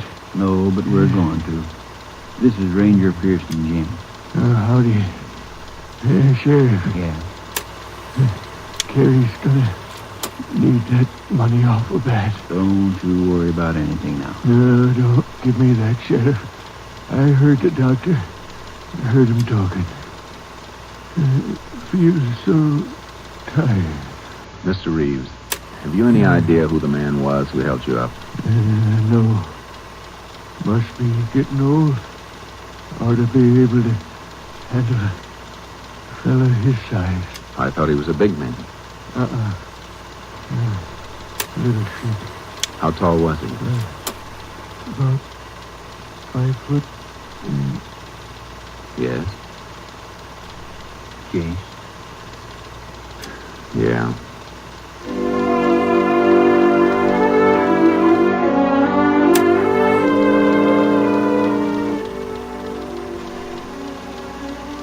A few minutes after we left Mr. Reeves' room, his wife arrived at the hospital, and the sheriff and I had to tell her he had just died. She took it even harder than we'd thought she would. We didn't want Mrs. Reeves to stay alone that night, so we drove her to a neighbor's house. By the time we left her, it was too late to talk to the druggist, Charlie Pratt, so we went down to his drugstore the next morning. Morning, Charlie. Hello, Sheriff. You fellas located that runaway skunk yet? Not yet, but we're sure trying to.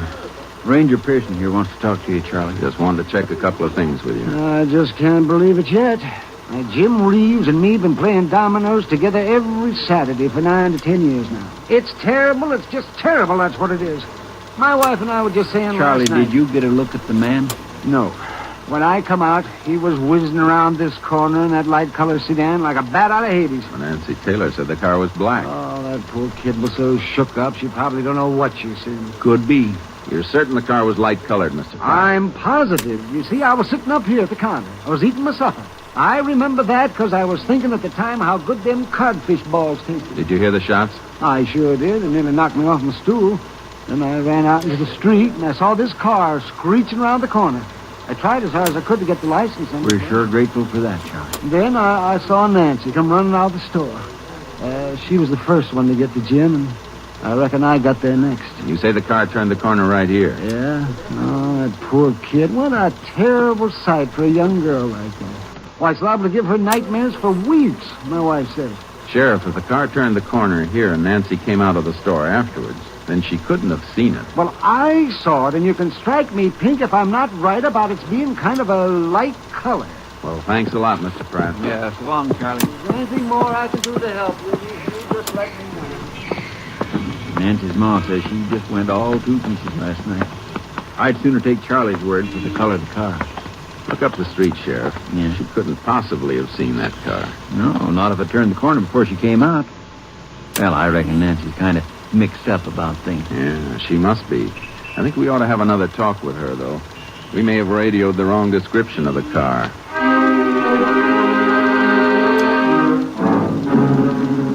We headed for Nancy Taylor's house.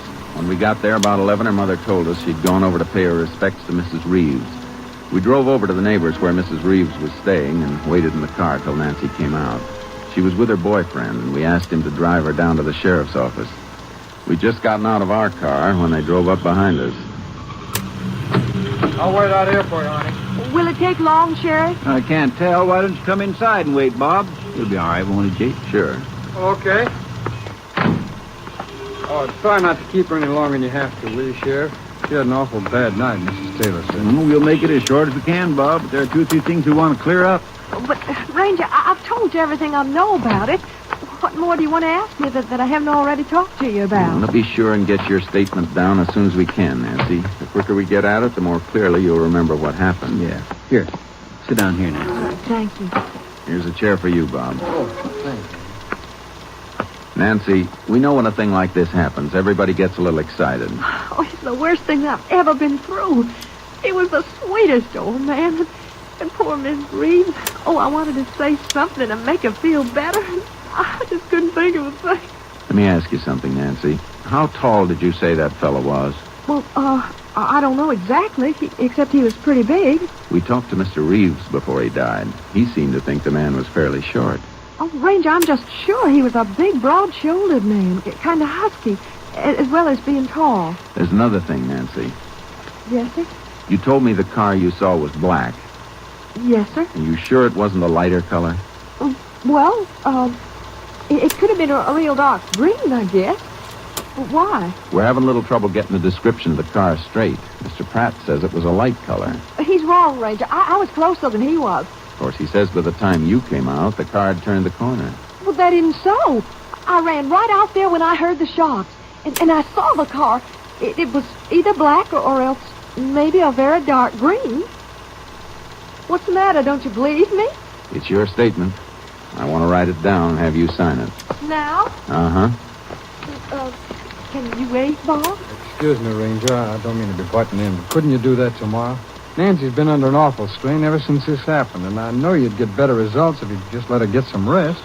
I'll get it. The sooner we get an accurate description of the car, the better chance we have of catching the fellow. Well, as I say, I'm not too sure whether it was black or green. Well, that's all right. You can put that down in your statement. Jace, maybe we better take Nancy's statement later. How come? License division says the number Charlie Pratt gave us belongs to a car dealer in El Monte. Got a lot of cars there with the same dealer's number. Green and black sedans both. You mean you found the car the fella used? We don't know, but it looks like we're getting warmer. Maybe now you'll be able to track that guy down, huh? I hope so. Name of the dealer is Andy Rourke, Jace. Nancy, you stand by to identify him. Maybe we'll get that killing one bandit before you know it.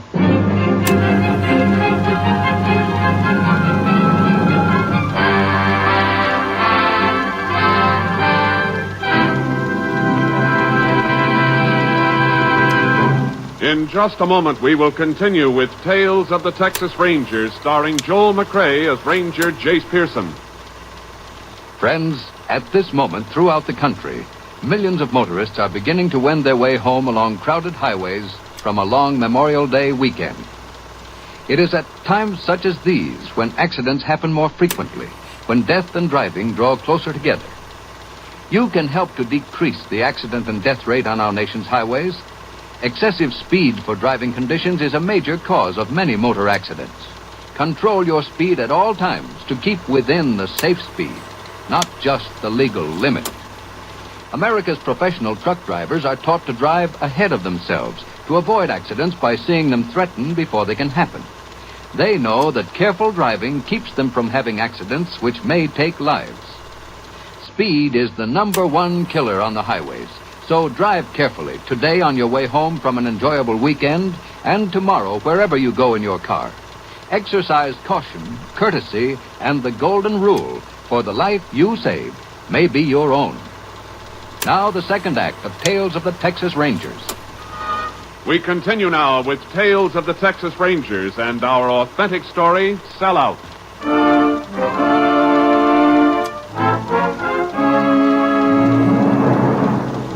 The sheriff and I decided the druggist, Charlie Pratt, was the best one to help us spot the car. We told the Taylor girl to be available in the event we picked up the killer. Then we headed for El Monte. As we drove up to the dealer's place, 2 highway patrolmen were talking to a large man in the used car lot. Okay, Mr. Pratt. All right, Ranger. That must be Rourke standing over there with the patrolman. Say, Jace, he's a big guy, isn't he? I guess Nancy's description was right. Yeah. Howdy, boys. Hi, Jace. You Andy Rourke? Yeah. I'd like to ask you a few questions, if you don't mind. Well, I've answered so many from the highway patrol today, I'm getting kind of used to it. That's fine. Look, Ranger, what is this? Sergeant here says you got me mixed up in that murder up in Corvell yesterday. That's right. Witness saw your license on the murder car. That's a dealer's license. Got it on most of my cars sitting here in the lot. Where were you about 6:30 yesterday evening, Mr. Rourke? I was out demonstrating one of my cars to a customer. What's his name? I don't know. Some fella going through town. You know where we could reach him? No, I don't. That's not much of an alibi, Rourke. You got any black sedans or dark green ones in here? Sure, I got 2 black sedans and 1 dark green one. Well, Ranger, I'm dead sure it was a lighter color. Mind if we look around? Help yourself. Only get it over with, will you? I wouldn't be giving orders if I were you, Rourke. Sorry, Ranger. I'll be around if you need me. Suppose you come along and start showing us those sedans. Okay. There's the 2 black ones over there and the dark green ones over yonder. Take a good look at these cars now, Mr. Pratt. No. Wasn't either one of these. I'm still dead sure it was kind of light colored. You got any light-colored cars, Rourke? What color? We don't know exactly. Hey, here it is. This is the one, Ranger. I'd know it just as sure as I'm standing here. Are you positive? Yeah, that's the one. You see those vertical guards in the bumper? Mm-hmm. Well, the reason I couldn't get the whole number is because those stuck up in front of the plate. I remember now. Was this the car you were demonstrating yesterday, Mr. Rourke? Say, wait a minute. I'm waiting. Come to think of it, I loaned that car to a fellow yesterday. What was his name? Darn if I can remember now. Come in here and wanted a grease job done on his car. Needed transportation and took kind of a shine to this sedan. Thought I might sell it to him if I let him use it for a few hours. Don't you keep a record of the names of people who borrow your cars? Yeah, I got it right in my book here. Yeah, here it is. Robert Thatcher, RFD 43 Corvell. Let me see that. Robert Thatcher? Uh-huh. Nancy Taylor's boyfriend. We headed back to Corvell. By 6:30, we'd picked up a warrant for Thatcher's arrest and drove out to his house. His mother answered the door. Howdy, Miss Thatcher. Well, hello, Sheriff. Is Bob at home? No, he ain't. Oh, well, when do you expect him? Well, I don't rightly know, Sheriff. Ranger and I'd like to talk to you for a minute, ma'am. Well, all right, come in. When did Bob leave, Mrs. Thatcher? Oh, about an hour ago, I reckon. Why? Can you tell us where he went? I didn't have no chance to ask him. What you want with him? Ma'am, I'm sorry to be the one to break it to you, but it looks like he's in trouble. Serious trouble? Yeah. We want to talk to him about Jim Reeves' murder. We have evidence he was probably driving the murder car the evening it happened. I don't believe it. You know if Bob owns a gun? No, we don't. You ever seen a .32 around the house? No. I sure am sorry to distress you with this, ma'am. It does look funny, Bob's taking off so sudden. Wait a minute. The reason Bob took off, Sheriff, was because he's been having a fuss with his girlfriend. Nancy Taylor? Yeah. But the kids come home this afternoon, and they told me they were going to elope. That don't sound like he's mixed up in no murder, does it? Did Nancy go with him? No. They had a little tiff while they were sitting out in the car. You know how kids are. Used to be kind of ornery like that myself. And while Bob was packing, Nancy run off. Do you know where she went? No. Oh, she's all upset, and Bob, he run after her. Well, when he come back, he said he left her down by the creek somewheres. He was mad, but I reckon he'll cool off and come home before nightfall. Mrs. Thatcher, I've only one horse in my trailer. You got one the sheriff could borrow? Well, yes, I think so. Why? I reckon we'd better see if Nancy's all right. Ranger, if you're thinking my Bob might have done something to Nancy, well, you're wrong. Maybe we are, ma'am, but we're not taking any chances.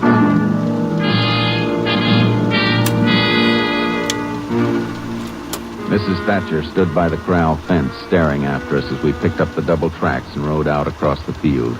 They led to a dry wash and were fairly easy to follow. Oh, Chark. Oh. Look, Sheriff. Yeah. Thatcher's steps turn back here, and hers go on. You think she's all right, then? I hope so. Let's move on a little farther and see where these tracks lead. Get up, boy. Come on. Oh, wait a minute. Hold it, Sheriff. Whoa, Chark. What is it, Jace? Ho. The tracks stop here. Must be close by. Here I am, Ranger. I thought it might be him again. That's why I was hiding. I was scared. Oh, I'm mighty relieved it's you, Ranger. Sit down here on this log a minute, Nancy. You look pretty tucky. Oh, I'm not tuckered, Sheriff. I'm plumb terrified. If I couldn't run fast, I'd be dead by now. He was going to get me. He meant it, too. Bob Thatcher? Yeah. You see, when he heard you were going down to the car lot, he knew you'd finally borrow that car. So he told me all about it. Killing Jim Reeves, you mean? Yeah. Oh, of course, I was just horrified. I didn't want to have any more to do with him. Imagine killing that sweet old man. Yeah. I was thinking about it. Well, When I told Bob how I felt about crime and the like, he just turned on me. He started slapping me around. Oh, it was awful. Scared me half to death. He said he'd kill me if I wouldn't run off with him. Imagine trying to get me mixed up in this thing. You are mixed up in it. Why, Ranger, I didn't have anything to do with shooting him. You had plenty to do with framing the holdup that led to the killing, though, didn't you? Ranger, I just can't understand how you can even think anything so awful, let alone say it to me. You can stop crying, Miss Taylor. Just isn't fooling anyone anymore. What do you mean? I mean you tried to throw us off the track by lying to us and giving us wrong information about the man's height and the color of the car. Gee, Ranger, he was my boyfriend. I was just trying to protect him until I could persuade him to give himself up. I was just being loyal. You know how women are. I thought you said a minute ago you didn't know anything about it till this afternoon. Did I? I'm just all mixed up, that's all. You sure are. You're coming in with us now. Ranger, listen. Would it help you any if I told you what Bob told me about the money? What about the money? Well, you see, he put it in the Grain Exchange Bank down in Elvira Saturday morning before he knew about the license number. Yeah? Well, the bank was closed at noon Saturday, and all day Sunday he couldn't get it out. You mean he's going to pick it up Monday morning? Oh, I'm dead sure he will. That is, knowing Bob, I don't think he'd leave without it. Without even knowing him, I don't think so either. Come on, Miss Taylor. I'm taking you into town. I'm going to drop you off the county jail. Oh, me? Well, I've just been trying to help you, Ranger. You have. And we'll be on hand to meet your boyfriend when the bank opens Monday.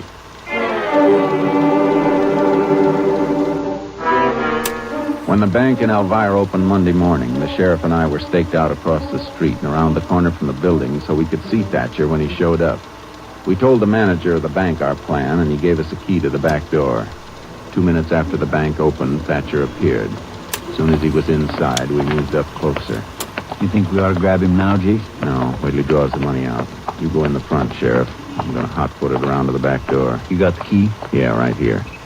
Now, don't go up to him until you see me open the back door, Sheriff. Remember that. Because then if he gives us any trouble, I can grab him. Okay, Jason.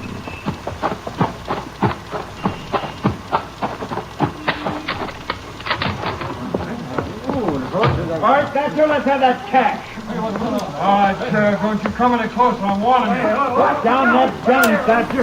You've already killed one man. What makes you think I'd mind killing another? The first one's the hardest, you know. Put that gun down. You don't step aside, Sheriff. I'll put a bullet right in your gullet. With this gun, Thatcher. You see that? We need it for evidence. Give me that gun. Give it to me. All right. I didn't mean to kill the old man, Ranger. Get up. The gun just went off in my hand, honest. Yeah? Guns have a way of doing that when you point them at people. And when you hold someone up with them, they usually backfire.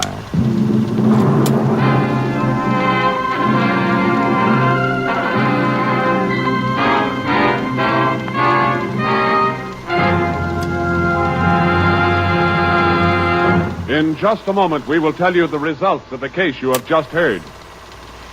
Friends, later today, Meredith Wilson joins your Sunday lineup of enjoyable radio programs on the NBC Radio Network. Meredith Wilson's Music Room is the locale of his new Sunday show, and you'll hear Meredith's talking people as well as your favorite music. So remember to tune for Meredith Wilson's Music Room later today. Also on your entertainment list today is The First Nighter, presenting Barbara Luddy and Olin Soule in another presentation from the Little Theater off Times Square. Then more drama awaits you on Theater Guild on the Air. Today's Theater Guild presentation, a dramatic story entitled Remember the Day. It stars Helen Hayes and MacDonald Carey. And from the armed forces of our nation comes another fine program today, Stars in Khaki and Blue it's called. You'll enjoy this program and the talented servicemen and women to whom it gives an opportunity to perform. Yes, Sunday brings most enjoyable listening for you on NBC. So stay tuned to this station. Stay tuned for Meredith Wilson's Music Room, The First Nighter, Theater Guild on the Air, and all the rest. Now the conclusion of today's Tales of the Texas Rangers. And now, here are the results of the case you have just heard. Ballistics proved that the bullet which entered Jim Reeves' body came from Thatcher's .32 revolver. Thatcher signed a full confession and was sentenced to life imprisonment in the state penitentiary at Huntsville. Nancy Taylor received a sentence of 15 years in the women's prison at Goree.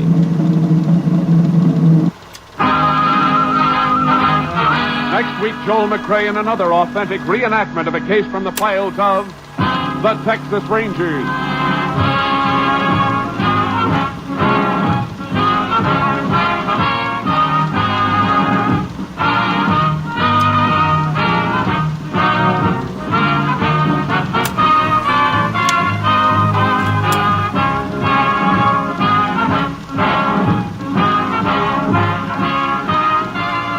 Technical advisor was Captain M.T. Lone Wolf Gonzalez of the Texas Rangers.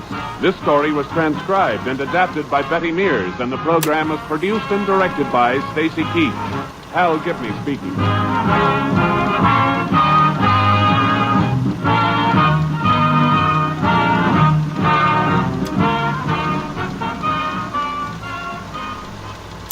Next, The Chase brings you more adventure on most of these NBC stations. This is NBC.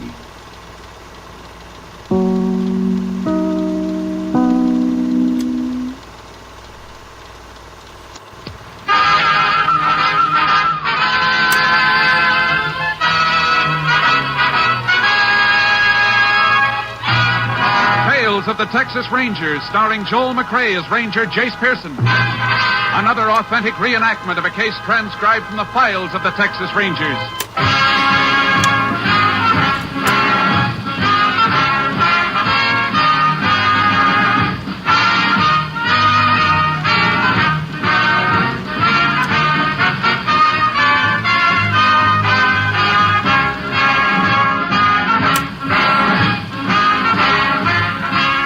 Names, dates, and places in the following story are fictitious for obvious reasons. The events themselves are a matter of record.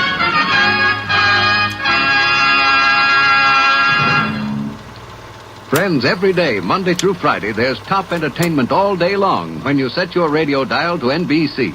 Listen for Double or Nothing, and you'll hear one of radio's funniest quiz shows. Walter O'Keefe consistently comes up with great comedy entertainment Monday through Friday on Double or Nothing. Listen and you'll agree. And then there's the program with a heart, Strike It Rich. The grand entertainment that Warren Hull brings you every day on Strike It Rich is just what the doctor ordered if you suffer from the housework blues. And from Chicago, Tommy Bartlett brings you Welcome Travelers, interviews with the many interesting guests who each day pass through the Windy City. And for more fun, listen for Bob and Ray, those two zany comics. Then, of course, there's Music and Charm with Dave Garroway. So remember, every day, Monday through Friday, chase your blues away with the wonderful daytime programs on this station of the NBC Radio Network.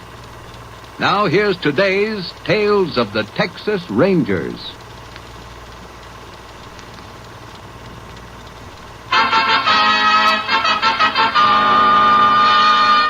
And now, from the files of the Texas Rangers, the case called Illegal Entry.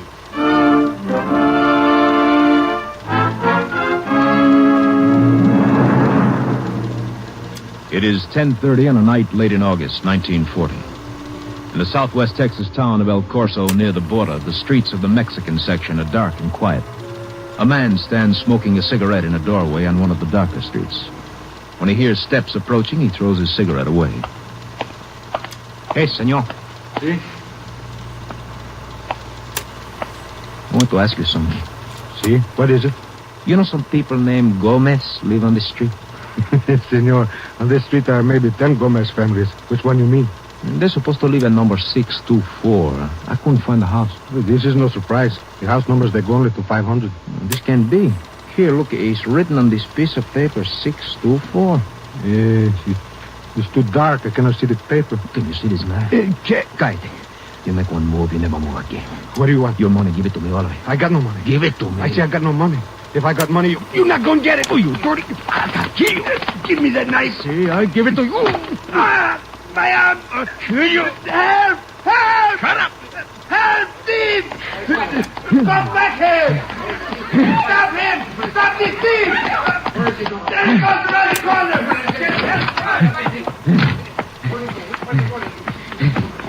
He's going up the stairs! ¿Qué pasa aquí? What is all Shut up, you. Get back in that room. Shut up, or I slit your throat. You all alone here? Si, senor. What you want? Where's the door lead to? Out the back? Come on, we go out. No, senor. You wanted to use this knife on you? Senor, Come on, I say. Wait a minute. This pocketbook on the table. You got money in there? Senor, please. It's my paper the whole way, Cállate. please.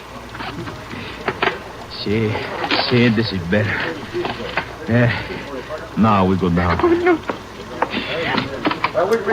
Go on, go down. And remember, the knife and me will right behind you. Come on, hurry. Get good faster. Come here. Now look, we're going out to the street. Anybody stop us, we're just out for a walk. You hear that?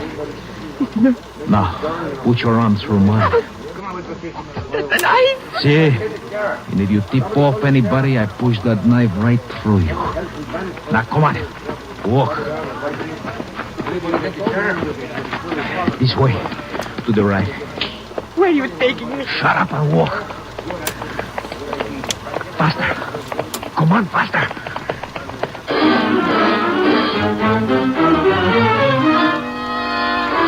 The people searching for the fugitive became suspicious when they saw a light on the Maria Santos front door and failed to receive an answer to their knocking.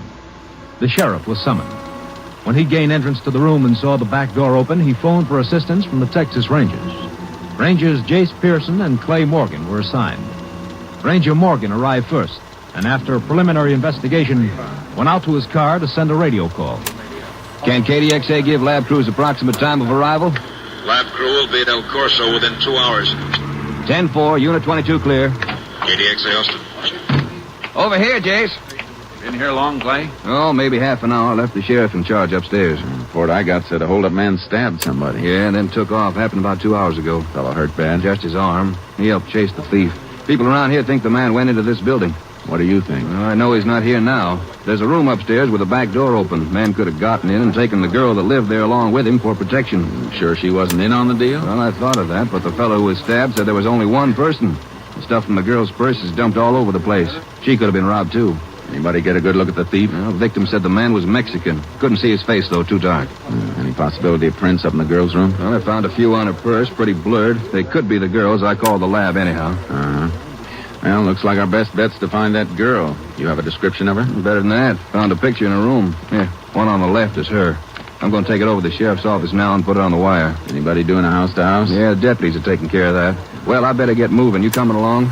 No, I reckon I'll get upstairs and have a quick look around. And I'll give those deputies a hand looking for the girl. Okay, Jay. See you as soon as I get... Clay. Oh, hello, Sheriff. Oh, howdy, Jace.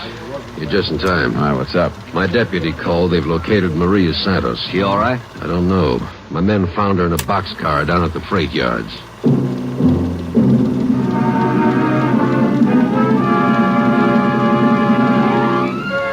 When we arrived at the freight depot, we saw attendants carrying Maria Santos on a stretcher toward an ambulance. She'd been badly beaten, but she was still conscious.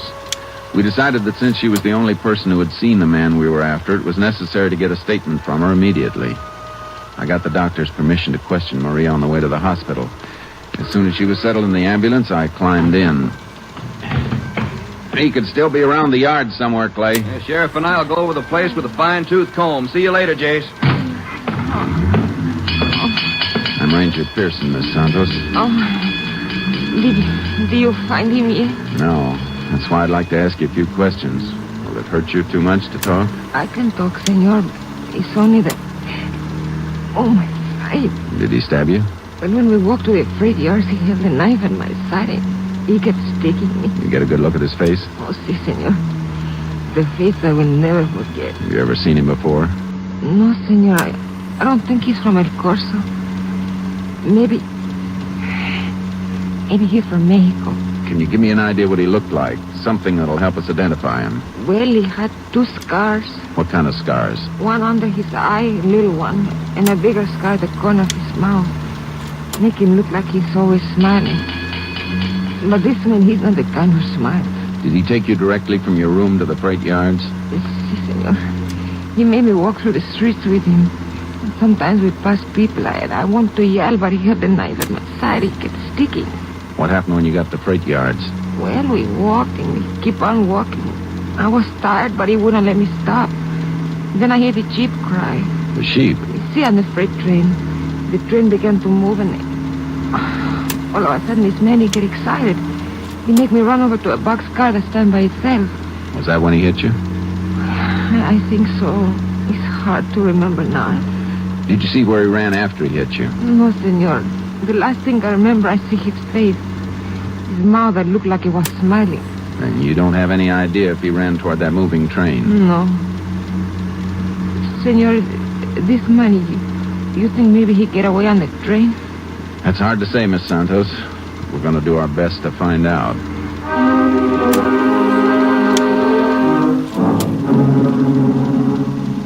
As soon as we reached the hospital, I got a ride back to the freight yards.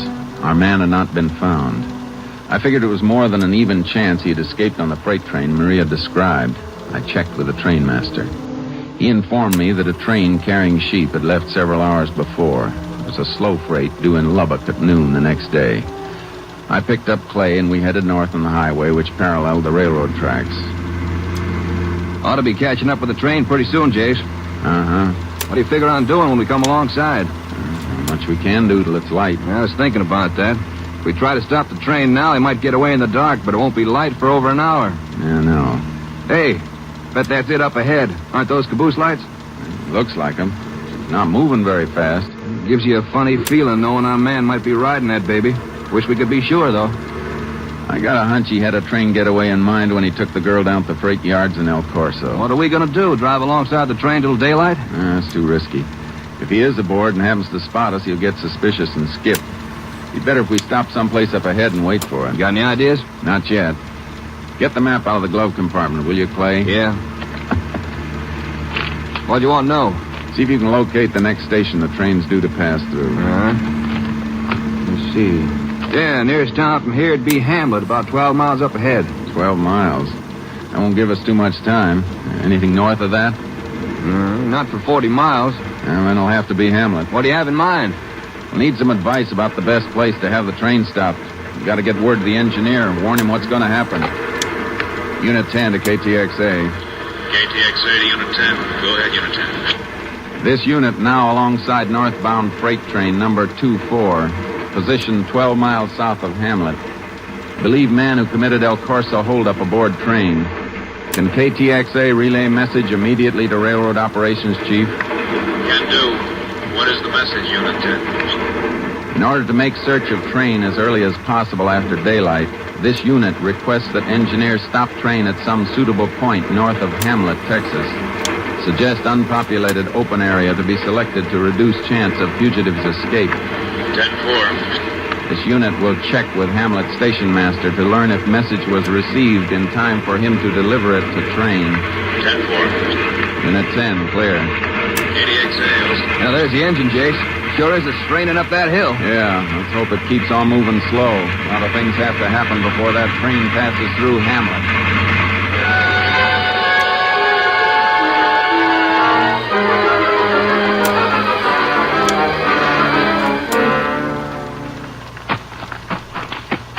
Door must be around the other side. Yeah. Sounds like the station master's doing some typing. Could be the message for that freight. If he doesn't type any faster than that, the train will be in Lubbock before he finishes. Howdy, gents. Hey, you must be them Rangers want to have 24 stop. That's right. Just got the message in on the ticker here. Typing it up now. And don't let us disturb you. Oh, you ain't disturbing me. Not a bit. As long as I've been here, I learned how to type pretty good. And talk same time. Uh-huh. Gonna have the engineer stop 24 up at Twin Forks Junction. If that's all right with you fellas. How far is that from here? 18 and a half miles. Or it'll be good and light time she gets there. Pretty flat country? Oh, flat in the palm of your hand. You can see 2-3 miles both sides of the track. That's fine. Hey, isn't that the train? Yep, that's her. Yeah, right on time, too. Well, you sure you're going to finish that message before it gets here? Why, sure. She's got a good quarter mile yet. Here we are. Now, just get me a couple of water hoops. My lantern. I'll be ready. Can we help you? Nope. I got them right over here. Yep. Say, I understand there's some kind of criminal on that train. We think so. I don't want to rush you, but that train sounds pretty close. Now, don't you worry, Ranger. She's only down by the first switch. Got plenty of time. Old Steve Dillon and his conductor will have their arms through those hoops just when they're supposed to. You Rangers want to come out on the platform with me? Yeah, we'll come along, but we'll have to stay out of sight in case our man happens to be watching. Sure. You can stand right behind these posts here. Thanks. Can't nobody see from the train behind these here posts. Be back in a minute or two, Rangers. Boy, the way he was moving, I was sure he wouldn't make it. I reckon when you've been at this as long as he has, you get pretty good at timing.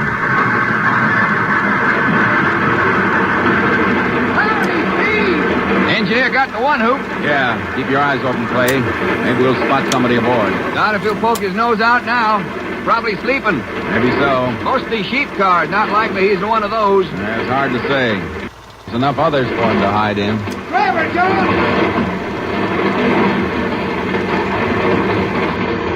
Well, he got the message, Rangers. Reckon the rest is up to you. Thanks. Come on, Clay. Let's go meet a train.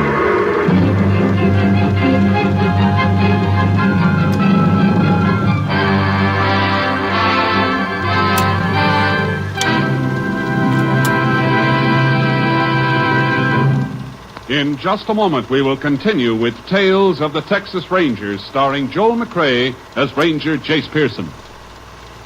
Have you ever seen lightning strike? Then you know how cerebral palsy strikes, swiftly, crazily, without warning. And it could happen to you or to your child. If you should be stricken as a result of an accident or shock or illness, you'd need costly and highly specialized care. But would that care be available? It's shocking but true that right now 92 out of every 100 who suffer from cerebral palsy must go without that necessary care because there just aren't enough facilities. Think of it, hundreds of thousands of people suffering needlessly when they could be helped. But in spite of this tragedy, there's still hope. Real hope that stems from present-day research and treatments. You can help the more than 550,000 sufferers of cerebral palsy get these vitally needed benefits and become self-sufficient citizens. Send your contributions to United Cerebral Palsy, care of your local postmaster. Forget them not. And now the second act of Tales of the Texas Rangers.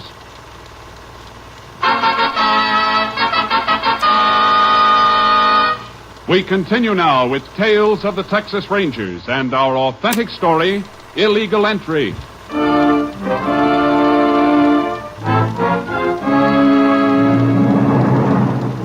We drove toward Twin Forks Junction, where the train was due to stop. On the way, we radioed headquarters and asked for some officers from the nearest town to assist us. 4 of them were waiting when we arrived just past daybreak at the junction. As I gave the men last-minute instructions, the train was visible in the distance. We don't have much time, men, so we better get moving. Constable, you take a man and head down the track. Work from the caboose forward as soon as the train stops. Right, Jay. You other 2 men cross the track. When the train stops, split up and work from the middle toward both ends. Okay. If you spot him, sing out. Yeah. Reckon we better get the rifles, Jace, just in case he makes a break across that flatland. Yeah. Sure hope he hasn't jumped off somewhere along the line. If he got on, I don't think he jumped. He doesn't know we're on his trail. I guess you're right at that. He'd be anxious to get as far as he could from El Corso. Hey, here she comes. We better get over and signal the engineer exactly where we want him to stop. Seems like he's going pretty fast. Reckon that old station master got the message mixed up? Don't think so. She's starting to slow down now. Yeah.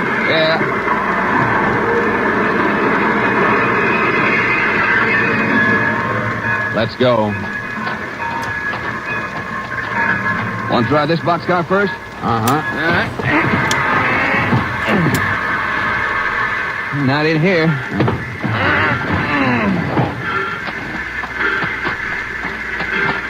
Next one's a sheep car. Probably won't find him in there. And we just check to make sure if he... Clay. Huh? That gondola car down there. Yeah.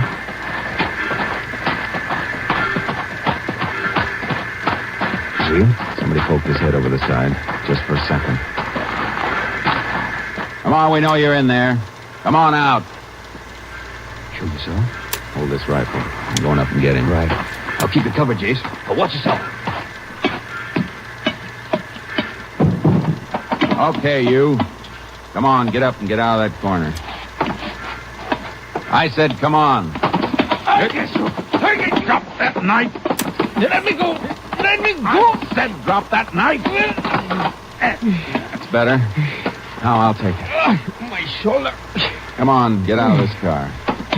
Move. Okay, up over the side. You all right, Jake? Yeah. What you want from me? I didn't do nothing. Yeah, looks like the boy we want, Chase. Uh-huh. There's 2 scars on his face. Check with the description. Tell the engineer to go ahead, Clay. Sure. Okay, we've got him. What's your name? I didn't do nothing. What do you want me for? What's your name? Jose Lagura. You're under arrest, Jose. ¿Por qué? For robbery, assault, and kidnapping. Come on. I don't go nowhere. You hear? Grab him, Jake. Grab him. Yeah. You don't get me. Put the cuffs on him, Clay. Yeah. You got the wrong man, senor. I didn't do nothing. Maybe not. A couple of people saw you last night. Could be you'll change your tune when they see you again. Come on.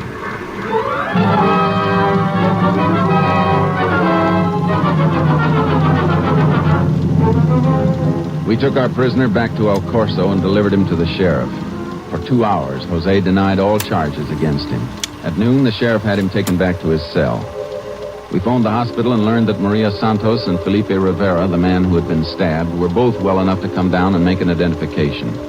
I picked up the 2 witnesses, and at 1 o'clock, we walked along the courthouse corridor. Senor, you're sure when I see this man, he will not hurt me? There's not much chance of that, miss. Scares me.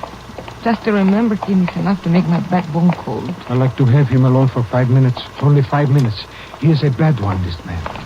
Yeah? Just go right in. Gracias, senor. Well, that's what we wanted to know. You have a record of the girl's name? Yeah, I'll hold on. Getting some interesting dope on our board, Jace. Good. You remember Miss Santos and Mr. Rivera? Sure. Both of you feeling better today? Oh, si, senor. Much better. Si, senor. The sheriff in the next room? I'm doing some paperwork. You folks make yourselves comfortable. I'll be right back. I got the witnesses outside, Sheriff. Yeah, fine, Chase. I'll phone upstairs and have my deputy bring Jose down. I'll be in there as soon as I finish this report. Okay, take your time. So long. Come here a second, Jace. Uh-huh. Seems Jose is quite a record, here and in Mexico. What's he been up for here? Petty theft. Came over on a labor contract about 15 months ago. Got a 60-day sentence after he'd been here a month. He's deported as soon as he was released from jail. How about in Mexico? He's wanted there for armed robbery. Could be why he didn't head back over the border after last night. There might be another reason. What's that? A girl by the name of Lupe Alvarez. How does she fit in? Jose used to go with her. At his trial, he told the judge he stole the money so he could marry her. Howdy, folks. Reckon you can identify the man who roughed you up last night? I don't see him, senor, but if I hear his voice... I will know his face. It's hard to forget. Yeah. He should have been down here by now. I better go see what's holding up the works. Remember now, when he comes in, you don't have to say anything till he's out of the room again. Just take a good look at him. You will ask him to talk, senor? Sure, we'll have him talk. I'm still afraid, senor. No, you don't have to worry about a thing, Miss Santos. What's that? Sounds like the sheriff's calling us. Come on. Yeah. Where are you, Sheriff? Up here on the steps. Right up here. Holy, it's the deputy. What happened, Sheriff? He's been slugged and his gun's gone. Jose's gotten away. We sent out an all-points bulletin on Jose. Then we started combing the town for him. He had disappeared without leaving a trace. We decided that Lupe Alvarez, the girl whose name appeared on Jose's record, might possibly give us a lead. Following day, we checked her home in Laredo. An aunt told us that Lupe and her family were in North Texas picking cotton, could be found on a farm outside Middle River. On the afternoon of the next day, we arrived at the farm. Lupe was out in the fields, but the foreman pointed out her mother, lugging a sack of cotton toward the scales. I am Rosa Alvarez. You excuse, I'm so out of breath, but it's hard work to carry the cotton. We'd like to talk to you about your daughter, Mrs. Alvarez. Oh, Lupe? Lupe has done nothing, senorita. We know that. We're trying to find a friend of hers, Jose Lagura. Oh, this one. He is no friend of Lupe. Didn't you used to go with him? No, senor. Oh, once Lupe she go out with Jose. Oh, she do not like him. Jose, he's crazy for her. He run after her. He make Lupe afraid. He's a bad one, this Jose. Has Lupe heard from him recently? No, senor. Lupe, she does not even know he's back from Mexico. How'd you know he was back? Why should I not know, senor? He was here only a few hours ago. What? See, when I bring the load of cotton before this one, Jose, he stand by the scale. He look like crazy, man. He see me, he ask me where Lupe is. You tell him? Me tell Jose where Lupe is? No, senor. I lie to him. I say Lupe is in town today. Do you know where Jose went? See, first he tried to borrow money from me. When I say no, he go to Juan, the boy who drive one of the trucks to the cotton gin. He asked Juan for a ride into town. Did he take him? See, Juan, he does not like Jose, but he's a nice boy. He take Jose with him. Juan come back yet? No, senor. Many trucks come to the cotton gin. Sometimes Juan have to wait 6 to 8 hours. Maybe he's still there. Thanks.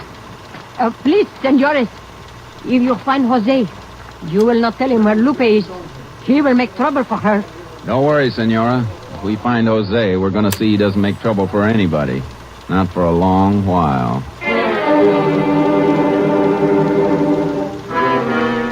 We went to the cotton gin and found Juan, the boy who had driven Jose into town. His truck was in the middle of a line of trucks which moved slowly toward the gin. Juan told us Jose had borrowed $3 from him and gone on into town to get something to eat. He'd asked Juan to wait at the gin, saying he wanted to ride with him back to the farm. We decided our best chance for picking up Jose was to watch Juan's truck. We stood behind an empty wagon near the gin and waited. I don't know, Jace. It's been over an hour. Maybe we'd have done better to cover the town instead of waiting for him here. Maybe, but I think he'll head back here. He wanted to get out to the farm, make another try to see Lupe. He could have walked. Not likely he did. 6 miles out there. He knows he's got a sure ride here with Juan. All the same, I'd feel better if I knew exactly where he was.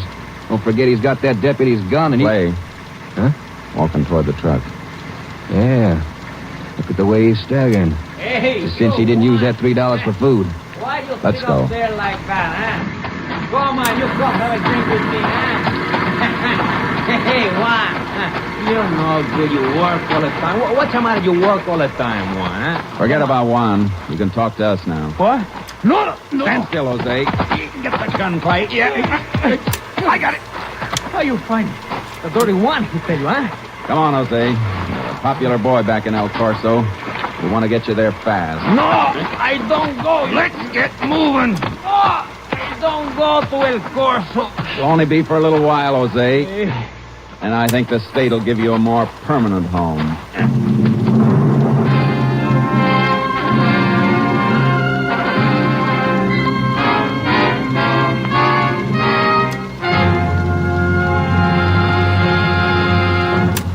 In just a moment, we will tell you the results of the case you have just heard. Later today, friends, you're invited to hear the sparkling premiere performance of a new radio series, Best Plays. Best Plays will present a series of one-hour adaptations of many of the nation's great stage shows. Today you will hear Maxwell Anderson's Winter Set, co-starring Burgess Meredith and Maureen Stapleton. Then later be sure to hear Meredith Wilson's Music Room. Meredith will bring you the finest in recorded music as well as interviews with some of the music world's greatest artists.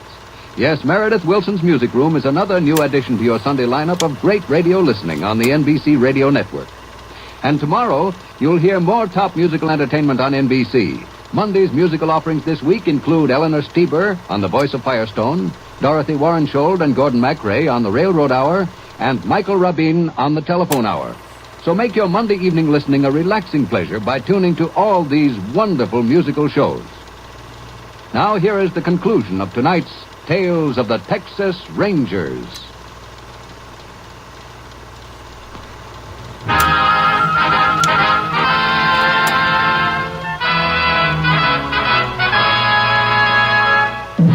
And now, here are the results of the case you have just heard.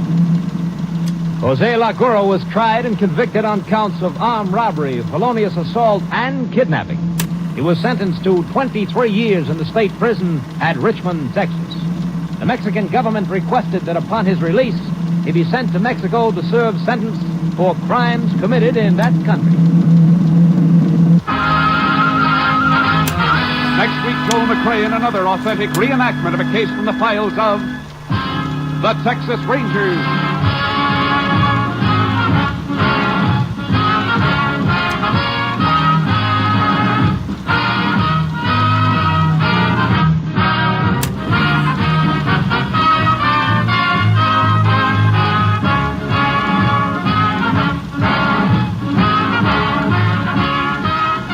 Joel McRae is currently seen starring in San Francisco Story, a Warner Brothers release. In the cast, you heard Herb Ellis as Ranger Clay Morgan.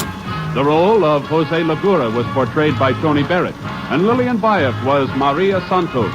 Jeanette Nolan was heard as Rosa Alvarez. Hal March played the role of the sheriff, and the station master was Jan Arvin. Technical advisor was Captain M.T. Lone Wolf Gonzalez of the Texas Rangers. This story was transcribed and adapted by Charles E. Israel, and the program was produced and directed by Stacy Keach. Hal Gibney speaking.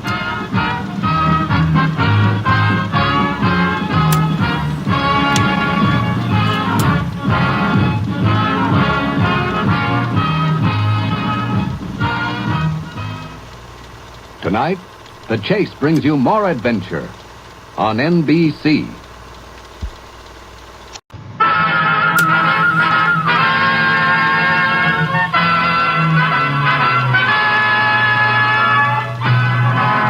Of the Texas Rangers, starring Joel McRae as Ranger Jace Pearson. Another authentic reenactment of a case transcribed from the files of the Texas Rangers.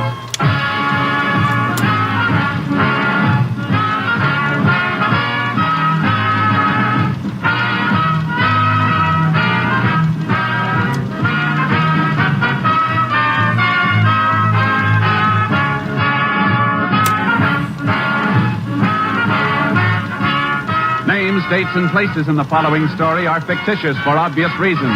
The events themselves are a matter of record.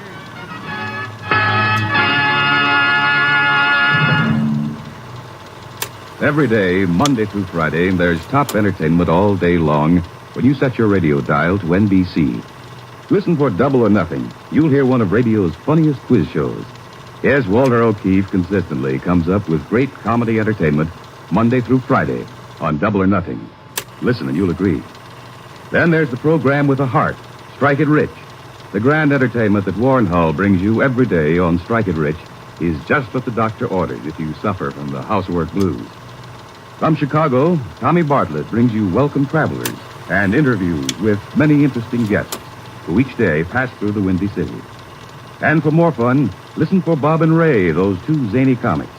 Then there's Music and Charm with Dave Garroway. So remember, every day, Monday through Friday, chase your blues away with the wonderful daytime programs on this station of the NBC Radio Network. And now, Tales of the Texas Rangers.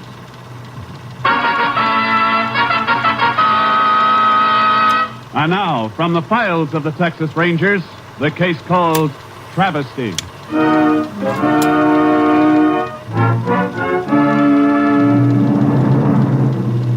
It is 10:30 a.m., February 12, 1951, at Texas Rangers headquarters, as the commander of that company, Captain Stinson, is disturbed from his desk duties by an unexpected caller. Morning. Are you Captain Stinson? I sure am. What can I do for you? My name's Phil Clampett. Come a long way to talk to you, Captain. Sit down, Mr. Clampett. Thank you. Now, what's your problem? Well, this is bigger than just any little problem of mine, Captain. It's a matter of catching some crooked cops. That's a mighty serious charge, Mr. Clampett. Sure it is. I don't mind telling you I'm plenty burned up about this. I'll try to keep my dander down until I give you the facts. That'll be just fine. A couple of weeks ago, my company moved me down from St. Joe, Missouri to our Texas office at Harper's Ferry. Yeah? And brought my wife and kids, of course, and I was driving them down to new sedan I bought for the trip. Stopped by a little drive-in on Highway 92 near a town called Corona. About 150 miles northeast of here. Yeah. And while we was inside eating, somebody opened the back of my car and stole a brand new spare. Sent for a deputy sheriff right away and reported it. That's the best thing you could have done, Mr. Clampett. Well, that's what I thought at the time. Deputy took down a full complaint and said he'd look into it. And I gave this information to the insurance company, of course. When you filed a claim for the tire? Sure. Well, the insurance company made a routine check, and the sheriff of Corona County wrote him back saying he had no information on file about a tire theft report. I see. I was good and riled up about it, because it sure makes me look like a sap. So I wrote the sheriff of Corona County myself and asked him what in blazes was going on. Well, have you got his answer yet? Right here in my pocket. Here. Here it is. No like his attitude at all. Look, says here, have interviewed all my deputies, and we have no information at all about any report having been made of an alleged tire theft. Yeah, I see. Well, how you like that? Alleged. Why, he's called me a blasted liar, Captain. Is it possible, Mr. Clampett, that you could have the wrong county? No, it ain't, Ranger. Don't have a tire stolen every day in a week, and I'm not likely to forget where it happened. You're sure it was on Highway 92, near Corona? Yeah. Place had a filling station right next to it. How could you be positive the tire was stolen there, Mr. Clampett? Because I stopped on the highway about a mile before we got there to get a blanket out of the back. And the tire was there then. And when did you first notice it was gone? Just as soon as we'd finished eating. It was getting colder, and my wife wanted another quilt for the kids, you see? Uh-huh. We went to get it before we started and found the back of the car had been jimmied open and the tire was gone. Look, here's the receipt for repairs on the trunk, Captain. Tell me, do you remember the name of the deputy you talked to, Mr. Clampett? No, I don't. He was a young fellow, though, and I gave him a detailed report of the whole thing. Now the sheriff says he don't have any such report on file. Now, look, Mr. Clampett, I've known Sheriff Halstead of Corona County for a long time. He's considered a mighty fine officer. Well, something's fishy somewhere, because I sure talked to a deputy. And if you can't trust even the law nowadays, who can you trust, Captain? Now, just hold on. We'll try to find out for you what went wrong over there. Johnson, get me KTXA. As soon as I get the radio station, Mr. Clampett, I'll have a ranger assigned to investigate this right away.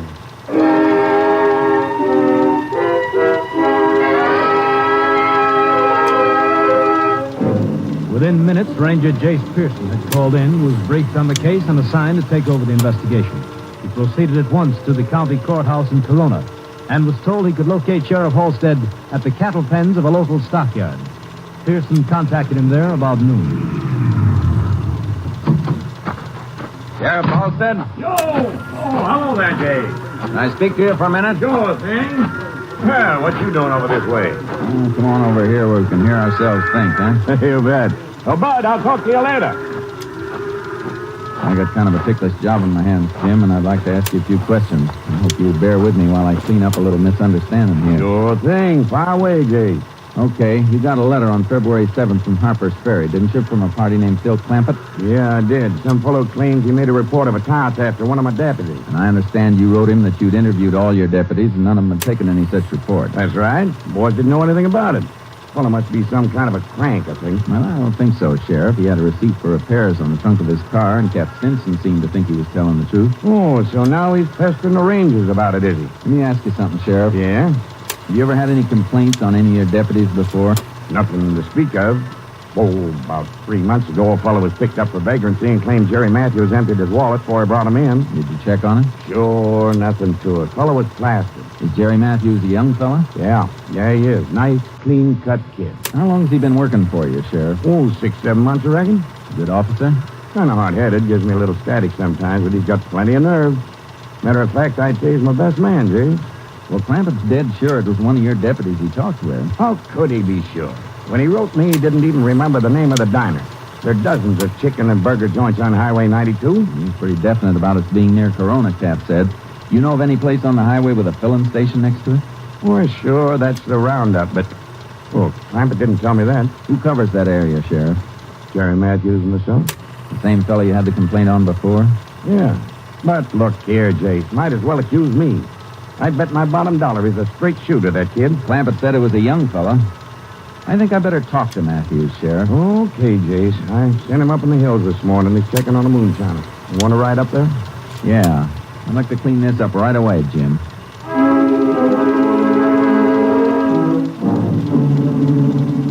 The sheriff picked up his horse in Corona and loaded him into my trailer with charcoal. We drove about 30 miles out of Corona and took off on horses into the hills. The sheriff knew where the still was supposed to be located, so we didn't have any trouble finding his deputy. Ah, there's Jerry's horse. Oh, there he is now, over there. Coming up from behind that rock. Hey, Jerry! Hi, Sheriff. Oh, boy. Find anything? No, just another rumor, I guess. Looked all over, there's nothing here. Just come out on a wild goose chase. Jerry, there's Ranger Pearson. Jerry Matthews. Morning, Ranger. Ranger wants to talk to you, Jerry, about that fellow claims he had his tire stolen. You mean the one who wrote that letter? Didn't even know where it happened? Well, we figure now he was talking about the roundup, Jerry. I told you last week I don't know anything about it, Sheriff. Clampett still claims he talked to a deputy, a young fellow, who took down a written report. What do you want to talk to me for? You looking to accuse me, Ranger, of concealing something? I'm not looking for anything but information, Jerry. I told you, Sheriff, I never took no such report. Look, Jerry, the ranger here's been assigned to clear this up, and while he's here, I want you to cooperate with him as much as you can. Well, get one of the other boys. I got more than I can do now. I can't send you out on anything else, Jerry, till I get this cleaned up. Meaning I am under suspicion then. We'd just like to have you stick around till we get to the bottom of this, Jerry. In the meantime, just on the report of some crackpot, you're relieving me of my duties. Is that it? Now, get a hold of yourself, Jerry. Remember, you're still wearing the deputy's badge. No, I'm not. I'm turning it in. Now, Here. wait a minute, Jerry. No reason for you to fly off the handle like this. What more can I tell you except I don't know anything about a tire theft? Suppose next you can ask me if I stole the tire. Well, somebody stole it, Matthews, and we'd like to have all the help we can in locating who did. First off, we want to find out who took that report. Well, you can stop investigating me right now, Ranger, because I'm not a deputy anymore. I've quit. Now, take it easy, Jerry. I'm fed up with it. I'd rather be looking for a job than working for someone who doesn't trust me. I'm not taking any more orders from you, Sheriff. I'm through. Turning in that badge, Matthews, doesn't mean you're not still taking orders from both of us. What do you mean, Ranger? I mean the sheriff and I are ordering you to stick around and be available for questioning till we figure this out. We're not through investigating this case yet.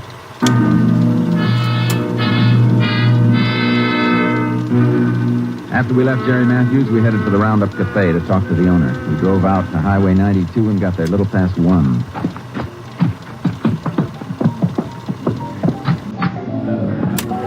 Come on. That's Charlie Reeves. He owns the place. I'd like to know if he remembers about that deputy. All right, Charlie, you got a minute? Ranger Pearson here wants to talk to you. Sure thing. Middle of right behind.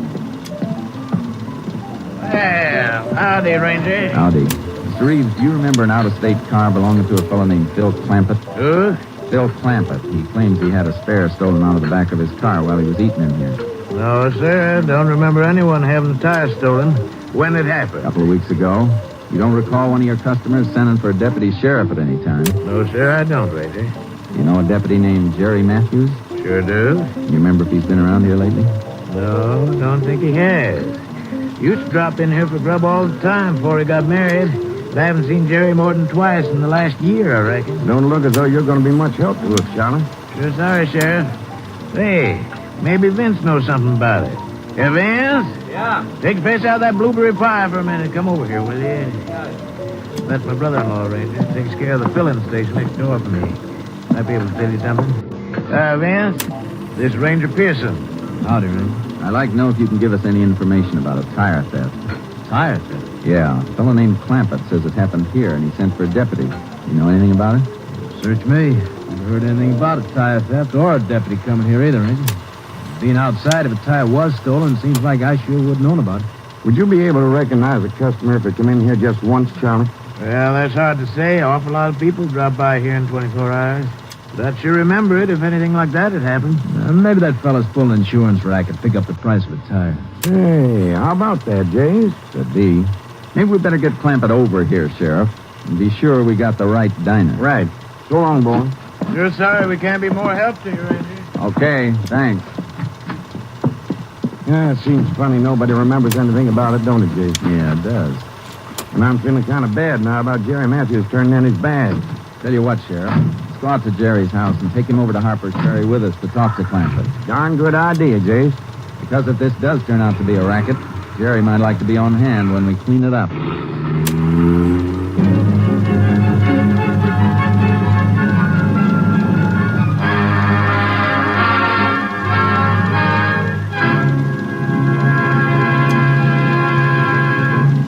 In just a moment, we will continue with Tales of the Texas Rangers, starring Joel McRae as Ranger Jace Pearson.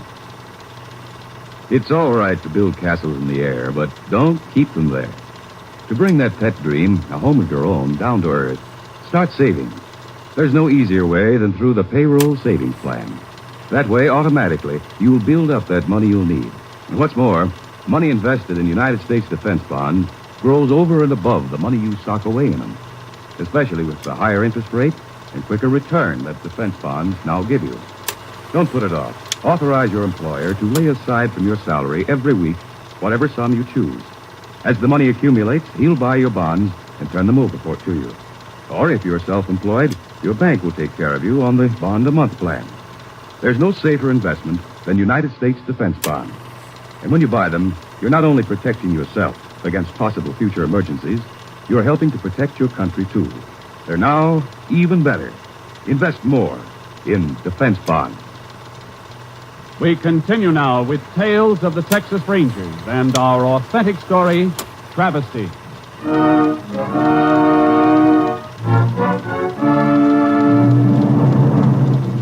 We drove over to Jerry Matthews' house to pick him up and take him with us to Harper's Ferry to get clamped. It was about 3:15 when we reached Jerry's place. I could hear a baby crying inside the house.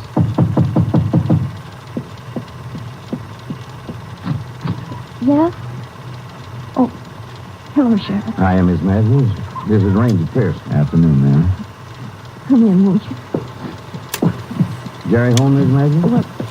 Why, no, Sheriff. He's gone out on an assignment, he thinks. Oh, yeah. Say when he'll be home? No, he didn't, Sheriff. I'm sorry about Skipper carrying on so, but he ain't been very well today. You're expecting your husband home for supper, aren't you, ma'am? I don't know. I don't rightly know if he'll come home at all, Reg. Anything about his job, Martha? Oh, no, he sure likes his job, Sheriff. Well, it's only we had such an awful fight today when he came home for lunch. Probably blow over, ma'am. Yeah, it's just nerves, I guess. You see, we don't either of us get much sleep nowadays. Baby's been awful fussy lately, and we've both been up half the night with him. You gotta go through that to raise a family, Martha. Sure. I guess today was mostly my fault. I was nagging at him about money again. Not having any trouble, I hope. Don't everybody nowadays?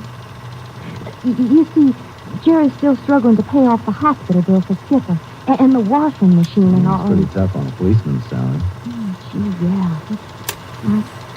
I guess I devil Jerry about paying the rent on time. It's mostly because we're leasing from my folks. Kind of a stubborn point of pride, I reckon. Anything I can do to help, Martha? No thanks, Sheriff. I guess Jerry takes an awful lot from me, fussing about the rent and all. But today when I pitched into him about it, he just blew up at me and said he was getting out and he wasn't coming back. That's probably not half as serious as you think, Mrs. Matthews. Gee, I hope not. Where'd you send him today, Sheriff? Well, let's see, I can't just recall now, Martha. I've been up to my neck lately. Well, ma'am, I guess we'd better be heading along. Well, is there anything special you want with Jerry? No, just tell him we were asking for him. I sure will. I'm hoping he'll cool off and head home before too long. Well, thank you, Miss Matthews. Sure hope that baby picks up soon. He's just kind of got a touch of colic, I guess. I reckon he'll be all right. Goodbye, Ranger. It was nice to meet you. Thank you, ma'am. Goodbye, Martha. Take it easy.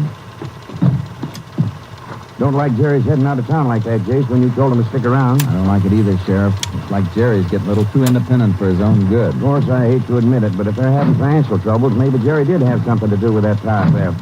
Maybe so. Wonder what he's up to now. Telling Martha he's on an assignment when he turned his badge in. Glad you didn't give him away, Sheriff, till we find out a little more about what's going on. I sure hope he isn't mixed up in this Clampett case, Jace, with a new baby and all. I hope so, too. I don't think we can tell anything till we go get Clampett.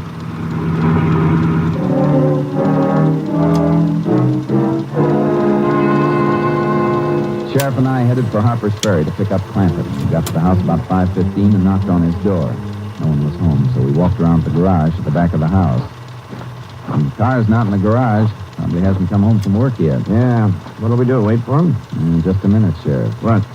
There's a tire in that garage. A new one. Do you suppose that nervy so-and-so really is pulling an insurance racket after all? It sure looks like it, doesn't it? Or is that car coming in the driveway now, Jake? Tire there's the same as those on his car. Yeah. Mr. Clampett? Yeah? I want to talk to you a minute. I'm here to see about that tire theft. Well, I'm sure glad you fellas are getting moving on this thing. Looks like we should have come to see you in the first place, Mr. Clampett. What do you mean? Maybe you can explain what that new tire, same issue as these on your car here, is doing in your garage. What are you talking about, Ranger? Mr. Clampett, this is Sheriff Jim Halstead of Corona County. I think he's waiting for a little explanation, too. I sure am, Clampett. What's that spare doing in there after you raised all this rumpus, accusing one of my deputies of withholding a report? You're loco. I haven't got no spare. I've been trying for weeks to collect from the insurance company so I could buy another one. There it is over there, Clampett. Would you like to take a look? I sure would. Well, I'll be. How the devil did that get in there? Well, this tire wasn't in here when I left this morning. It is your spare, isn't it? It is. At least it looks like it. The one that was stolen? Yeah, but Ranger, I tell you, up till this morning it wasn't here. And I've been away all day. Where's your family? Well, my wife and kids are up visiting her sister in Waco. Somebody must have put it in here today while I was away. I'll bet it was that crooked deputy of yours, Sheriff. Now, look here, Clampett. I think you've caused my county enough trouble already. Ranger, listen. I'm telling you the truth. Somebody did put it in here. Well, look around. You see all the dust on things? This tire here is clean. You can see it hasn't been laying here long. I can see that all right. The tire is clean. There are a few fresh fingerprints on the casing. If all those prints are yours, Mr. Clampett, you're in trouble. If they belong to somebody else, then maybe we'll believe you.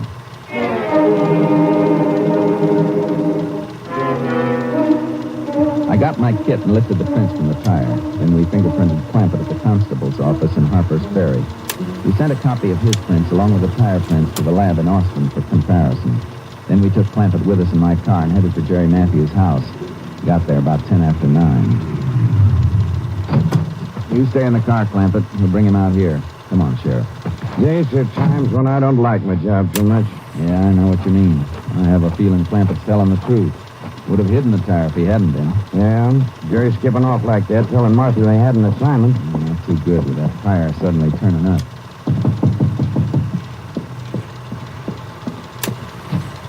Yeah? Oh, you, Sheriff. Ranger and I'd like to talk to you, Jerry. Go on outside. No use upsetting your wife. Be with you in a minute, honey. Now what do you want?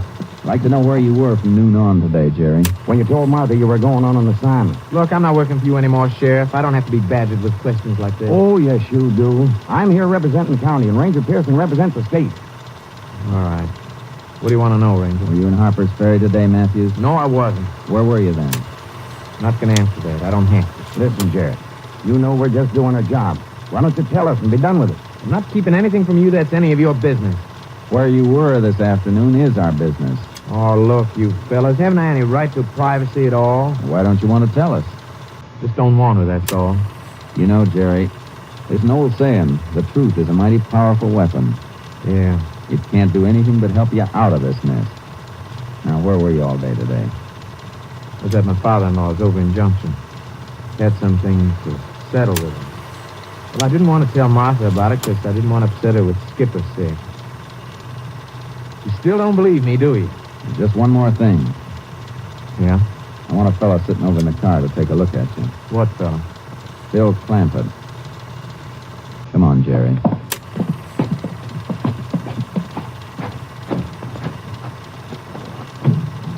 Mr. Clampett, is this the deputy that took the report? Yeah. No, it ain't. He was a big fella, about the same size, but the one I talked to was kind of grimy looking. Dirty fingernails and all. And couldn't help noticing when he took down the report. This fella ain't the deputy I talked to at all. Thanks. Okay, Jerry, that does it. You go into your wife now. Thanks. The sheriff? Yeah? Sure sorry about this morning. Didn't quite realize what that badge meant to me. I got it right here in my pocket, Jerry, if you'd like to have it back. Sure would. Thanks. Well, good night, Ranger. Nice kid. Yeah. I still don't know who did this. Maybe fingernails, huh? Wait a minute. What is it, Jay? Mr. Clampett? Yeah, Ranger? Did this deputy sheriff you talked to have dark, sort of curly hair? Yeah, he did. You mean you're beginning to believe me? Uh-huh. You'd been lying. You tried to pin it on Jerry just now. What were you driving at a minute ago, Jay? Well, when we were talking to those people at the roundup the other day, couldn't help noticing how dirty that brother-in-law's hands were. Vince? Yeah. Looked as though he might have washed them all right, but there was black grease under his nails. Vince should have done it, all right. Sure, being right there in the filling station next to the parking lot, he's got a perfect racket stealing tires off out-of-state cars. Most of them had never missed him for a while either. Not till they were miles out of the state. Mr. Clampett, did the deputy you talked to have kind of almond-shaped eyes? Yeah, he did, Ranger. Come on, Sheriff. Get in. We got an interesting call to make. We headed for the Roundup Cafe on Highway 92. When we got there, the filling station was dark, and the neon sign over the diner was out. The lights were on inside, and we could see Charlie drying a stack of dishes. Vince was leaning against the counter, a can of beer in his hand. He got out of the car and went up to the door. Ranger, there he is. There's the deputy I talked to. The one with the brew in his hand. Would you like to get a closer look? I sure would. Hey, locked up, folks. It's Ranger Pearson. Open up. Oh, I'm sorry, Ranger. I didn't know it was you. Hey, Charlie. Ranger and Sheriff want to see you. Stick around. We want to talk to you, too. Well, howdy, Ranger. Howdy, Sheriff. Can I get you some coffee or something? No, thanks. Friend here wants to say hello to you, Charlie. Huh? Ranger, he's the one that told me to call the deputy. What's he talking about? I never saw this guy before. This is Mr. Clampett. Claims he had a tire stolen here 2 weeks ago. How many times you two gotten away with this neat little racket? And which one of you hooked the tire? How about that, Vince? It'd be kind of simple for you, wouldn't it? Being outside, just to break open the back of a car and take out the spare. Yeah, and then if somebody discovers it missing like Clampett did, you put in a call to the gas station, Charlie. Over comes Vince, the quick change artist, pretending he's the deputy sheriff. Listen, I don't know what this fella's been feeding you to, but I tell you, Ranger, it's all a pack of lies. Just the same, I'd like to have you both come down to the sheriff's office with us. What for? Want to take your fingerprints. You see, somebody got a little scared and returned Mr. Clampett's tire, figuring this whole thing would blow over that way. But he didn't know he was leaving a nice, fresh set of fingerprints while he was returning it. Okay, we'll be glad to come down with you. Well, no, we won't. Hold it, Vince. Grab Charlie, Sheriff. You stay here, Charlie. Yeah. No, you don't, Vince. Let you follow me. Drop that cleaver, Vince. I'll kill you with it. Drop it. You all right, Jace? Yeah. You darn fool, Vince. What do you have to try to duck for? It's all right for you, Charlie. You haven't got any prints on that tire. Well, we've got a pair of handcuffs for him just the same. Come on, get up, Vince. Now, let me tell you something. A badge is a mark of trust. It doesn't belong on rats like you. Get moving.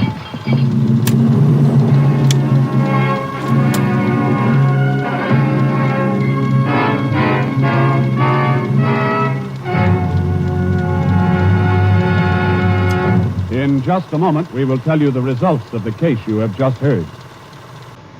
There's wonderful dramatic listening in store for you later today when NBC presents Best Plays. Today, Best Plays brings you On Borrowed Time by Paul Osborne. This is the touching drama of life and death in a New England town, featuring the heroic attempt of an elderly man to keep death from overtaking him until his grandson comes of age. Featured will be Parker Fenley and Mildred Natwick. For most enjoyable radio entertainment, be sure to hear Best Plays later today on the NBC Radio Network. And listen to for Meredith Wilson's Music Room, wherein you'll visit with Meredith and a noted musical personality. And today only, on most NBC stations, listen to the Chamber Music Society of Lower Basin Street. Under the direction of Henry Hotlips Levine, you'll hear the finest in drama and music. Keep tuned to this station of the NBC Radio Network. Now, back to Tales of the Texas Rangers.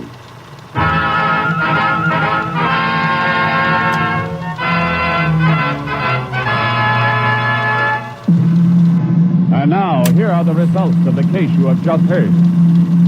The lab report positively identified Vince Wright's prints on the stolen tire. Faced with this evidence, he and Charlie Reeves made full statements concerning their tire theft racket and impersonation of a peace officer. They were arraigned before the district court on charges of larceny and fraud and were each given prescribed terms according to law in the state penitentiary at Huntsville.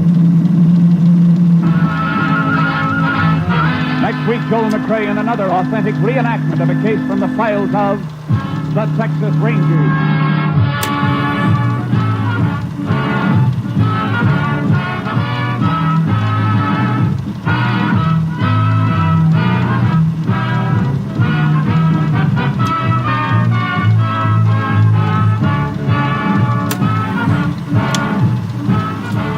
Joel McRae will soon be seen in San Francisco Story, a Warner Brothers release. In the cast, you heard Byron Kane, Ken Christie, Paul Frees, Michael Ann Barrett, Jess Kirkpatrick, and Tony Barrett. Technical advisor was Captain M.T. Lone Wolf Gonzalez of the Texas Rangers. This story was transcribed and adapted by Betty Mears, and the program was produced and directed by Stacy Keach. Hal Gibney speaking.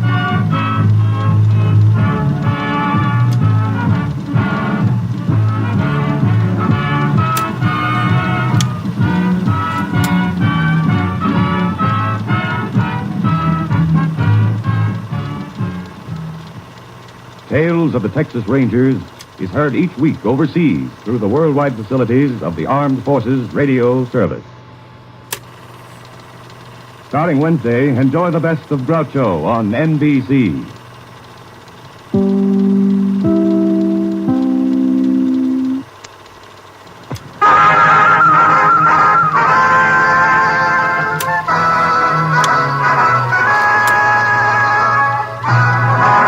Of the Texas Rangers, starring Joel McRae as Ranger Jace Pearson. Another authentic reenactment of a case transcribed from the files of the Texas Rangers.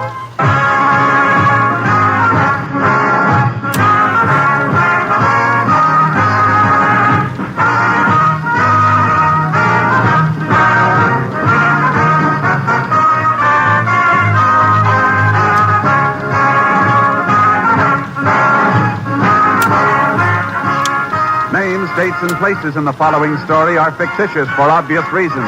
The events themselves are a matter of record.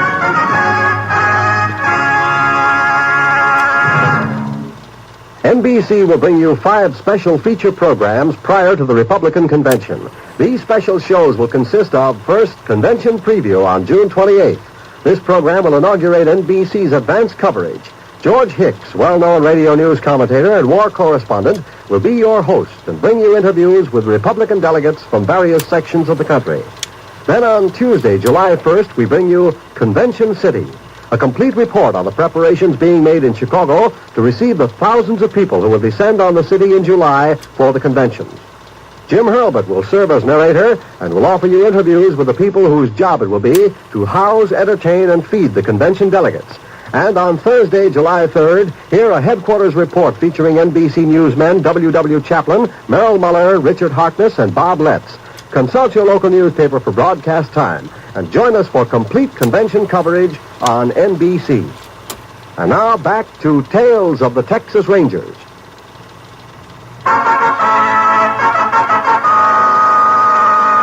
And now, from the files of the Texas Rangers, the case called Knockout.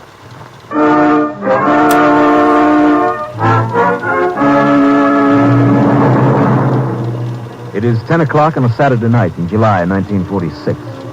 Outside the Rand Hotel in Jackson, Texas, 50 miles from Houston, the sheriff stands talking to some cattle ranchers who are in town for a convention. He is about to leave the group and walk toward his car when the front door of the hotel bursts open. Sheriff! Sheriff! Over here. Sheriff, in the hotel, hurry. Oh, excuse me, Bill. See you later. Yeah, what's the matter? Upstairs on the second floor, some kind of trouble. Well, come on. Show me where it is. Mrs. Beale, she just called, sounded scared to death. Said there was an awful fight going on in the next room, right up these stairs here. You haven't been up there yet? No. I remember seeing you in the lobby a few minutes ago. Hope you'd still be around. You're sure she said there was a fight? Oh, yeah. That's what she said. Well, we'll find out what it's all about. Excuse me, man. It's okay. She sure come around that corner fast. Which way do we go? Oh, right down here. Miss Beale's room is in the middle of the hall. Don't seem to be any noise up here now. Who's there? It's a desk clerk, ma'am. Oh, you brought the sheriff. Well, I'm so glad. I understand you think you heard some fighting going on up here. Somebody's been killed. I know somebody's been killed. Which room was it, ma'am? That one right there. Want me to come with you, Sheriff? No, you better stay here in this deal, just in case there is some trouble. Who is it? The sheriff. Open up. I'm busy. Can you come back in a little while? Open up. I want to talk to you now. Okay, just a minute. Come on. Hurry up in there. Okay, I'm coming.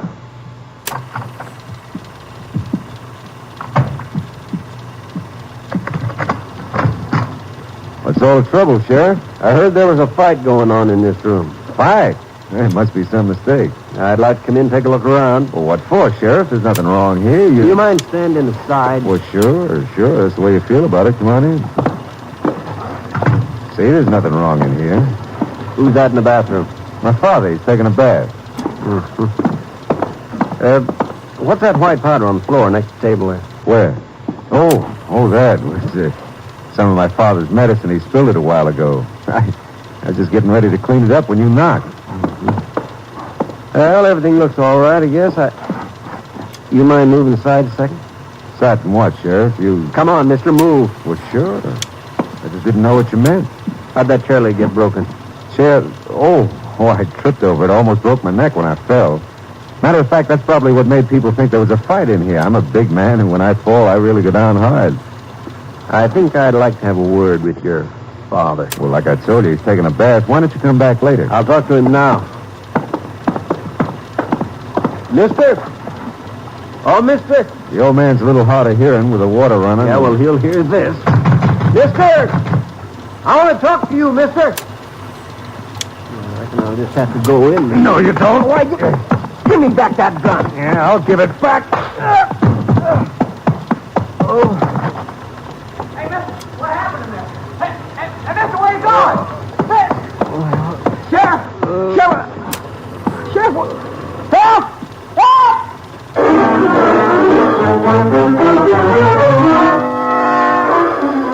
The sheriff recovered quickly. On the bathroom floor, he found the body of an elderly man. The dead man was identified by the clerk as George Wilton, a rancher. Wilton had been the only guest registered in that room.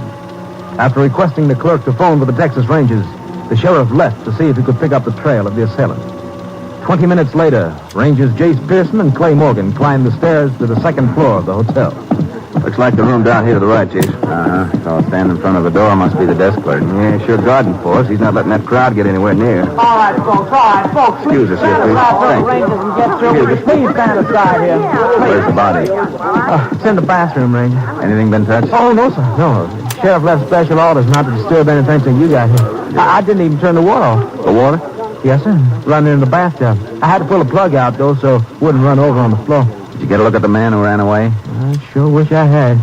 I only saw his back. Sheriff got a good look at him, though. Too good a look was the way he put it. I never saw a man as mad as the sheriff was when he come to. We'll take a look inside now. We may want to ask you a few more questions later. Yes, sir. I expect you want to talk to Mrs. Beale, too. She's the lady who first heard the fighting. Is she around? In a room right next door. I'll get it if you want. Fine. We'll be out in a few minutes. All right. Bathroom door's a little ajar. Yeah. I don't expect we'll get any prints off the doorknob now, but you better kick it open with your foot anyhow. Yeah, there he is. Poor old fellow. He sure took some knock on the head. Way he's lying, I got an idea he was dragged in here from the other room. Take a look through his pockets, Clay. I'll see if there's some way to shut this water off. Yeah. Might be a cutoff valve back at the tub. Yeah, there is. Find anything? No, pockets are clean. Looks like it might have been robbery. We'll get a lab crew up here to go over the place for prints. I don't think they'll find too much, Jace. How do you mean? This drinking glass with the towel stuffed in it, full of dust. You notice how everything's wiped clean in here? Like somebody tried to get rid of any possible prints. He tried, all right. These other glasses, for instance, you can see they've been used recently, but there's not a print on them. As far as I can figure, there's only one place in here our friend forgot. Where's that? Over here. Take a look at that water faucet in the tub. Yeah, good, clear print. See, if you're right about the old man being dragged in here after he was dead, there's a good chance this print belongs to the guy who did it. Let's see if there's anything outside in the room. Killer must have been pretty big to be able to slug the sheriff easy as he did. Don't reckon the old fella had much of a chance either. It's like he put up a fight, though. A broken chair leg and... Hey, wait a minute. You looking at that white powder on the floor? Yeah. Could be one other thing the killer didn't have time to clean up. More like crystals in powder. Any idea what it is, Jason? Not yet, but it shouldn't take the lab long to find out. In the meantime, we better have a talk with the woman who heard the fighting in here. Lucky the sheriff got a look at the killer. At least he'll be able to make an identification if that print in the bathroom doesn't give us a lead. Could be our man won't even have a record. If he doesn't, we won't get much from the print or the mug file. Oh, here they are, Mrs. Beale. I'm Mrs. Beale, Ranger. The desk clerk said you wanted to talk to me. Yes, ma'am. We're interested in anything you can remember about this. Yes. Well, I was lying in bed trying to sleep. I knew I wouldn't sleep because my asthma was bothering me, but I thought I'd try anyhow. What time was this, ma'am? Time? Oh, well, I'm not exactly sure, but it couldn't have been more than 30 minutes after I took my brown pill, so I'd say it was about 9:30. It was just a couple of minutes to 10 when you called me, Mrs. Beale. I know that, young man. What I wanted to tell the Rangers started long before that.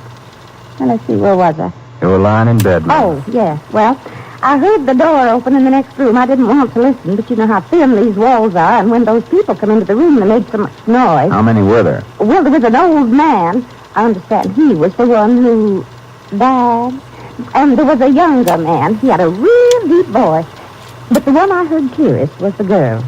Girl? That's right. She had the most piercing voice I ever heard, and the way she was laughing, I could tell she had no breeding.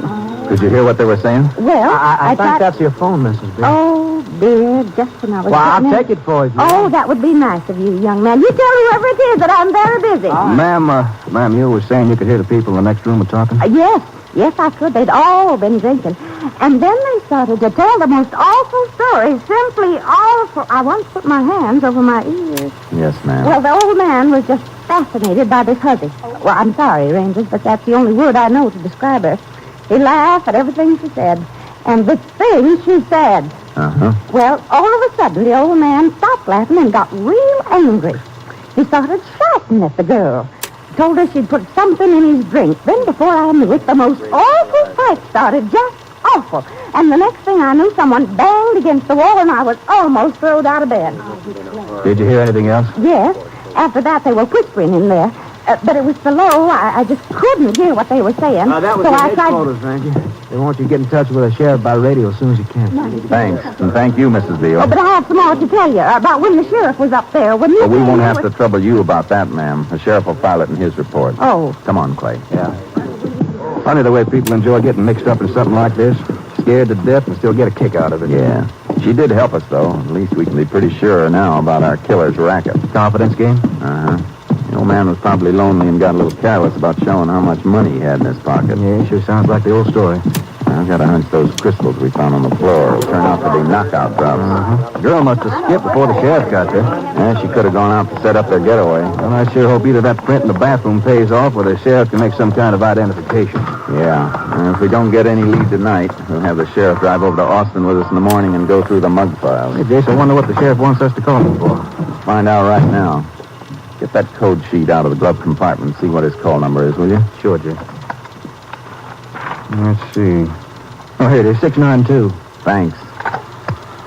Unit 10 to Unit 692. Unit 10 to 692. Unit 692 to Unit 10. This unit requests assistance in apprehending fugitive killer believed to be hiding here in field 1.5 miles south of Jackson. Unable to make search until more help arrives. 10-4, Unit 10 will join 692 immediately. Unit 10, clear. 692, clear.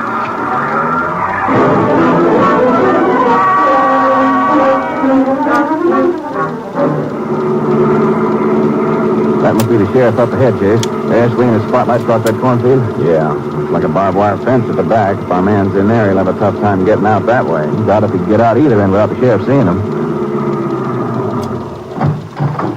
Howdy, Jay. Clay. I've been trying to cover the field with my spotlight here, in case he pops up. You sure it was him you saw? Oh, couldn't be any mistake about it. I'd been out cruising around looking for him. I was just heading back to town when I saw this fellow walking toward me up the road. Recognized him as soon as I put the light on, and then he run into the field. Mind getting the flashlights, Clay? We'll go in after him. Sure, Jay. Keep that spot running across the back fence, Sheriff. Clay and I'll try and flush him out. Okay. But I'd sure like to go in after this one myself. I got a personal score to settle with him. How's that bump on your head? Oh, I'll be all right. I could kick myself where I let him get my gun and slug me. Yeah, don't worry about it.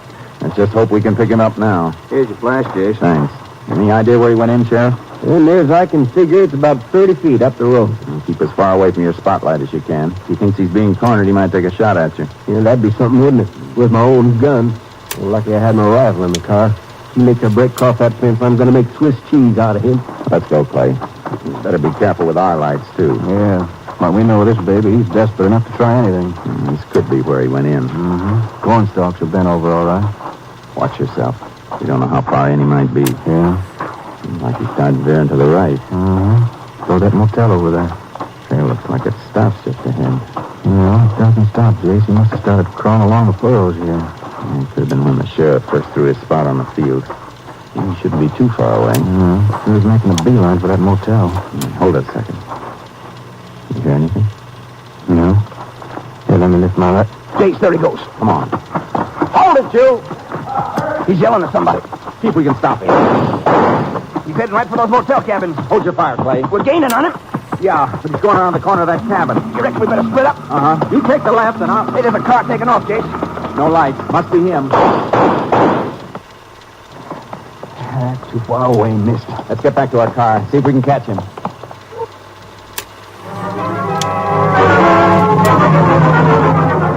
By the time we'd reached our car, he was out of sight. We took off after him, leaving the sheriff to make inquiries at the motel office. We radioed for blockades to be set up throughout the area. For the rest of the night, we made an extensive search without finding a trace of our man. At dawn, we reached the highway patrol roadblock. We turned around and headed back toward Jackson, covering all side roads along the way. I don't know, Jace. It's a cinch he couldn't have gotten through that roadblock. No, but he might have made it through before the block was set up. I've been thinking. That was a pretty fast getaway he made last night. Too fast for him to have stolen the car from the motel. Probably his own car. Remember, he was yelling to somebody while he was running across the field. Could have been the girl he works with. Maybe the motel is where they've been staying. Maybe. If we don't spot him in another half hour, I reckon we'd better go pick up the sheriff. See if he can make an identification from the mug files. Yeah, I wonder if he found out anything at that motel office. KTXA to Unit 10. Unit 10 to KTXA. Go ahead, KTXA. Fingerprint in bathroom of Hotel Rand, Jackson, has been identified as belonging to Gus Howard. Repeat, Gus Howard. 2 prison terms for fraud and felonious assault. Released from Huntsville, April 1946. 10-4. No other traffic. Unit 10 clear. No other traffic. KTXA. Howard, huh? Hey, Jace, didn't you once have something to do with the guy by that name? I sent Gus up on his last trip. Any idea where he might be hanging out now? No, but I'm pretty sure where we can get a lead on Millie Vinson. Well, who's she? Gus's partner. And except when they're in jail, they're never very far away from each other. Hang on, Clay. We're heading for Houston.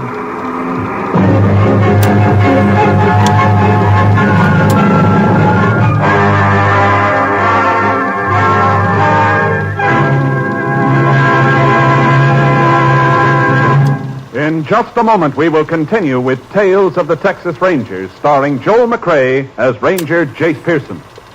Only a madman or a fool would intentionally set fire to one of our forests or woodlands. Yet 90% of our forest fires are started by people. Most of these man-caused fires are due to plain carelessness, a campfire left smoldering, a lighted match thrown from a car window, a cigarette not extinguished. In less troubled times, the waste due to forest fires would be tragic.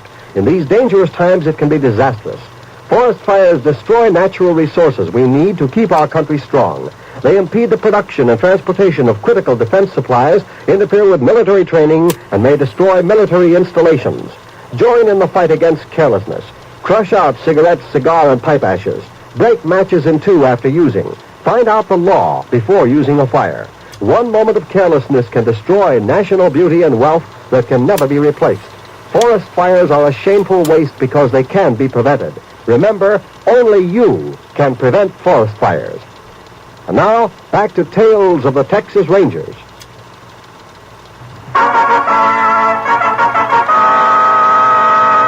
We continue now with Tales of the Texas Rangers and our authentic story, Knockout.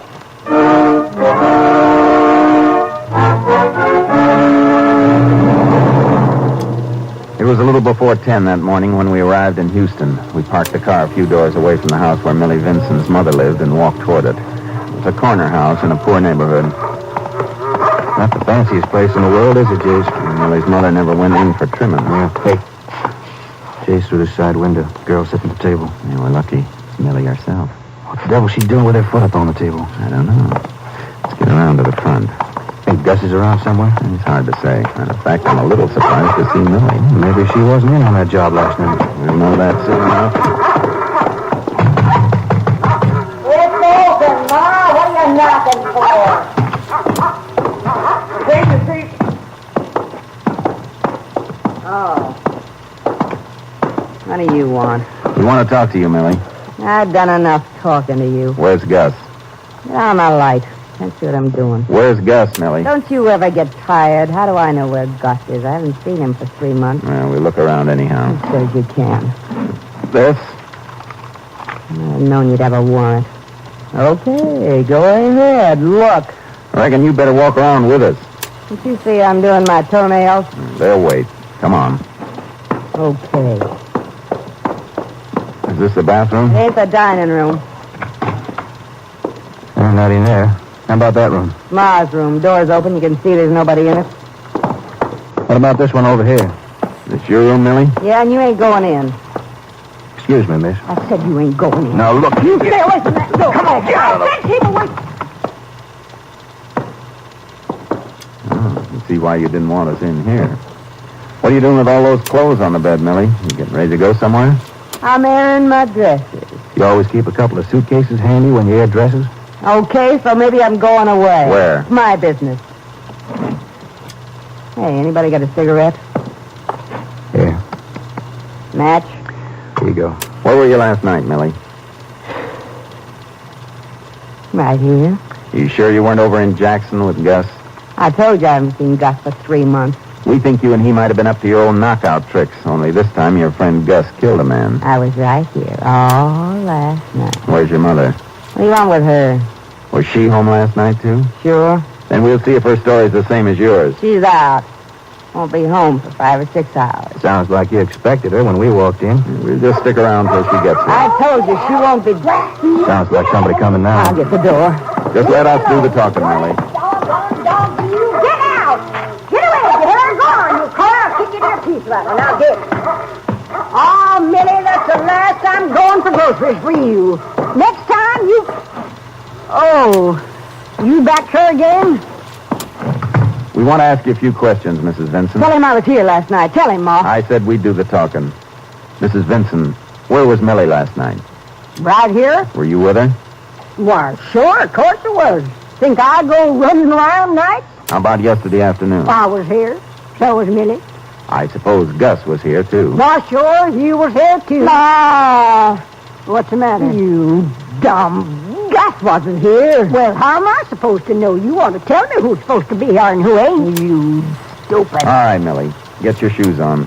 You're going with me. Clay stayed at the house in case Gus showed up. I took Millie back with me to Jackson. It was just past noon when we walked down the corridor to the sheriff's office. Come on, Millie. Pick up your feet. You in such a big hurry. Go on in. Sheriff? That you, Jay? Yeah. I think I got one of the pigeons from last night. I'll be right in. And you can sit down if you want. Thanks. You could make it easier for everybody if you'd tell us where Gus is. Tell you? I got nothing to say to you. Well, howdy, Jay. Well, who's this? Millie Vinson. She used to work with Gus Howard. We think she worked with him last night. That's a lousy lie. I've seen her someplace before, Jay. You're crazy. You never seen me. She spent a couple of terms up at the woman's prison. It wasn't there, sir. I just can't think where it was. Millie doesn't seem to want to tell us where her partner is. How do I know where he is? He's never worked without you before. Well, he does now. It's not likely. You'd never let Gus work with another woman. And I don't think you did last night. I was home last night. I can prove it. You mean by your mother?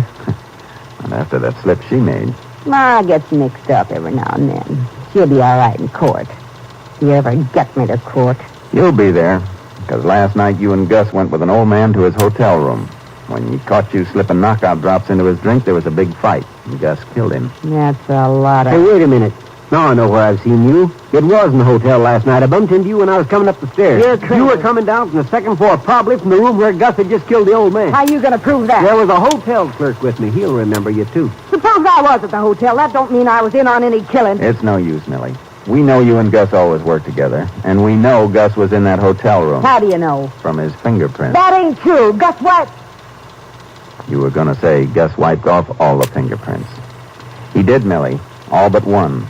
He found it on the water faucet in the bathroom. You mean you picked me up because Gus left his prints in that room? Uh-huh. That bonehead. If he had some sense, you'd never have got me. That's what you said last time you got caught. Doesn't work that way, Millie. Last time was his fault, too. If you hadn't made me stop in that cafe for a beer, you'd never have found us. And he calls me stupid. Where's Gus Every now? time I get caught, it's on account of him. He's always playing it so smart. He's got the brains, he says. I got the looks. Him and his brains. Where is he?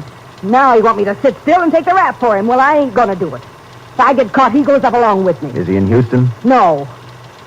You want to find that bum Gus, you got to get to Dallas. Where? Airport. He drove the car up this morning. I was going to take a plane up and meet him. When? At 9 tomorrow morning. We was going to take the 10 o'clock plane for L.A. Oh, that knucklehead. All right, Sheriff. Lock Millie up, and we'll go get Gus. I can hardly wait to see the look on his face when he gets brought in here. I can hardly wait. I called headquarters and requested the Ranger plane to pick us up in Jackson. We flew to Dallas and spent the night checking hotels and restaurants in the hope of picking Gus up. We didn't find him. We decided he had either spent the night with friends or in his car. A little after 9 the next morning, we walked through the air terminal. I sure hope that girl wasn't lying to us, Jake. I reckon she was a little too sore at Gus to lie. Well, all the same, I'd hate to think of him slipping through our fingers. I don't see him inside here. He could be out at the gate. See him anywhere? No, but... Jake, over there at the gate, too. Uh-huh. He sure looks impatient, pacing back and forth. We work over to him as quietly as we can. If he... Yeah, he sees it, Jake. He's starting to run. Hold it, Gus. Hold it. Around the building. Come on. Easy past this corner. Well, I don't see him anywhere, Jace. There he goes, out toward the front of the terminal. He's heading for that taxi. I think we can get him. Grab him! Get out of there, Gus. No good, cops. Give me that gun. Give it to me. I'll kill it. Drop it. Drop it. Thanks for getting it back, Jace. I never should let him get it in the first place. Who told you I was going to be here, Millie?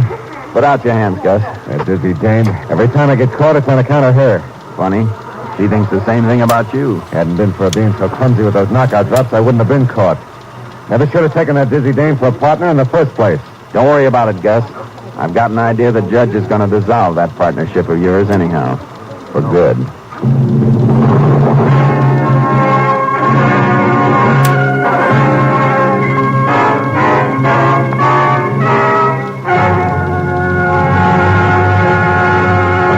In just a moment, we will tell you the results of the case you have just heard.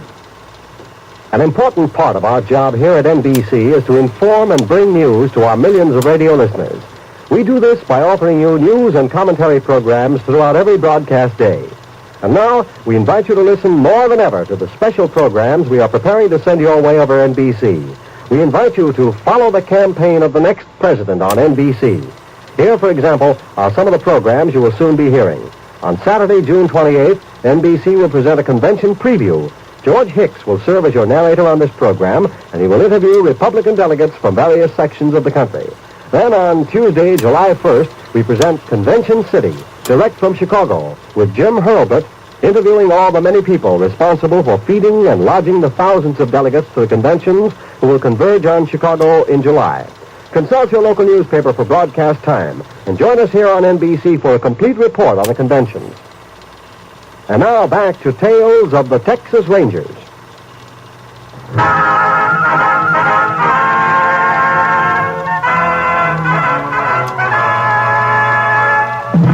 And now, here are the results of the case you have just heard.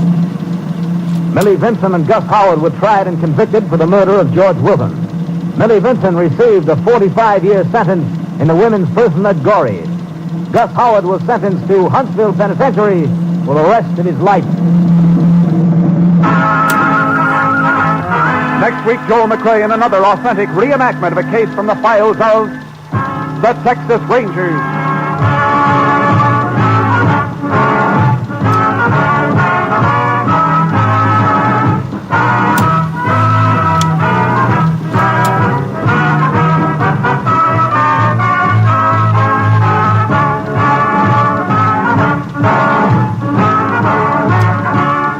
Joel McRae is currently seen starring in San Francisco Story, a Warner Brothers release. The cast included Tony Barrett, Parley Bear, Virginia Gregg, Gerald Moore, Herb Ellis, and Jeanette Nolan. Technical advisor was Captain M.T. Lone Wolf Gonzalez of the Texas Rangers. This story was transcribed and adapted by Charles E. Israel, and the program was produced and directed by Stacy Keach. Hal Gibney speaking.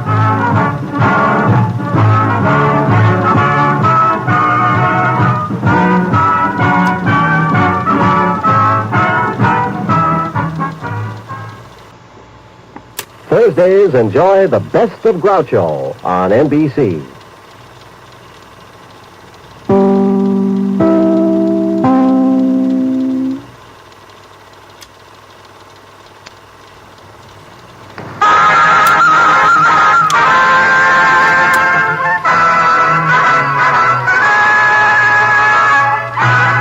Tales of the Texas Rangers, starring Joel McRae as Ranger Jace Pearson.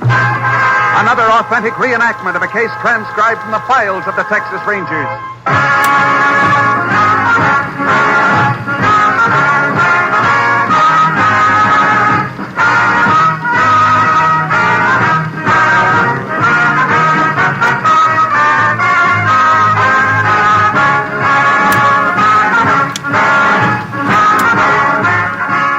Names, dates, and places in the following story are fictitious for obvious reasons. The events themselves are a matter of record.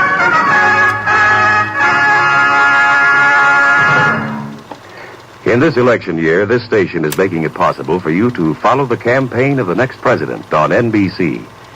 Tuesday, July 1st, be sure to hear another of NBC's pre-convention broadcasts.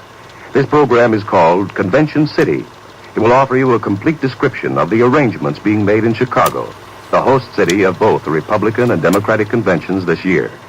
Jim Hurlbut of NBC Chicago will serve as your host. The program will include interviews with Chicago officials in charge of the convention arrangements. You will hear the unusual problems resulting from the almost gigantic task of entertaining the two major party conventions. We're sure you'll find this a fascinating program. So consult your local newspaper for broadcast time and join us Tuesday, July 1st for Convention City. This is another special program brought to you so you may follow the campaign of the next president on NBC. Now, Tales of the Texas Rangers.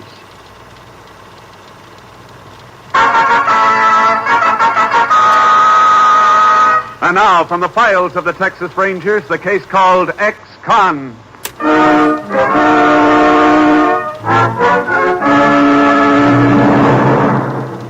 It is 10:30 on the morning of September 14th, 1940.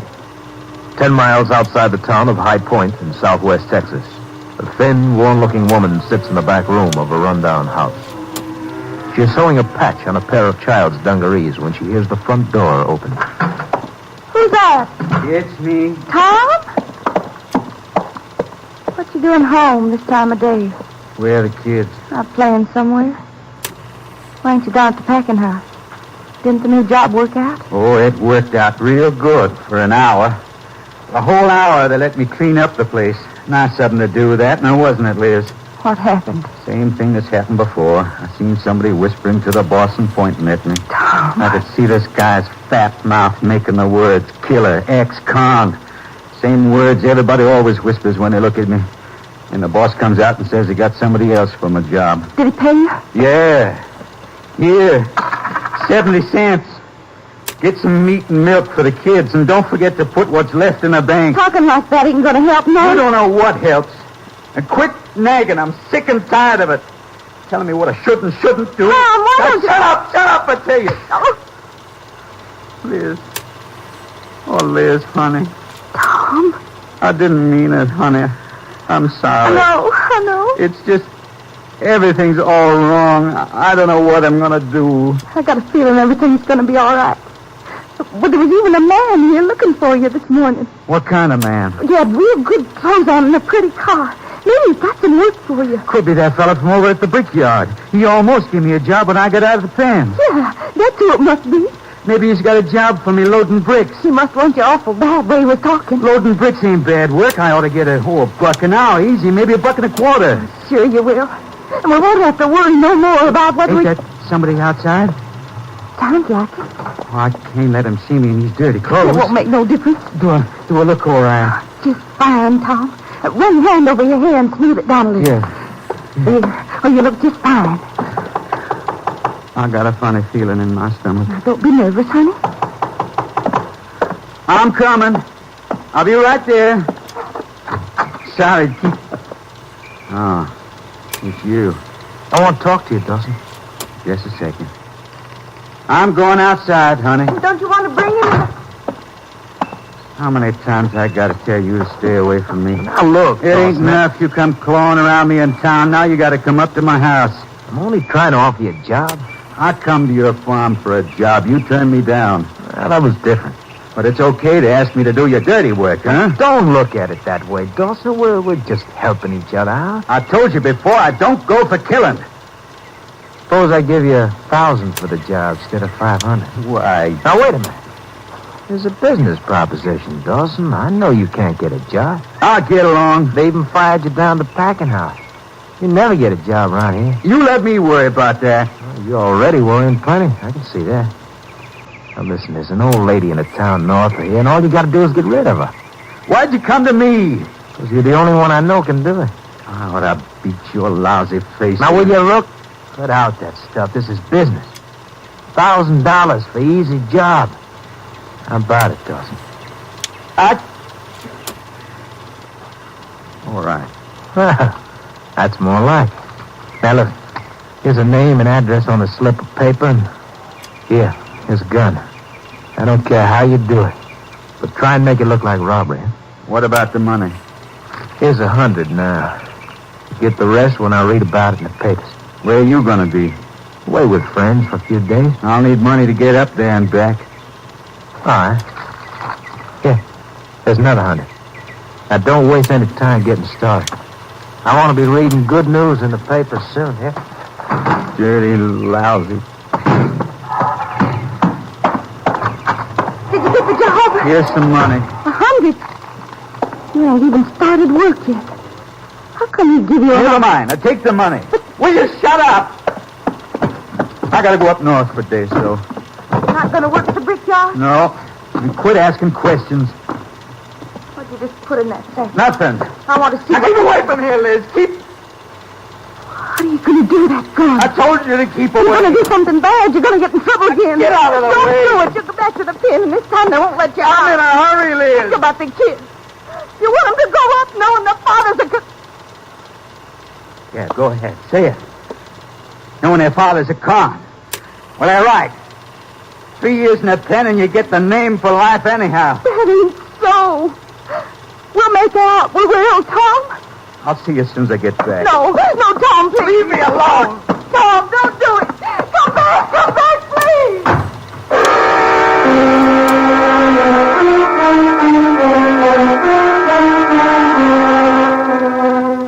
10 minutes after Tom Dawson left the house, his wife took the children to a neighbor's.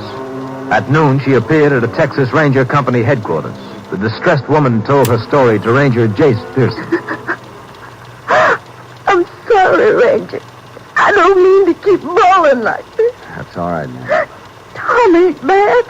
Nobody knows that better than me. I didn't want to come here. But I gotta keep him from getting locked up again. We'll do everything we can to help. Now, about this man who came to your place this morning. You say you never saw him before? This morning was the first time. And you don't know what he paid your husband to do? No. But it must have been something bad. Else he wouldn't have given Tom a gun. You sure your husband said he was heading north? I'm sure of that. Tom never fooled with a gun before. He wouldn't hurt nobody on purpose, but he's got an awful bad temper. I'm afraid we already know that from his record, ma'am. The trouble he got into before, that was an accident. He didn't mean to kill Bob Peters. Bob wouldn't give him his wages, and Tom got mad and hit him. He served his time for that, Mrs. Dawson. Our problem is to keep him from getting into any more trouble. I don't know what I'll do if he has to go to jail again. It was so awful the last time. Oh, Ranger, you gotta stop Tom from doing something bad. You got to. We will, ma'am, if we can find him.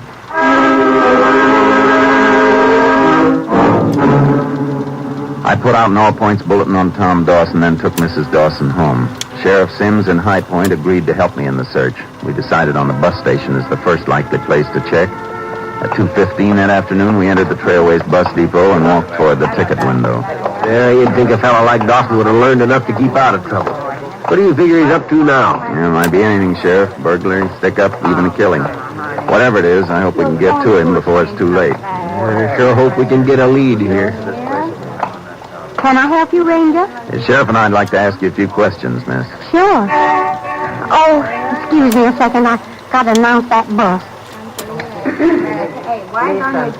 now leaving for San Antonio, Houston, and Dallas. That's my bus. Goodbye. All Goodbye. Oh, sure, I'm glad when that 2:30 bus leaves. Means I only got another half hour to work. Uh-huh. You mind taking a look at that photo? You seen this man in here today? Well, I think I have, yeah. He was in here, bought a ticket from me. Where to? See now, it was somewhere up north. I'm sorry, Sheriff, but I don't remember just where. You were sure he was here, though? Oh, I'm sure of that, all right. The reason I'm so positive, he gave me a $100 bill. When I gave him change, he pretty near cleaned out my cash drawer. What time was this? Well, I knew it was sometime afternoon, but I'm not too sure when. What buses do you have going north in the afternoon? Just two, the 1:30 and the 4:15. All right, miss. Thanks a lot. Well, if he bought his ticket before that 1:30 northbound left, he could be on it, Jace. Yeah, I figure it's going to take us just about 2 hours to find out if he is.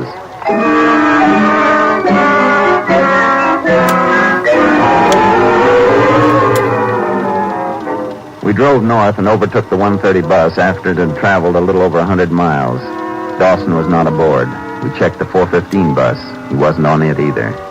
By 11 the next morning, we'd combed all of the towns where he could have stopped off. Still no trace of him. We gave up the search and headed back toward High Point. By noon, we were just coming into town. I'm really beat, Jace. When I get to bed, I'm not going to move for 2 days. Sure been a long night. Worst part of it is we didn't accomplish a thing. We can be pretty sure whatever Dawson got paid to do, he's probably done it by now. I sure feel sorry for that wife of his. If Dawson gets sent up now, it's going to be for a long, long time. What are you stopping here for? Over there, Sheriff. Coming out of that feed store. Well, Dawson, right on Main Street. Let's go. He must see us, but it don't seem to bother him. He's just standing there. He could be playing it cagey. Watch yourself. Yeah. Jason's starting to move. Hold it, Dawson. What do you want? We'd like to talk to you. What about? About a bus ride you took yesterday. You crazy? I ain't been on a bus in months. Frisk him, Sheriff. Put your hands over your head. Why can't you guys leave me alone just because I spent a few years in the pen? No gun, Jace. What are you talking about, gun? I never had no gun. Here's his wallet. Nothing. Not even a dollar That's bill. right, and you know why? Because you guys won't leave me alone so as I can get a job. Like just now in that feed Wait store. a minute. There's something in this inside pocket. Yeah, slip of paper. What'd it say? Bella Ross, RFD 12, Odessa. Give me that. Who's Bella Ross? That's my business. Odessa's north of here, Jace. It's only 200 miles. Dawson could have made it up and back since yesterday. Were you in Odessa last night, Dawson? No. Then where were you? Well, I always am nights. Home. Can you prove it? Sure. Go talk to my wife. She'll tell you I was home. The whole night.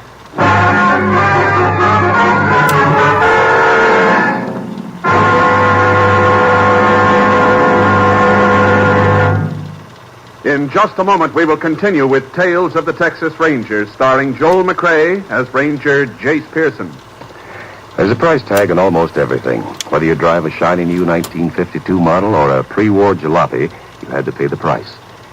And when you're driving that car, remember that speed also has its price. Death or injuries that can cripple you for life. You may speed at times and get away with it, but the odds are too strongly against you that in some tight spot you'll make a mistake while speeding. It'll be curtains for you. Or you'll have it on your conscience for the rest of your days that you took a life that you and you alone could have avoided if you weren't speeding.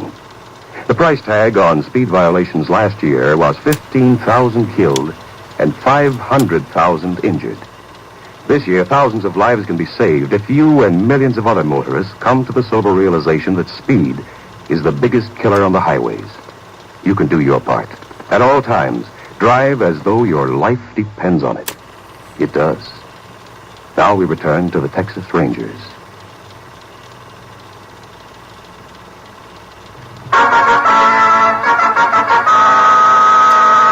We continue now with Tales of the Texas Rangers and our authentic story, Ex-Con.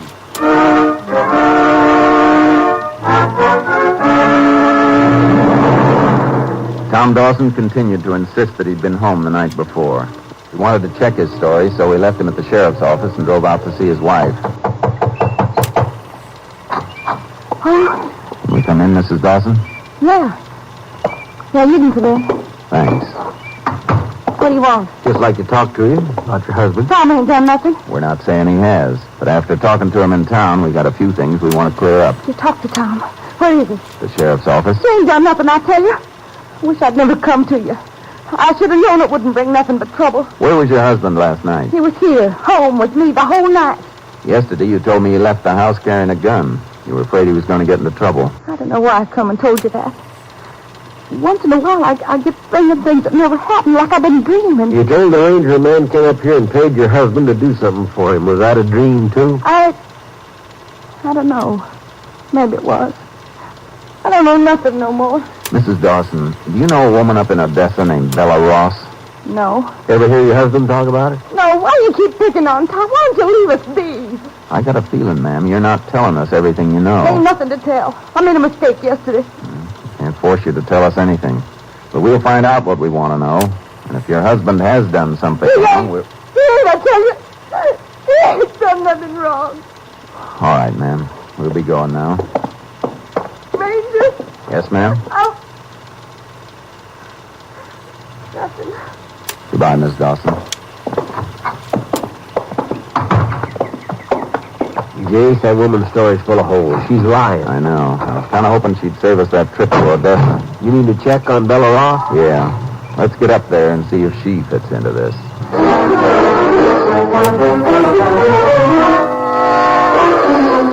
When we arrived in Odessa, we made inquiries about Bella Ross. We learned she was a widow who lived alone on her ranch 10 miles out of town.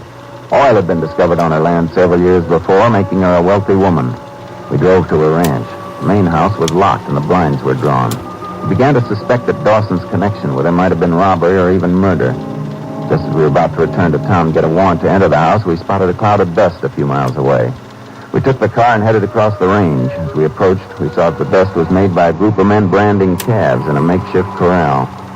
Jace, I think we're just wasting time coming out here. I don't think any of these boys would have a key to the house. If the foreman's out here, he might.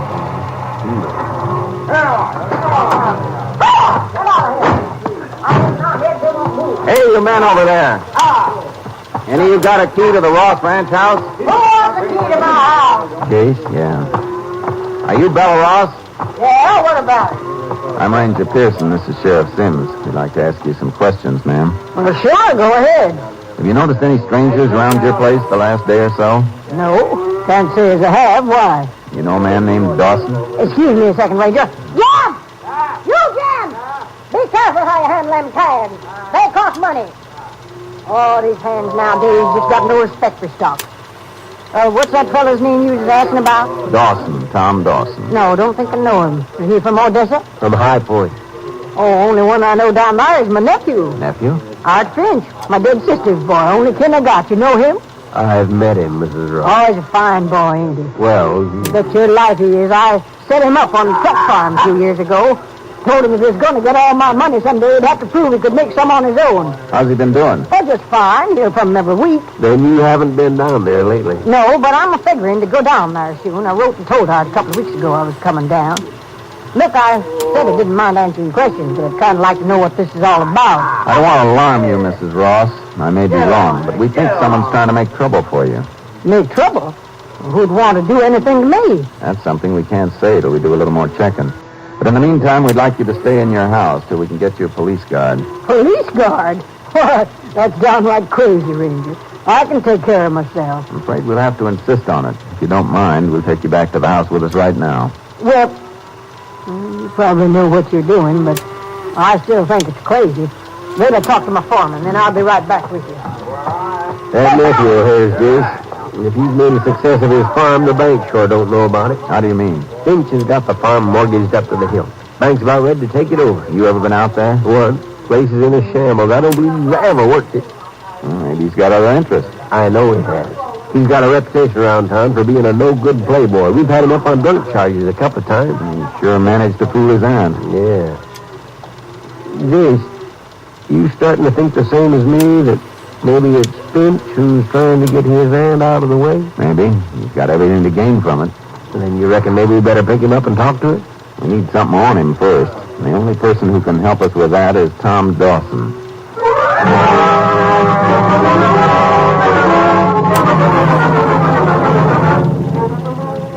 We went back to High Point and began to question Dawson. We told him we thought Finch had hired him to kill Mrs. Ross. He continued to deny he had been hired to kill anyone. I saw we were getting nowhere and figured Mrs. Dawson might be able to help us make her husband talk. I drove out to pick her up. On the way into town, I told her our suspicions. From her reaction, I was convinced she still didn't know the nature of the job her husband had been paid for. She told me she was sure Dawson had changed his mind on his own accord. He had returned home just before supper and had stayed there the whole night. When we reached the sheriff's office, I asked Mrs. Dawson to wait in the corridor. Then I joined the sheriff, who was still questioning her husband and getting nowhere. I tell you, I got nothing to say. And why do you guys keep trying to push me around? Nobody's trying to push you around. You get that idea out of your head, Dawson, we'll get along a lot better. Me getting along with cops. Look, we know you didn't kill Bella Ross. We're pretty sure you didn't even try. But you were hired to do it, weren't you? Well, what if I was? I didn't do it. What made you change your mind? That's my business. Who hired you, Finch? You ain't gonna make a stool pigeon out of me. I don't tell nosy cops nothing. Why are you protecting him? Don't you know you'll be convicted right along with him? For what? I didn't go through with it. No, but you were in on the plans, and that makes you guilty. With your record, you could get 10 years just for that. 10 years? Oh, what's it matter? Might as well be back in Huntsville as trying to make a living outside. Nobody cares anyhow. I think you're wrong about that. You can come in now, Mrs. Dawson. Hello, Tom. Liz, what are you doing here? Ranger brought me. He hadn't ought to come anyhow. What for? 'Cause I love you. I don't want you locked up. You don't want to bother with me. I'm no good. Yes, you are. If you's no good, you'd have gone through with that killing. If you's no good, I wouldn't ask the ranger to stop you. You told the cops. Yeah, Tom. It near killed me, but I'd do it again. I don't want you in jail. You belong with me and the kid. Sure. To watch all three of you starve. You'll make out. Sooner or later, people will forget you ever been in jail. They never forget. Man makes a mistake, he pays for it all his life. Now, go on, Liz. Get yourself another man. That's the way you want it, Tom. Is that all you care about, me and the kid? Oh, Liz. All these years I've been thinking you loved us the way we love you. I reckon I was wrong. Liz, don't talk that way. Why not? It's true, ain't it? No, it ain't true. Can't you see everything I've done was for you? Nothing works out. Nothing ever works out. Tom, don't. What am I going to do, honey? What am I going to do? Tell them what they want to know. It's the only way we're going to make a real clean start.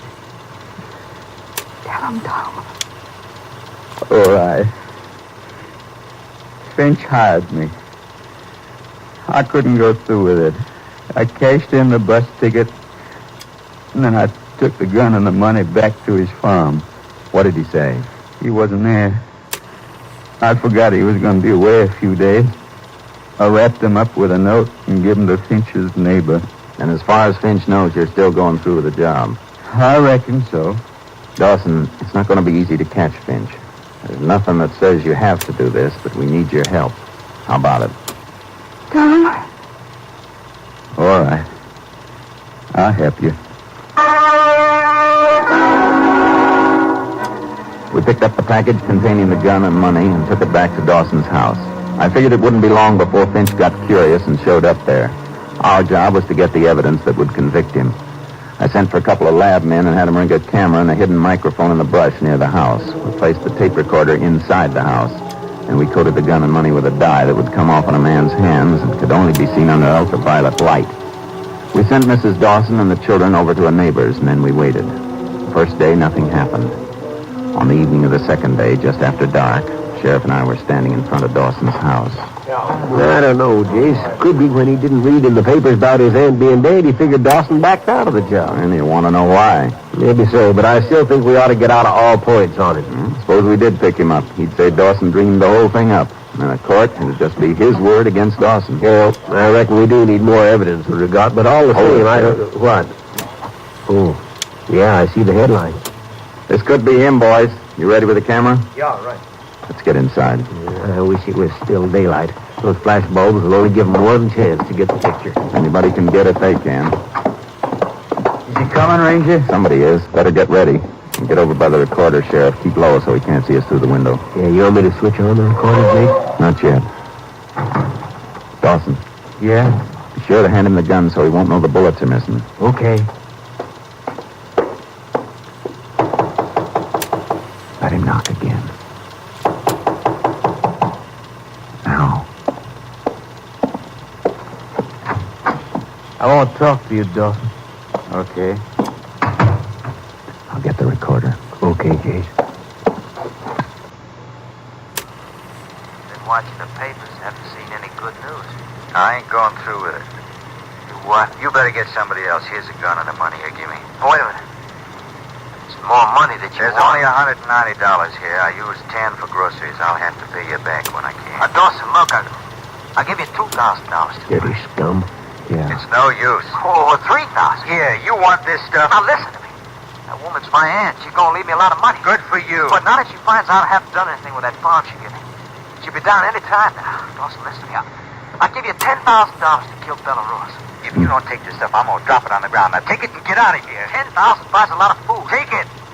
All right. But if you think that What was that? Come on. Hold that light. What's going on here? You just had your picture taken, Finch. And now you're coming with us. Oh, what? For trying to murder your aunt. You're not going to get me. Grab him, Jake. Come back here. I tell you. Not with that gun. Now, put out your hand. Let me alone. Let it go. Now we're going to town and see how that picture turns out. I got an idea. It's one your aunt won't be proud to have in her family album.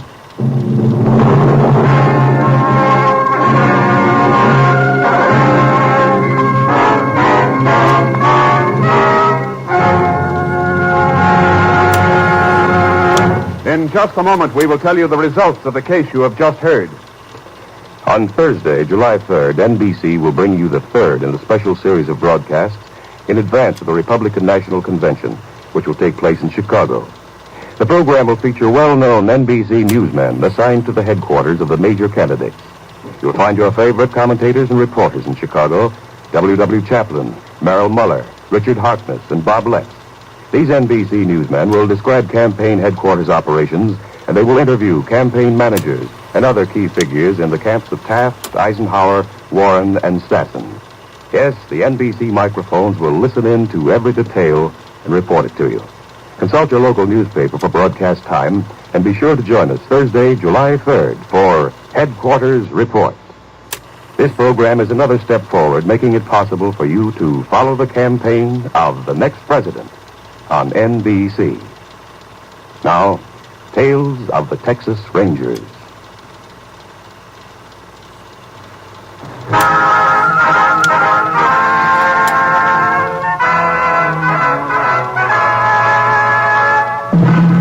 And now, here are the results of the case you have just heard. Art Finch was tried for conspiracy to commit murder. Because of Dawson's assistance in obtaining evidence for the state, the court dismissed the case against him. The judge convinced the local farmer to give Dawson a probationary job. He was later taken on permanently. Art Finch was sentenced to 10 years in Huntsville Penitentiary. Next week, Joel McRae in another authentic reenactment of a case from the files of the Texas Rangers.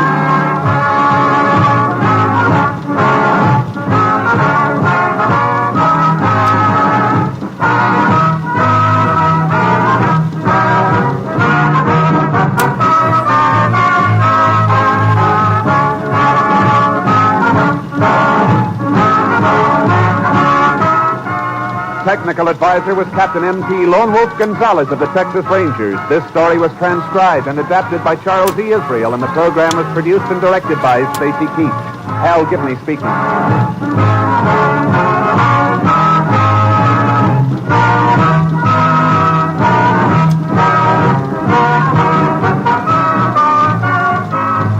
Wednesdays, hear the best of Groucho on NBC.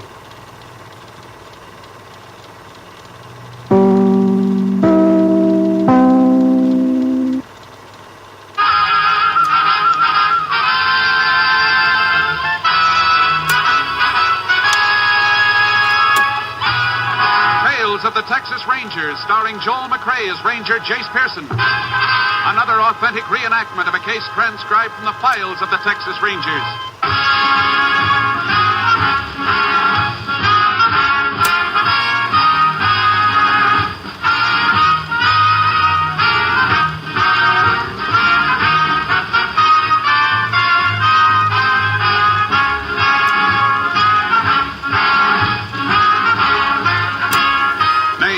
and places in the following story are fictitious for obvious reasons.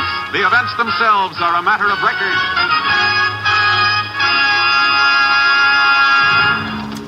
Tomorrow, from the Windy City, NBC, the national broadcasting company, begins its coverage of the Republican National Convention. More than 300 experts in their fields will be on hand to bring you every important news event of the next week. Yes, tomorrow is the big day. NBC has been preparing for this convention coverage for almost a full year. With tons of valuable equipment at their disposal and years of news experience behind them, men like H.V. Coldenborn, John Cameron Swayze, Richard Harkness, W.W. Chaplin, and hundreds of other nationally known newsmen will see to it that you at home will be able to attend the Republican Convention on NBC.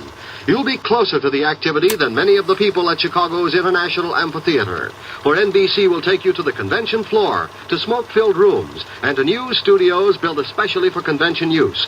Yes, NBC, with more personnel than any other network, will be your best bet for convention coverage. You'll hear all the news first on this station. Now, the Texas Rangers.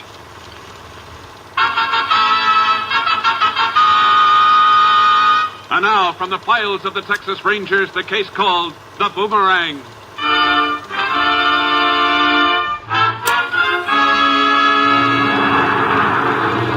It is late afternoon on a Thursday in May, 1937. Several miles north of Catonsville, Texas, a car containing two middle-aged women pulls up in front of a shanty on a rundown farm. He's here, all right. There's his horse and buggy. I'll ride back with him, Ruthie. All right, Ethel. Thanks for driving me over. Don't mention it.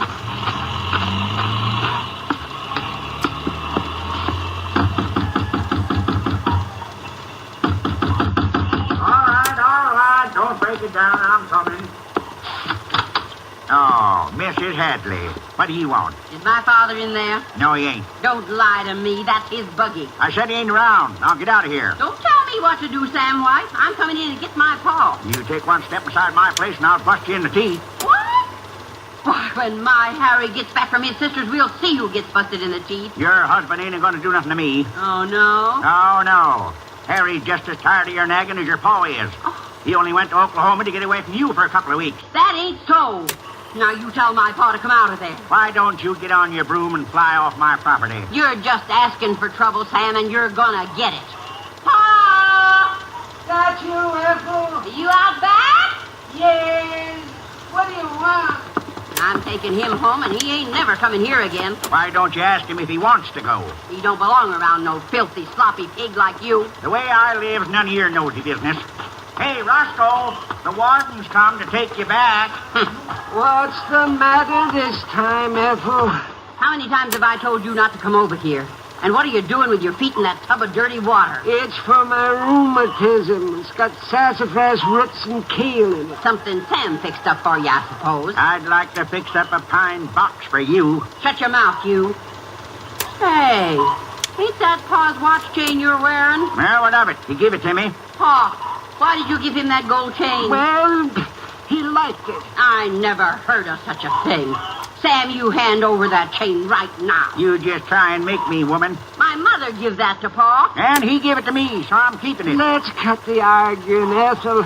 I give Sam a present and he's going to keep it. I want him to have it. You're always giving him something.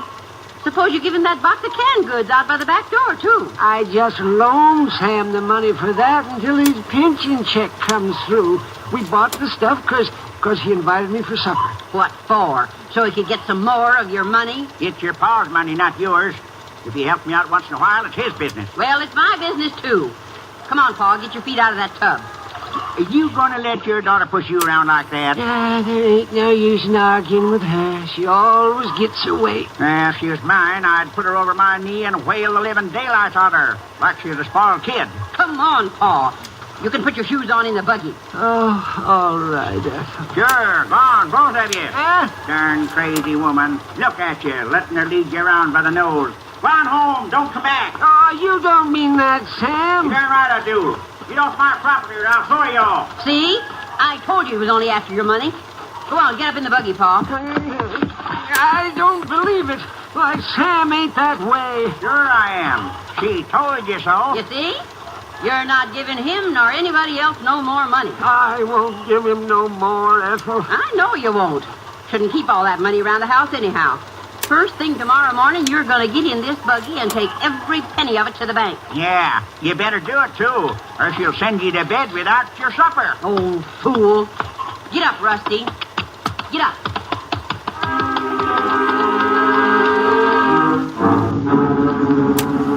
At 3:30 the following afternoon, Mrs. Hadley went to the office of Sheriff Nielsen and reported that her father, Roscoe Kreider, was missing. After a preliminary check, the sheriff requested aid from the Texas Rangers. 45 minutes later, Ranger Jace Pearson was at the sheriff's office. You'll find him, won't you, Ranger? We'll do our best, Mrs. Hadley. When was the last time you saw your father? About 9:30 this morning, when he took off in the buggy. With the $1,400? Yes, sir. Was in a tin box. He never got to the bank, Jace, and we can pretty well rule out the possibility of an accident. He's not at the hospital, and no doctor around here has seen him. Oh, excuse me. I know something terrible's happened to him. And it's all my fault. I made him go. I'll be right back, Jace. I'm going to take this call in the other office. Okay, Sheriff. Was your father feeling all right when he left for the bank, Mrs. Hadley? He wasn't ailing, if that's what you mean. But he was in pretty low spirits because I kept after him till he took off in the buggy. I was only doing it for his own good. Did he ever stay away this long before? Sometimes he'd sneak off with that awful man named Sam White. But I stopped off there, and Sam claims he ain't seen him all day. You think he might be lying? He sure could be, Ranger. He's a nasty old man. Can I see you over here? Sure. Excuse me, ma'am. What is it, Sheriff? That phone call. One of our boys in a plane thinks he spotted Kreider's horse and buggy. Where? On the edge of Bourne's Lake. But there was nobody near it. Have a deputy take Mrs. Hadley home. We'll go out there.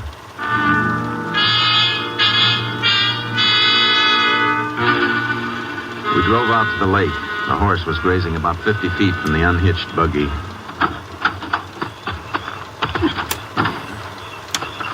I don't see him anywhere. There's nothing in the buggy. You can see where he walked around unhitching the horse. And I would look over there, Sheriff. Where? Down toward the edge of the water. A lot of footprints. Yeah. He must have gone up to his ankles in mud. Looks like someone shoved a rowboat off here into the water. Reckon he went rowing? It doesn't make much sense that Roscoe Kreider would take his money down here and go rowing. Sure doesn't. Can you see any boats on the lake? No, not from here. Let's get up on that rise. We ought to be able to spot it from there. Lake's only half-mile across, at most. Yeah, this should be high enough. And there isn't a single boat out there. Now, wait a minute. There's one over there in that inlet. Nobody in it, though. Let's take a look. Might be the one Kreider used.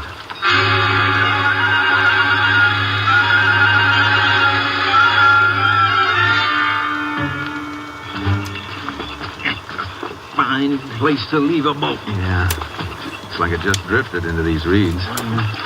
The oars are pulled in. The boat he took, all right. That mud on the floor is still wet. Well, the boat's in the water, so it's a pretty good chance he didn't go on shore. Wait a minute, Sheriff. What's the matter, Jace? The straw hat over there floating by the reeds. Come on. Doesn't look like it's been in the water very long. Look at the initials in this hat band. R.C. Roscoe Kreider. He must have committed suicide. Guess so. We better drag the lake.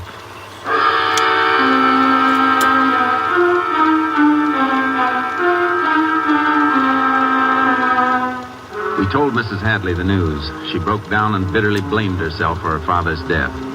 She felt she'd driven him to it by being too hard on him. I called headquarters for aid, and at dawn the following morning, a crew started dragging the lake. The sheriff and I circled the shore on horseback to see if the body had been washed up. Still worried about not finding the money? Don't you think it's kind of funny? Well, not exactly. Look, Jace, no man in his right mind commits suicide in the first place. Well, that's right. As I see it, Roscoe Kreider was all riled up because his daughter was running his life to her liking. If he was mad enough to kill himself, I think he'd be sore enough to take his money to the bottom with him. Maybe so. I can't see why he wanted to destroy $1,400. After all, Mrs. Hadley wasn't after his money. She was only trying to help him in her own way. I'm almost willing to bet we'll find that money on the end of a grappling hook. We'll see. Whoa, Charlie. Hold it, boy. See anything, Jace? No. Just like to check under that pier. It's a good place for a body to get wedged in. And you better be careful. This old pier is rotten clean through. Not safe to use anymore. Uh-huh. Couple boards missing. You can see straight down to the piling. Yeah. Let me take a look. See anything, Jace? No. It's all clear down here. Let's go out to the end. Sheriff, have any of the dragging crew been on this pier? No, I told them to keep off. Why? There's fresh mud tracks on this planking. Well, I know none of the boys were out here. Looks like these tracks were made by someone who got out of a boat. You mean maybe Roscoe Kreider didn't commit suicide? I don't know. We didn't find any suicide note. Besides, what proof do we have that Roscoe Kreider wasn't robbed and killed? You think these tracks belong to somebody who killed Roscoe? It's sure possible. Killer could have tried to make it look like suicide by rowing Kreider's body out the middle of the lake and pushing it overboard, then landing here at the end of the pier. That'd sure explain these muddy tracks. Yeah. Another thing. The wind's been blowing from the southeast for the last couple of days. The boat would float right toward that inlet. That's just where we found it. Maybe you're right, Jace. Maybe it was murder. When we find the body, we'll know for sure. So, now we start looking for a murderer, huh? Uh-huh. And a clever one. Somebody who knew Roscoe Kreider was carrying a lot of money. Only two people knew that, Mrs. Hadley and Sam White. That's just what I've been thinking. Let's go pick him up.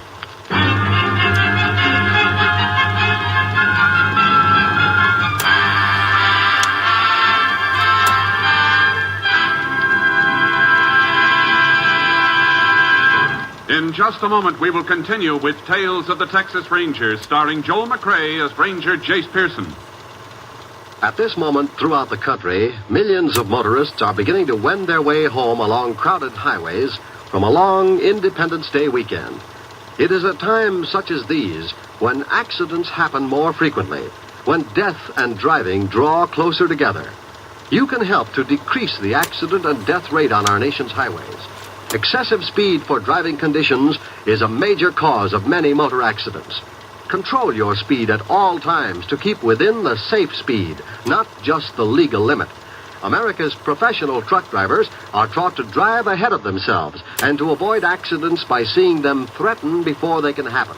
They know that careful driving keeps them from having accidents which may take lives. Speed is the number one killer on the highways. So drive carefully today on your way home from an enjoyable weekend, and tomorrow wherever you go in your car. Exercise caution, courtesy, and the golden rule, for the life you save may be your own. Now Act 2 of the Texas Rangers. We continue now with Tales of the Texas Rangers and our authentic story, The Boomerang.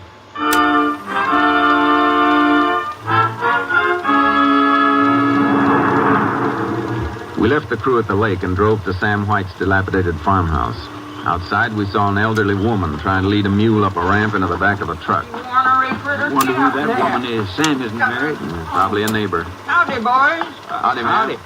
How come Sam isn't out here helping you with this mule? No, he moved. Come on now, get up here. Dear mule's as stubborn as Sam White. When'd he move? Last night, bought all his stock, but this ornery mule of his won't pay me no mind. Get on up there. I'm going to have to take a whip to him sure as I'm born. Know where Sam went? I got no idea at all. When he come by last night, he had all his stuff piled on the trailer, hooked on back to the old wreck he drive. Levi, no, you do a man? Sure you do, Sheriff. I'm Red Russell's sister, live over near the South Wash. Oh, of course. I didn't recognize you with your hair, Bob. Did Sam say where he was going? Nope, just said, doggone you, mule, now get on up, not down. Come on now, come on. That's it, boy. Land sakes, that was. Would you mind just shoving that ramp and closing the tailgate? Sure, ma'am. Thanks. Now, what was I telling you? About last night. Oh, yeah. Well, Sam said it was an emergency. Had to go away, didn't say why. So he sold me the whole shooting match. Already got the hogs and a couple of Angora goats and some chickens. He didn't even know for sure how many of them he had. And then this here mule. Did he act like he needed money? No, sir, I wouldn't say that. He was satisfied with $42 I give him for the whole batch of stock. Them goats and hogs are worth more than that by themselves. Seems like he wanted to sell out at any price. Are you sure he didn't say anything that would tell where he was heading? Nope, not a single word. I signed over the milk check the dairy give me, and he drove off. Check? Yep. Something wrong? What company issued that check, ma'am? Criterion Dairy. Thanks, ma'am. Come on, Sheriff. Where are we heading, Jace? Criterion Dairy. When that check comes back, we want to know where it was cashed.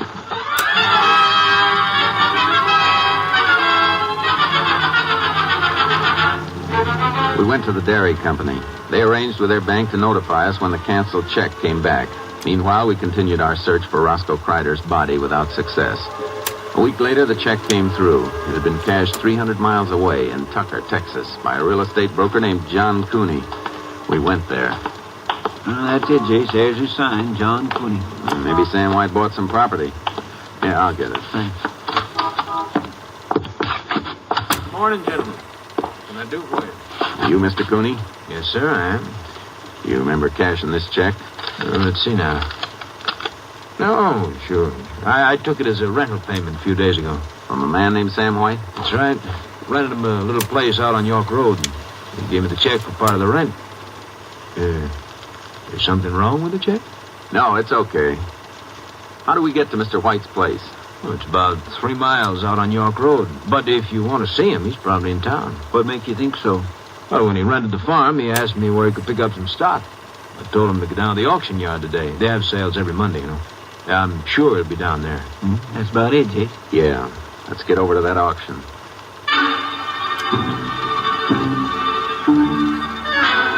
The auction was held out in the open. We moved around the edge of the crowd trying to spot Sam White. We're sure going to have a time finding him among all these people. I just hope he doesn't see us first and sneak out. Why don't we mix with the crowd and wander through it, Sheriff? Okay.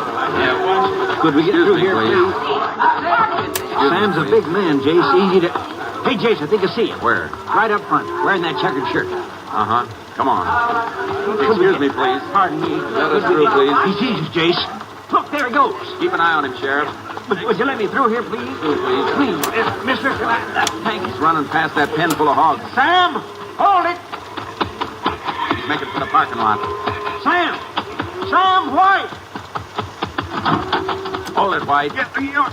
You're not going anywhere, so just stand still. Well, what do you want of me, Ranger? I ain't done nothing unlawful. And then why are you running away? I wasn't running from you.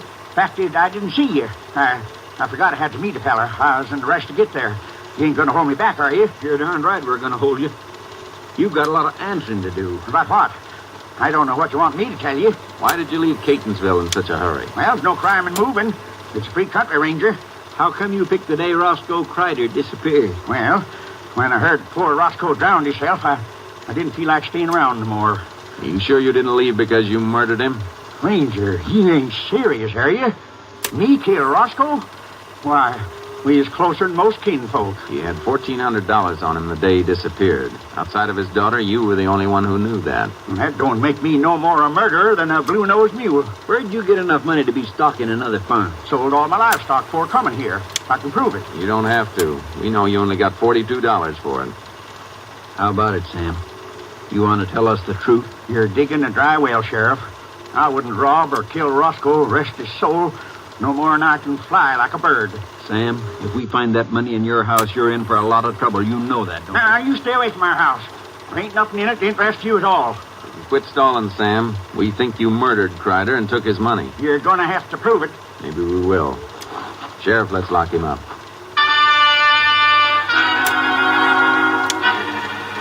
We turned Sam White over to the local constable. Then we got a search warrant from the magistrate and went out to the farm White had rented. Well, look at it, Jace. Hardly any difference between this shack and his last one. Yeah, I reckon he was going to use that money for other things. Door's locked. Let's try that window.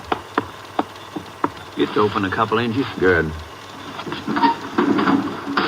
Yeah, I'll go in first. You don't have to climb through. I'll open the door, Sheriff. Okay, Jace. Doesn't have much furniture in here. Shouldn't take us long to go through his stuff. Not many places in here to hide it. Let's try this closet. Some packages up on the shelf. Got old shoe boxes. Yeah, here's a tin box. The cover's really jammed on tight. Well, there it is. Neat little stack of bills. Mm-hmm. I reckon this cinches the case. It sure does. Let's show this to Sam White. See what he has to say. Come on. Hey, wait a minute, Sheriff. What is it? You hear that noise? Sounded like it came from that back room. Careful, Sheriff. What? Roscoe.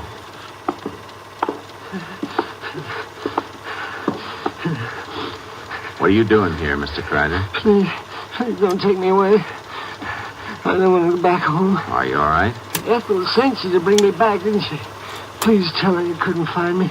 Nobody sent us, Mr. Crider. We thought you were dead. Well, that's what I wanted you to think.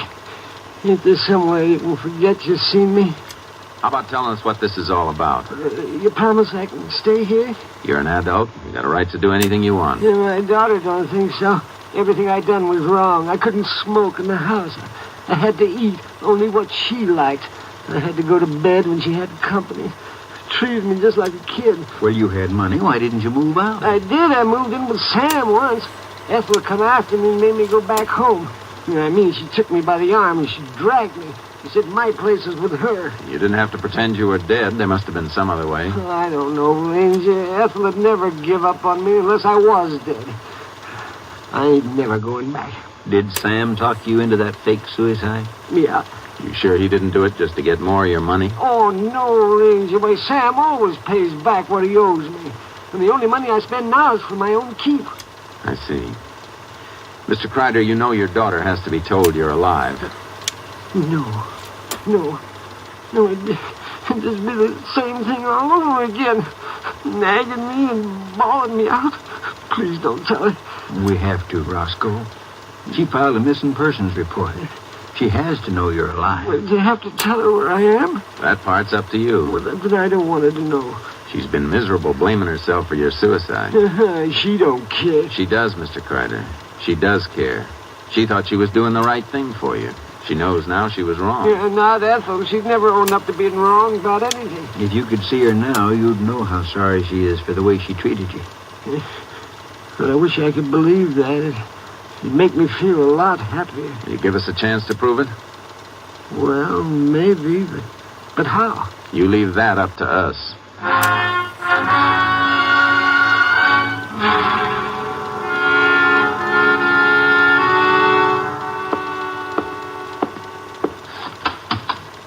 You can come into the office now, Miss Hadley. Thank you. Hello, Ranger. Hello, Mrs. Hadley. Sit down, won't you? Thank you. The sheriff said you had something to tell me. Yes, ma'am. We've got some news for you. Your father's alive. Alive? Oh, thank God. Thank God. Is he all right? He's fine, Mrs. Hadley. Tell me, where is he? That's something we can't tell you. You mean you don't know? We know. Then I don't understand. Why can't you tell me? Because he asked us not to. Oh, he hates me? He hates me that much. No, ma'am, he doesn't hate you. He must. If he didn't, he'd want to see me. Maybe he does want to see you, but he's afraid you'd make him come back and live with you. No, I wouldn't. Mrs. Hadley, your father likes his freedom. I know that now. But I love him so. I thought everything I did was for his own good. I was wrong. Well, we all make mistakes. He'll never forgive me. Now I'll never be able to see him again. Oh, Paul. Excuse me a minute, Mrs. Hadley.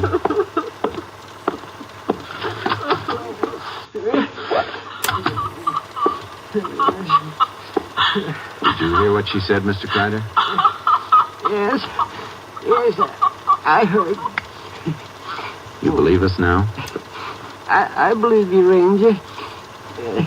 I want to see her.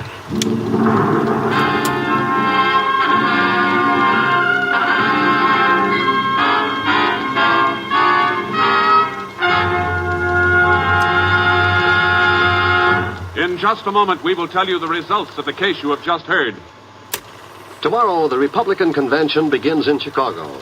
Gathered in this convention city are more than 300 employees of NBC, all completing last-minute details, so that tomorrow morning you will hear the best convention coverage. Yes, as in every election year since 1928, NBC will be the leader in convention news coverage in 1952.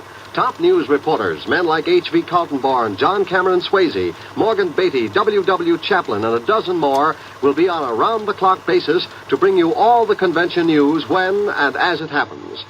Through the facilities of the National Broadcasting Company, you will travel throughout Chicago to hotel headquarters, special meeting places, the convention hall itself, and to NBC special studios built just for giving you top convention coverage. No other network offers you a better way to attend the Republican convention. Hear every exciting moment on this station of the NBC radio network. Now, the conclusion of Tales of the Texas Rangers.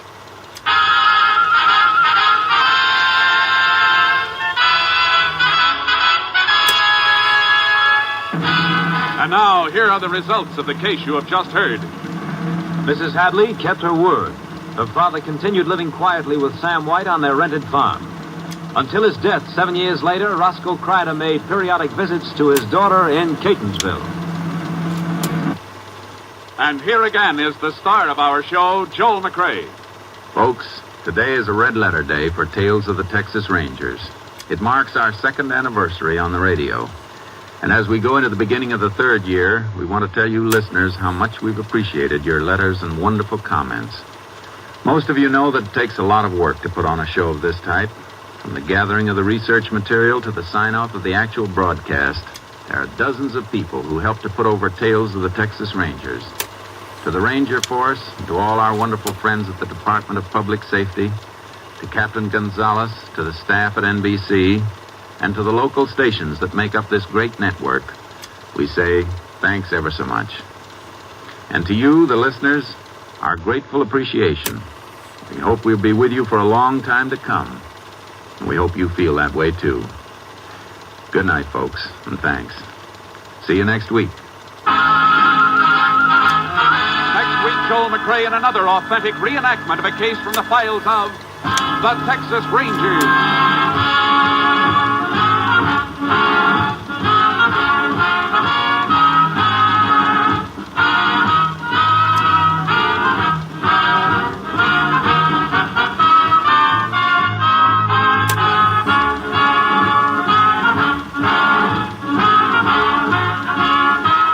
McRae is currently seen in San Francisco Story, a Warner Brothers release.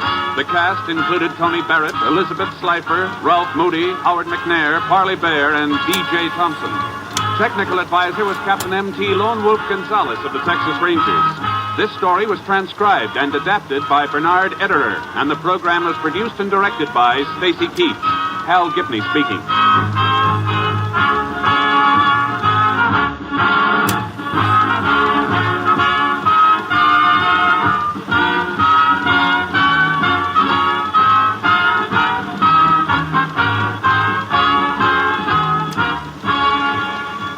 Wednesday is here, the best of Groucho on NBC.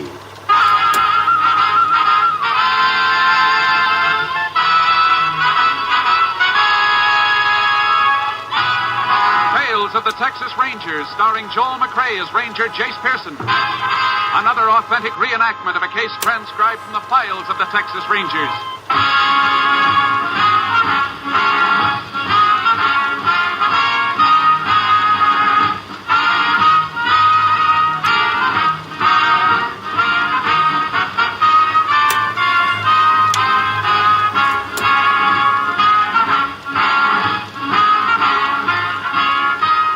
Dates and places in the following story are fictitious for obvious reasons.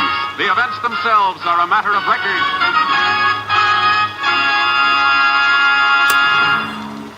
How does a radio network go about covering a national political convention? It could be simple. Just place a microphone on the rostrum and listen to the speeches. Well, that's one way, but it wouldn't bring you the real excitement and atmosphere of a convention. It wouldn't bring you anything of the behind-the-scenes plans and deals that are so much a part of the political game. These are the reasons why NBC sent more than 300 expert newsmen and technicians to Chicago to cover the Democratic Convention beginning Monday, July 21st. There's an NBC man for every 4 delegates. With NBC, you'll interview the delegates, hear the candidates' informal speeches and off-guard moments, and the myriad political technicalities will be made crystal clear by America's greatest newsmen. Yes, for complete, careful, concise coverage of the Democratic National Convention, make your headquarters the NBC Radio Network. You will find that their years of leadership in radio news reporting means continued leadership in the coverage of the Democratic Convention. Now, Tales of the Texas Rangers.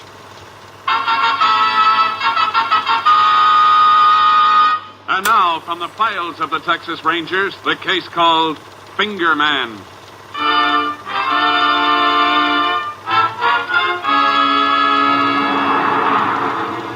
It is just before noon on a sweltering day in August 1943. In the county jail at Dover, Texas, 9 men are eating lunch at a table on the runway just outside their cells. Among the prisoners are Leon Desser and Carl Foley, serving 1-year sentences for unlawful possession of firearms. It's hot. Yeah. Give me the bread, Foley, huh? Lousy stew in this hot weather. Makes my stomach sick just looking at it. How about the bread? I can feel the heat coming through that tin roof. They got no right putting a tin roof on this place. Hey, you gonna... Will you quit crying? Well, I only wanted... Here. Well, you didn't have to do that, Foley. Heat's bad enough without you crying in my ear. They'll be bringing that horn kid back from the courthouse any minute. After he hears you throw food around, he slap you into solitary. Well, let him try. Oh, you talk big. Desser? Huh? We're gonna bust out of here. You crazy?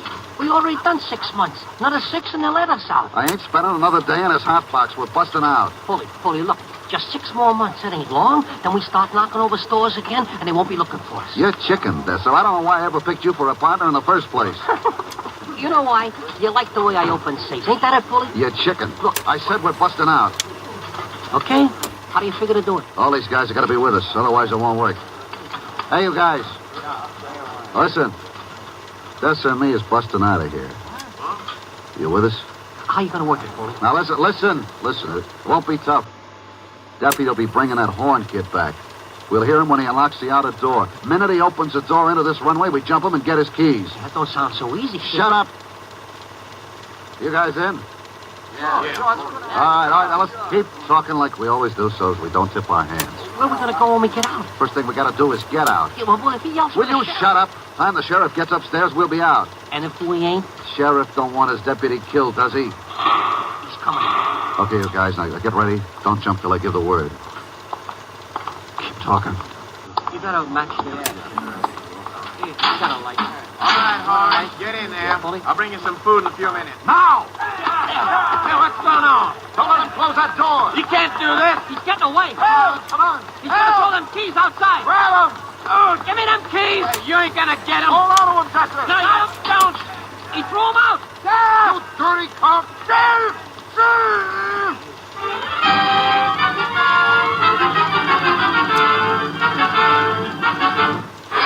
Prisoners holding the deputy inside their cell block began to riot. Unable to cope with the situation alone, the sheriff requested assistance from all law enforcement officers in the vicinity. First to arrive on the scene was Texas Ranger Jace Pearson. As he pulled up in front of the jail, he found the sheriff outside, his rifle trained on broken bars in a second-story window. Sure glad you got here, Jace. Don't know how much longer I could have managed alone. And we'll have some more help in 10 or 15 minutes. A couple of highway patrol units are on the way. You can see where they busted out through the bars in that window. Must have tore up one of the bunks to do it. Uh-huh. That rope they've let down looks like it was made out of mattress tickets. One of them started down just before you got here. Jumped back when I bounced a bullet off the side of the building. Just a matter of time before they try to use your deputies as a shield for a getaway. Yeah, and that's what worries me. If it hadn't been for Joe being up there, I'd have gone in. Yeah, it's just well you didn't try it alone. Anybody covering the side windows? Well, I deputized a few townspeople. Don't know how much good they'll be in a pinch. You tried to talk to the prisoners yet? Yeah, but I can't get any sense out of them. Mind if I try? I wish you would. Hey, you men up there. I can't talk to all of you. Pick one to speak for you. There, you see, that's all I could get. I sure hope they haven't done anything to Joe. boys want me to talk for them. And listen. Go back to your cells, all of you. The dirty no good. Don't get us, Ranger. We know you won't do nothing while we got the deputy up here. You listen to what we got to say. What have you got to say? We're coming out. Now, we ain't going to be shot at. I wouldn't try it if I were you. You'll never make it. We'll take that chance. That's Foley, Jace. Him and his partner, Dester, are real bad apples. Yeah. Hey, Ranger. We want your gun. Yeah, we want your gun. Tie him to that rope we've got out the window. Then get back across the street and keep your hands up. Jace, I hate to say it, but if we want to save Joe, I reckon we ought to do what they tell us. That's something we won't do, no matter what happens. All right, come on, Ranger. Quit stalling like you want something to happen to the deputy. How do we know he's all right? He's all right. We want to hear him tell us. He can't. We got him tied up and gagged. And take the gag out of his mouth. We want to hear him talk before we do anything else. Wait a minute. Poor old Joe. Reckon he feels pretty bad about letting himself get tricked the way he did. Yeah. Deputy's ready to talk now. Speak to him, Sheriff. You all right, Joe? Yeah, I'm all right, Sheriff. But you better do what they want. That's not Joe. You positive? I've known Joe for 15 years. I could tell his voice any place. I'm afraid they've already done something to him. Get one of the townspeople to take over here, Sheriff. We're going up there. Ted? Yeah. Take over here, will you? Plug the first one shows his head outside those bars. All right, Sheriff. I'll take care of it. All right, Jason, I'm ready. Who else is up there besides Foley and Dester? Most of them are pretty tough boys. 5 of them waiting trial for armed robbery. Dester and Foley are serving a term for carrying guns. Yeah, I heard that was all you could get on them. It don't seem like anybody's been too successful. I know. We got a list of 61 knob-knocking jobs we think Dester and Foley pulled. But so far, we've only been able to pin one offense on them. Yeah, and that was 8 years ago, wasn't it? They did 3 years at Huntsville then. You got your set of keys with you, Sheriff? Mine and Joe's. They must have rushed him before he could get out, but he did manage to throw the keys through the bars. You didn't talk to him before he came outside? No, as soon as I got close to the cell block, they started yelling they'd kill Joe if he come any closer. Hey, Foley, the sheriff's coming. He's got the ranger with him. Okay. Thought we told you to try nothing funny, Ranger. Where's the deputy? He's in here. You better keep away if you don't want something to happen to him.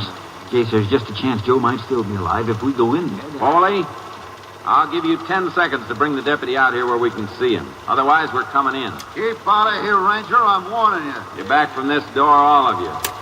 Open it up, Sheriff. You sure have made a wreck of this place. Yeah. Oh, get back. Now get back into your cells. Come on, move. Now be careful, Jace. I said get back into those cells. And don't get any funny ideas, Desser. Now, what's a gun? I wasn't going to point a gun, honest, Ranger. Now, all of you get moving. Keep moving. You, Foley, pick up your feet. Yeah, I'm picking it up. Now, get in your cells, all of you. All right, Sheriff. Lock them up. Okay, Jace. All right, keep back there, Ciccone. Pretty tough, ain't you, Ranger, huh? Bet you wouldn't try coming up here without them guns. Where's the deputy? Why don't you look for him? We've had just about enough smart talk out of you, Foley. You ain't even begun hearing from me. Well, that does it, Jace. Yeah. Now, we gotta find out what... Over here, Sheriff. What? Between the bench and the table. It's Joe. Hey, we better get a doctor. No use, Sheriff. He's dead.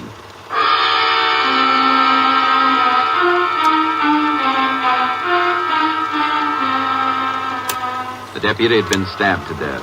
After a short search, we found the murder weapon, a blood-stained fork. While we waited for the justice of the peace to authorize removal of the body, I took the fork downstairs and checked it for fingerprints. It had been wiped clean. And I went back to the runway in front of the cells. Any luck, Jace? No. Have you talked to him? Not yet. I've been waiting for you. All right, men. One of you killed the deputy. Now I want to know who it was. Don't you wish you knew, Copper? Shut up. Are you ready to talk? How about you? I don't know nothing, Ranger. You, Foley? You're wasting your time. Nobody's going to tell you nothing. Desser? Me? I didn't do it. Who did? I didn't see nothing. Maybe the deputy fell. Maybe it was an accident. You keep your mouth shut, Foley. Yeah, you... Okay. Then every one of you is going to be booked for murder. Hey, what kind of... All right. We'll give you one last chance. We'll talk to you individually. Maybe one of you will change your mind. He's trying to make stool pigeons out of us. We ain't going to let him do that, are we, boys? Oh, no, Red. Well, it's up to you. Unless somebody talks, all of you take the rap. All right, Foley. You're first. Don't worry, boys. You ain't going to get nothing out of me. And you won't get nothing out of the rest of you, will he? Take him downstairs, Sheriff. Come on, Foley. Well, 5 Well, I'm getting tired, Ranger. When are you going to take me back up to my cell? When I'm through talking to you. Who killed the deputy? Takes a long time for you to catch on to something, don't it? I got nothing to say. Did you see him killed? How do I know? Things happen pretty fast up there. Reckon he got in somebody's way. Whose idea was it to break out of jail? We all got the idea at the same time. It's hot up there. Can't expect men to stay in a place like that when there's a chance of getting out. I got Desser out here, Jace, whenever you're ready. You can bring him in now, Sheriff. Come on, Desser. Don't push me. Come on. You didn't tell him nothing, did you, Foley? You think I'm nuts? That's enough talk. Come on, Foley. Let's go back upstairs. See you keep your mouth shut, Desser. I told you to pipe down. Sit down, Desser. Yeah, thanks, Ranger. But I got nothing to say. Nothing at all. The sheriff tells me you served 6 months of your term. Yeah, 6 months. Yeah. Only 6 more to go, and you could have been out. It wasn't my idea to bust out of here, Ranger, honest. Whose idea was it? Well, even if I didn't deserve getting put in here, I wasn't even thinking of busting out. Who planned the break? I don't know. Seems like the deputy opened the block door and things started happening. I don't know whose idea it was. Did you see the deputy get killed? No, not me. When all the fighting started, I run back into my cell. I don't like fighting. Ranger, you gotta believe me. I turned over a new leaf. I'm going straight. It's a shame you won't have a chance to prove it. Why not? You heard what I said upstairs. If we don't find out who killed the deputy, you all take the rap. Well, what happens if maybe somebody talks? Then only the guilty person goes on trial for murder. I ain't saying I seen anything, Ranger. But suppose I did. And suppose I told you what I seen. You think maybe I wouldn't have to serve my other 6 months? That's something that's not up to me. Oh, it ain't fair to send a guy like me up with the rest of them. I didn't have nothing to do with him. What do you know about it, Desser? If a man was to tell what he's seen, them fellas upstairs, they'd kill him. If they knew, would they have to know? Sooner or later, you'd have to testify at the trial. Oh, yeah, I forgot to be a trial here. What do you know, Desser? I don't want to take no murder rap, Ranger. I'm going straight. I just want to get out. The chances are you never will if you don't tell what you know. Yeah, well, suppose I wasn't in my cell when a deputy got stabbed. I didn't think you were. Suppose I was to talk to them fellas upstairs, they'd kill me. Sheriff could arrange a separate cell for you. You sure about that, Ranger? Uh-huh. And none of them couldn't get near me? That's right. Who was it, Desser? Hey, you gotta protect me, Ranger. You gotta. We'll see that you're safe. Who killed the deputy? The guy I used to work with. Carl Foley.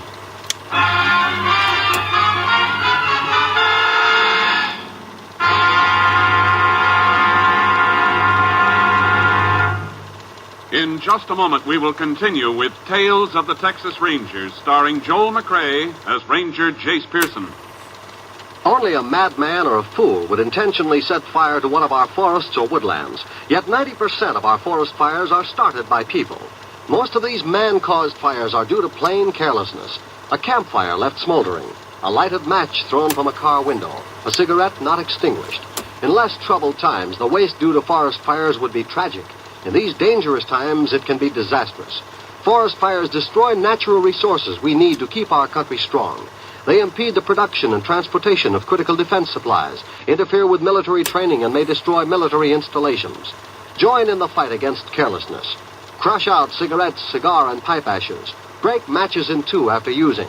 Drown all campfires, then stir and drown again. Find out the law before using a fire. One moment of carelessness can destroy national beauty and wealth that can never be replaced. Forest fires are a shameful waste because they can be prevented. Remember, only you can prevent forest fires. And now back to the Tales of the Texas Rangers. We continue now with Tales of the Texas Rangers and our authentic story, Finger Man.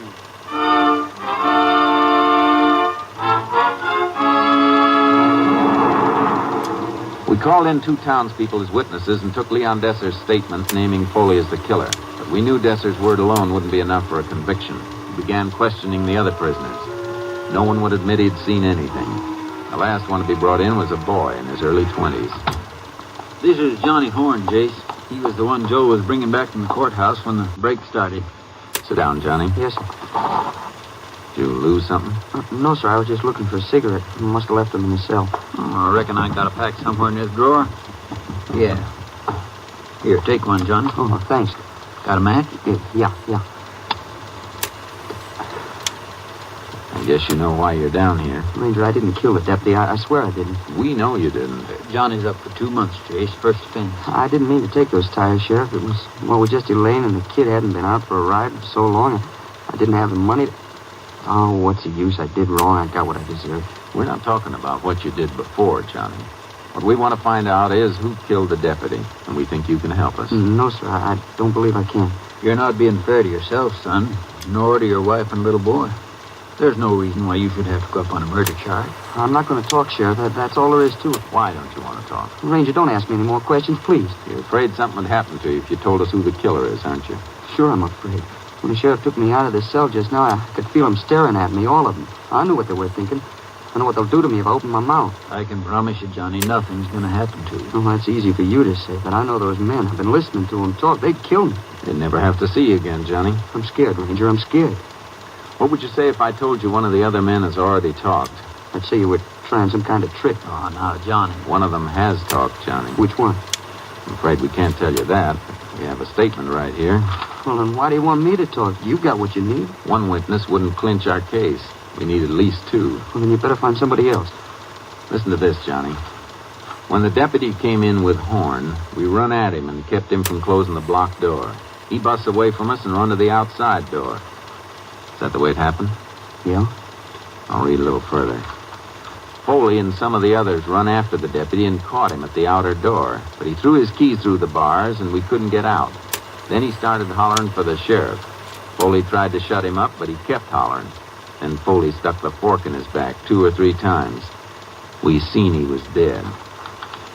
Now, does that sound like we're using a trick on you, Johnny? No, sir. Is that statement right? Ranger. Was it Foley? Yeah.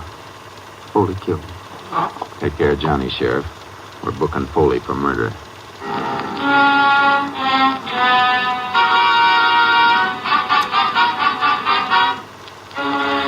2 months later, Carl Foley was brought to trial for murder. On the testimony of Desser and Johnny Horn, he was convicted and sentenced to life imprisonment. Charges of riot and attempted prison break were brought against all the other prisoners except Desser and Horn. Desser requested that he be released immediately from jail because he'd turned state's witness. The court denied his request, and it was not until February that Desser was discharged from the county jail. On a rainy night 3 weeks later, I was returning from a case. About 2 a.m., I received a radio call. KTXA to Unit 10. Unit 10 to KTXA. Go ahead, KTXA. Is Unit 10 near town of White Bluff in Dover County? Unit 10, 3 miles south of White Bluff. Town watchman has been overcome by armed burglar. Safe in store at 309 Monroe Street. Believe robbed. Watchman tied up in store at address just mentioned. Sheriff has been notified and is en route to White Bluff. 10-4. Unit 10 will proceed to scene at once.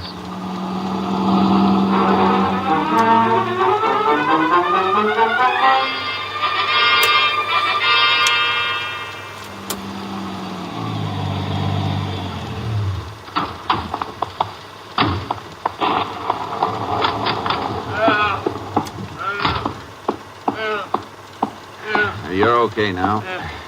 I just about give up hope anybody was coming. Let me get this rope off here. Yeah.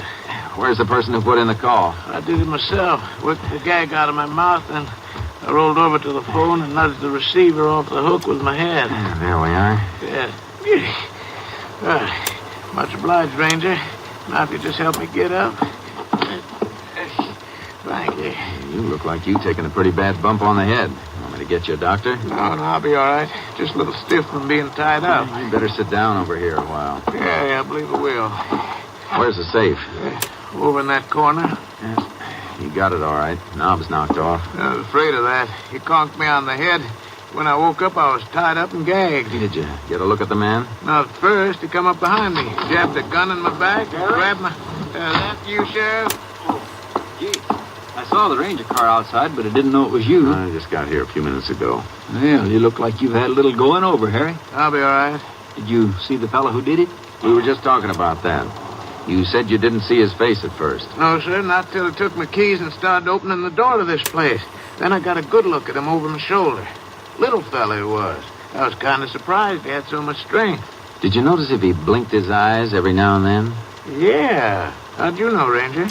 I got an idea it could be an old friend of ours. You mean Leon Desser? Uh-huh. The way he blinks his eyes, jumping the watchman from behind. Couldn't be anybody else. All that talk about going straight. Should have known he didn't mean a word of it. Sounds like he's not doing so well without his partner, Foley. This is the first time anybody actually got a look at him on a job. Where were you when he first jumped you? In front of this store? No, I was 3 or 4 doors up. I seen a car parked in front of the feed store. Only car on the street, so I went to take a look. I was shining my light on it when I felt a gun in my back. Must have been hiding in one of the doorways. Was the car a light-colored sedan? Yeah, I believe it was. The car's still outside. I saw it when I pulled up. So did I. Maybe Desser's still around one of the stores. Let's have a look, Sheriff. You want me to give you a hand, Ranger? Oh, thanks. You better just sit here and rest a while. Say, if that's the car he used, he might have just left it and taken off after the robbery. Doubt if he'd do that on a night like this. Sure is rotten weather. Car's still there, see? Yeah, we'll check the other stores on this street. Desser's been known to hit 3 or 4 at a time. Say, Jace, that drugstore across the street, the door's open. Yeah. Watch yourself walking in. Uh-huh. I don't see the light switch.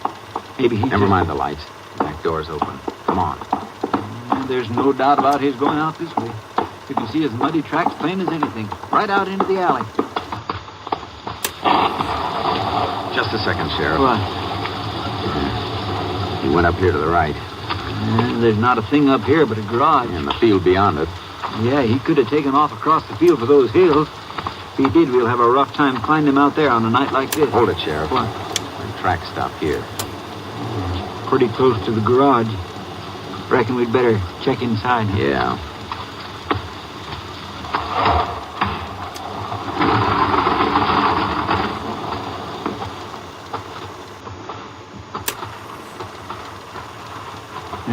Not a sign of him. This dirt floor makes it hard to tell if he was in here at all. What do you want to do now, Jace?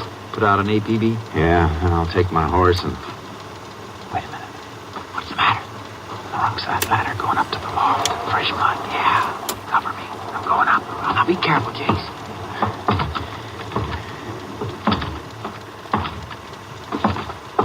Desser? Desser? You ain't gonna get me! Give me that gun! No! Come on! Oh, my arm! Drop it! You ain't gonna take me! Come on, none of that. You all right, Jake? Yeah. Climb down the ladder, Desser. You're gonna put me in a pen. You ain't good. Can't think of a better place. Get moving.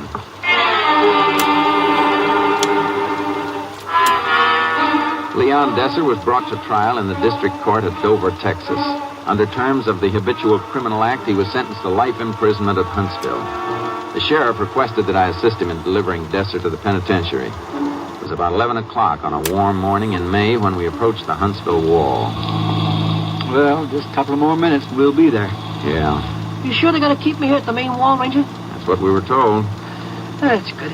You sure changed your tune. A week ago, you squealed like a stuck hog every time anybody mentioned the pen. That was last week. What's happened since then? I found out a few things. Like what? Like Foley ain't at the main wall. They got him over at the retrieve farm. What makes you so sure of that? You cops think you can keep me from finding things out.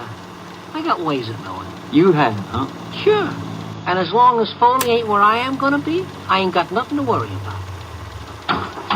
Come on, Desser. Okay. Sheriff, you want to take our guns over at the guard tower? I'll start ahead with Desser. Sure, Jace. Well, sounds like Desser's already got a welcoming committee. Up there, looking out through the bar. I got lots of friends here. They'd be glad to see me. Let's go, Desser. You know, Ranger, you was pretty lucky catching me like you did. But I ain't feeling too bad about it. I wouldn't be surprised if I was a trustee inside a year. I wouldn't bet on it. And you'd be missing a sure thing. You just watch. This way, Desser. You telling me? You go right around the corner here to the left past the commissary. I know the way. I'm going to be working in that commissary one of these days. They can't treat a smart guy like me like some ordinary con, you know. You got it all figured out, haven't you? I always figure everything out. What's the matter? That guy, buying a pack of cigarettes in there. That's Foley, ain't it? I believe it is. He lied to me. He ain't it retrieved. He's right here. Come on, Desser. No, I ain't going. He'll kill me. He won't get through those bars. Come on. You have to go to the warden's office. Ranger, he sees me. He sees me, Ranger. Look. Well, if it ain't Desser. I heard you was coming down. Couldn't wait till I seen you. No. Keep moving, Des. No, take me out of here. Take me out. I got big plans for you, Dessa. He's going to kill me. You won't be anywhere near him. They're going to isolate you in another wing. Yeah, well, it ain't going to help.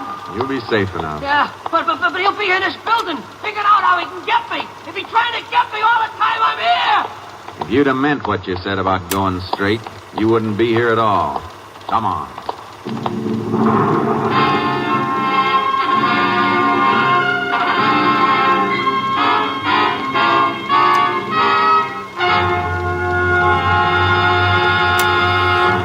In just a moment, we will tell you the results of the case you have just heard. The 1952 Republican National Convention has adjourned for the final time. The selection of their candidates for president and vice president is completed. But the political story is only half over. Monday, July 21st, the Democratic Party will begin its national convention in Chicago's amphitheater. And, as during the past week, NBC will be on hand in Chicago beginning next Monday to bring you a minute-by-minute account of convention activities. NBC's 300 correspondents, commentators, and technicians mean that there will be one NBC man for every 4 delegates. Again representing NBC will be such famous names as H.V. Kaltenborn, Ben Grauer, Earl Godwin, W.W. Chaplin, and a dozen more. Again next week, NBC will broadcast more political headlines, more incisive campaign commentary, more human interest stories, more behind-the-scenes features than any other network. For complete, careful, round-the-clock news coverage, attend the Democratic Convention on NBC. Now the conclusion of Tales of the Texas Rangers.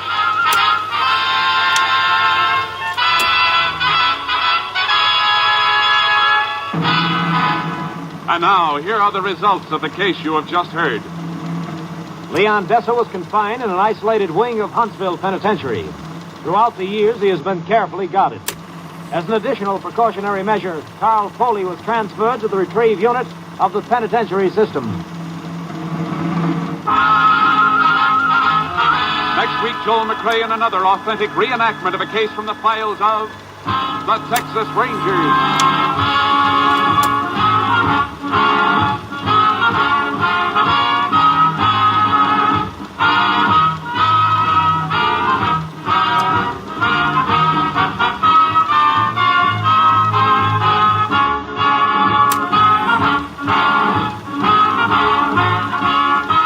McRae is currently seen in San Francisco Story, a Warner Brothers release. The cast included Tony Barrett, Hy Averback, Bob Sweeney, Paul Frees, Parley Bear, and Bert Holland. Technical advisor was Captain M.T. Lone Wolf Gonzalez of the Texas Rangers. This story was transcribed and adapted by Charles E. Israel, and the program was produced and directed by Stacy Keach.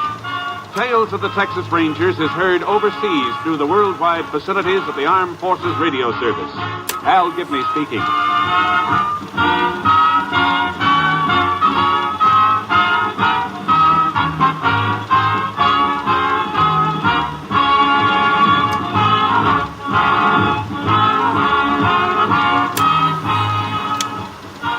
Wednesday is here, the Best of Groucho on NBC.